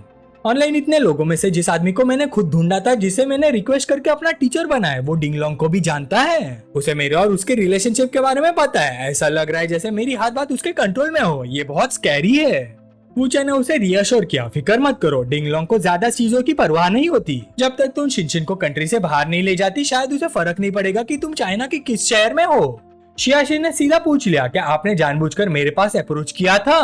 वूचैन बस मुस्कुराया, तुम खुद गेस करो। फिर उसने पूछा, क्या तुम डिंगलोंग वाले मैटर के बारे में बात करना चाहती हो? शियाशिन का दिल जोर से धड़क उठा। क्या ये आदमी उसी इंसिडेंट के बारे में भी जानता है जिसने मेरी जिंदगी बदल दी थी? वूचैन ने फिर टॉपिक बदल दिया। दोनों काफी देर तक बात करते रहे। बाद में वो उसे एक होटल ले गया ताकि आराम से बात कर सके। वूचन के पीछे पीछे जाते हुए सियाशिन मनी मन सोचने लगी, ये क्या है, हम होटल जा रहे हैं चर्चा करने के लिए कमरा लेने। वूचन लॉबी में चेक इन करने चला गया। रिसेप्शनिस्ट ने पूछा, हेलो सर, क्या आपके पास रिजर्वेशन है? वूचन ने जवाब दिया, हमने कोई रिजर्वेशन नहीं करवाया, क्या आपके पास एग्जीक्यूटिव स्वीट है? रिसेप्शनिस्ट ने सिस्टम में देखकर तुरंत जवाब दिया, सर बस 1 मिनट, हाँ सर, आपको कितने रूम्स चाहिए? वूचन ने तुरंत जवाब दिया, 1 रूम। रूम कार्ड्स देते हुए रिसेप्शनिस्ट बोली, ठीक है सर, क्या आप मुझे अपना आईडी दिखा सकते हैं? मिस, आप भी अपना आईडी दिखाइए। उनकी आईडी प्रोसेस करने के बाद रिसेप्शनिस्ट बोली, सर मैडम, आपका कमरा 16 फ्लोर पर है और लिफ्ट उधर है। फिर दोनों एलिवेटर में घुस गए। सियाशिन ने पूछा, मिस्टर वू, आपने ये जगह क्यों चुनी? वूचन बोला, ये जगह सेफ है, प्राइवेट भी है और यहाँ कोई डिस्टर्ब नहीं करेगा। सियाशिन ने गुस्से में कहा, क्या तुम मर्दों के दिमाग में हमेशा वही बातें चलती रहती हैं? एक बार नॉर्मल भी नहीं हो सकते? वूचन ने उसे गले लगाकर अपने पास खींचा और बोला, कमरे में चलकर आराम से बात करते हैं। सब कुछ इतना अचानक हुआ कि सियाशिन बस एलिवेटर में खड़ी रह गई, हैरान। उसने सोचा, हम सिर्फ 2 बार मिले और ये आदमी मुझे सीधा होटल रूम तक ले गया। वूचन को आखिर बोलना ही पड़ा, तुम अभी तक वहाँ खड़ी क्यों हो, अंदर आ जाओ। सियाशिन का चेहरा लाल हो गया और वो आखिर वूचन के पास आ गई। उसे रोता हुआ देखकर वूचन ने मौका देखकर थोड़ा मजाक किया, अभी अंदर आते ही रो क्यों रही हो? क्या तुम्हें लगता है मैं कोई राक्षस हूँ जो तुम्हें खा जाऊंगा? ये सुनते उसकी शर्म गुस्से में बदल गई। उसने दोनों हाथों से खुद को बचाते हुए चिल्लाकर कहा, तुम ही मुझे यहाँ लाए, रूम मिलते ही मेरी कमर पकड़ ली। मुझे लगता था तुम एक जेंटलमैन हो, एक अच्छे इंसान, लेकिन तुम भी उन घटिया आदमियों से अलग नहीं हो। डिंगलोंग से मिलने के बाद शायद उसके दिल में ऐसे मर्दों के लिए अभी भी नफरत बाकी थी जो बहुत जल्दी हद पार कर देते हैं। लेकिन वूचन ने शांत आवाज में जवाब दिया, लगता है तुमने मेरी नीयत गलत समझ ली है, शायद तुम्हें मुझसे माफी मांगनी चाहिए। इस समय वो रो रही थी, लेकिन बात करते हुए उसके हाथ उसके अंडरवेयर को नीचे खींच रहे थे। उसने कहा, मैंने गलत समझा, अगर तुम मेरे साथ रहना चाहते हो तो ठीक है, बस इसके बाद मुझे ढूंढने मत आना, जो करना है जल्दी करो, तुम जो चाहे कर सकते हो। वूचन ने गंभीर चेहरे के साथ कहा, मुझे नहीं पता तुम क्या सोच रहे हो, हम अभी अभी मिले हैं, हम एक दूसरे को जानते भी नहीं, हमने एक दूसरे को समझना तक शुरू नहीं किया, अगर तुम ऐसे करोगी तो छोटी शिनशिन क्या सोचेगी?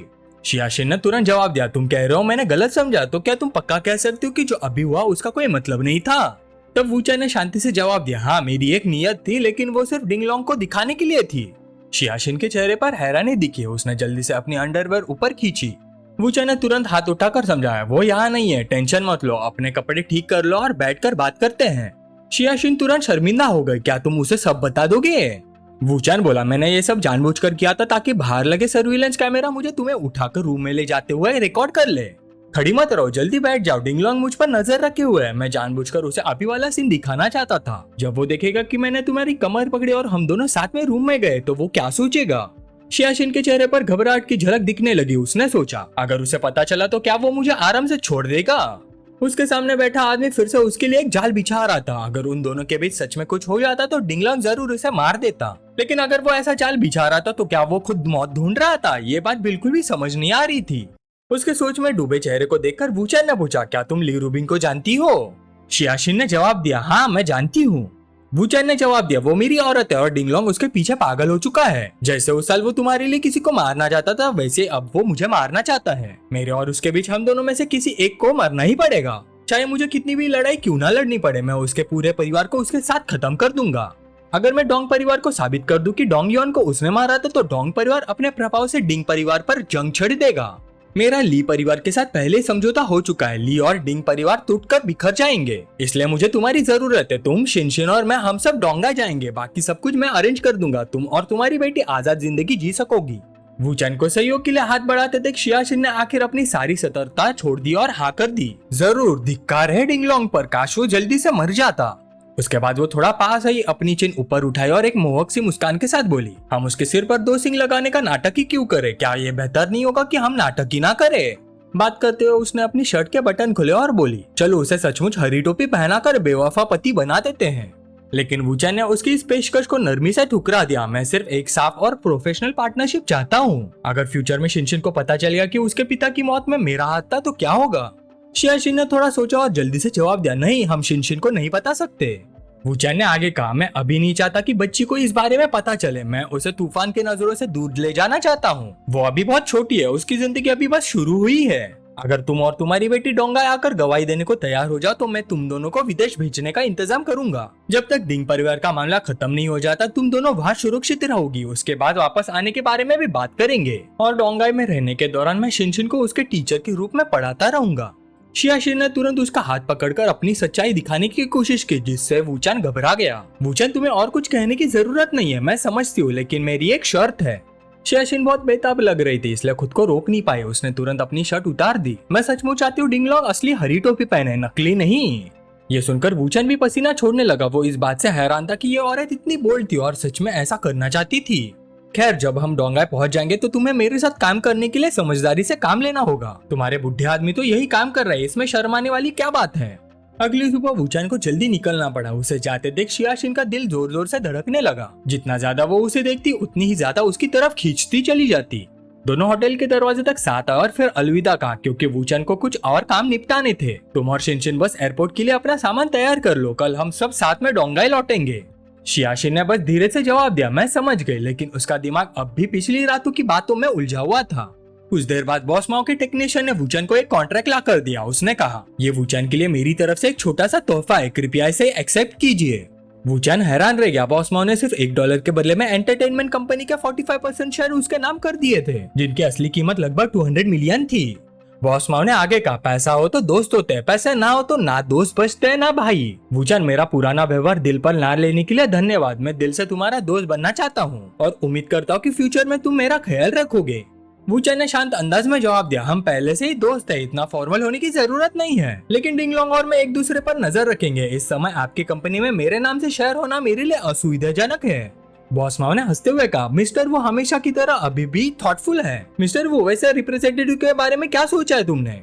वूचान ने तुरंत जाओडे को रिप्रेजेंटेटिव बनने का सोचा। साथ ही कंपनी के लगभग 45% शेयर्स भी उसके नाम कर दिए। वूचान की बात सुनकर शाओडे इतनी शॉक हो गई कि उसे यकीन ही नहीं हुआ। सिर्फ एक रात बॉस वू की सर्विस करने के बाद उसे 200 मिलियन के शेयर मिल रहे थे, पर उसे शक हुआ कि कॉन्ट्रैक्ट के अंदर कोई छुपा हुआ राज तो नहीं है। उसका एक्सप्रेशन देखकर बॉस माओ बोला, ये बॉस वू के लिए है, लेकिन क्योंकि ये तुम्हारे नाम पर ट्रांसफर हो रहा है तो बस साइन कर दो, फिक्र मत करो। लेकिन फिर भी शाओडे वूचान की तरफ देखने लगे। उसकी पुष्टि के बिना वो साइन करने को तैयार नहीं थी। उसने मनी मन फ्यूचर में और मेहनत करने का वादा किया। वूचान की नजर में सब कुछ बहुत छोटा था। जब तक वो उसकी औरत थी उसे किसी चीज का नुकसान नहीं उठाना चाहिए था। बॉस माओ ने फिर एक चालाक मुस्कान दिखाई। अब वूचान की नजरों में मैं आ चुका हूँ, अब उसे किसी से डरने की जरूरत नहीं, डिंगलोंग से भी नहीं। बाहर एक गाड़ी पहले से वूचान का इंतजार कर रही थी। वो ली परिवार की तरफ से आई थी। गाड़ी के अंदर सब लोग डिंगलोंग के डोंगाई आने के मामले पर बात करना चाहते थे और वूचान की राय सुनना चाहते थे। बुजुर्ग ली ने कहा, हालांकि उसने तुम पर और ली रूबिंग पर हमला किया था, लेकिन अभी भी बदला लेने का वक्त नहीं आया। वो डोंगाई में नहीं मर सकता। वूचान के होठों पर एक ठंडी सी मुस्कान आ गई। जब तक वो सीमा पार नहीं करता मैं गारंटी नहीं दे सकता कि वो डोंगाई से बिना खरोच के निकल जाएगा, लेकिन मैं इतना जरूर कह सकता हूँ कि वो मरेगा नहीं। ये सुनकर बुजुर्ग ली भी हैरान रह गए। इतनी छोटी उम्र और कितनी खतरनाक सोच। उन्होंने बस अंदर ही अंदर सांस भरी। डिंगलोंग के लिए वाकई बुरा लगता है, उसकी टक्कर इतने गहरे दिमाग वाले आदमी से हो गई। वूचान ने कहा, जब तक सब कुछ साफ सुथरा हो लोगों को फैसला करने दो, बस इतना ही काफी है, अब मैं चलता हूँ। उसके बाद वूचान खूबसूरत जाओडा के साथ शॉपिंग कर रहा था। तभी ली रूबिंग का फोन आया। वो पूछ रही थी कि उसका वहाँ का काम खत्म हुआ या नहीं। ली रूबिंग की आवाज सुनते ही जाओडा ने तुरंत अपना हाथ वूचान से अलग कर लिया, लेकिन वूचान को इस शेरनी से बिल्कुल डर नहीं लगता था। उसने जोर से जवाब दिया, शायद मैं कल वापस आ जाऊँ, घर पर अच्छा खाना तैयार रखना, मैं अपने साथ 3 और लोगों को ला रहा हूँ, कल सब पता चल जाएगा। ली रूबिंग को अंदाजा हो गया कि बात औरतों की है, फिर भी उसने नॉर्मल रहकर पूछा, और कुछ? लेकिन अचानक उसे कुछ गड़बड़ महसूस हुई। वो तुरंत भड़क उठी, रुको, 3 औरतें हैं क्या? तुम सिर्फ 3 दिन के लिए घर से बाहर गए थे और अब 3 औरतें लेकर लौट रहे हो? वूचान ने आराम से जवाब दिया, इतनी हैरानी क्यों हो रही है? ली रूबिंग ने गुस्से से कहा, माय डियर मिस्टर वू, क्या आप इतना उद्धार होना बंद कर सकते हैं? 3 दिनों में 3 और आप अभी भी उन्हें वापस लाना चाहते हैं। मैं अपनी रिपुटेशन को कम नहीं करना चाहती, ठीक है? वूचान ने कहा, ठीक है मेरी प्यारी ली, मैं कल वापस आ जाऊंगा, फिर तुम इस बॉडी के साथ जो करना चाहे कर लेना, जलन मत करो मेरी जान। ये सुनकर ली रूबिंग बस आंखें बंद करके सब एक्सेप्ट कर सकी। कल दिखाऊंगी मैं तुम्हारे साथ क्या करती हूँ, बदमाश। फोन पर शाओडा ने वूचान को शेरनी को छेड़ते हुए देखा। वो थोड़ी डरी हुई सी पूछने लगी, क्या वो तुम्हारी पत्नी है? लगता है वो गुस्सा है। लेकिन वूचान ने उसे अपनी भाव में लेकर तसल्ली दी, जब तक मैं हूँ वो तुम्हारा कुछ नहीं करेगी, डरना मत। चलिए अब अगले दिन विला एरिया की तरफ चलते हैं। ली रूबिंग बैठी हुई थी, अपने शरारती पति की उपलब्धियां देख रही थी। तुम मुझे थोड़ा इंट्रोड्यूस नहीं करोगे? सबका इंट्रोडक्शन कराओ। वूचान ने कहा, सबसे पहले मेरी गर्लफ्रेंड ली रूबिंग। फिर उसने उंगली से दिखाते हुए कहा, और ये है जुआन शाओडे। इन दोनों के साथ ये है शाओशिन और छोटी शिनशिन। ये दोनों डिंगलोंग द्वारा डोंग युआन की हत्या की जीती जागती गवाह है। ये सुनकर ली रुबिंग गहरी सोच में डूब गई। उसका पति उसके लिए एक बहुत ही इंपॉर्टेंट की लेकर आया था, क्योंकि उनकी सिचुएशन देखकर साफ लग रहा था कि माँ बेटी ने वूचन के साथ मिलकर डिंगलोंग के खिलाफ गवाही देने का फैसला कर लिया था। फिर ली रुबिंग आगे बढ़ी और शाओशिया से हाथ मिलाते हुए अपना इंट्रोडक्शन दिया। मिस शिया, आपसे मिलकर बहुत खुशी हुई। डोंगाई में आपका स्वागत है। शाओशिया भी पीछे हटने वालों में से नहीं थी। मिस ली, आपसे मिलकर बहुत खुशी हुई। मिस ली, आप बहुत खूबसूरत हैं। लेकिन जब ली रुबिंग की नजर वूचन पर पड़ी, उसकी आंखें जैसे कह रही थी, डियर वूचन, तुम मेरे लिए कितने सारे सरप्राइजेस लेकर आते रहते हो। फिर ली रुबिंग शाओडाई के पास आई और पूछा, तुम शाओडाई हो? ली रुबिंग को सामने देखकर शाओडाई थोड़ी घबरा गई और धीरे से बोली, जी मैं ही हूँ। ली रुबिंग ने फिर पूछा, इस साल तुम्हारी उम्र कितनी है? शाओडाई ने जवाब दिया, 21 साल की। जब वो इस थोड़ी सख्त पूछताछ में उलझी हुई थी, ली रुबिंग अचानक उसके पास आई। उसने प्यार से उसके कंधे पर हाथ रखा और बोली, अरे अभी तो तुम एक छोटी सी लड़की हो सिस्टर। ली रुबिंग ने मन ही मन सोचा, इतनी नर्वस मत हो, तुम तो उन पागल लोगों से कहीं ज्यादा अच्छी हो जो बेसिक एथिकेट्स भी नहीं समझते। सब ठीक है। तब वूचन ने बात संभाली, शिनशिन कई घंटों से गाड़ी में बैठी हुई है, वो थोड़ी थक गई होगी, चलो सब बैठकर बात करते हैं। फिर उसने शिनशिन की तरफ देखकर कहा, तुम बाहर जाकर खेलो, तुम्हारे टीचर को तुम्हारी मम्मी से कुछ प्राइवेट बात करनी है। शिनशिन ने मुंह फुला लिया, लेकिन उसे पता था कि उसे बात माननी ही पड़ेगी। जी टीचर। तभी ली रुबिंग धीरे से शाओशिया के पीछे गई और उसके कान में फुसफुसाई, तुम वूचन के साथ सोई थी ना? ये सुनते शाओशिया का चेहरा बदल गया, वो घबरा गई। ली रुबिंग की ठंडी नजर देखकर उसे लगा कि ली रुबिंग को सब समझ आ चुका है। शाओशिया जल्दी जल्दी समझाने लगी, मिस ली, बात वैसे नहीं है जैसे आप सोच रहे हैं। वूचन और मैं एक्चुअली, हाँ मुझे माफ कीजिए, उस सुबह गलती मेरी थी, मैंने खुद पहल की थी, मैं बस डिंगलोंग से बदला लेना चाहती थी। फिर शर्म से लाल चेहरे के साथ उसने कहा, मैंने भी सावधानी बरती है, मैं मिस्टर वू और मिस लिन के लिए कोई प्रॉब्लम नहीं बनूंगी, और वैसे भी मेरा कोई और इरादा नहीं है। ली रुबिंग ने आंखें बंद करके हल्की सी सांस ली। उसने अपने पति के बारे में सच एक्सेप्ट कर लिया था। मैंने पहले ही कहा था, कोई बात नहीं, तुम्हें माफी मांगने की कोई जरूरत नहीं है। मुझे लगता है इस दुनिया में कोई ऐसी औरत नहीं जिसके साथ मेरा वूचन रिश्ता ना बना सके, इसलिए मैं उसे दोष नहीं देती। ये कहते हुए उसकी नजर वूचन पर जा टिकी। उसने सोचा, शाओशिन तो क्लियरली इस कॉम्प्लिकेटेड रिलेशनशिप में नहीं पड़ना चाहती, लेकिन जाओडे पर नजर रखनी पड़ेगी, और उस बेशरम पति पर भी जो दूसरों की बेटियों को फंसाने में एक्सपर्ट है। उसके आसपास औरतें दिन ब दिन बढ़ती जा रही है। शायद वक्त आ गया है कि मैं कुछ बातें खुद बता दूं। काफी देर सोचने के बाद ली रुबिंग ने अपने हाथ बांधकर गंभीर आवाज में कहा, डियर वूचन, आज रात शाओशिन और शिनशिन घर पर खाना बनाएंगी, और आज रात तुम और शाओडे मेरे साथ डिनर करोगे। वूचन बस हल्का सा मुस्कुराया, समझ गया मिस ली, सब कुछ आपके अरेंजमेंट्स के हिसाब से होगा। उसके पास खड़ी शाओडे भी सिर्फ हाँ ही कर सकती थी। फिर सीन चेंज हुआ। शाम के 7 बजे एक बहुत ही लग्जरियस रेस्टोरेंट के सामने एक पूरी टीम लाइन लगाकर मिस्टर और मिसेस वू का स्वागत करने के लिए खड़ी थी। ये सब देखकर वूचन ने ली रुबिंग से पूछा, ये सब तुम्हारा आइडिया था? ली रुबिंग ने जवाब दिया, मैं कुछ बदतमीज पागल लोगों से मिलने वाली हूँ, अभी तुमसे बहस करने का मूड नहीं है। जैसे ही तीनों अंदर गए, 2 खूबसूरत लड़कियां मुस्कुराते हुए उनका स्वागत करने आई। मिस ली आ गई है, हेलो मिस्टर वू। तभी एक जानी पहचानी आवाज पास आई और उसने वूचन के होठों पर किस किया। वूचन भी थोड़ा सरप्राइज हो गया। वो और कोई नहीं बल्कि वूरैंग थी। वूचन, तुमने मुझे मिस किया, मैंने तुम्हें बहुत मिस किया। ये सीन देखकर ली रुबिंग और आसपास के सब लोग हैरान रह गए। शाओडे को तो अपनी आंखों पर यकीन ही नहीं हुआ, ये लड़की उसकी वाइफ के सामने ही इतनी हिम्मत कर सकती है। ली रुबिंग ने तुरंत बीच में आकर उस प्यार भरे सीन को रोक दिया। उसने हाथ बढ़ाते हुए कहा, यहाँ सब लोग स्टेटस वाले हैं, थोड़ा संभाल कर। वूरैंग ने ली रुबिंग को छेड़ने के बाद संतुष्ट मुस्कान दी। ली रुबिंग ने टिश्यू निकाला और वूचन के चेहरे पर लगे लिपस्टिक के निशान को साफ कर दिया। पीछे खड़ी शाओडे ने ये सब देखा। उसे समझ आ गया कि जो लड़कियां अभी वूचन के पास आई थी वो सब कोई आम इंसान नहीं थी। शायद अभी वो इन सब चीजों की आदत नहीं डाल पाए थे, लेकिन धीरे धीरे उसे आदत हो जाएगी। काले कपड़े वाली टियान ने मनी मन सोचा, मुझे पता है मिस ली वूचन की ऑफिशियल गर्लफ्रेंड है, लेकिन आंट वू ने फिर भी उनके सामने इतनी हिम्मत दिखाई। लगता है वो मिस ली से बिल्कुल नहीं डरती। और हमारे पीछे मेरी उम्र की जो लड़की कांप रही है उसका क्या सीन है? सब कुछ कितना कंफ्यूजिंग है। उसे सोच में डूबा हुआ देखकर वूचन ने अपनी पुरानी ट्रिक इस्तेमाल की। उसने प्यार भरे और केयरिंग एक्सप्रेशन के साथ पूछा, टियान क्या हुआ? तबीयत ठीक नहीं है क्या? बाद में मैं तुम्हारा ख्याल रखूंगा। उसकी हैंडसम शक्ल देखकर टियान सिर्फ शर्मा कर लाल हो गई है, कुछ नहीं। दूसरी तरफ सुशिनिन की आंखें तेज हो गई। अगर और कुछ नहीं तो लगता है यहाँ मौजूद हम सब वूचन की औरतें हैं, लेकिन वूरैंग का हमें इतनी ओपनली इग्नोर करना बिल्कुल एक्सेप्टेबल नहीं है। अब और नाटक ना करते हुए उसने मीठी आवाज में वूचन को पुकारा, डार्लिंग, इन कुछ दिनों में जब तुम मेरे साथ नहीं थे मैंने तुम्हारी पसंद की कुछ खास डिशेस बनाना सीख ली है। उसने ड्रामा करते हुए सांस भरी, हमारे मास्टर वू का हारेम इतना बड़ा है कि मुझे सबको याद रखने में थोड़ा वक्त लगेगा। एक के बाद एक सबकी नजरें अपनी अपनी राइवल्स पर टिक गई। कोई वूरैंग को देख रहा था, कोई सुशिनिन को। लिरुबिंग ने सोचा ये सिंपल मेथड यूज करके अटैक और डिफेंस दोनों बदल रही है। इतनी एग्रेसिव कंपटीशन देखकर जावड़े थोड़ी डर गई। वो सोचने लगी, क्या मैं वाकई ब्रदर वू के पास खड़े होने लायक हूँ? अपनी 3 वाइफ्स और 4 कॉन्क्यूबाइंस को आपस में लड़ते हुए देख वूचन ने टेंशन कम करने का फैसला किया। उसने मेन्यू उठाया और ऑर्डर करने की तैयारी करते हुए सु शिनिन से पूछा, कंपनी में सब कुछ कैसा चल रहा है? बोर्ड ऑफ डायरेक्टर्स की तरफ से कोई प्रॉब्लम तो नहीं? सु शिनिन मीठी मुस्कान के साथ बोली, जो बातें तुमने मुझे समझाई है उनके खिलाफ जाने की हिम्मत उनमें नहीं है। बस कंपनी इतनी बिजी ना हो तो अच्छा रहे, और उससे भी अच्छा होगा अगर मैं हर दिन अपने हस्बैंड के साथ रह सकूं। वो रैंग ने वाइन ग्लास घुमाते हुए वूचांग के करीब झुककर पूछा, स्वीटहार्ट क्या तुमने कभी सु शिनिन को हमारे बारे में बताया है? दूसरी तरफ लिरुबिंग बोली, ब्रदर वो इतना बिजी रहता है कि हर एक से अलग अलग बात नहीं कर सकता। मैंने सबको यहाँ इसलिए बुलाया ताकि हम सब एक दूसरे को जान सके। फ्यूचर में अननेसेसरी ट्रबल से बच जाओगी। फिर उसकी नजर वूचन पर गई। उसने मन ही मन सोचा, सु शिनिन तो वूचन की बातों से ही पिघल गई थी। लगता है वूरैंग से निपटने के लिए उससे मदद मांगने का कोई चांस नहीं। वो औरत वाकई बहुत एनोइंग है। वूचन ने अपनी शेरनी की तरफ देखकर कहा, क्या ये सब सिर्फ इसलिए नहीं है ताकि सब तुम्हें मेरी नंबर 1 गर्लफ्रेंड मान ले? लिरुबिंग ने सांस भरते हुए जवाब दिया, क्या ये सब तुम्हारी वजह से नहीं हुआ? हाँ हाँ हंस लो। सु शिनिन ने फिर ताना मारते हुए वूरैंग को टारगेट किया। मैंने कभी नहीं सोचा था कि डोंगाई की फेमस बिजनेस वुमन जो बिजनेस में ही इंटरेस्टेड रहती है वो भी ब्रदर वू पर ध्यान देने लगेगी। वूरैंग ने अपनी चिन्ह हाथों पर टिकाई और कहा, अनबिलीवेबल, आखिर ब्रदर वू में ऐसा क्या खास है? वैसे मुझे तो ज्यादा हैरानी टियान को देखकर हो रही है। मैंने सोचा था ब्रदर वू को सिर्फ बिजनेस माइंडेड वुमन ही पसंद है। टियान ने थोड़ा नाराज होकर कहा, मैंने वूचन को सु शिनिन से एक दिन पहले जाना था। लिरुबिंग ने ग्लास उठाते हुए कहा, तो फिर हमें उसे सिस्टर टियान कहना चाहिए। सु शिनिन के दिमाग में एक आइडिया आया। वो एक्साइटेड होकर बोली, तो फिर हम सबका क्या? लाइन में खड़ी इन सबको देखकर वूचन सिर्फ सांस ही भर सका। टियान वूरैंग सु शिनिन, मुझे कोई फर्क नहीं पड़ता जब तक तुम सब खुश हो। टियान ने तुरंत जवाब दिया, मुझे पड़ता है। वैसे भी मैं सबसे पहले वूचन को जानती थी। मैं सबसे छोटी नहीं बनना चाहती।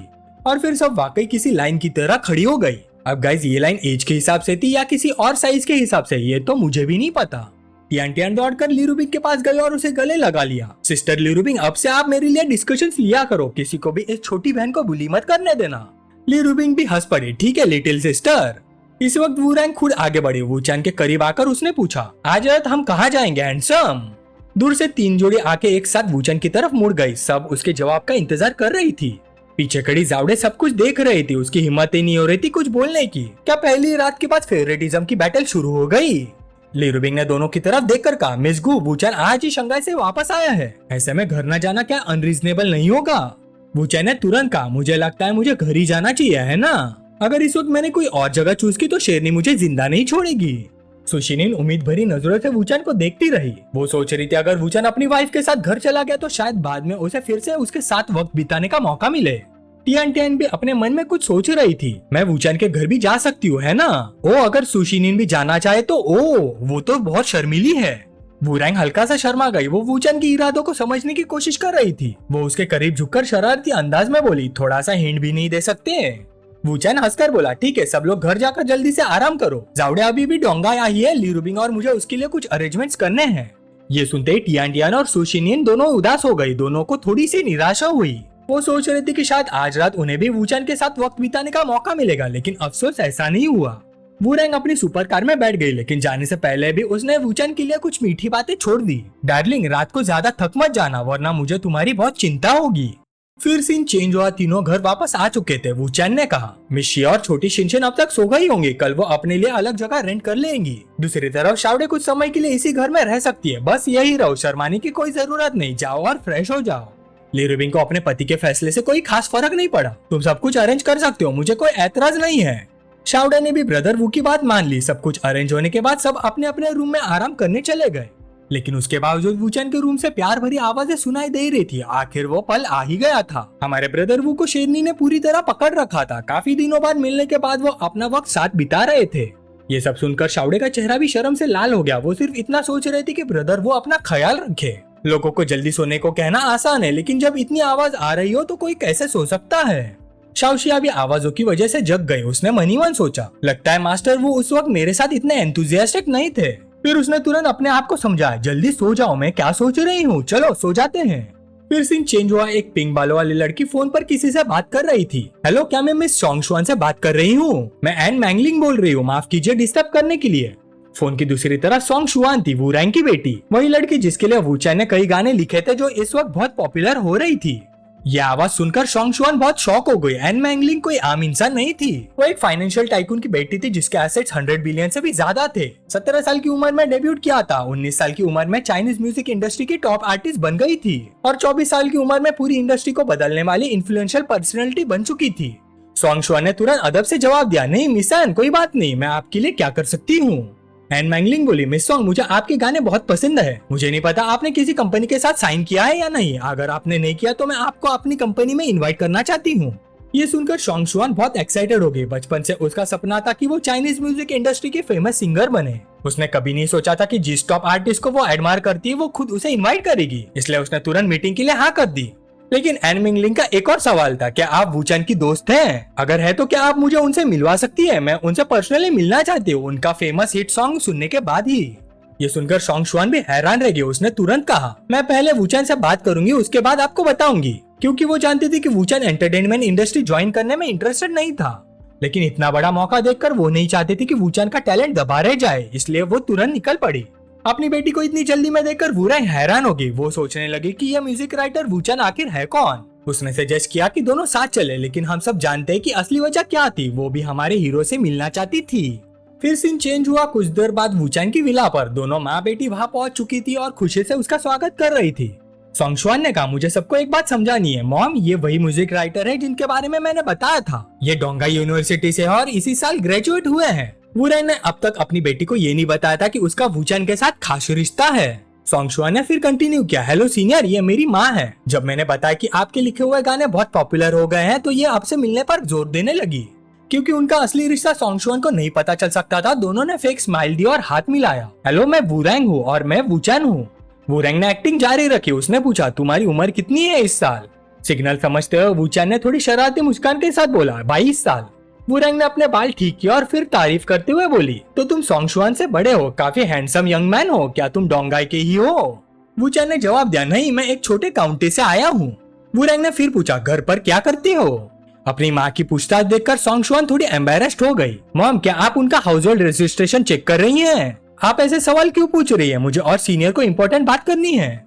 फिर सोंग शुआन ने कॉन्ट्रैक्ट वूचैन को दे दिया। सोल रेमेडी और सॉन्ग फॉर मी दोनों बहुत पॉपुलर हो गए हैं, इसलिए मैं कॉन्ट्रैक्ट लेकर आई हूँ। सीनियर, आप इसे पढ़ लीजिए और आराम से सोचिए। यह कहकर वो बाथरूम की तरफ चली गई। जैसे उसकी बेटी गई, वूरैंग ने एक्टिंग बंद कर दी। उसने अपनी चिन पर हाथ टिकाया और शरारती नजरों से वूचैन को देखते हुए पूछा, तो बताओ, तुम्हें ज्यादा पसंद है जब वो तुम्हें क्लासमेट शावू बुलाती है या फिर डार्लिंग हस्बैंड? वूचैन ने उसकी बात को इग्नोर कर दिया और कॉन्ट्रैक्ट पढ़ने के लिए बैठ गया। ये देखकर वूरैंग थोड़ी नाराज हो गई। उसने पूछा, आज तुम मेरे साथ इतने ठंडे क्यों हो? कल रात लिरुबिंग के साथ घर जाने के बाद से ही वो इस बात से खुश नहीं थी। फिर वो एक मोहक अंदाज में वूचैन के पास बैठ गई। ये देखकर वूचैन ने उसे समझाया, अपनी सीट पर वापस बैठ जाओ, कहीं कोई देख ना ले। लेकिन उसने जवाब दिया, सोंग शुआन को बाथरूम में काफी वक्त लगेगा, इतनी जल्दी क्या है? वो अपनी सीट पर वापस नहीं जाना चाहती थी और तुरंत वूचैन को किस करना चाहती थी। जब वो एक दूसरे का हाथ पकड़े हुए थे तभी सोंग शुआन वापस आती है और उन्हें देख लेती है। सीनियर, मॉम, आप दोनों इतने क्लोज क्यों बैठे हो? वूरैंग जल्दी से खड़ी होकर समझाने की कोशिश करने लगी, लेकिन सोंग शुआन ने उसे मौका ही नहीं दिया। वो तुरंत रोते हुए मुड़ गई, मैं कुछ नहीं सुनना चाहती, मैं कुछ नहीं सुनना चाहती। ये देखकर वूचैन भी बहुत ऑकवर्ड हो गया। दोनों औरतों के भले के लिए लग रहा था कि उसे सब कुछ रिसेट करना पड़ेगा। वूरैंग हैरान होकर पूछने लगी, तुम क्या कह रहे हो? वूचैन ने तसल्ली दी, उदास मत हो, मैं तुम्हें ये सब दोबारा एक्सपीरियंस नहीं करने दूंगा। इस वक्त वूचैन के दिमाग में आज की सारी घटनाएं घूम रही थी। आज सच में बहुत ही बदनसीब दिन था। फिर वो अपनी यादों को खंगालने लगा, देखना चाहता था कि कहीं कोई ऐसी बात तो नहीं है जिसे उसे ध्यान में रखना चाहिए। कुछ घंटों बाद जब उसने कंफर्म कर लिया कि आज सिर्फ वूरैंग और सोंग शुआन वाली घटना ही नहीं बल्कि और भी कई परेशानी हुई थी, तो उसने टाइम रिवर्सल सिस्टम एक्टिवेट कर दिया। जैसे ही वूरैंग उसके पास आई, वूचैन ने गंभीर नजरों से उसकी तरफ देखा और कहा, सिर्फ 3 सेकंड्स बैठ जाओ, मुझ पर भरोसा करो वरना तुम पछताओगी। वूरैंग को समझ ही नहीं आया कि अचानक क्या हो गया। तभी सोंग शुआन वापस आ गई। इस बार उसके चेहरे पर एक चमकदार मुस्कान थी। मुझे याद आया कि मुझे सीनियर से एक इम्पोर्टेंट बात करनी थी और मुझे वॉशरूम भी नहीं जाना। वूरैंग हैरान रही। उसकी नजर सीधे वूचैन पर टिक गई। उसकी बेटी लगभग एक ऑकवर्ड सीन देख लेती, पर वूचैन ने पहले सब कुछ प्रेडिक्ट कर लिया था। ये सच में अनबिलीवेबल था। वो अपने पति के फ्यूचर देखने वाली एबिलिटी से पूरी तरह मोहित हो गई। वूचैन ने पूछा, अच्छा बताओ क्या बात है? सोंग शुआन ने जवाब दिया, सीनियर, पता नहीं आपने एन मैंगलिंग का नाम सुना है या नहीं। वो चाइनीज म्यूजिक इंडस्ट्री की टॉप सेलिब्रिटीज में से एक है। वो मुझे कॉन्ट्रैक्ट ऑफर करना चाहती है और वो आपसे मिलने में भी बहुत इंटरेस्टेड है। ये सुनकर वूचैन सोच में पड़ गया। अपनी हजारों सालों की रीइंकार्नेशन वाली यादों में उसका एन मैंगलांग के साथ काफी कॉम्प्लिकेटेड रिश्ता था, लेकिन जो आना था वो आना ही था। लगता था किस्मत उसे फिर उसकी तरफ ले जा रही थी। सोंगशुआन की आंखें एक्साइटमेंट से चमक रही थी। वो वूचैन को एन मैंगलांग का कॉन्ट्रैक्ट देना चाहती थी और उम्मीद कर रही थी कि दोनों साथ में कॉन्ट्रैक्ट साइन कर ले। पास बैठी वूरैंग ने पूछा, सोंगशुआन क्या तुम्हें इस कॉन्ट्रैक्ट के बारे में अपनी माँ की राय लेनी नहीं चाहिए? सोंगशुआन तुरंत प्यार से बोली, मॉम मैं कमर्शियल एक्टिविटीज में ज्यादा इन्वॉल्व नहीं होंगी और मेरी स्टडीज भी इफेक्ट नहीं होंगी। मैं अपने म्यूजिक करियर को सीरियसली परस्यू करूंगी। वूरैंग अपनी बेटी के सामने ज्यादा देर तक सख्त नहीं रह सकी। आखिर उसने हाँ कर दी, लेकिन पूरी प्रोसेस में मेरी अप्रूवल जरूर लगेगी। ये सुनते ही सोंगशुआन खुशी से उछल पड़ी। मॉम मान गई, अब बस वूचैन की डिसीजन का इंतजार है। वूचैन के पास एन मैंगलांग को अपना नंबर देने के अलावा कोई ऑप्शन नहीं था, लेकिन खुद एंटरटेनमेंट इंडस्ट्री ज्वाइन करने का उसका कोई इरादा नहीं था। सोंगशुआन खुशी खुशी वहाँ से चले गई। ठीक है, मैं पहले एन मैंगलांग को फोन कर लेती हूँ, आप लोग थोड़ी देर बैठ जाइए। दूसरी तरफ वूरैंग थोड़ी बेचैन थी। कल रात से वूचैन उसके साथ काफी ठंडा व्यवहार कर रहा था, इसलिए वो चाहती थी कि वो उसकी तरफ थोड़ा ध्यान दे, लेकिन वूचैन ने उसे मना कर दिया। तुम चुपचाप अपनी सीट पर बैठी रहो, कहीं सोंगशुआन कोई गलत सीन ना देख ले। वूरैंग ने मीठी आवाज में पूछा, वैसे तुमने फ्यूचर कैसे देख लिया, मुझे भी बताओगे? वूचैन बस मुस्कुराया। उसे समझ ही नहीं आ रहा था कि इसका क्या जवाब दे, लेकिन वूरैंग की आंखों में शर्म साफ दिख रही थी। वो उसकी नजरों से बचने लगी। पता नहीं ये बड़ी बहन अपने दिमाग में क्या क्या सोच रही थी। शर्म से उसका चेहरा लाल हो गया था। कुछ देर बाद वूचैन तुरंत वहाँ से निकल गया। उसके पास कुछ जरूरी काम था। उसने कहा, अगर सोंगशुआन को किसी चीज की जरूरत हो तो मुझे मैसेज कर देना, मैं आ जाऊंगा। वूरैंग उसकी जाती हुई पीठ को देखती रह गई, जैसे किसी सपने में खो गई हो। उसे लग रहा था कि उसका पति वाकई बहुत इंटरेस्टिंग आदमी है। फिर सीन चेंज हुआ एक सुनसान अपार्टमेंट कॉम्प्लेक्स पर। इस वक्त वूचैन वहाँ मौजूद था। उसका आदमी इज्जत से उसके सामने झुककर बोला, सर वो आदमी अंदर है। अंदर घुसते उसने देखा कि एक आदमी मजबूती से बंधा हुआ वूचैन के पैरों के पास घुटनों पर बैठा था। वूचैन ने ठंडी आवाज में कहा, जब तक मैं यहाँ हूँ तुम ना भाग सकते हो ना मर सकते हो, इसलिए अपने अजीब इरादों को छोड़ देना ही बेहतर होगा। ये सुनकर आदमी गुस्से से दांत पीसने लगा और वूचैन को घूरने लगा। टाइम रिवर्सल से पहले जब जैंग चुआन पकड़ा गया था तब वूचैन ने उसे इतना उकसाया था कि वो खून उगलकर खुद को खत्म कर बैठा था, लेकिन इस बार वूरैंग और उसकी बेटी की वजह से वूचैन ने एक तीर से 2 निशाने लगाने का फैसला किया। ये लापरवाह जैंग चुआन असल में डिंगलोंग का भेजा हुआ अससीन था। बदकिस्मती से वो एक ऐसे शातिर आदमी के हाथ लग गया था जो उसकी हर प्लानिंग पहले ही से जानता था। वो खुद को खत्म करके डिंगलोंग को मुसीबत से बचाना चाहता था, लेकिन यहाँ तो वो खुद को भी नुकसान नहीं पहुँचा पा रहा था। वूचैन ने फिर उसे समझाया, मेरे साथ कॉपरेट करो, ये तुम्हारे बचने का रास्ता है। अगर असैसिनेशन फेल करके तुम डिंगलोंग के पास वापस गए तो वो तुम्हारे साथ बहुत बुरा करेगा।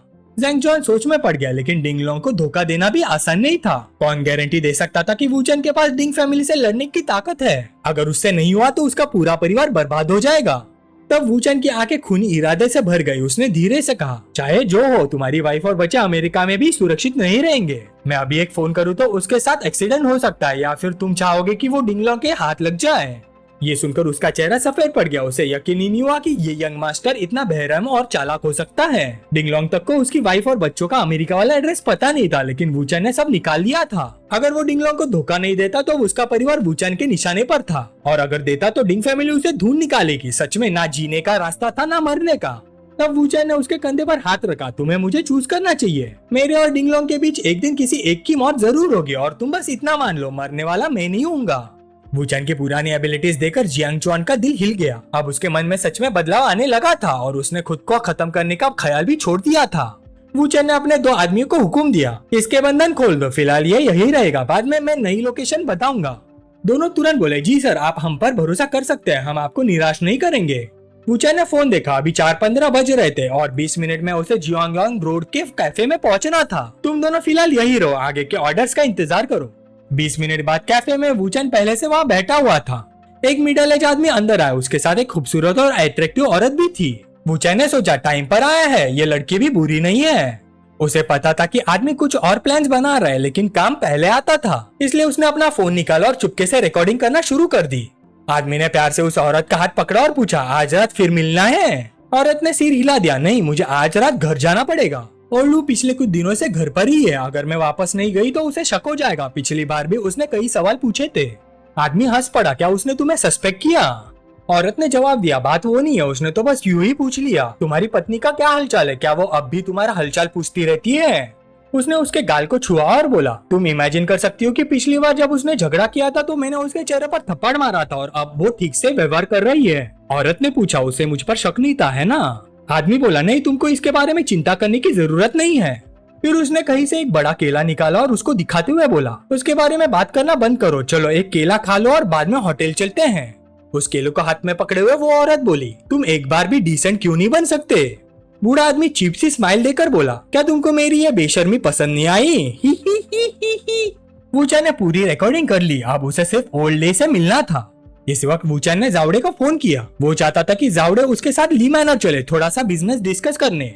फिर सीन चेंज हुआ। ली फैमिली विला में एक खूबसूरत और जोशीली औरत ने उनका स्वागत किया। मिस्टर वू, कृपया थोड़ा इंतजार कीजिए, मेरे गॉडफादर ऊपर फोन पर बात कर रहे हैं, वो अभी नीचे आ जाएंगे।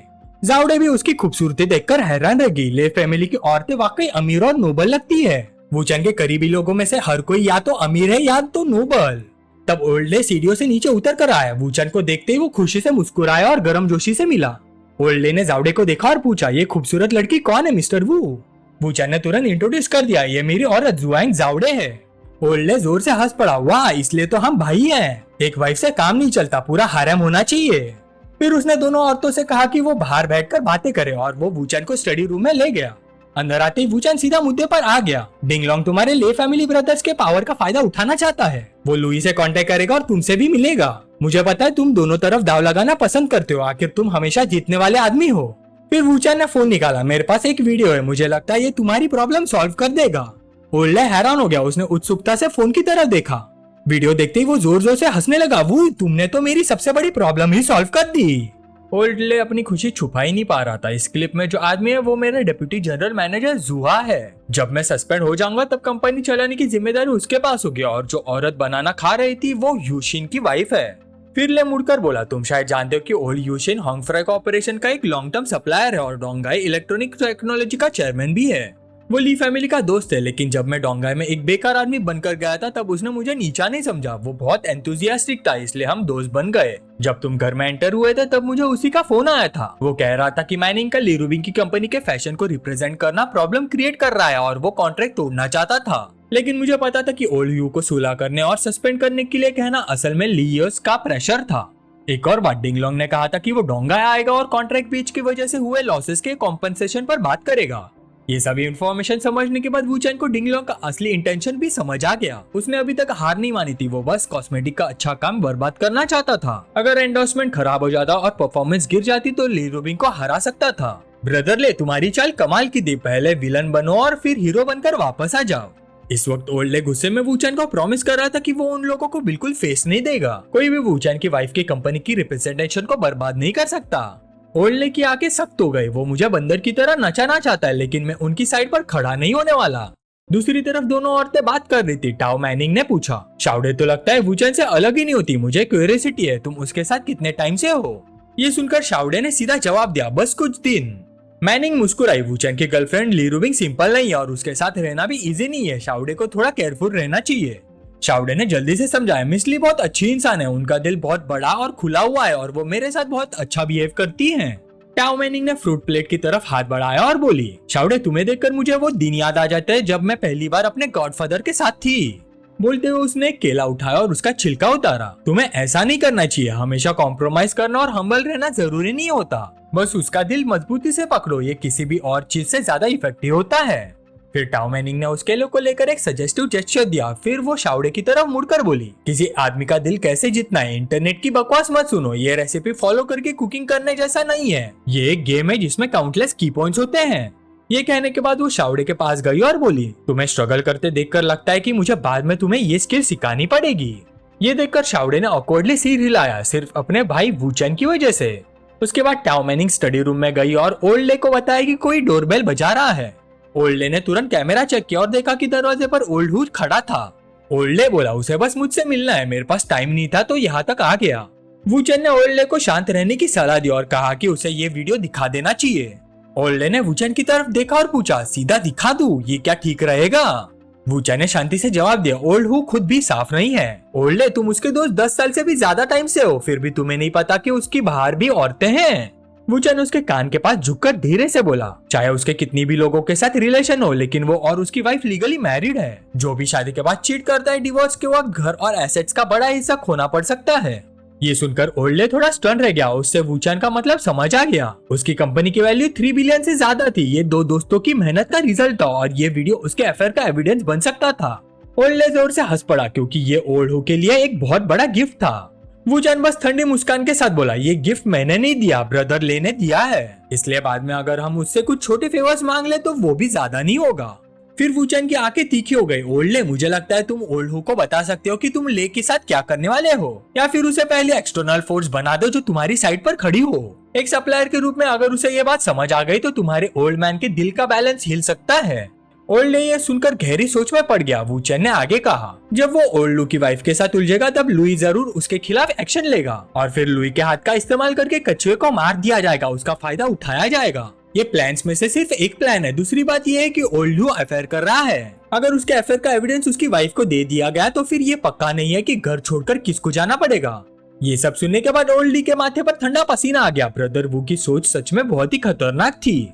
फिर वूचैन बोला, ब्रदरली ये कोई धमकी नहीं है, लैंग्वेज भी एक आर्ट होती है। एक ही बात को अलग तरीके से बोला जाए तो लोगों के इमोशंस भी अलग होते हैं और रिजल्ट भी अलग मिलते हैं। ओल्ड ली तुरंत समझ गया। वो एक्साइटेड होकर हंसने लगा, समझ गया, मैं समझ गया। बाहर ओल्ड हु स्टडी रूम तक पहुंच चुका था। ओल्ड ले ने उसे अंदर बुलाया, अंदर आओ, शर्माओ मत। फिर उसने दोनों का इंट्रोडक्शन करवाया, ये मेरा भाई वूचैन है और ये बॉस ह्यू है। दोनों ने गर्मजोशी के साथ हाथ मिलाया और बैठकर बात करने लगे। ओल्ड हु ने सीधा पूछा, पिछले कुछ सालों में तुम्हारे अपने बड़े भाई के साथ सब ठीक नहीं चल रहा है क्या? तुम दोनों इतने अपोज क्यों हो गए हो? मुझे तुम्हें मुसीबत में देखना अच्छा नहीं लगता।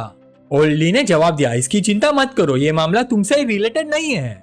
ये सुनते ही ओल्ड हु का चेहरा उदास हो गया। उसने कहा, तो मतलब ये कोई बड़ी बात नहीं है। हमारे जैसे बड़ी परिवारों के लोगों को ऐसे मामलों में कम ही इन्वॉल्व होना चाहिए, ज्यादा परेशानी क्यों मोल लेनी?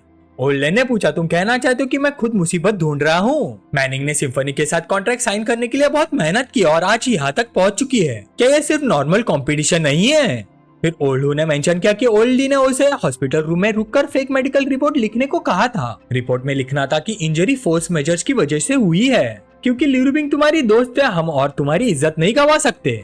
ओल्ड ली की नजर वूचैन पर गई। फिर उसने सोचा, मैं लिरुबिंग को जानता भी नहीं, मैं उसे कभी मिला भी नहीं, तो वो किस तरह की इंसान है? उसके बाद ओल्ड हु ने पूछा कि टाओ मैनिंग को वापस आकर कॉन्ट्रैक्ट साइन करने की परमिशन क्यों दी गई?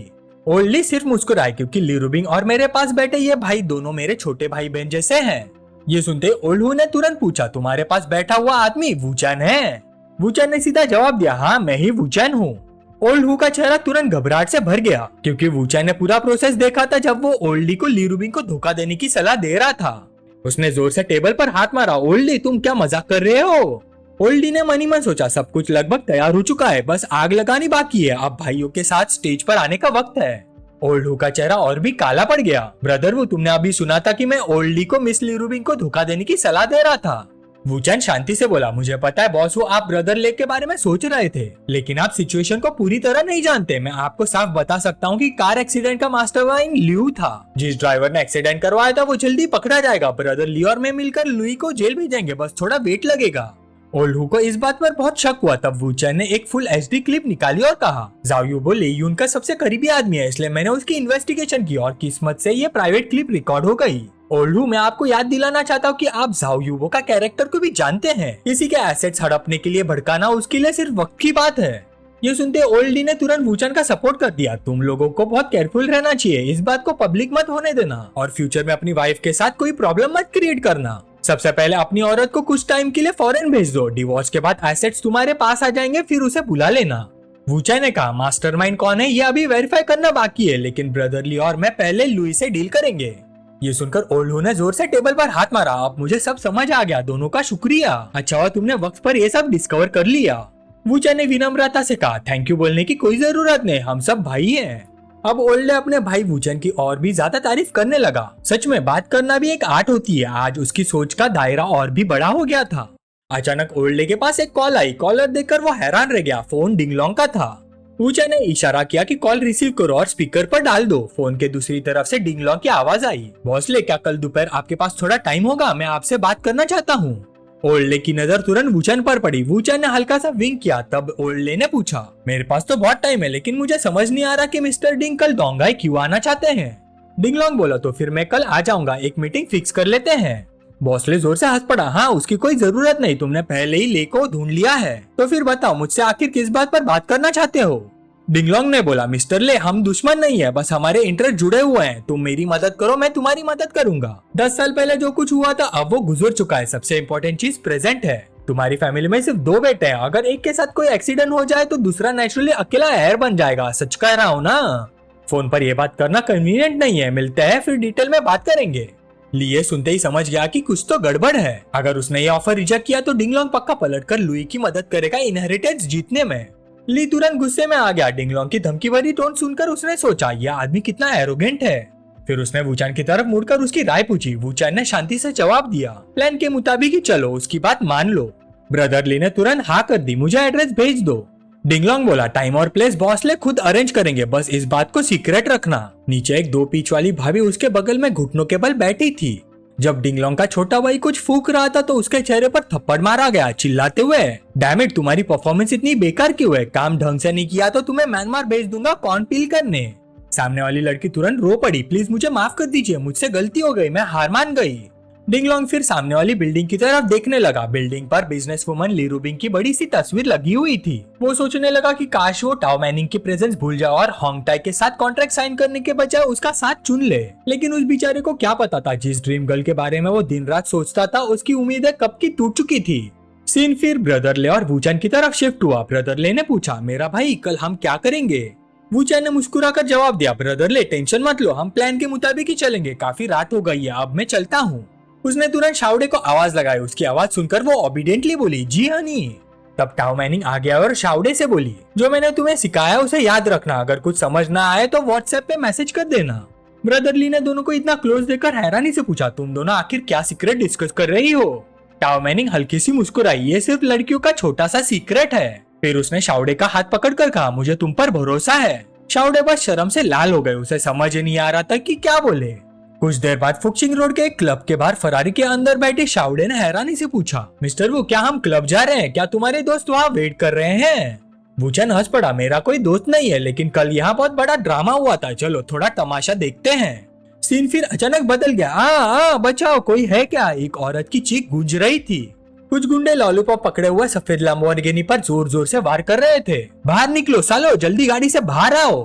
फ्लोरल शर्ट पहना हुआ एक आदमी इम्पेशेंट हो गया। वो गाड़ी के पास आया और धमकी देते हुए बोला, खुद बाहर आओगे या मैं खींचकर निकालूं? 2 पार्ट हेयर स्टाइल वाला लड़का और उसकी छोटी बहन डरते डरते गाड़ी से बाहर निकले। उनके सामने एक फ्लैशी शर्ट पहना हुआ आदमी खड़ा था। उसका हेयर स्टाइल भी बहुत अजीब था। हाथ में वेपन घुमाते हुए वो एरोगेंट टोन में बोला, अब कहाँ गई तुम्हारी अकड़? अब समझ आया ना डर क्या होता है? 2 पार्ट हेयर स्टाइल वाले लड़के को तुरंत वेपन से मुंह पर जोर से वार लगा। वो बस भीख मांग सकता था। बेनिफैक्टर प्लीज रुक जाइए, प्लीज मत मारिए। उसकी छोटी सिस्टर रोने लगी, प्लीज मेरे बॉयफ्रेंड को मत मारिए। तभी बैकग्राउंड में एक जाना पहचाना हुआ इंसान आता हुआ देखा। उसे देखते ही वो लड़की भागकर बोली, भैया हमें बचाइए, मेरी बॉयफ्रेंड की मदद कीजिए। वूचैन ने आगे बढ़कर शांति से कहा, अपने छोटे चमचों को साइड में करो, बहुत शोर मचा रहे हैं। एक गुंडा अभी भी अकड़ के साथ खड़ा था। वो वूचैन को देखकर सोच रहा था कि ये गोरा चिट्टा हीरो टाइप लड़का कहाँ से आ गया। वूचैन ठंडी आवाज में बोला, मुझे पसंद नहीं है जब कोई मेरे सामने बकवास करता है। ग्रुप का एक आदमी दौड़ता हुआ आया, बच्चा हमारे सामने हीरो बन रहा है, तेरा ये सुंदर सा चेहरा अभी तोड़ देते हैं। उसने मुक्का चलाया लेकिन वूचैन ने आसानी से डॉज कर लिया। एक कदम पीछे हटकर मोमेंटम लिया और फिर एक जबरदस्त ड्रैगन किक सीधा मोटे आदमी के चेहरे पर मारी। अगली पल वो हवा में उड़ता हुआ दूर जा गिरा। उन लोगों को बिल्कुल अंदाजा नहीं था कि उन्होंने गलत इंसान को छेड़ दिया है। सिर्फ एक किक में एक आदमी डाउन, बाकी सब शॉक में रह गए। एचकेटी हेयर स्टाइल वाला आदमी गुस्से से चिल्लाया, क्या देख रहे हो सब? गेम खेल रहे हो क्या? सबके सब उस पर टूट पड़ो। पूरा ग्रुप एक साथ वूचैन पर झपटा, लेकिन अगले कुछ मिनट सिर्फ उनकी दर्द भरी चीखें सुनाई देती रही और वूचैन के मुक्कों और किक्स की आवाजें लगातार गूंजती रही। ये सब देखकर वो लवबर्ड कपल पूरी तरह शॉक हो गए। वूचैन ने अकेले 10 लोगों को संभाल लिया था। एचकेटी हेयर स्टाइल वाला आदमी शक भरी नजरों से वूचैन को देखने लगा। ये आदमी आखिर है क्या? इतना जबरदस्त लड़ता है और इसका चेहरा भी हमारे बॉस के ब्रदर इन लॉ से मिलता है, वही लेजेंडरी वूचैन। अचानक उसकी आंखें फट गई, अरे साला ये सच में ब्रदर वू है, बॉस का ब्रदर इन लॉ। छोटा गुंडा तुरंत घुटनों पर गिर गया। वो बार बार सिर झुकाकर माफी मांगने लगा। ब्रदर वू, मेरा बड़ा भाई ब्रदर झाओ के नीचे काम करता है, मतलब आप मेरे बॉस के भी बॉस हुए। मैंने पहले आपकी फोटो देखी थी लेकिन अभी पहचान नहीं पाया। मेरी आंखें होते हुए भी मैं माउटाए देख नहीं पाया, प्लीज मुझे माफ कर दीजिए। वूचैन बस मुस्कुरा दिया, मुझे तुम लोगों के एक्सक्यूजेस सुनने में इंटरेस्ट नहीं है, जाकर अपने बड़ी भाई को बुलाओ। ये सुनकर छोटा गुंडा खुशी से बार बार शुक्रिया अदा करने लगा। Thank you brother Wu, thank you brother Wu, मैं अभी ब्रदर जाओ और बाकी लोगों को बुला लेता हूँ। उसके बाद वूचन लव बर्ड कपल के पास गया। सब ठीक हो? अभी भी नाइट क्लब के लिए एनर्जी बची है? 2 पार्ट हेयर स्टाइल वाले लड़के के चेहरे पर गहरी ग्रेटिट्यूड नजर आई। बहुत बहुत शुक्रिया, अगर आप नहीं होते तो आज मैं और चीची बुरी तरह फंस जाते। वूचन ने हल्का सा मुस्कुरा कर पूछा, कोई बात नहीं, तुमने अपने सेकंड अंकल को कॉल क्यों नहीं किया? ये सुनकर लड़का हैरान रह गया। उसे समझ नहीं आया कि वूचन को उसके फैमिली बैकग्राउंड के बारे में कैसे पता था। वूचन बोला, मेरे शंघाई में कुछ दोस्त है, उन्होंने तुम्हारी मॉडिफाइड जीटीआर और तुम्हारे पास खड़ी इस ब्यूटी चीची के साथ तुम्हारी लव स्टोरी के बारे में बताया था। आखिर तुम शंघाई के यंग लोगों में से काफी फेमस हो। ये देखकर लड़का और भी फ्रेंडली हो गया। ब्रदर वो आपकी फैमिली बिजनेस क्या है? वूचन हंस पड़ा, मेरा परिवार एक छोटे से टाउन में रामेन शॉप चलाता है। लड़का बस मुस्कुरा, आप भी कमाल के जोक करते हैं। इसी बीच सड़क के दूसरी तरफ कई गाड़ियां रुक गई। एक बड़ा ग्रुप उनकी तरफ तेजी से बढ़ रहा था। लग रहा था आज रात का मामला और भी गर्म होने वाला है। गाड़ी के अंदर बैठी गॉडेस शाउडे बहुत परेशान हो गई। उसने तुरंत फोन निकाला और ली रूबिंग को कॉल लगाया। सिस्टर, ब्रदर वो क्लब के बाहर किसी को बचाने के लिए गाड़ी से उतर गए हैं। सिचुएशन बहुत खराब लग रही है। ली रूबिंग ने तुरंत कहा, जल्दी डिटेल्स बता। शाउडे ने घबराहट में जवाब दिया, एक बड़ा ग्रुप वेपन्स लेकर ब्रदर वू की तरफ बढ़ रहा है। तब 2 आदमी सामने आए। एक था जॉन विक हेयर स्टाइल वाला जाओ गाउची, जिसे जाओ लिंगजी भी कहते थे। उसके साथ उसका सबऑर्डिनेट यूयांग भी था। ये वही लोग थे जिन्हें बुलाया गया था। जाओ लिंगजी ने आते ही कहा, मिस्टर वू शायद कोई मिसअंडरस्टैंडिंग हो गई है, हम पहले ब्रदर ली के घर पर मिल चुके हैं। उधर गाड़ी के अंदर शाउडे लगातार घर पर सिचुएशन रिपोर्ट कर रही थी। ली रूबिंग ने कहा, उनकी गाड़ी का लाइसेंस प्लेट देखकर मुझे बताओ। शाउडे ने तुरंत नंबर पढ़ा, A774Q6। उसने फिर देखा कि एक मिडिल एज आदमी क्रचेस के सहारे चल रहा था। लग रहा था कि वो ब्रदर वू को जानता है। ली रूबिंग ने उसे तसल्ली दी, कोई बात नहीं, वो लोग एक दूसरे को जानते हैं। लेकिन अचानक शाउडे का चेहरा सफेद पड़ गया। उसने तुरंत अपना मुंह ढक लिया। सीस, ब्रदर वू उस बुड्ढे को लात मार रहे जो अभी उन्हें लेक्चर दे रहा था। अब तो गया काम से, बिल्कुल गया। उन लोगों ने लॉलीपॉप निकाल लिया और ब्रदर वू पर तान दी है। दूसरी तरफ ली रूबिंग भी शॉक हो गई। वही रुको, मुझे तुरंत लोकेशन भेजो, मैं अभी आ रही हूँ। तब जाओ लिंची ने जोर से चिल्लाया, उन बेवकूफों को रोको, तुम लोग क्या कर रहे हो? लॉलीपॉप नीचे रखो। यूयांग ने गुस्से में जवाब दिया, बॉस उसने आपको भी मारा है, मैं ये बर्दाश्त नहीं कर सकता। लेकिन जाओ लिंची अभी भी घुटनों पर बैठा हुआ था। मिस्टर वू ये सब अनपढ़ और बेवकूफ है, प्लीज इन्हें माफ कर दीजिए। इन छोटे भाइयों की गलती को दिल पर मत लीजिए। वूचन धीरे से जाओ लिंची के पास गया और बोला, जो लड़के को अभी मारा गया था वो टोंग फैमिली का यंग मास्टर है और शंघाई वाली चीची एक पावरफुल और वेल्दी फैमिली की डायरेक्ट 3rd जनरेशन डिसेंडेंट है। इनके पीछे इतनी बड़ी ताकत खड़ी है तो फिर सिर उठाकर देखो कि तुम किससे पंगा ले रहे हो। ये सब तुम्हारी ही गलती है, सुधर जाओ वरना आसमान भी तुम्हें नहीं बचा पाएगा। जाओ लिंची का चेहरा सफेद पड़ गया। वो हकलाते हुए बोला, ब्रदर वू अब मैं क्या करूँ, प्लीज मुझे रास्ता दिखाइए। तभी अचानक सटैक वूचन ने एक जोर का थप्पड़ मारा। जाओ लिंची सीधा पलट कर गिर गया।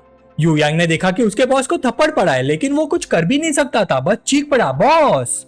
जाओ लिंची ने तुरंत समझ लिया कि वूचन क्या कर रहा है। उसने मन ही मन सोचा, ये बेवकूफ इतना जोर से मत चिल्ला, ब्रदर वो हम लोगों के बचाने के लिए नाटक कर रहे हैं। वूचन ने उस प्रीटी बॉय के बाल पकड़ लिए। अब समझ आया अपनी गलती, मुझे उम्मीद है दोबारा ऐसा नहीं होगा। जाओ लिंची का पूरा शरीर कांप रहा था। जी जी मिस्टर वू, मुझे समझ आ गया।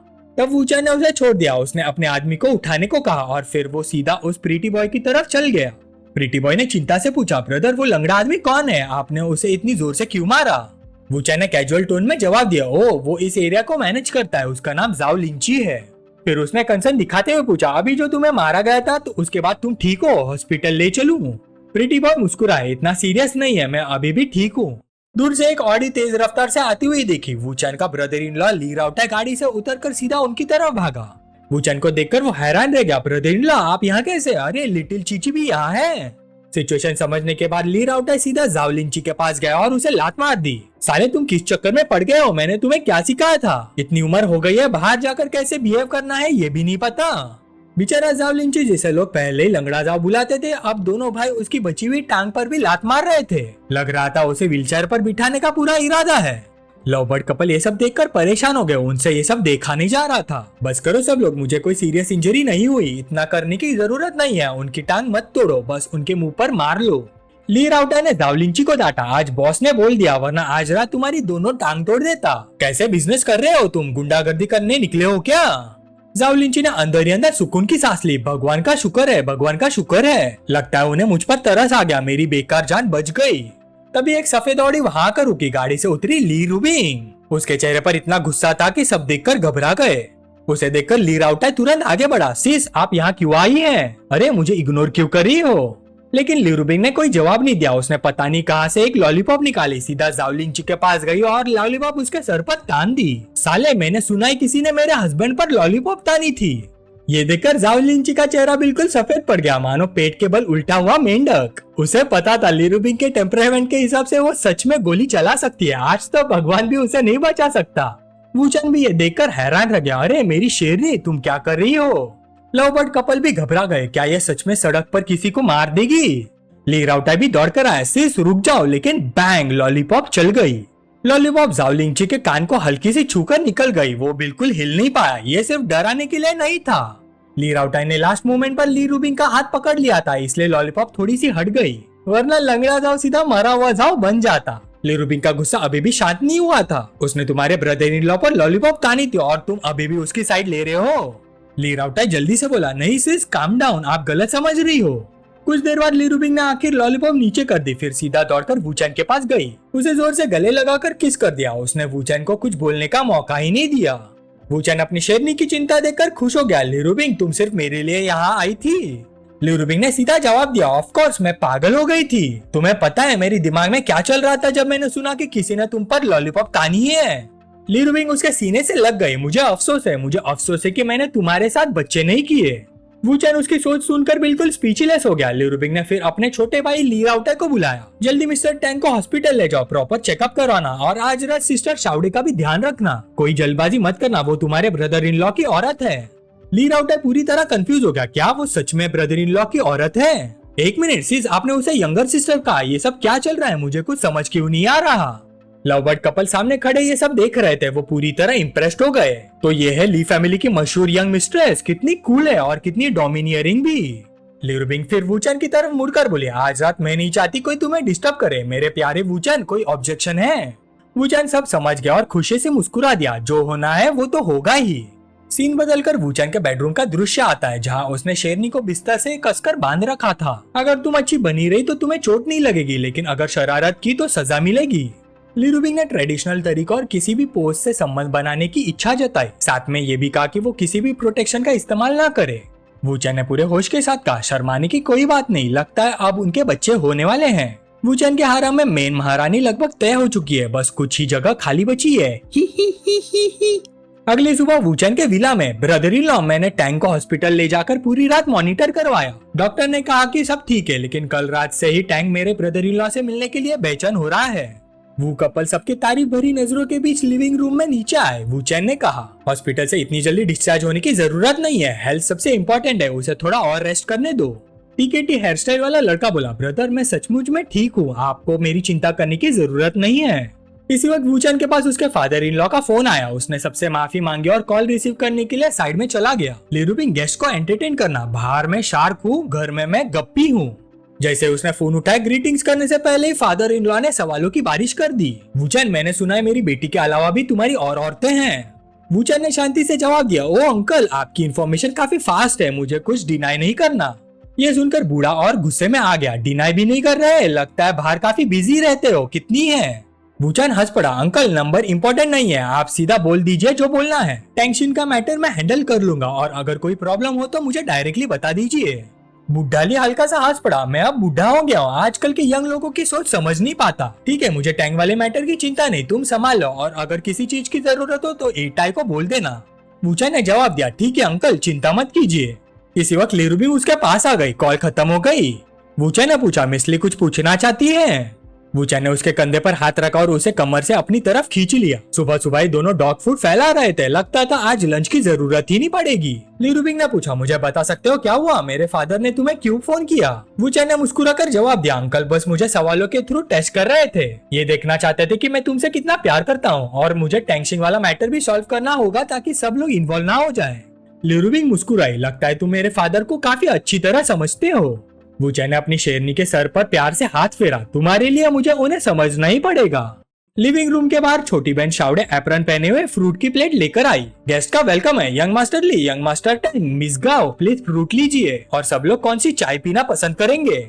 इसी वक्त वूचैन उसके पास गया और उसका हाथ पकड़ लिया। शाउडे तुम क्या कर रही हो? वो धीरे से बोली, मैं बस तुम्हारी हेल्प करना चाहती हूँ, जो कुछ कर सकती हूँ करना चाहती हूँ, इसलिए फ्रूट और चाय लेकर आई हूँ। शाओडे ने उसका हाथ मजबूती से पकड़ लिया। उसकी आंखों में डिटर्मिनेशन थी। मैं कुकिंग भी कर सकती हूँ, खासकर 7 फ्लेवर्ड एग्स। वूचैन थोड़ा कंफ्यूज हो गया। सच में इतना करने की जरूरत नहीं है।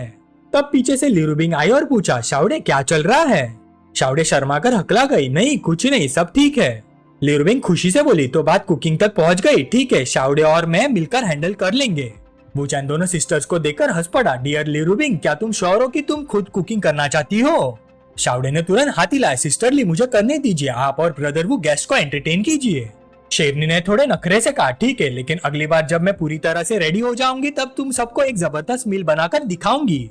वूचैन बस मुस्कुराता रहा। तभी लिविंग रूम के बाहर से छोटा भाई दौड़ता हुआ आया। बिग ब्रदर, तुम्हारा काम हो गया? वूचैन हैरान हुआ, है क्या हुआ?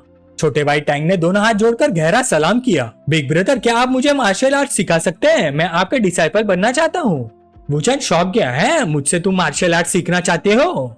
छोटा भाई टैंग एक्साइटेड होकर बोला, बिग ब्रो, वुल्फ वॉरियर देखने से पहले मुझे लगता था कि मार्शल आर्ट बस मूवी की फेक चीज होती है, लेकिन कल जब मैंने असली वुल्फ वॉरियर देखा तब मुझे समझ आया कि मैं कुएं का मेंढक था। अगर आप मुझे सिखाओगे तो मैं बहुत मेहनत करूंगा, कभी क्लास मिस नहीं करूंगा।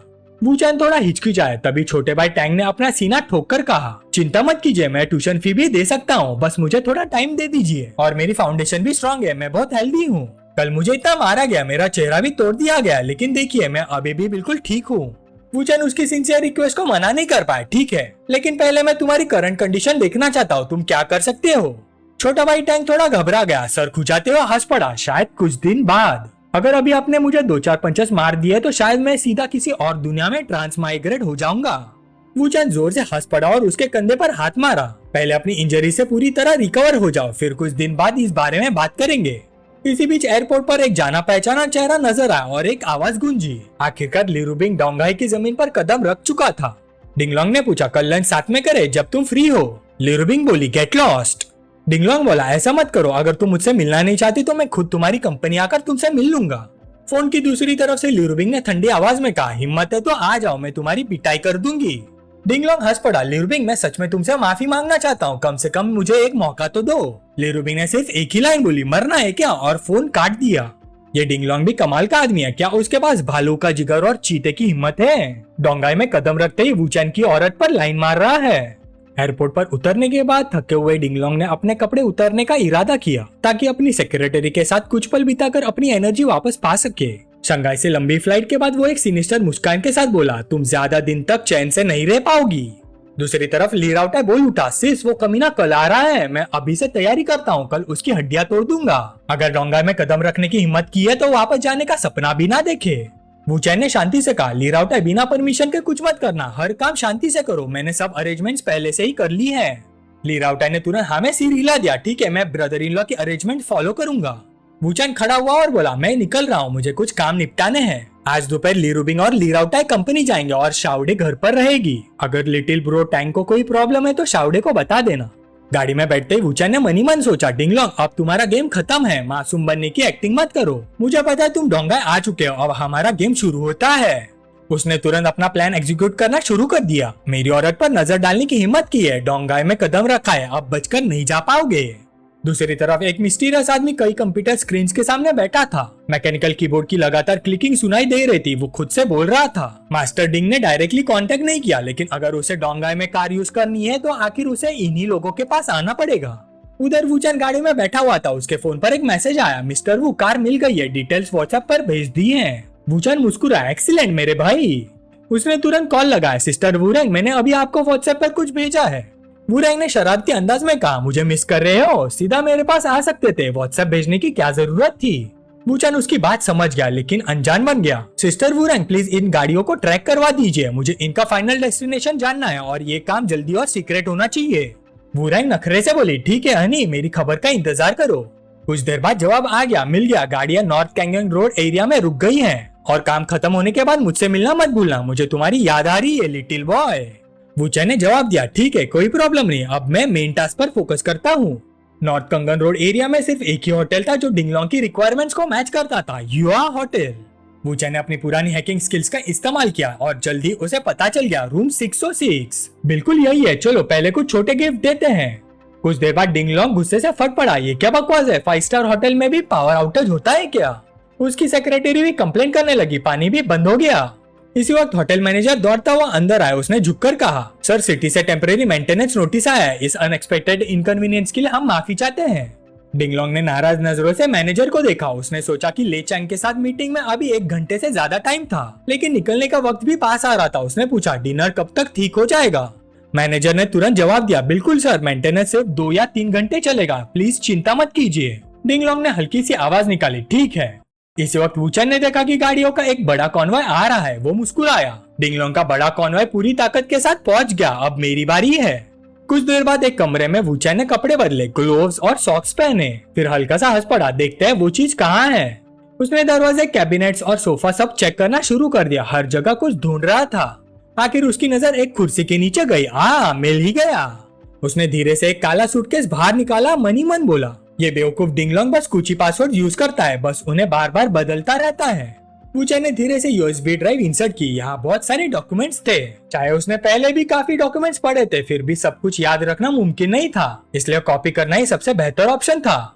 उसने एक ऐसा लॉलीपॉप निकाला जिस पर अभी पेंट भी नहीं हुआ था और साथ ही बोला, वैसे जब तुम लॉलीपॉप यूज करो मेरी एडवाइस है कि इसे रिचार्ज करके और पेंट करके यूज करो। इससे डैमेज और बढ़ जाएगा, लेकिन बेस्ट यही होगा कि इसे कभी यूज ही ना करना पड़े।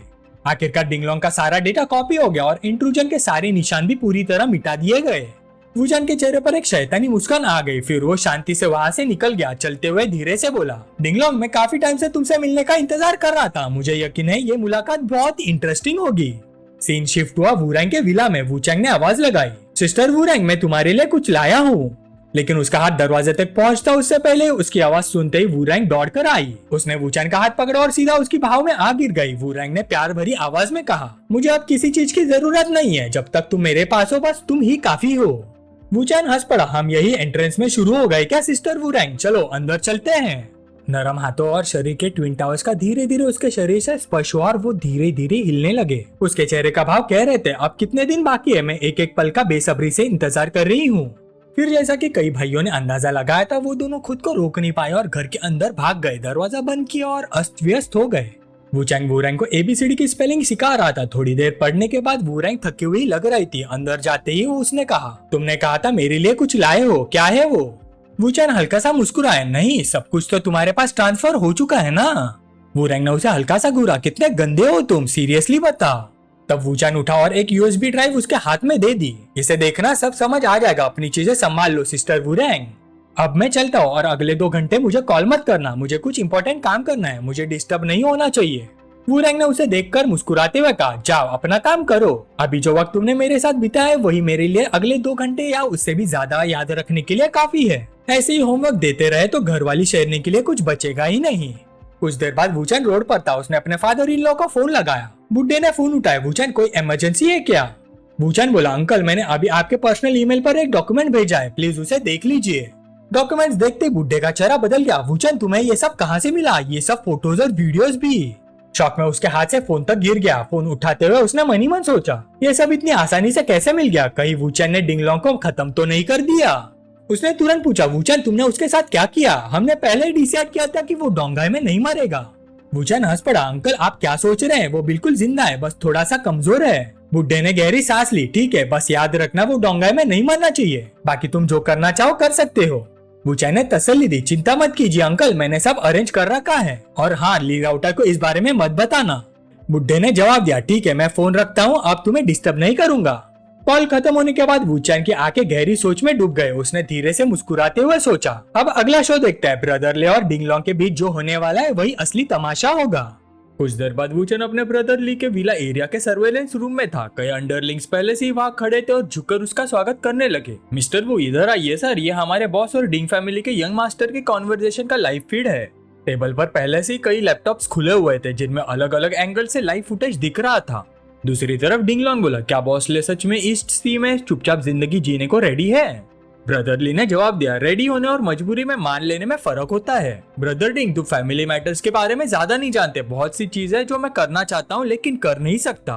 डिंगलोंग मुस्कुरा कर बोला, मिस्टर ले से तुम इतना क्यों डरते हो? मुझे पता तुम्हारे बूढ़े बाप का झुकाव तुम्हारे बड़े भाई की तरफ है, लेकिन सब कुछ इंसान की मेहनत पर डिपेंड करता है। ब्रदर ली ने जोर से कहा, मिस्टर डिंग आपको भी पता होना चाहिए कि ले फैमिली की सारी पावर्स मेरे बड़े भाई के हाथ में है। मेरे पास अपनी किस्मत एक्सेप्ट करने के अलावा कोई ऑप्शन नहीं है। डिंगलोंग हल्की सी हंसी हंसा। ब्रदर ले, अगर तुमने सच में अपनी किस्मत मान ली होती तो आज मुझसे मिलने नहीं आते। लगता है अभी भी हमारे बीच ट्रस्ट की कमी है। सर्विलांस रूम में बैठा वूचान मुस्कुरा दिया और मनी मन सोचा, जल्दी आने से बेहतर होता है कि सही वक्त पर आना। टॉपिक बिल्कुल सही डायरेक्शन में जा रहा है। अब चाय सर्व करना ही सीक्रेट सिग्नल होगा ताकि ब्रदर ले चारा निगल सके। वूचान बैठते ही तुरंत अंडरलिंग से बोला, जल्दी ब्रदर ले के लिए ड्रिंक सर्व करो। अंडरलिंग ने कहा, मिस्टर वो बाहर एक खूबसूरत और अच्छी पर्सनैलिटी वाली लड़की उन दोनों के लिए ड्रिंक्स लेकर आई है। लड़की अंदर आई और बोली, बॉस ये वो ड्रिंक्स है जो आपने पहले ऑर्डर की थी। ब्रदर ले ने सिग्नल देखते ही समझ लिया कि उसका भाई वूचान पहुंच चुका है। फिर ब्रदर ले बोला, ब्रदर डिंग पहले चाय लीजिए, मुझे भी एक बात सीधी तरह कहनी है। पहले मैंने मिसली के साथ टाओ मैनिंग के एंडोर्समेंट को लेकर बात की थी। जब तक बहुत जरूरी ना हो मैं उन्हें डिसअपॉइंट नहीं करना चाहता। डिंगलोंग ने पूछा, ब्रदर ले के हिसाब से एक एंडोर्समेंट की वैल्यू क्या होती है? अगर कॉन्ट्रैक्ट तोड़ना पड़े तो तुम क्या चाहते हो मैं तुम्हारे लिए कुछ करूं? ब्रदर ले ने शांत आवाज में कहा, मेरी नजर में यंग मास्टर डिंग और मिसली किसी से कम नहीं है। इस वक्त मेरा मिसली के साथ अच्छा रिलेशनशिप है। अगर मैं उसे नाराज कर दूं और कुछ गड़बड़ हो गई तो ली फैमिली का बदला लेना लगभग पक्का है। डिंगलोंग को यह बात काफी इंटरेस्टिंग लगी। ब्रदर ले आगे बोलो, सीधा और क्लियर। ब्रदर ले ने अपनी एक्टिंग शुरू कर दी। उसके चेहरे पर घबराहट साफ नजर आ रही थी। यंग मास्टर डिंग, बात रिस्पेक्ट की नहीं है, लेकिन मैं घर भी वापस नहीं जा सकता। अगर मैंने लिरुबिंग और उसके ग्रुप को नाराज कर दिया तो शायद डोंगाई में मेरा जीना मुश्किल हो जाएगा। फिर बताओ मैं कैसे जिंदा रहूंगा? डिंगलोंग हल्की सी मुस्कान के साथ धीरे से अपना चाय का कप उठाकर एक घूंट पिया। लेकिन अगर मैं मिस्टर लियू को जेल भेज दूं या किसी एक्सीडेंट में उसकी मौत हो जाए तो उसकी कीमत का फैसला बॉस ले के हाथ में होगा। जब वो पूरी तरह गायब हो जाएगा तब ले फैमिली का इकलौता वारिस सिर्फ तुम होगे। तुम डोंगाई वापस जाकर फैमिली बिजनेस संभाल सकते हो और छोटी मोटी परेशानियों की टेंशन भी खत्म हो जाएगी। क्या कहते हो? ब्रदर ले तुरंत शॉक होने का नाटक करते हुए बोला, मिस्टर डिंग क्या आप सीरियस हैं? डिंगलोंग ने घमंड भरी मुस्कान के साथ कहा, ब्रदर ले पहले तुम्हारे पास कोई भरोसेमंद दोस्त नहीं था, लेकिन अब है। कुछ ही सालों में जो तुम सोचने की हिम्मत करते हो और जो करने की हिम्मत रखते हो सब हकीकत बन जाएगा। ब्रदर ले उदास चेहरे के साथ बोला, आप कहना चाहते कि टाओ मैनिंग कॉन्ट्रैक्ट तोड़ दिया और आप मेरी मदद करें मेरे ही भाई को मारने में? मिस्टर डिंग ये वादा बहुत भारी है, मैं आप पर भरोसा कैसे करूं?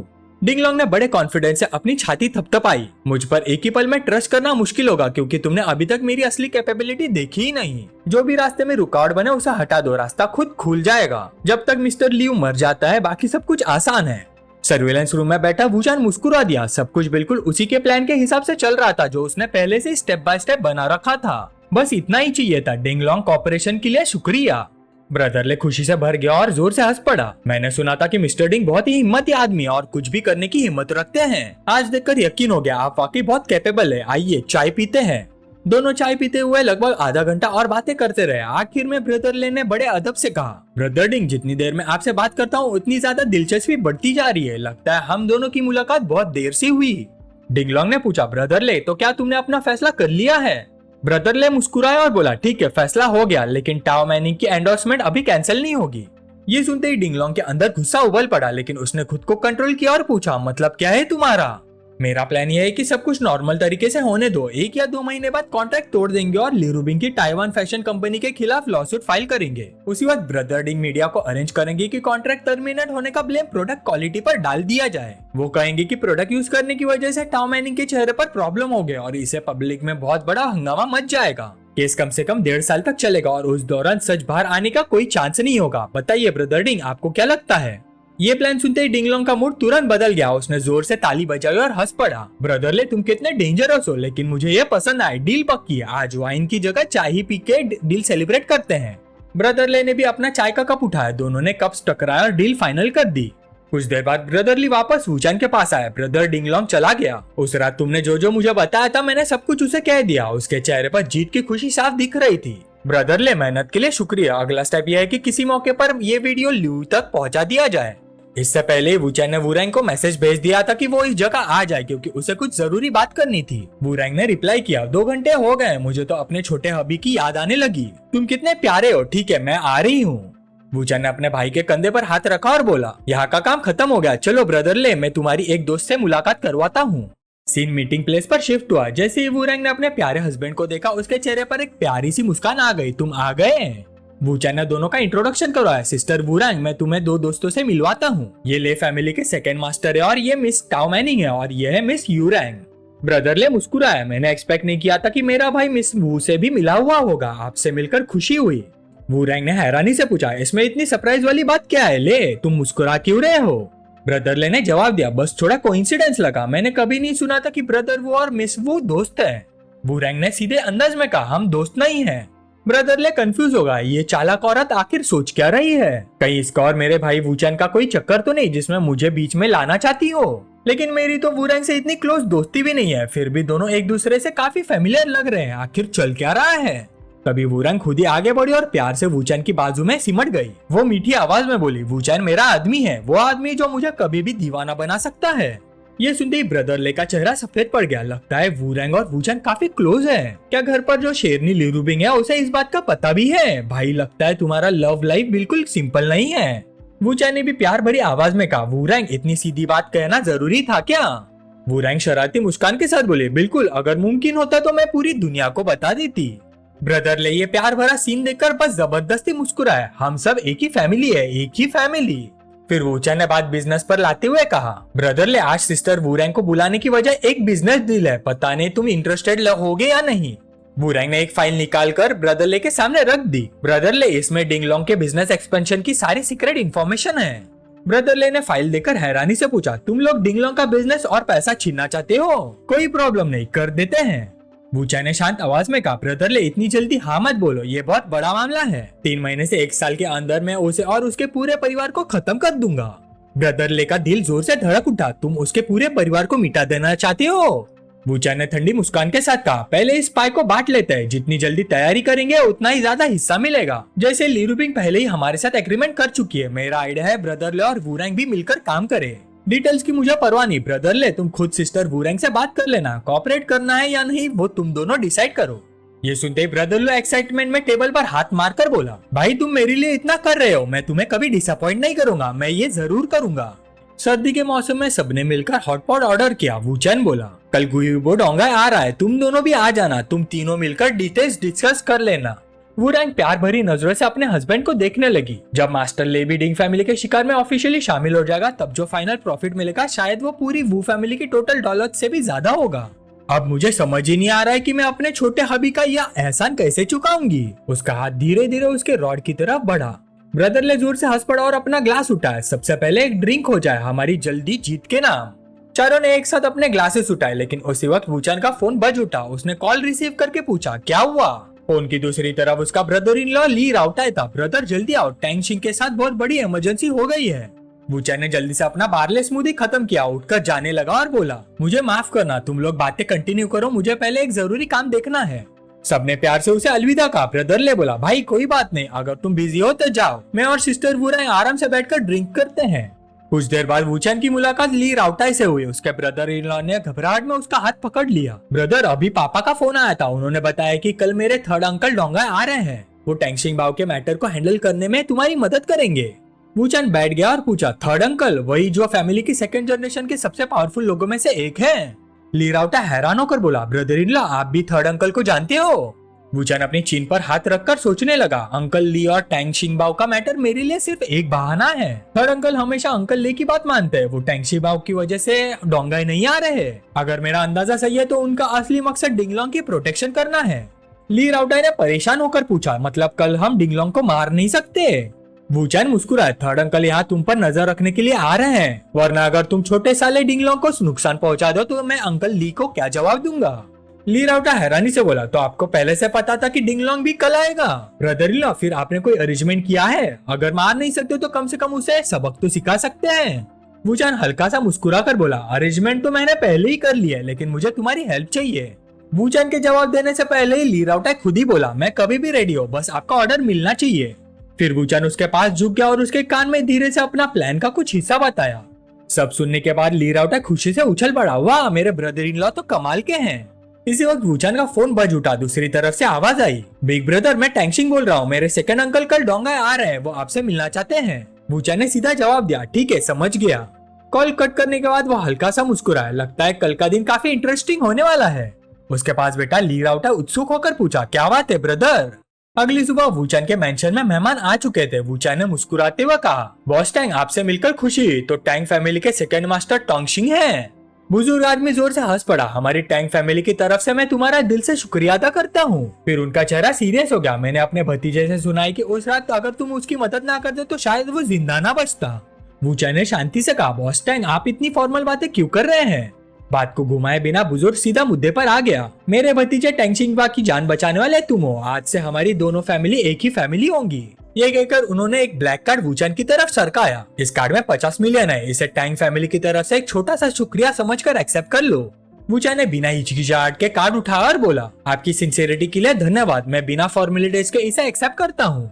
ये देखकर बुजुर्ग आदमी अंदर ही अंदर सोचने लगा, टैंग शिंगबाओ को हमारी टैंग फैमिली की वजह से मारा गया था। ली राउटाई को भी टैंग फैमिली की इज्जत की वजह से घुटने टेक कर माफी मांगनी पड़ी थी, लेकिन ली फैमिली ये सब नहीं चाहती थी, इसलिए वूचैन बीच में मीडिएटर बनकर आया। पैसे एक्सेप्ट करने का मतलब तो एसआर का बदला पूरा हो गया, फिर मीडिएशन का मतलब ही क्या रह गया। लेकिन इसने बिना सोचे पैसे ले लिया, इसका मतलब जरूर कोई और प्लान है। मुझे इसे और ध्यान से ऑब्जर्व करना होगा। बुजुर्ग आदमी फिर से हंस पड़ा, लिटिल ब्रदर तुम वाकई बड़े खुले दिल के इंसान हो, बिल्कुल भी दिखावा नहीं करते। मुझे तुम जैसे लोगों के साथ डील करना पसंद है।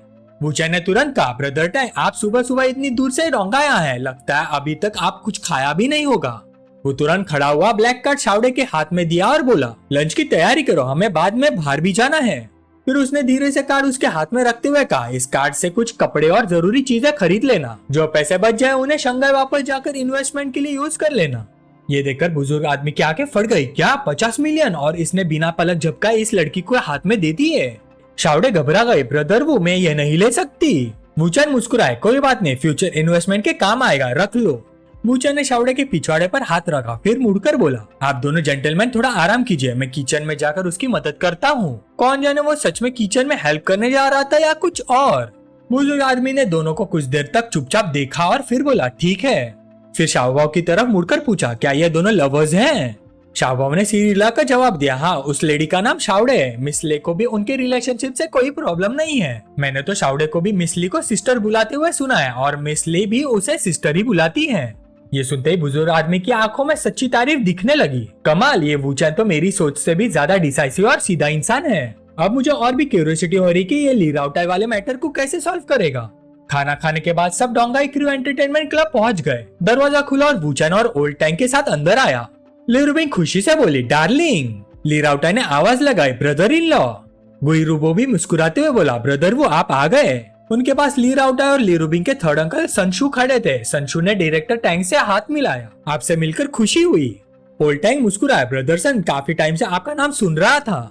संशु ने विनम्रता से कहा, बॉस टैंग मेरी इतनी तारीफ मत कीजिए, बस यंगर जनरेशन के बीच में एक छोटी सी मिसअंडरस्टैंडिंग हो गई थी, लेकिन आप खुद डोंगाई क्यों आए?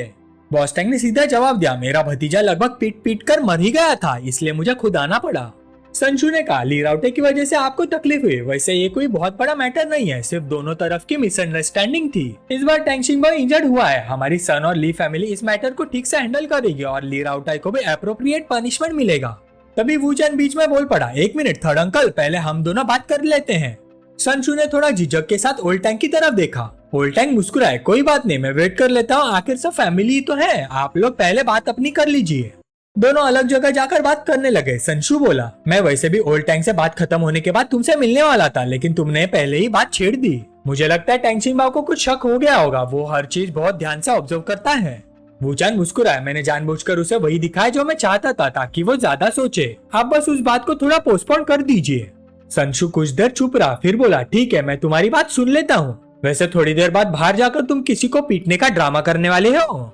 वूचैन ने सिर हिला दिया, नहीं, मैं इस बात से बिल्कुल भी नहीं डरता कि टैंग शिंगबा ज्यादा सोचे। मुझे तो डर इस बात का है कि कहीं वो सोचे ही ना।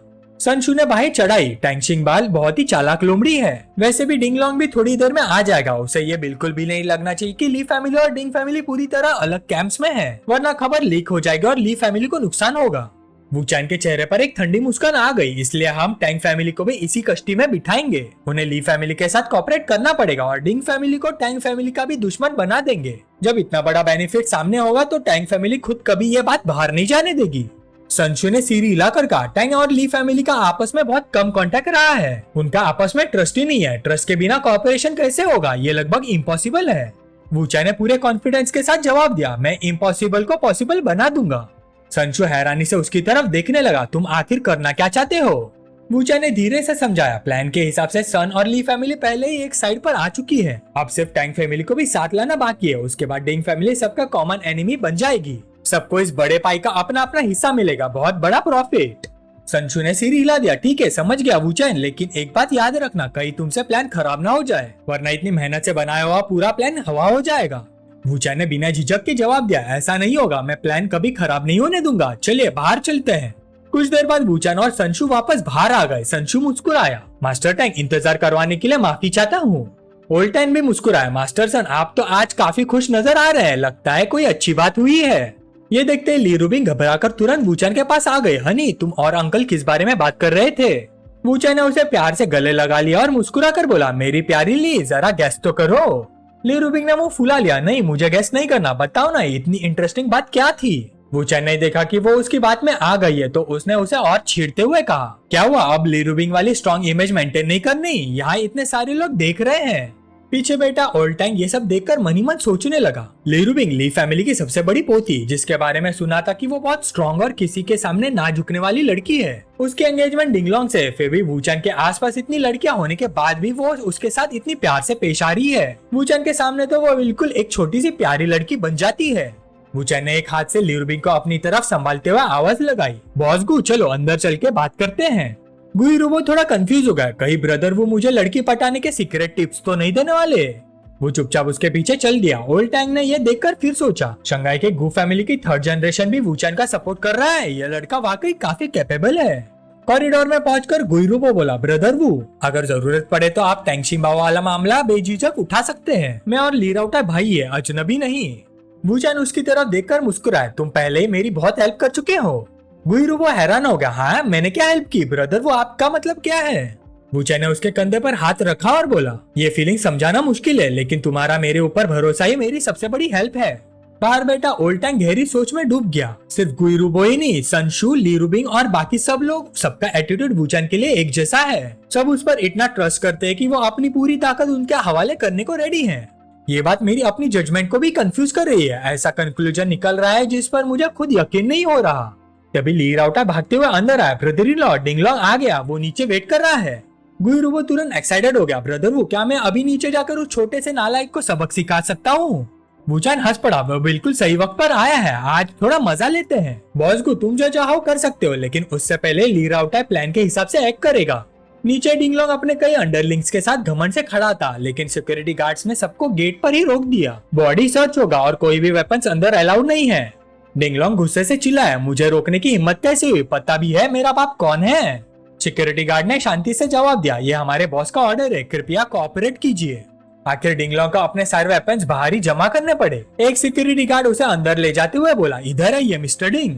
डिंगलोंग ने नाक से हवा छोड़ी और पीछे मुड़कर अपने अंडरलिंग से कहा, सब बाहर ही वेट करना। सब एक साथ झुक गए, जी बॉस। फिर चिड़चिड़ा डिंगलोंग अंदर घुसा। उसका प्लान था कि ली रूबिंग को सरप्राइज करे, लेकिन अंदर आते उसकी नजर वहाँ बैठे सब बड़े बड़े फैमिली हेड्स पर पड़ी और इसी पल पहली बार वूचैन और डिंगलोंग आमने सामने आए। अब तो मजा और भी बढ़ने वाला था। संशु खड़े होकर बोला, डिंगलोंग इधर आओ। डिंगलोंग आगे बढ़ा और बड़े बुजुर्गों को नमस्ते की। नमस्ते अंकल सन, नमस्ते अंकल टैंग, आप सब भी यहाँ हैं, आप टोंगाई कब आए? ओल्ड टैंग मुस्कुराया, मैं और तुम्हारे अंकल डिंग आज ही आए हैं, यही मिल गए, सच में किस्मत की बात है। संशु ने हाथ बढ़ाया, डिंगलोंग तुम दोनों एक दूसरे को जानते ही होगे। गुइरुबो और डिंगलोंग ने हाथ मिलाया, लेकिन दोनों की आंखों में सिर्फ दुश्मनी थी। ऐसा लग रहा था जैसे एक दूसरे को जिंदा निगल जाएंगे। शंघाई की गु और डिंग फैमिली की दुश्मनी काफी पुरानी थी। डिंगलोंग हंसकर बोला, सिर्फ जानते नहीं, लेकिन बॉस गुई को डोंगाई तक आने की क्या जरूरत पड़ गई? गुइरुबो ने तुरंत पलटकर जवाब दिया, मुझे भी यही पूछना था, तुम डोंगाई में क्या कर रहे हो? दूसरी तरफ वूचैन और ली रूबिंग हाथ पकड़कर बिल्कुल प्यार में डूबे हुए बैठे थे। उन्हें देखकर लग रहा था जैसे जानबूझकर डिंगलोंग को जलन दिला रहे हो। ली रूबिंग ने उसका हाथ पकड़कर पूछा, ये वॉच कब ली तुमने? वूचैन बोला, मैंने नहीं खरीदी। ली रूबिंग ने पूछा, तो जो वॉच मैंने तुम्हें गिफ्ट की थी वो कहाँ है? वूचैन ने बेचारे जैसा चेहरा बनाया, वो वाली वॉच आज के कपड़ों के साथ मैच नहीं कर रही थी। ली रूबिंग हंस पड़ी, ठीक है तुम मेरी कार में भी नहीं बैठना चाहते, कोई बात नहीं, डिनर के बाद सिटी सेंटर चलते हैं, मैं तुम्हारे लिए एक नई कार खरीद दूंगी, ठीक है? वूचैन बिल्कुल ऐसे बिहेव कर रहा था जैसे ली रूबिंग उसका पूरा ख्याल रख रही हो। उसने स्टाइल से जवाब दिया, देखेंगे डिनर के बाद मेरा मूड कैसे होता है। डिंगलोंग का चेहरा कड़वा हो गया, मेरा मुकाबला इस आदमी से हो रहा है जो औरतों के पैसों पर जीता है। संशु ने जोर से आवाज लगाई, ली रूबिंग डिंगलोंग आ गया है, तुम उठकर उसे ग्रीट क्यों नहीं कर रही? डिंगलोंग ने बड़े जेंटलमैन की तरह पोज बनाया, हाथ आगे बढ़ा और बोला, ली रूबिंग काफी टाइम हो गया। लेकिन ली रूबिंग तो अब भी एक प्यारे सी बिल्ली की तरह वूचैन के हाथों से खेलने में बिजी थी। उसने डिंगलोंग के हाथ की तरफ देखा तक नहीं। डिंगलोंग का हाथ हवा में ही रह गया। माहौल एकदम से ऑकवर्ड हो गया। वूचैन ने बिल्कुल मासूम और बेचारे जैसा चेहरा बनाकर पूछा, तुम डोंगाई क्यों आए हो? यहाँ आकर तुम्हें अनकंफर्टेबल नहीं लग रहा? ओल्ड सन और ओल्ड टैंक दोनों अंदर ही अंदर हैरान रह गए। वूचैन सच में हमारे सामने ही डिंगलोंग को छेड़ रहा है। वूचैन ने संतुष्ट चेहरे के साथ फिर से उसकी तरफ देखकर कहा, मुझे सच में तुम समझ नहीं आते। तुम्हें डोंगाई आकर मुझे और ली रुबिंग को इतना प्यार करते देखकर बिल्कुल ऑकवर्ड नहीं लग रहा? ली रुबिंग ने मुंह फुलाते हुए कहा, तुम उसकी इतनी परवाह क्यों कर रहे हो? वूचैन हंस पड़ा, अरे वो इतनी दूर से सिर्फ तुमसे मिलने आया है और तुम उससे एक ढंग की बात भी नहीं कर रही। कितनी बदतमीजी है। ओल्ड सन गुस्से में खड़े हो गए। उन्होंने जोर से टेबल पर हाथ मारा। वूचैन बस बहुत हो गया, हद से आगे मत बढ़ाओ। ली रुबिंग ने देखा कि उसके हस्बैंड को डांटा जा रहा है। वो तुरंत बोल पड़ी, थर्ड अंकल, क्या आपको वूचैन से कोई प्रॉब्लम है? अगर है तो हम दोनों अभी इसी वक्त चले जाते हैं। ओल्ड सन का चेहरा गुस्से से लाल पड़ गया। उंगली दिखाते हुए बोले, क्या तू मुझे गुस्से से मार ही देगी? ले राउटर ने देखा कि माहौल बिगड़ रहा है। वो तुरंत बीच में पड़ गया। थर्ड अंकल प्लीज शांत हो जाइए, यहाँ गेस्ट भी बैठे हैं।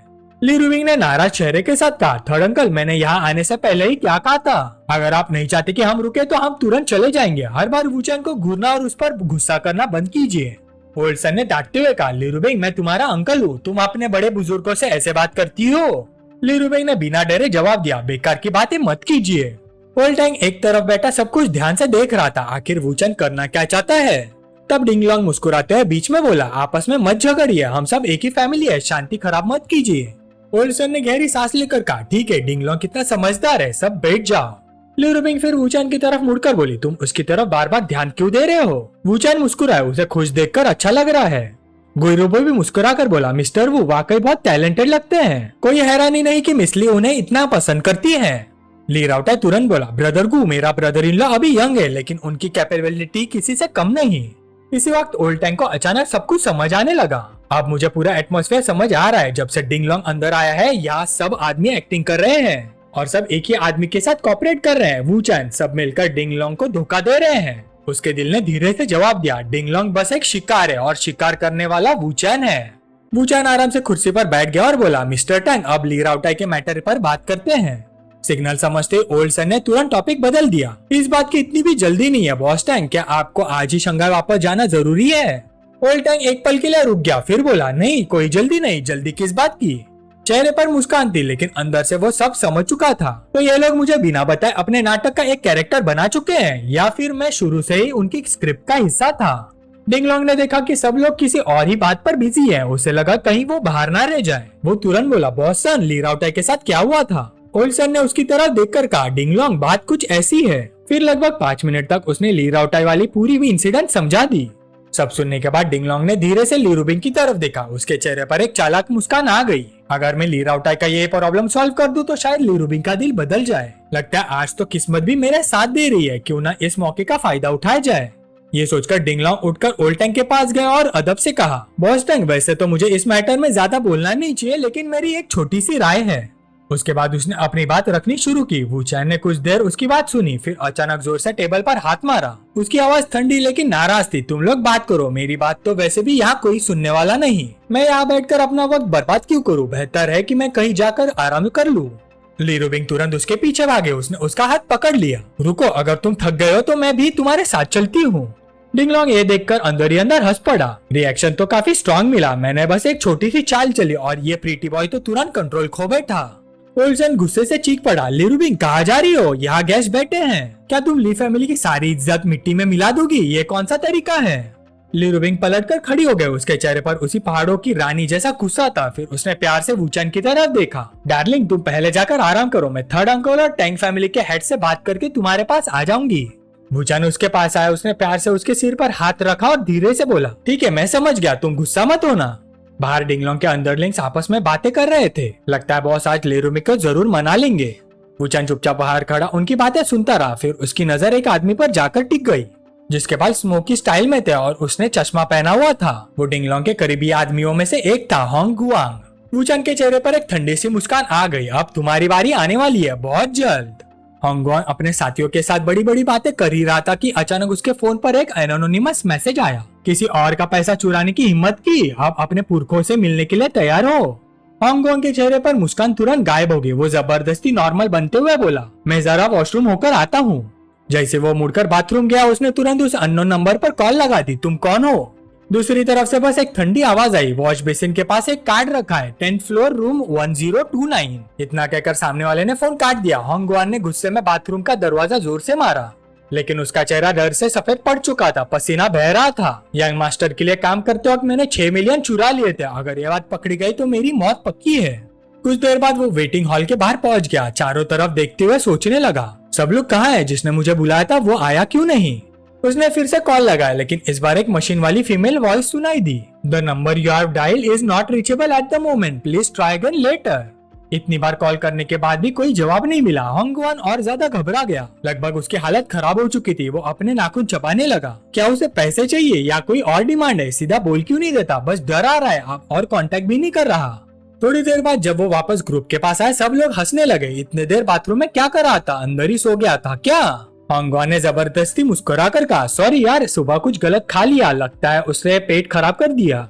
आधा दिन यूं ही निकल गया। शाम को सब लोग मिलकर डिनर कर रहे थे। ली राउटाई मजाक उड़ाते हुए बोला, डिंगलोंग पूरे दिन से इतना उदास क्यों बैठे हो? क्या 10 मिलियन हारने का इतना दुख है? उसके पास बैठा ओल्ड सन तुरंत बोला, ली राउटाई बस करो, आराम से खाना खाओ। उधर वुचन खाना भी खा रहा था और चुपके से होंगवान को मैसेज भी भेज रहा था, अभी नहीं, मुझे एक काम है, मेरा वेट करो। थोड़ी देर बाद जब होंगवान ग्लास टकराने वाला था, उसके फोन पर फिर मैसेज आया, सब लोग एंजॉय करो, मुझे फिर से पेट की प्रॉब्लम हो गई है, अगर अभी नहीं गया तो यही फट जाऊंगा। डिनर शुरू होने के बाद से ही वुचन की नजर डिंगलोंग पर टिकी हुई थी। डिंगलोंग काफी देर से ये नोटिस कर रहा था। आखिर उसने पूछ ही लिया, तो मुझे इतनी देर से घूर क्यों रहे हो? क्या मैं इतना हैंडसम हूँ? वुचन ने सीधा जवाब दिया, नहीं, शक्ल से तो बिल्कुल अगली हो। मैं बस ये सोच रहा हूँ कि कहीं तुम्हारे दिमाग में कोई प्रॉब्लम तो नहीं? तुम्हें तो लगता है धोखा खाना ही पसंद है। धोखा खाने में इतना मजा आता है क्या? ली राउटाई के माथे पर पसीना आ गया। ब्रदर इन लॉ, कहीं ये सच में नशे में तो नहीं? ये क्या कर रहा है? ली रूबिंग ने भी मन ही मन सोचा, ये तो हमारे ओरिजिनल प्लान में था ही नहीं। ओल्ड टैंग ने गंभीर चेहरे के साथ सोचा, असली ड्रामा अब शुरू हो रहा है, पूरे दिन इसी पल का इंतजार था। वुचन नशे का नाटक करते हुए फिर बोला, अगर तुम्हें इतना ही धोखा खाना पसंद है तो पहले बता देते, मैं खुद तुम्हारे सिर पर 2-4 सींग उगा देता। डिंगलोंग अंदर से गुस्से से जल रहा था, लेकिन मजबूर था। उसने ली रूबिंग की तरफ देखकर पूछा, क्या तुमने इसी आदमी को चुना है? इससे किसी की इज्जत करनी ही नहीं आती।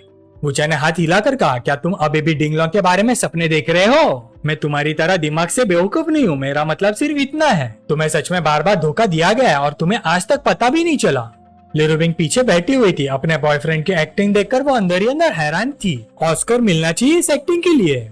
डिंगलोंग उसे घूरता रहा, ये जानबूझकर नशे का नाटक कर रहा है ताकि मैं ली रूबिंग के सामने अपना कंट्रोल खो दूं। उसने जबरदस्ती मुस्कुरा कर कहा, ठीक है, एक्टिंग करते रहो। वैसे भी ज्यादा पीने के बाद इंसान का असली चेहरा सामने आ ही जाता है। वुचन ने उसकी तरफ उंगली दिखाई, तुमने ही कहा है तो सच सुनो, मैं सिर्फ सच बोल रहा हूँ। लू शाओयू जो पिछले साल तुम्हारी छोटी वाली गर्लफ्रेंड थे, उसके पास होंगयू नाम का बॉडीगार्ड था ना? पिछले साल तुम्हारे बर्थडे वाले दिन सिर्फ वो दोनों ही तुम्हारे साथ थे। सोचो जरा, उस दिन दोनों ने साथ में क्या किया होगा। डिंगलोंग हंस पड़ा, बकवास, मेरे आदमी ऐसी करने की हिम्मत नहीं करेंगे। अगर तुम अफवाह फैलाकर मुझे भड़काना चाहते हो तो मैं उस जाल में नहीं फंसने वाला। वुचन ने बोर होते हुए कंधे उचका दिए, ठीक है, अगर भरोसा नहीं है तो रहने दो। मुझे भी बार बार ये बात रिपीट करने का शौक नहीं है। वैसे भी तुम इतनी बार धोखा खा चुके हो, 1-2 बार और सही। ली रूबिंग से अब और बर्दाश्त नहीं हो। उसने चुपके से वुचन की थाइज में जोर से चिमटी काटी और धीरे से पूछा, तुम क्या कर रहे हो? सच में नशे में हो क्या?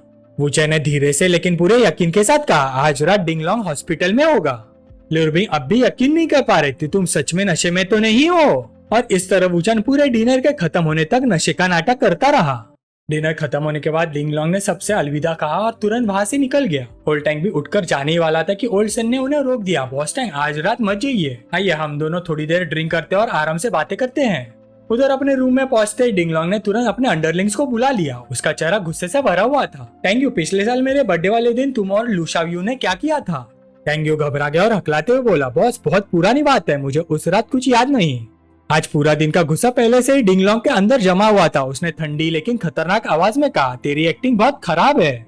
ये कहकर उसने अपने सूटकेस से एक लॉलीपॉप निकाली। मुझे सबसे ज्यादा नफरत उन लोगों से है जो मेरे पीछे चाल चलते हैं। लगता है तुझे दोबारा याद दिलाना पड़ेगा। कुछ पूछने से पहले टैंग्यू घुटनों के बल गिर गया। बॉस, मुझे नहीं पता आपने क्या सुना है, लेकिन कसम से मैंने कभी आपके साथ धोखा नहीं किया। डिंगलोंग ने ठंडी मुस्कान के साथ कहा, अभी जो बोला उसे याद रखना। फिर उसने किसी को फोन लगाया। फोन की दूसरी तरफ से एक औरत की आवाज आई, अरे जान, आखिर तुमने फोन कर ही लिया, मुझे तो लगा तुम मुझे इग्नोर कर रहे हो। डिंगलोंग ने सीधा सवाल पूछा, मेरे बर्थडे वाले दिन तुम और टैंग्यू ने क्या किया था? वो लड़की एक पल के लिए रुक गई, नहीं कुछ भी नहीं। पार्टी के बाद टैंग्यू मुझे मेरे अपार्टमेंट छोड़ने आया था, उसके बाद वो चला गया। डिंगलोंग ने ठंडी आवाज में कहा, लेकिन टैंग्यू तो कह रहा है कि तुमने उसे जाने नहीं दिया और तुम खुद उसके पास गई थी। ये सुनते ही लू शाओयू घबरा गई। नहीं नहीं, ऐसा बिल्कुल नहीं था, उसने मुझे मजबूर किया था। मुझे डर था कि तुम मुझे गंदी समझोगे, इसलिए मैंने तुम्हें कभी नहीं बताया। वो हमेशा मुझे धमकी देकर मेरे साथ जबरदस्ती करता था। ये सुनते ही टैंग्यू का चेहरा सफेद पड़ गया। वो तुरंत डिंगलोंग का पैर पकड़कर चिल्लाया, बॉस मेरी बात सुनिए, वो झूठ बोल रही है। लेकिन उसकी बात पूरी होने से पहले डिंगलोंग ने जोर की लात उसके मुंह पर मारी और टैंग्यू दूर जाकर गिरा। डिंगलोंग गुस्से से दहाड़ा, मुद्दा ये नहीं है कि पहले किसने शुरू किया, मुद्दा ये है कि तुम दोनों मेरे बर्थडे वाले दिन मेरे ही पीछे मिलकर मुझे बेवकूफ बना रहे थे। टैंग्यू फिर से घुटनों के बल गिर गया। बॉस प्लीज इस छोटे से भाई की जान बख्श दीजिए। डिंगलोंग ने बिना कुछ कहे लॉलीपॉप उठाए, बख्श दू, और बैंग एक जोर की लॉलीपॉप की आवाज गूंजी। टैंग्यू वही ढेर हो गया। खून के छिट्टे बाकी अंडरलिंग्स के चेहरे तक आ गए, लेकिन डिंगलोंग का गुस्सा अभी भी शांत नहीं हुआ था। वो दहाड़ते हुए बोला, तेरी जान बख्शू। वो दोबारा लॉलीपॉप चलाने ही वाला था कि अचानक उसके हाथ में पकड़ी लॉलीपॉप जोर से फट गई। ये सब वूचाई ने पहले ही सीक्रेटली अरेंज कर रखा था। अंडरलिंग्स घबराकर चीखने लगे, बॉस यंग मास्टर जल्दी एम्बुलेंस बुलाओ। बिल्डिंग के नीचे आसपास के लोगों ने डिंगलोंग के रूम से आग की लपटें निकलती देखी। सबने तुरंत फोन निकाल लिया। कोई वीडियो बना रहा था, कोई लाइव स्ट्रीम चला रहा था। उधर वूचैन के विला में एक अंडरलिंग आकर रिपोर्ट देने लगा, मास्टर आग का सोर्स रूम नंबर 1029 से था। उस रूम में आने जाने वाला आदमी सिर्फ डिंगलोंग का एक क्लोज एसोसिएट था। ली राउटर ने तुरंत ऑर्डर दिया, सबसे पहले गेस्ट को बाहर निकालो, कोई भी आग में फंसना नहीं चाहिए। ले रूबिंग ने भी तुरंत कहा, और रिपोर्टर्स को पास मत आने देना, कोई भी बिना सोचे समझे फोटो ना निकाले।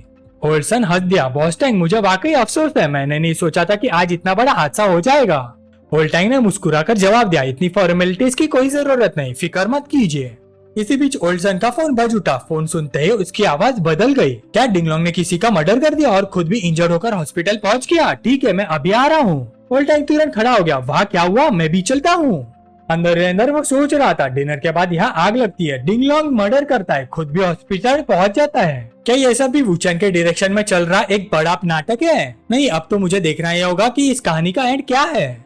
ओल्सन ने कहा, चलिए सबसे पहले हॉस्पिटल चलते हैं। फिर ली राउटे की तरफ मुड़कर बोला, डिंगलोंग जिस हॉस्पिटल में रुका था वहाँ जाकर सब कुछ साफ करवा दो। ली राउटा नाराज होकर बोला, उस मुसीबत के पुतले ने इतनी बड़ी प्रॉब्लम खड़ी कर दी और सफाई मुझे करनी पड़ेगी। तब वूचैन ने बीच में कहा, अंकल सन आप पहले वहाँ जाकर सिचुएशन हैंडल कीजिए। ली राउटा को मेरे पास रहने दीजिए, मुझे उसे कुछ जरूरी बातें करनी है। ली रूबिंग प्यार से वूचैन के भाव में सिमट गई और मुस्कुराकर पूछा, डार्लिंग मेरे पीछे तुम और कितनी रात छुपा रहे हो? वूचैन सिर्फ मुस्कुराए, बहुत सारे।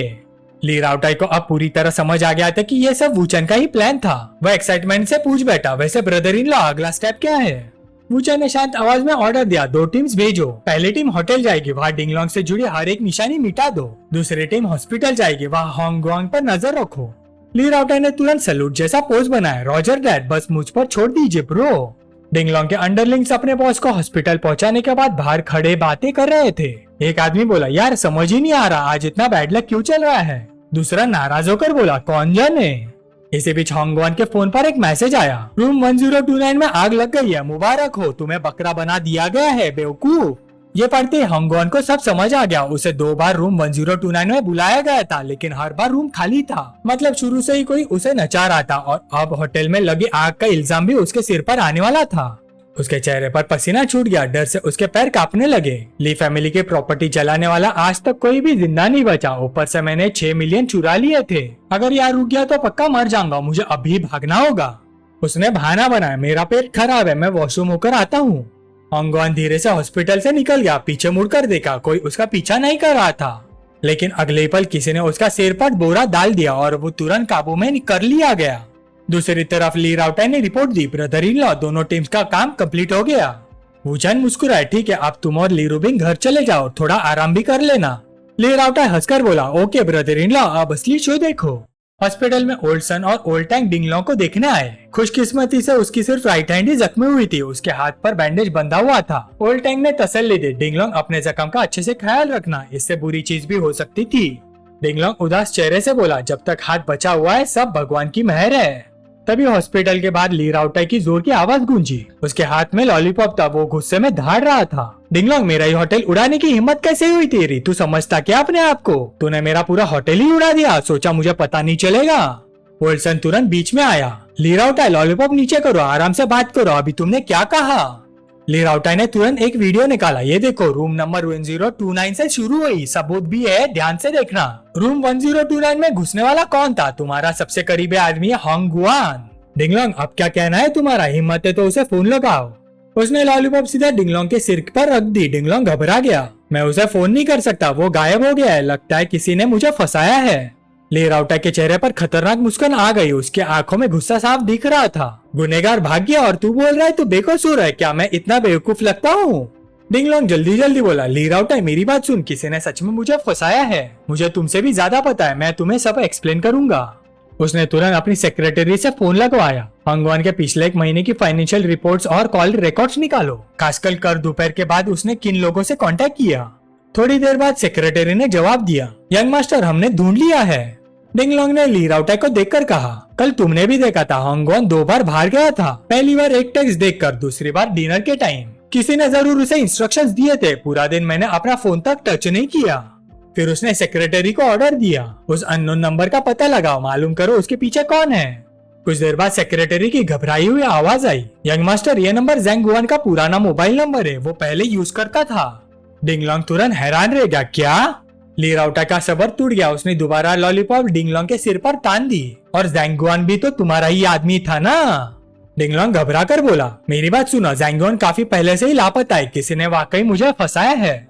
ली राउटाई ने एक शब्द भी नहीं कहा, सीधा पिस्तौल का बट उसके मुंह पर दे मारा। फिर गुस्से से चिल्लाया, होंग गुआन भी गायब है, ज़ैंग गुआन भी गायब है, और तू चाहता है कि मैं मान लूं कि तू बेकसूर है?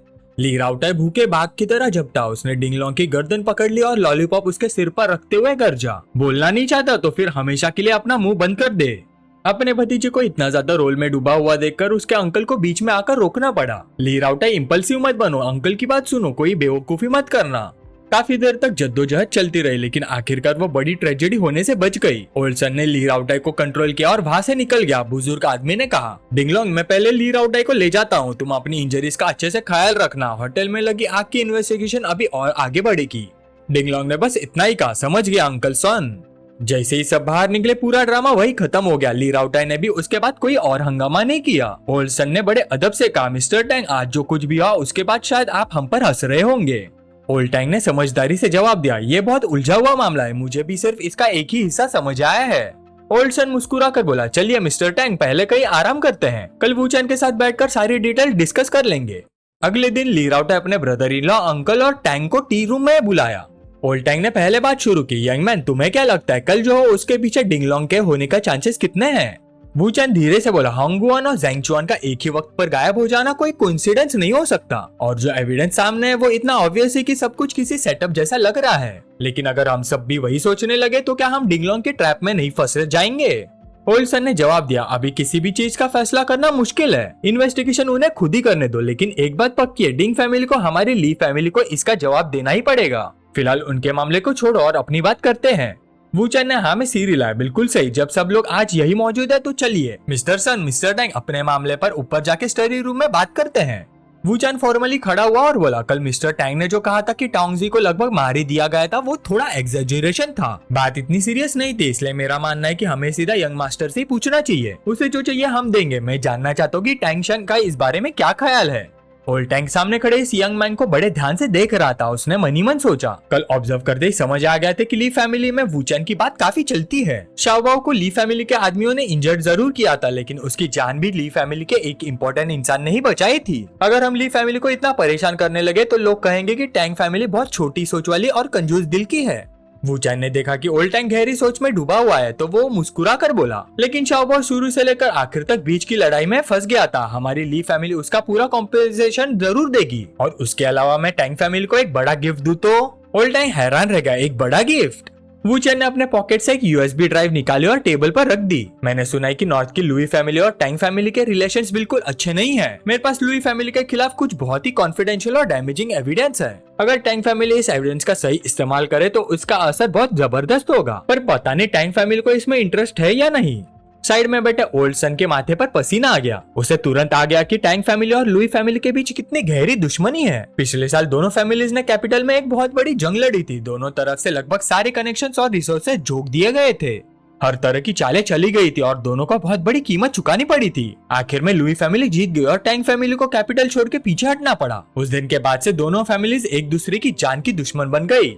ओल्ड टैंग कुछ देर के लिए चुप रहा, फिर उसने धीरे से पूछा, यंग मैन, तुम आखिर कहना क्या चाहते हो?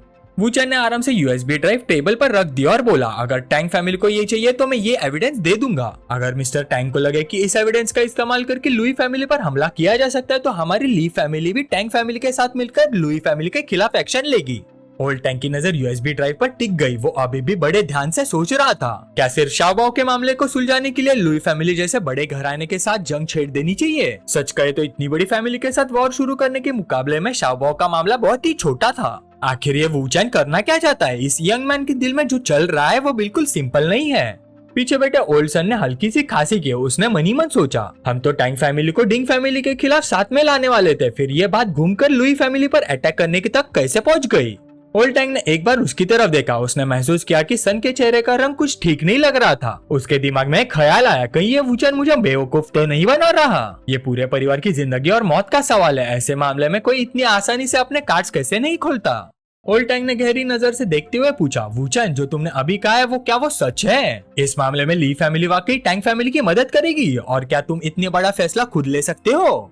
वूचैन ने आराम से दोनों हाथ पॉकेट्स में डाले और हल्का सा मुस्कुरा कर बोला, लगता है मिस्टर टैंग को अभी भी मुझ पर पूरा भरोसा नहीं है और ये बात समझ में आती है। आखिर अभी तक आप मुझे अच्छी तरह जानते भी नहीं है। चलिए ऐसा करते हैं, मैं अभी एक फोन कॉल कर लेता हूँ ताकि कोई मिसअंडरस्टैंडिंग ना रहे और हमारे बीच की हार्मनी भी खराब ना हो। ये कहकर वूचैन ने अपना फोन निकाला और ली रुबिंग और ली राउटाई के फादर ली मैंग को फोन लगाया। फोन उठाते ही सामने से आवाज आई, वूचैन। वूचैन बोला, अंकल, मैं अभी टैंग फैमिली के साथ ली फैमिली और टैंग फैमिली की कॉपरेशन के बारे में बात कर रहा हूँ। मिस्टर टैंग कंफर्म करना चाहते हैं कि क्या हमारी ली फैमिली सच में लुई फैमिली के खिलाफ एक्शन लेगी? फोन की दूसरी तरफ से ओल्ड ली की मजबूत आवाज सुनाई दी, अरे ये तो हम पहले से ही डिसाइड कर चुके हैं। मैं पूरी ली फैमिली के तरफ से बोल रहा हूँ। मिस्टर टैंग को अब भी किस बात पे चिंता है? ये बात सुनते ही ओल्ड टैंग अंदर ही अंदर हिल गया। खुद ली माओ ने पर्सनली इस बात की कंफर्मेशन दे दी। ये बात तो मिस्टर सन को भी नहीं बताते, उसने तुरंत समझ लिया। वूचैन सिर्फ एक जूनियर नहीं था, वो ली फैमिली में प्रैक्टिकली सेकेंड इन कमांड बन चुका था। इसका मतलब ये था कि टैंग फैमिली की मदद करके लुई फैमिली के खिलाफ जंग छेड़ने का फैसला सिर्फ वूचैन का नहीं बल्कि पूरी ली फैमिली का डिसीजन था। दूसरी तरफ ली माओ ने फोन काट दिया और दूर देखते हुए हल्की सी मुस्कान के साथ बोला, इस वूचैन ने मुझसे पूछे बिना ही मेरा नाम यूज कर लिया। लेकिन अगर शियाशिन ने गवाही दे दी है कि डोंग डाओ का मर्डर डिंग लोंग ने किया था, तो अब लुई फैमिली से निपटना और टैंग फैमिली के साथ अलायंस बनाना हमारे लिए भी फायदे का सौदा है। इधर ओल्ड टैंग कांपते हुए हाथों से यूएसबी ड्राइव उठाता है। अगले पल वो जोर से हंस पड़ता है, अरे नहीं, मेरा वो मतलब नहीं था। मैंने कब कहा कि मुझे तुम पर भरोसा नहीं है, यंग मैन। पीछे खड़े ओल्ड सन ने ये सब देखकर अंदर ही अंदर सांस छोड़ी। ये मिस्टर टैंग भी कमाल है। ओल्ड टैंग तुरंत उठकर वूचैन के पास गया और उसका हाथ पकड़ लिया। वूचैन, काश मैं तुमसे पहले मिला होता। ली फैमिली कितनी लकी है कि उन्हें तुम जैसा सन इन लॉ मिला। वूचैन ने शांत लहजे में कहा, तो फिर ये बात पक्की समझे? ओल्ड टैंग ने बिना सोचे तुरंत जवाब दिया, पक्की, बिल्कुल पक्की। वूचैन बोला, मैं तुरंत शंघाई लौटकर अपने मास्टर को रिपोर्ट कर देता हूँ। ओल्ड टैंग ने हाथ हिलाकर हंसते हुए कहा, अरे ये तो बस बच्चों के बीच की छोटी सी मिसअंडरस्टैंडिंग थी। थोड़ी बहुत टक्कर से ही तो वो मैच्योर होते हैं। कोई नुकसान नहीं हुआ, इतनी बड़ी बात नहीं है। जाने दो, सब जाने दो। वूचैन ने सीरियल लाया, नहीं, इतनी आसानी से छोड़ना ठीक नहीं होगा। अगर इसे सिर्फ एक छोटी सी बात समझकर इग्नोर कर दिया तो आगे चलकर और बड़े प्रॉब्लम्स खड़े हो सकते हैं।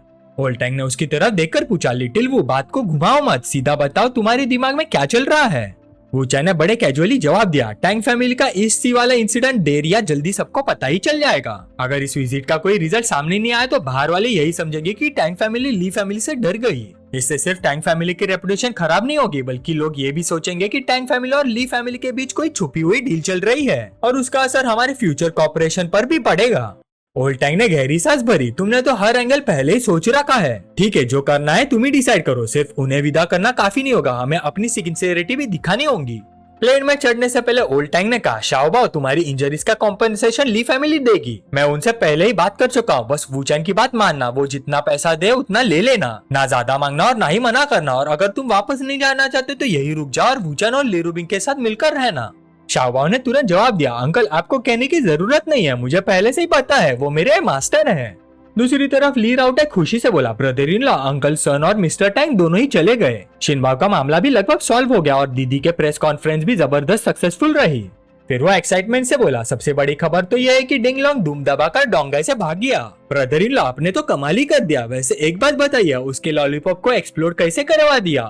वूचान बस हल्का सा मुस्कुराया, ये थोड़ा कॉम्प्लिकेटेड है। दोनों कुछ देर तक ऐसे ही बातें करते रहे। तभी वूचान का फोन की रिंगटोन बज उठी। उसने कॉल रिसीव की। दूसरी तरफ से एक लड़की की थोड़ी घबराई हुई आवाज आई, हेलो, क्या ये वूचान है? आपको डिस्टर्ब करने के लिए बहुत सॉरी, मैं एन मैंगलान बोल रही हूँ। वूचान ने शांत आवाज में पूछा, मिस एन, बताइए मैं आपके लिए क्या कर सकता हूँ? एन मैंगलान ने एक्साइटेड होकर कहा, ऐसी बात है कि मुझे आपके लिखे हुए दोनों गाने बहुत पसंद आए। क्या मिस्टर वूचान का एंटरटेनमेंट इंडस्ट्री में डेवलप करने का कोई प्लान है? मुझे लगता है कि आपके टैलेंट के साथ आप बहुत जल्दी एक नए सुपरस्टार बन सकते हैं। वूचान ने सीधा जवाब दिया, फिलहाल मेरा ऐसा कोई प्लान नहीं है। एन मैंगलान ने फिर कहा, वूचान आप अभी भी डोंगाई में ही है ना? मैं 2 दिन में वहाँ आ रही हूँ, तब हम सनसोंग के साथ मिलकर बैठते हैं और आराम से बात करते हैं। आपको कैसे लगेगा? वूचान हल्का सा मुस्कुराया, ठीक है। तभी ली राउटाई ने कहा, ब्रदर इन लॉ, चलिए आपको दीदी की सेलिब्रेशन पार्टी में भी जाना है। वूचान ने सिर हिलाया, ठीक है चलते हैं। दूसरी तरफ एन मैंगलान ने फोन रखते ही धीरे से सांस छोड़ी। लगता है वूचान को अपनी साइड लाना मेरी सोच से कहीं ज्यादा मुश्किल होने वाला है। पार्टी में हर तरफ सेलिब्रेशन का माहौल था। बॉस कमाल क्या है, यूएन का कॉस्मेटिक फॉरएवर। सब लोग जोर जोर से चीयर कर रहे थे। ली राउटर और वूचान दोनों अपने शार्प सूट्स पहने हुए सबका अटेंशन खींच रहे थे। दूसरी तरफ सनसोंग और उसकी माँ को किसी अर्जेंट काम की वजह से थोड़ी देर के लिए बाहर जाना पड़ा। वूरैंग ने पूछा, इतनी रात को कहाँ जा रही हो? सनसोंग ने धीरे से सीक्रेट वाली स्माइल के साथ कहा, इंपॉर्टेंट काम है मॉम, म्यूजिक ड्रीम्स, मॉम समझ जाएगी। कुछ देर बाद सनसोंग की मुलाकात एन मैंगलान से हुई। दोनों म्यूजिक के बारे में बात करने लगे। एन मैंगलान बोली, म्यूजिक एक एब्स्ट्रैक्ट आर्ट है। ये कंपोजर के इमोशंस, थॉट्स और रियल लाइफ को एक्सप्रेस करती है। लेकिन किसी सॉन्ग का हिट होना बहुत कॉम्प्लिकेटेड होता है। टाइमिंग, लोकेशन, हार्मनी और सेलिब्रिटी इफेक्ट सब कुछ मैटर करता है। कभी एक यूनिक मेलोडी लोगों की क्यूरियोसिटी जगा देती है, तो कभी परफॉर्मेंस स्टाइल ही गाने को फेमस बना देती है। एन मैंगलान ने मुस्कुरा कर कहा, वो सच में जीनियस है। मिस सॉन्ग, अगर तुम्हें घर जाने की जल्दी नहीं है तो क्यों ना हम उससे थोड़ी देर और बात करें। एन मैंगलान ने बताया, मैंने आज दोपहर वूचान के साथ खुद कांटेक्ट किया था, लेकिन लगता है उसका डेब्यूट करने का कोई इंटरेस्ट ही नहीं है। वैसे मिस सॉन्ग, क्या तुम वूचान के फैमिली बैकग्राउंड के बारे में जानती हो? सनसोंग ने अपने बाल पीछे करते हुए जवाब दिया, उसकी फैमिली एक छोटे से डिस्ट्रिक्ट में रामेन रेस्टोरेंट चलाती है। वैसे प्रॉब्लम उसकी फैमिली नहीं है, बस मुझे नहीं लगता मेरी बात सही है या नहीं। एन मैंगलान सोच में पड़ गई, फिर बोली, यहाँ सिर्फ हम दोनों ही हैं। तुम भी नहीं चाहती ना कि उसका इतना बड़ा टैलेंट ऐसे ही वेस्ट हो जाए? क्या वो किसी बात को छुपा रहा है? सनसोंग थोड़ी घबरा कर बोली, प्लीज ये बात सीक्रेट रखना एन मैंगलान, और उसके सामने कभी मत कहना। मुझे लगता है वूचान को एक वेल्दी लेडी ने शुगर बेबी बनाकर रखा हुआ है और वो बुढ़ी औरत उस पर बहुत स्ट्रिक्ट है। ये सुनकर एन मैंगलान थोड़ी कंफ्यूज हो गई। उसने पूछा, मिस सॉन्ग, क्या तुम श्योर हो? क्या तुमने उस औरत को कभी देखा है? सनसोंग ने सिर हिला दिया, नहीं कभी नहीं, लेकिन फोन पर बात हुई है। उसकी आवाज बहुत ठंडी और डरावनी थी और मुझे तो लगता है वो मेरी मॉम से भी बड़ी होगी। सबसे इरिटेटिंग बात तो यह है कि उसे लगता है कि मेरा और वूचान का कोई चक्कर है। एन मैंगलान अभी भी पूरी तरह कन्विंस नहीं हुई। तुमने उसे कभी देखा ही नहीं, फिर इतने कॉन्फिडेंस के साथ कैसे कह सकती हो? सनसोंग ने समझाया, स्कूल के टाइम वूचान एक बिल्कुल ऑर्डिनरी लड़का था। कपड़ों पर बहुत कम पैसा खर्च करता था और हमेशा सिंपल रहता था। लेकिन ग्रेजुएशन के सिर्फ 2 महीने बाद वो लाखों के कपड़े पहनने लगा और लग्जरी सुपरकार चलाने लगा। अगर वो उस अमीर औरत के सपोर्ट में नहीं है तो इतने बड़े चेंजेस कैसे आ सकते हैं? एक बार मैंने उसकी हेल्प करने की भी ऑफर दी थी, लेकिन उसने बहुत पोलाइटली मना कर दिया और बात ही काट दी। क्या ये सब कुछ और भी ऑब्वियस नहीं बना देता? एन मैंगलान ने क्यूरियस होकर पूछा, तो क्या वूचान हैंडसम है? सनसोंग तुरंत बोले, हाँ बहुत हैंडसम है। मैं सच में वूचान को उस औरत से बचाना चाहती हूँ। उसके टैलेंट के साथ ऐसा बिल्कुल नहीं होना चाहिए। मिस एन, क्या हम मिलकर उस बुढ़ी औरत को उसकी लाइफ से हटा नहीं सकते? अगर वो औरत गायब हो गई तो वूचान पक्का डेब्यूट करने के लिए मान जाएगा। एन मैंगलान को यह सुनकर थोड़ी हंसी आ गई। उसने मुस्कुराकर हाँ में सिर हिला दिया। सनसोंग ने जल्दी से फोन निकाला और वूचान को कॉल कर दिया, उसे बचाने के इरादे से। दूसरी तरफ वूचान के साइड से कंबल के अंदर कुछ खड़बड़ाहट की आवाज आ रही थी। साथ ही रात की खामोशी में फोन जोर जोर से बज रहा था। असल में वूचान और ली रुबिंग कंबल के अंदर घुसाए एक चूहे को पकड़ने की कोशिश कर रहे थे। ली रुबिंग ने धीरे से पूछा, हबी इतनी रात को कौन डिस्टर्ब कर रहा है? वूचान बस हल्का सा मुस्कुराया और बोला, गुस्सा मत होना, जूनियर सॉन्ग का फोन है। फोन की दूसरी तरफ से आवाज आई, हेलो सीनियर, क्या आप कल फ्री हैं? मिस एन कल डोंगाई आ रही है और वो आपसे मिलना चाहती है। वूचान ने जवाब दिया, सुबह तो मैं फ्री नहीं हूँ, लेकिन शाम को मिल सकता हूँ। सनसोंग बोली, ठीक है तो कल आफ्टरनून का ही प्लान फिक्स कर देते हैं। नीचे बैठी ली रुबिंग ध्यान से सब सुन रही थी। उसने थोड़ा सा मुंह फुलाकर पूछा, ये एन नाम मैं इतनी बार क्यों सुन रही हूँ? वूचान हंसता हुआ बोला, बस एक मीटिंग है, कोई बड़ी बात नहीं। ली रुबिंग ने नखरे से कहा, और हम अभी तक चूहा पकड़ भी नहीं पाए। वूचान उसके कान के पास जाकर धीरे से बोला, जी मैडम, मैं आपको डबल कॉम्पेंसेट करूंगा। गाइज, ये कैसा विशाल चूहा है, इसने तो खूकर ली रुबिंग को भी शिकायत करने पर मजबूर कर दिया। अगली सुबह वूचान एक अपार्टमेंट में पहुंचा। अंदर से आवाज आई, टीचर वो आ गए। वूचान अंदर आते हुए बोला, तुम अभी भी यही रेंट पर रह रही हो? मैं रिसेंटली बहुत बिजी था इसलिए तुमसे मिलने का टाइम ही नहीं मिल पाया। शियाशिन एक बहुत ही खूबसूरत एप्रन पहने हुए किचन में खड़ी थी। वो मुस्कुरा कर बोली, कोई बात नहीं, मुझे भी थोड़ा ब्रेक मिल गया, मैं बिल्कुल ठीक हूँ। टीचर वो आए हैं तो मुझे उनकी अच्छी तरह मेहमान नवाजी करनी चाहिए।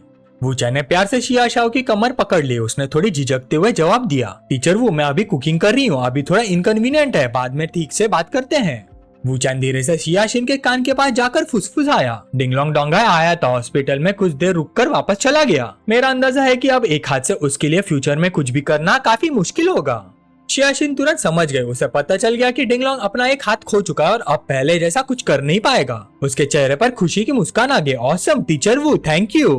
तभी शिनशिन भागते हुए आई और बोली, मॉम डिनर रेडी हो गया क्या? मुझे बहुत भूख लगी है। शियाशिन मुस्कुरा कर बोली, बस ऑलमोस्ट रेडी है। तभी उसकी नजर वूचान पर पड़ी। शिनशिन खुशी से बोली, टीचर आज मुझे ड्राइंग सिखाओगे? वूचान ने प्यार से उसके सिर पर हाथ रखा और बोला, आज आफ्टरनून में थोड़ा बिजी हो, अगली बार पक्का सिखाएंगे। शिनशिन उसकी तरफ चमकती आंखों से देखने लगी। उसने मनी मन सोचा, ये कितना अच्छा लग रहा है, ये फीलिंग बहुत ही वार्म है, ऐसा लग रहा है जैसे अचानक मुझे एक घर मिल गया हो।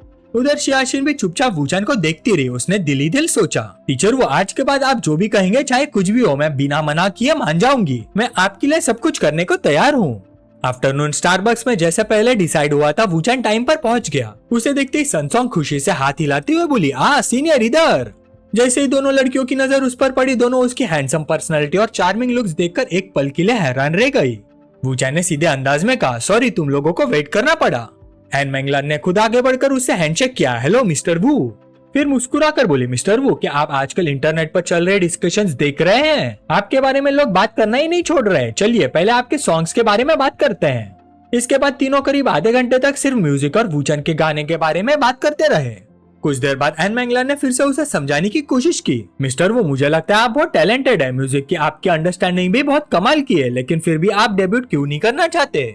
उसकी बात पूरी होने से पहले ही वूचान ने हाथ उठाकर मना कर दिया, मिस एन म्यूजिक मेरा एम्बिशन नहीं है। ये सुनकर एन मैंगलान अपनी फीलिंग्स रोक नहीं पाई। उसने थोड़ी तेज आवाज में कहा, लेकिन मुझे लगता है कि आप म्यूजिक इंडस्ट्री में बहुत बड़ी सक्सेस हासिल कर सकते हैं। या फिर क्या इंटरनेट पर जो रूमर्स चल रहे हैं वो सच है? क्या आपकी शुगर मम्मी गर्लफ्रेंड आपको डेब्यूट करने ही नहीं देती? ये सुनते ही सनसोंग के मुंह में जो पानी था वो सीधा बाहर निकल गया। उसने तो पहले ही एन मैंगलान को मना किया था कि ये बात वूचान के सामने मत बोलना, लेकिन एन मैंगलान ने खुद ही सीधा बॉम्ब फोड़ दिया। वूचान ने धीरे से अपनी ठंडी और डरावनी नजर सनसोंग पर डाली। सनसोंग बिल्कुल डरी हुई हिरन की तरह सिकुड़ गई। उसने बेचारी से शक्ल बना ली जैसे उसने कुछ पता ही ना हो। वूचान ने शांत लेकिन पक्के लहजे में कहा, मुझे डेब्यूट करना है या नहीं इस बात का फैसला कोई और नहीं करेगा, मैं खुद नहीं करना चाहता, बस इतनी सी बात है। एन मैंगलान बोली, मिस्टर वू मैं अभी भी आपके थॉट्स को पूरी तरह समझ नहीं पा रही। ऐसे करते हैं मेरी एक रिक्वेस्ट मान लीजिए, मुझे आप और आपकी गर्लफ्रेंड को डिनर पर इनवाइट करने दीजिए। वूचान ने सिर हिला दिया, ठीक है। फिर उसने पूछा, कब मिलना सही रहेगा? एन मैंगलान ने बिना घुमाए सीधा जवाब दिया, आज रात ही मिलते हैं। वूचान मुस्कुराया, ठीक है आज रात। उस रात एक बहुत ही लग्जरियस रेस्टोरेंट में जैसे ही वूचान और लिरुबिंग वहां पहुंचे, उनका शानदार वेलकम किया गया। रेस्टोरेंट के स्टाफ की तो लंबी लाइंस बनी हुई थी। सब एक साथ झुककर बोले, मिस्टर और मैडम वेलकम, प्लीज इस तरफ। लिरुबिंग को थोड़ा अजीब लगा। उसने धीरे से पूछा, हनी क्या तुम्हारी फैमिली ने कभी इतना ग्रैंड डिनर अरेंज किया है? ये थोड़ा ज्यादा एग्जैजरेटेड लग रहा है। वूचान हंस पड़ा, सच बताओ मिस लिन, स्टूडेंट सॉन्ग ने हमारे रिलेशनशिप को पूरी तरह गलत समझ लिया है। उसे लगता है मैं कोई हैंडसम और मासूम लड़का हूँ जिसे एक अमीर शुगर मॉमी पाल रही है, और लगता है एन मैंगलान भी उसी रूमर पर बिलीव कर बैठी है। लिरुबिंग जो एक बेहद खूबसूरत कीपा पहनी हुई थी, उसे प्यार से वूचान का बाजू पकड़ लिया। फिर कॉन्फिडेंस से बोली, जब ऊपर वाले सीधे ना हो तो नीचे वाले टेढ़े ही होते हैं। मैं भी देखना चाहती हूँ इस बैंक्वेट में आज और कौन सा नया ड्रामा शुरू होने वाला है। चलो डार्लिंग अंदर चलते हैं। फिर दोनों साथ में अंदर चले गए। वूचान ने सबको देखकर कहा, सॉरी सबको वेट करना पड़ा। लिरुबिंग बिल्कुल जंगल की शेरनी की तरह कॉन्फिडेंट अंदाज में आगे बढ़ी। उसकी आंखों में एक क्वीन जैसा कॉन्फिडेंस चमक रहा था। ये देखकर सनसोंग थोड़ी हैरान रह गई। वो धीरे से बोली, सीनियर तो आप आ गए, और ये लेडी?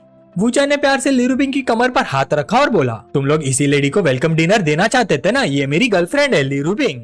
ये सुनते सनसोंग का चेहरा शर्म से लाल हो गया। उसकी हिम्मत ही नहीं हुई कि वो दोनों की तरफ सीधा देख पाए। दूसरी तरफ एन मैंगलान बिल्कुल एक्सप्रेशनलेस खड़ी रही। वूचान ने इंट्रोडक्शन करवाया, ये मेरी जूनियर क्लासमेट सनसोंग है और ये है एन मैंगलान।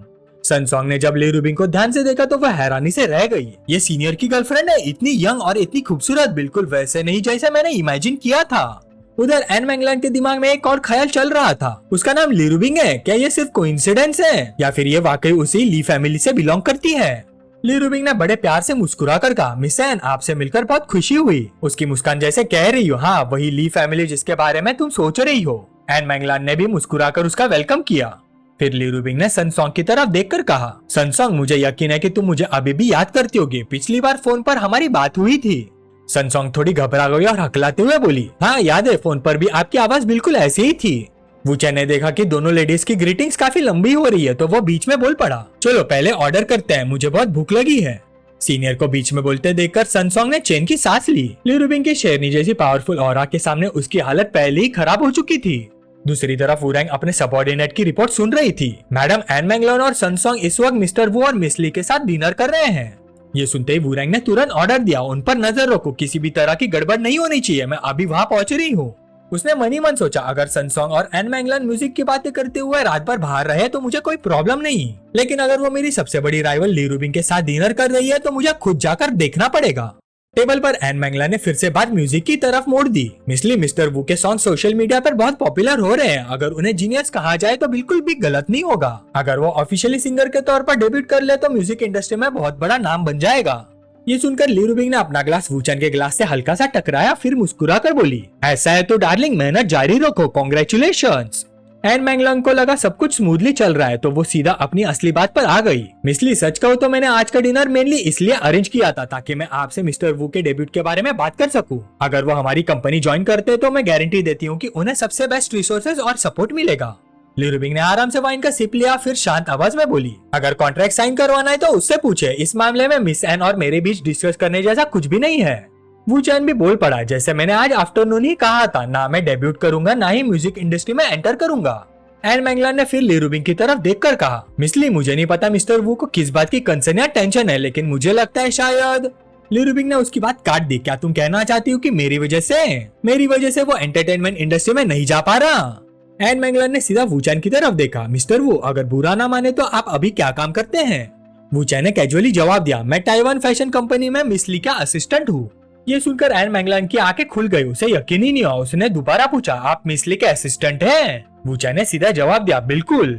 ये सुनते एन मैंगलैंड के पास वूचैन को और मनाने की कोई वजह ही नहीं बचे, उसने बस दिखावा किया कि वो मान गई है। इसी बीच वूचैन खड़ा हुआ, मैं वॉशरूम होकर आता हूँ, तुम लोग खाना कंटिन्यू करो, और वो वहाँ से चला गया। जैसे ही डिनर का मेन कैरेक्टर टेबल से गया, एन मैंगलैंड ने तुरंत अपना असली अटैक शुरू कर दिया। अगर मिस्टर वू म्यूजिक इंडस्ट्री में नहीं आए तो सिर्फ उनका ही नहीं, पूरी म्यूजिक इंडस्ट्री का नुकसान होगा। अगर मिस ली वाकई उनकी भलाई चाहती है तो उन्हें समझाना चाहिए। ली रूबिंग ने बिना एक्सप्रेशन बदले जवाब दिया, अगर तुम वूचैन को समझा या कंट्रोल कर सकती तो आज हमारे साथ डिनर नहीं कर रही होती। शेरनी के इंस्टिंक्ट एकदम एक्टिव हो चुकी थी। ली रूबिंग ने सीधा एन मैंगलैंड की आंखों में देखते हुए पूछा, मिस एन, मैं तुम्हें ज्यादा टाइम से नहीं जानती, लेकिन मुझे लगता है तुम मेरे वूचैन में काफी इंटरेस्टेड हो। यह सुनते ही सनसोंग शर्मा गए, उसने भी एक्सपेक्ट नहीं किया था कि मिस ली इतनी सीधी बात बोल देगी। एन मैंगलैंड थोड़ी ऑकवर्ड हो गई, मिस ली आप गलत समझ रही है, मैं सिर्फ उनके टैलेंट को अप्रिशिएट करती हूँ, मेरा कोई और इंटेंशन नहीं है। लेकिन ली रूबिंग पीछे हटने वाली नहीं थी, उसने हल्का सा मुस्कुराकर एक और डेंजरस सवाल पूछा, अच्छा तो ऐसा है तो फिर तुम उसके साथ मर्द और औरत का रिश्ता कब बनाओगी? ये सुनते एन मैंगलैंड एक पल के लिए चुप हो गई। सनसोंग तो इतनी नर्वस हो गई कि उसने सीधा नजरें ही झुका ली, उसने अपनी ड्रेस को जोर से पकड़ लिया। उसके दिमाग में बस एक ही बात चल रही थी, सीनियर की गर्लफ्रेंड तो सच में बहुत ही स्कैरी है। लेकिन एन मैंगलैंड भी आसानी से हार मानने वाली नहीं थी, उसने सीधा जवाब दिया, सच कहूँ तो मुझे समझ ही नहीं आ रहा आप ऐसे सवाल क्यों पूछ रही हैं, और जो आप कह रही है वो काफी रूड भी है। ली रूबिंग ने बेकार खड़े बॉडीगार्ड्स की तरफ हल्का सा इशारा किया, फिर शांत आवाज में बोली, अच्छा तो इतने सारे बॉडीगार्ड्स को बाहर खड़े रखना पोलाइट है? ये सुनते ही सनसोंग एकदम घबरा गई, वो तुरंत खड़ी हो गई और झुककर बोली, मिस ली, बॉडीगार्ड्स मैंने अरेंज किए थे, मुझे माफ कर दीजिए, आई एम सॉरी। ली रूबिंग भी धीरे से खड़ी हुई, उसने ठंडे लहजे में कहा, जब बड़े लोग बात कर रहे होते हैं तो बच्चों को बीच में नहीं बोलना चाहिए। फिर वो धीरे धीरे एन मैंगलैंड के बिल्कुल सामने जाकर खड़ी हो गई, उसकी प्रेजेंस ही इतनी पावरफुल थी कि हवा तक भारी लगने लगी। वो बोली, मिस एन, जब तुम मेरे वूचैन को इतना पसंद करती हो तो कब मूव करने का प्लान है? एन मैंगलैंड भी तुरंत खड़ी हो गई, उसने सीधा जवाब दिया, हाँ मैं खुद उनसे मिलने आई थी, लेकिन सिर्फ कॉन्ट्रैक्ट और डेब्यूट की बात करने, उसके साथ और कुछ करने के लिए नहीं। और वैसे भी आज हमारी पहली मुलाकात है, मुझे समझ नहीं आ रहा आप मुझ पर शक क्यों कर रही है या बिना वजह ओवरथिंक कर रही है। दोनों की पावरफुल और ऐसे टकरा रही थी जैसे दो जलती हुई आग एक दूसरे को निगलने की कोशिश कर रही हो। लिरुबिंग ने अपने हाथ फोल्ड किया और मुस्कुरा कर बोली, ठीक है तो फिर दोनों ऑनेस्टली बात करते हैं। मैं एक बार फिर पूछती हूँ, क्या तुम पूरी तरह श्योर हो कि तुम्हारा उसके साथ कभी कुछ नहीं होगा? एन मैंगलान ने बिना झिझक जवाब दिया, बिल्कुल श्योर, पूरी तरह से श्योर। लिरुबिंग के होठों पर हल्की सी मुस्कान आ गई, जैसे मछली खुद ही कांटे में फंस चुकी हो। वो बोली, मुझे यकीन नहीं, आखिर मेरा वूचन लोगों से घुलने मिलने में बहुत अच्छा है और उसके फैंस भी उस पर बहुत प्यार करते हैं। फिर उसने सीधा एन मैंगलान की आंखों में देखकर कहा, क्यों ना हम दोनों एक बैट लगा ले। एन मैंगलान ने पूछा, बैट? किस बात की बैट? लिरुबिंग ने मुस्कुराकर जवाब दिया, यही कि तुम वूचन से प्यार करोगी या नहीं। डेडलाइन एक महीना है, हिम्मत है तो बैट एक्सेप्ट करो या डर गई। दूसरी तरफ रेस्टोरेंट के बाहर वूचैन की मुलाकात वूरैंग से हो गई। उसे देखते ही वूचैन थोड़ा हैरान रह गया। वूरैंग सीधा उसके पास आई और थोड़ी गुस्से वाली आवाज में बोली, मेरे छोटे हस्बैंड अंदर क्या चल रहा है? सनसोंग लिरुबिंग के साथ डिनर क्यों कर रही है? कहीं कोई कॉन्फ्लिक्ट तो नहीं? वूचैन ने शांत होकर समझाया, कॉन्फ्लिक्ट नहीं है, बस एक मिसअंडरस्टैंडिंग है। सनसोंग को लगता है कि मैं किसी शुगर मॉमी के सपोर्ट में हूँ। ये सुनते ही वूरैंग घबरा गई, क्या मैं तुम्हारा ख्याल रखती हूँ? तो फिर लिरुबिंग वाला मामला उसे कब पता चला?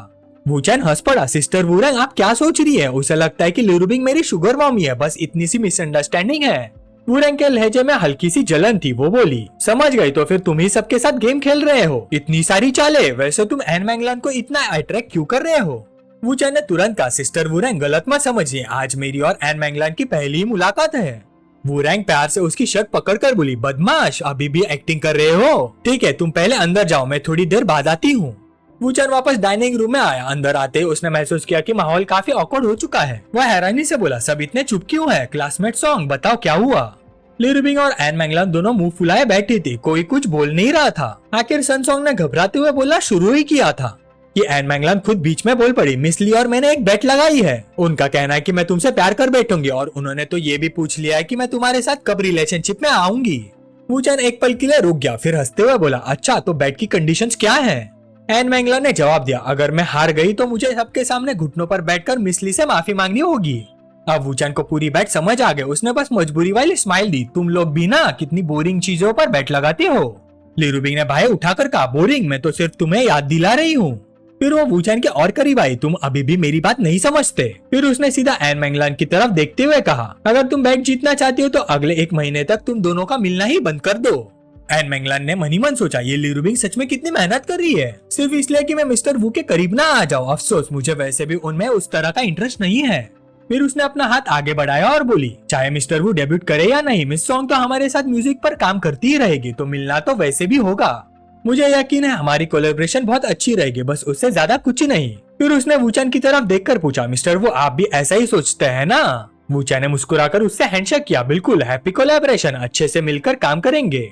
तब सनसोंग जल्दी से बोली, ये सब बाद में भी डिस्कस कर सकते हैं, पहले खाना खा लेते हैं, फूड ठंडा हो रहा है। तभी रेस्टोरेंट का दरवाजा खुला। वूरैंग अंदर आई। अंदर आते ही वो मुस्कुरा कर बोली, अरे वाह कितना लाइवली एटमॉस्फेयर है, मिस ली और मेरी बेटी साथ में डिनर कर रही है और मुझे किसी ने बताया भी नहीं। वूरैंग को देखते ही लिरुबिंग हल्का सा सतर्क हो गए। उसने मनी मन सोचा, लगता है असली मुश्किल अब शुरू हुई है। एन मैंगलान भी हैरान रह गए, सनसोंग की माँ ये यहाँ क्या कर रही है? अपनी माँ को देखते ही सनसोंग तुरंत उनके पास भाग गई और गले लगाकर बोली, मॉम आप यहाँ कैसे? वूरैंग ने प्यार से उसके सिर पर हाथ फेरा, क्या मैं नहीं आ सकती? फिर उसकी नजर वूचैन पर पड़ी। वो मुस्कुराकर बोली, अरे लिटिल वू तुम भी यही हो? वूचैन ने पोलाइटली जवाब दिया, हेलो प्रेसिडेंट वू। लिरुबिंग इन दोनों के असली रिलेशनशिप को अच्छी तरह जानती थी, इसलिए उसने बस चुपचाप रहना ही ठीक समझा। वूरैंग ने फिर एन मैंगलान की तरफ देखकर मुस्कुराते हुए कहा, मिस एन फिर से मुलाकात हो गई। उसके बाद वो अपनी बेटी के कान के पास जाकर धीरे से बोली, बताओ कॉन्ट्रैक्ट के बात के अलावा क्या डिस्कस हो रहा है? सनसोंग भी धीरे से फुसफुसाई, सीनियर की गर्लफ्रेंड ने मिस एन के साथ बेट लगाई है कि वो सीनियर से प्यार करेगी या नहीं। ये सुनकर वूरैंग के होठों पर एक हल्की सी मुस्कान आ गई। उसने मनी मन सोचा, लिरुबिंग के ट्रिक्स तो बस इतने ही है, मजा तो तब आएगा जब मैं भी गेम में उतरूंगी। फिर उसने अपना ग्लास उठाया, चलिए सब मिलकर एक टोस्ट करते हैं, मिस एन, सनसोंग और लिटिल वू की सक्सेसफुल कोलैबोरेशन के नाम, और सबका फ्यूचर स्मूथ रहे। सबने अपने ग्लासेस उठाए और एक ही बार में खाली कर दिए। 2 घंटे बाद सनसोंग पूरी तरह नशे में थी। वो वूरैंग के भाव में गिरती हुई बोली, मॉम सीनियर लगता है मैं थोड़ी नशे में हूँ। वूरैंग ने प्यार से कहा, सनसोंग ड्राइवर तुम्हें घर छोड़ देगा, बाकी सब मैं संभाल लूंगी। सनसोंग लड़खड़ाते हुए बाहर निकल गए। मिस एन सीनियर मैं पहले घर जा रही हूँ, नए सॉन्ग के बारे में बाद में बात करेंगे। जैसे वो बाहर निकली, लिरुबिंग को अचानक कुछ अजीब सा महसूस हुआ। उसके दिमाग में एक ही ख्याल आया, कहीं वूरैंग कोई नई चाल चलने की प्लानिंग तो नहीं कर रही। जैसे ही रूम का दरवाजा बंद हुआ, अंदर का माहौल अचानक थोड़ा हैवी और ऑकवर्ड हो गया। वूरैंग ने बिना किसी झिझक के अपना कोट उतार दिया। फिर वो सीधा वूचन के पास आई और प्यार से उसके गाल पर किस कर दिया। ली रुबिंग बस आंखें बंद करके अपनी जलन को चुपचाप सह गई। मुझे पता ही था, ये पागल औरत। दूसरी तरफ एन मैंगलान ये सब देखकर पूरी तरह शॉक हो गए। उसने मनी मन सोचा, सन सॉन्ग की मॉम मिस्टर वू के साथ इतनी फ्लर्ट क्यों कर रही है, आखिर चल क्या रहा है। उसे तो ये भी लग रहा था जैसे वूरैंग जानबूझकर सबके सामने अपनी टेरिटरी डिक्लेयर कर रही हो। उसके दिमाग में कल से लेकर अब तक के सारे सीन्स घूमने लगे। पहले ली रुबिंग बिना किसी वजह के वूचन के इतनी क्लोज थी और अब सन सॉन्ग की माँ भी वही कर रही है। जब से वो वूचन से मिली थी तब से ही उसे लग रहा था कि कुछ तो अजीब है। वूरैंग प्यार से वूचन की चिन को छूने लगी। वूचन ने हैरानी से पूछा, सिस्टर रैंग आप क्या कर रही हैं? वूरैंग मुस्कुरा कर बोली, क्या हुआ, क्या मैं अपने लिटिल हबी को किस भी नहीं कर सकती? ली रुबिंग ने सीधा अपना चेहरा दूसरी तरफ कर लिया। उसे यह पब्लिक अफेक्शन बिल्कुल बर्दाश्त नहीं हो रहा था। वूरैंग हंसी और बोली, वो तो जा चुकी है ना, कोई बात नहीं, उसे कुछ पता नहीं चलेगा। ये देखकर एन मैंगलान एक बार फिर हैरान रह गई। लिटिल हबी, और सबसे बड़ी बात, ऐसे लग रहा था कि मिस ली को भी इन दोनों के रिलेशनशिप के बारे में पहले से सब पता है। ली रुबिंग ने देखा कि एन मैंगलान अभी भी सोच में डूबी हुई है। उसने आवाज लगाई, मिसन मिसन। एन मैंगलान होश में आई, आई एम सॉरी, मैं थोड़ी देर के लिए खो गई थी, सॉरी। ली रुबिंग ने अपनी चिन हाथ पर टिकाते हुए कहा, मैंने पहले भी कहा था मेरा वूचन औरतों के लिए बहुत डेंजरस है। ये सुनकर एन मैंगलान थोड़ी ऑकवर्ड हो गई। उसने मनी मन सोचा, बिजनेस की बात करते करते पता नहीं ये सब किस डायरेक्शन में चला गया। फिर उसने खुद से कहा, ठीक है, कॉन्ट्रैक्ट साइन होने के बाद मैं मिस्टर वू से थोड़ा डिस्टेंस ही रखूंगी। दूसरी तरफ वूरैंग अंदर ही अंदर मुस्कुरा रही थी। उसका असली मकसद पूरा हो चुका था। उसने अपनी टेरिटरी मार्क कर दी थी। अब एन मैंगलान खुद ही वूचन से डिस्टेंस मेंटेन करेगी। 1 महीना तो आराम से निकल जाएगा। ली रुबिंग, मैं सच में तुम्हारा हारा हुआ चेहरा देखना चाहती हूँ। अगली सुबह बैंक्वेट जैसे उस डिनर मीटिंग के बाद एन मैंगलान ने आंखें खोली। वो खिड़की के पास गई और कर्टन्स खोल दिए। सुबह की धूप रूम में भर गई। उसने बाहर का नजारा देखते हुए गहरी सांस ली। शायद आज कोई नई मेलोडी या लिरिक्स लिख पाऊंगी। लेकिन आधे घंटे बाद वो मसाज चेयर पर बैठी अपना सिर पकड़े बैठी थी। उसका सिर दर्द से फट रहा था। एक भी लाइन लिख नहीं पा रही। मुझे बिल्कुल इंस्पिरेशन नहीं मिल रही। वो सिर पकड़कर कहरा उठी। फिर उसने सोचा, मेरे दिमाग में तो सिर्फ मिस्टर वू ही घूम रहे हैं, ये आखिर हो क्या रहा है। उसने थोड़ी झिझक के साथ फोन उठाया। सोचा कि वूचन को मैसेज करके म्यूजिक और कोलैबोरेशन के नाम पर मिल लेती हूँ। शायद काम की बात होगी तो दिमाग भी शांत हो जाएगा। लेकिन अगले पल उसने फोन दूर रख दिया। मनी मन चीख उठी, हाँ, लेकिन वो सच में डेंजरस भी हो सकता है। उसने ली रुबिंग की बात याद की। ये वूचन औरतों के लिए सच में किसी जादू से कम नहीं है। वो काफी देर तक सोचती रही, तो क्या कोलैबोरेशन ही कैंसिल कर दूं? फिर उसने खुद को जवाब दिया, मैं बिना वजह क्यों गिव अप करूं? मुझे डर किस बात का है? उसकी पर्सनल लाइफ उसका मैटर है, मेरा उससे कोई लेना देना नहीं। हम सिर्फ म्यूजिक पर कोलैबोरेट करेंगे। दूसरी तरफ ली रुबिंग ड्रेसिंग टेबल के सामने बैठी तैयार हो रही थी। उसने पूछा, डियर, मैं और शिनियन शॉपिंग पर जा रहे हैं, तुम भी चलोगे? वूचन अपने कपड़े ठीक करते हुए बोला, तुम लोग जाओ, आज मेरा थोड़ा काम है। ली रुबिंग ने तुरंत पूछा, कैसा काम? कहीं एन मैंगलान से मिलने तो नहीं जा रहे? वूचन ने बिना कुछ छुपाए जवाब दिया, हाँ, उसी से मिलने जा रहा हूँ। ली रुबिंग हैरान होकर बोली, तुम्हें इतना कॉन्फिडेंस कैसे है कि वो तुमसे कांटेक्ट करेगी? कल तो वूरैंग ने जानबूझकर उसे तुमसे डिस्टेंस रखने की एक्टिंग की थी। वूचन ने मुस्कुराकर अपना फोन उठाया, ऐसा कुछ नहीं होगा, देखो उसका फोन आ गया। ली रुबिंग ने थोड़ी नखरे वाली शक्ल बनाई, लगता है तुम उसे काफी अच्छी तरह समझते हो। वूचन मुस्कुराकर बोला, भूल गई, मैं बिजनेस इंटेलिजेंस एक्सपर्ट हूँ। ली रुबिंग बस मजबूरी में हंस पड़ी, ठीक है, तुम तो सब कुछ पहले से ही जानते हो, जाओ, मैं सुशिनियन के साथ शॉपिंग चली जाऊंगी। सिंचन रेस्टोरेंट के सेकंड फ्लोर पर एन मैंगलान पहले ही वहाँ आकर वेट कर रही थी। कुछ देर बाद वूचन भी वहाँ आ गया। एन मैंगलान ने अपना मास्क नीचे किया और बोली, मिस्टर वू, मुझे लगता है कि अगर आप सिर्फ इस सॉन्ग के लिए गाने लिखते रहेंगे तो ये कोलैबोरेशन बहुत इनडायरेक्ट और रिस्की रहेगा। आप सीधा हमारी कंपनी के साथ कॉन्ट्रैक्ट क्यों नहीं साइन कर लेते? वूचन ने उसकी सीरियस एक्सप्रेशन देखी, फिर धीरे से बोला, इम्पॉसिबल तो नहीं है, लेकिन अभी हम एक दूसरे को इतना अच्छे से जानते भी नहीं। क्या पता मैं ऐसी कंडीशन से आप प्राइस रख दूं जो आप कभी एक्सेप्ट ही नहीं कर पाओगी। एन मैंगलान थोड़ी कंफ्यूज हो गई। उसने पूछा, ऐसी कौन सी कंडीशंस और कैसा प्राइस? वूचन ने बिल्कुल शांत लहजे में कहा, मान लीजिए मैं अपना खुद का स्टूडियो खोलूं और मिस एन अपनी कंपनी के 50% शेयर देकर मेरा स्टूडियो एक्वायर कर ले, कैसा रहेगा? एन मैंगलान शॉक होकर बोली, मिस्टर वू, मेरी कंपनी का टैंग फैमिली से कोई डायरेक्ट कनेक्शन नहीं है, लेकिन उसकी वैल्यूएशन 3 बिलियन से भी ज्यादा है और आप म्यूजिशियन बनके ज्वाइन होते ही सीधा 50% शेयर मांग रहे हैं। मिस्टर वू, ये मजाक है। अपनी बात के बीच एन मैंगलान हल्की सी हंसी। मनी मन उसने सोचा, परफेक्ट, काम की बात करते ही मेरा दिमाग इससे बिल्कुल फ्री हो गया। लगता है कल मैं ज्यादा ही सोच रही थी, अब सब नॉर्मल लग रहा है। वूचन ने उसका रिएक्शन देखा और मुस्कुरा कर बोला, इसलिए तो मैंने पहले ही कहा था कि आप मेरी कंडीशन कभी एक्सेप्ट नहीं करेंगी। एन मैंगलान ने उसे देखा और मनी मन सोचा, बिल्कुल, पहले सन सॉन्ग से बात करके मुझे लगा ही था कि शायद इसका नेचर ही ऐसा है, थोड़ा ग्रीडी टाइप। वूचैन फिर सीरियस होते हुए बोला, पहले हम फ्रीलांस बेसिस पर कोलैबोरेट करते हैं। मैं एक सॉन्ग लिखूंगा और उसका वन टाइम पेमेंट ले लूंगा। वैसे मिस एन को किस टाइप का सॉन्ग पसंद है, कौन सा जॉनर, मैं अभी इसी वक्त लिख देता हूँ। एन मैंगलान ने उसे शक भरी नजरों से देखा। उसने मन ही मन सोचा, यही बैठकर सॉन्ग कंपोज कर देगा, इतना भी आसान नहीं होता। उसके दिमाग में वूचैन के ऑनलाइन वायरल्स हुए दोनों गाने आ गए। उसने तुरंत कंक्लूजन निकाल लिया, पक्का वो गाने पहले से लिखे हुए थे और कल रात ही मुझे पता चल गया कि वूरैंग और ये लवर्स हैं। ये बस पहले से लिखा हुआ सॉन्ग निकाल कर सन सॉन्ग के सामने टैलेंट दिखाता होगा ताकि अपने लवर के सामने पॉइंट स्कोर कर सके। एन मैंगलान के चेहरे पर हल्की सी नफरत भरी स्माइल आ गई। वो बोली, ब्रदर वो अगर हमें कोलैबोरेट करना है तो एक दूसरे के साथ ऑनेस्ट होना चाहिए। इतने छोटे मोटे ट्रिक्स खेलने की कोई जरूरत नहीं। ये सब नाइव लड़कियों को शायद इम्प्रेस कर दे, लेकिन मुझे नहीं। वूचैन ने बिना घबराए जवाब दिया, मिस एन अगर मैं ऑनेस्ट नहीं होता तो मैं आपसे 50% इक्वालिटी मानता ही नहीं, और ना ही ये कहता कि जो चाहे वही लिख देता हूँ। अगर आपको यकीन नहीं तो अभी लिख देता हूँ। एन मैंगलान ने भी बिना पीछे हटे जवाब दिया, ठीक है अगर ब्रदर वो लाइव कंपोज करना ही चाहते हैं तो लिखिए। फिर उसने पेपर और पेन उसकी तरफ बढ़ा, और हाँ इस बार मेरे लिए लिखिए, सन सॉन्ग के लिए नहीं। वूचैन ने पेन और पेपर लिया और शांति से बैठकर लिखना शुरू कर दिया। एन मैंगलान सामने बैठकर अपनी चिन हाथ पर टिकाए उसे देखने लगी। मनी मन सोच रही थी, इतने आसानी से कोई इतना पॉपुलर सॉन्ग कैसे लिख सकता है। कुछ ही देर बाद वूचैन ने पेपर उसकी तरफ बढ़ा दिया। 7 गाने लिख दिए हैं, देखिए मिस एन को जो पसंद आए वो चूज कर लीजिए। एन मैंगलान एकदम से स्टन रह गई। 7 इतने देर में एक सॉन्ग कंपोज हो जाए वही बहुत बड़ी बात होती है, और इसने 7 लिख दिए।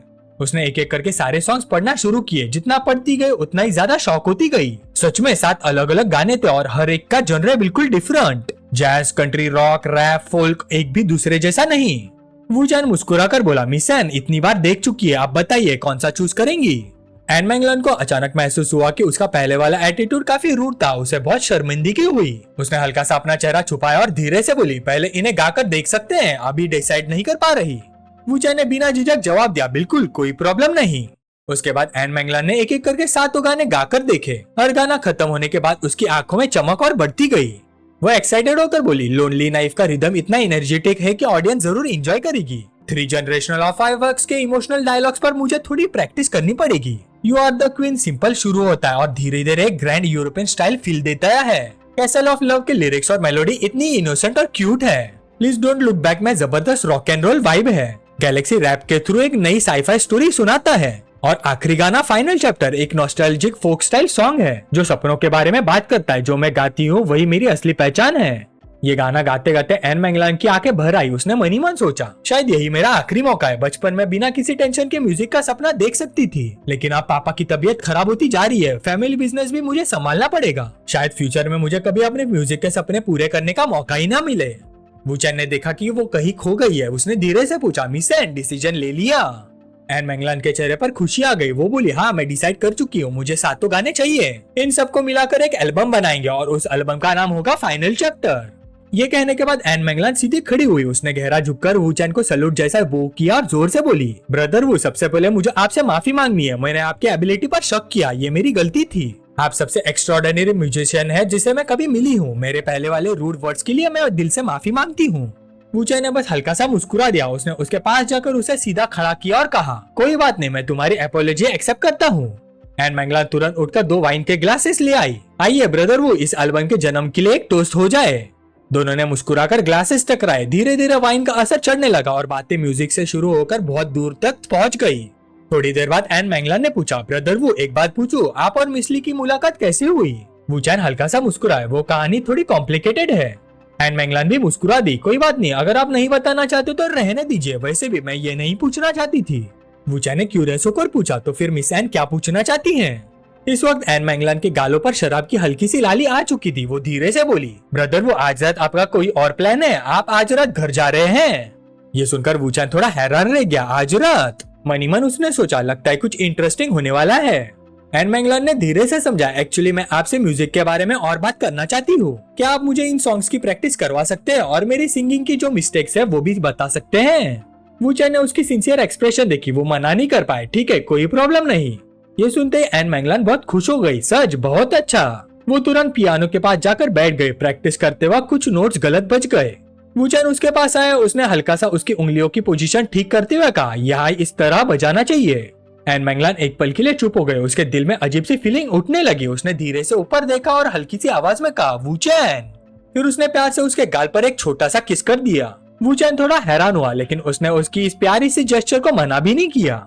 शराब के असर में एन मैंगलान के दिमाग में अजीब अजीब सपने चलने लगे। सपने में एन मैंगलान ने उसे बिस्तर पर दबाया और जबरदस्ती किस किया। संगीत की दुनिया में सिर्फ हम दोनों हैं, सिर्फ हम दोनों।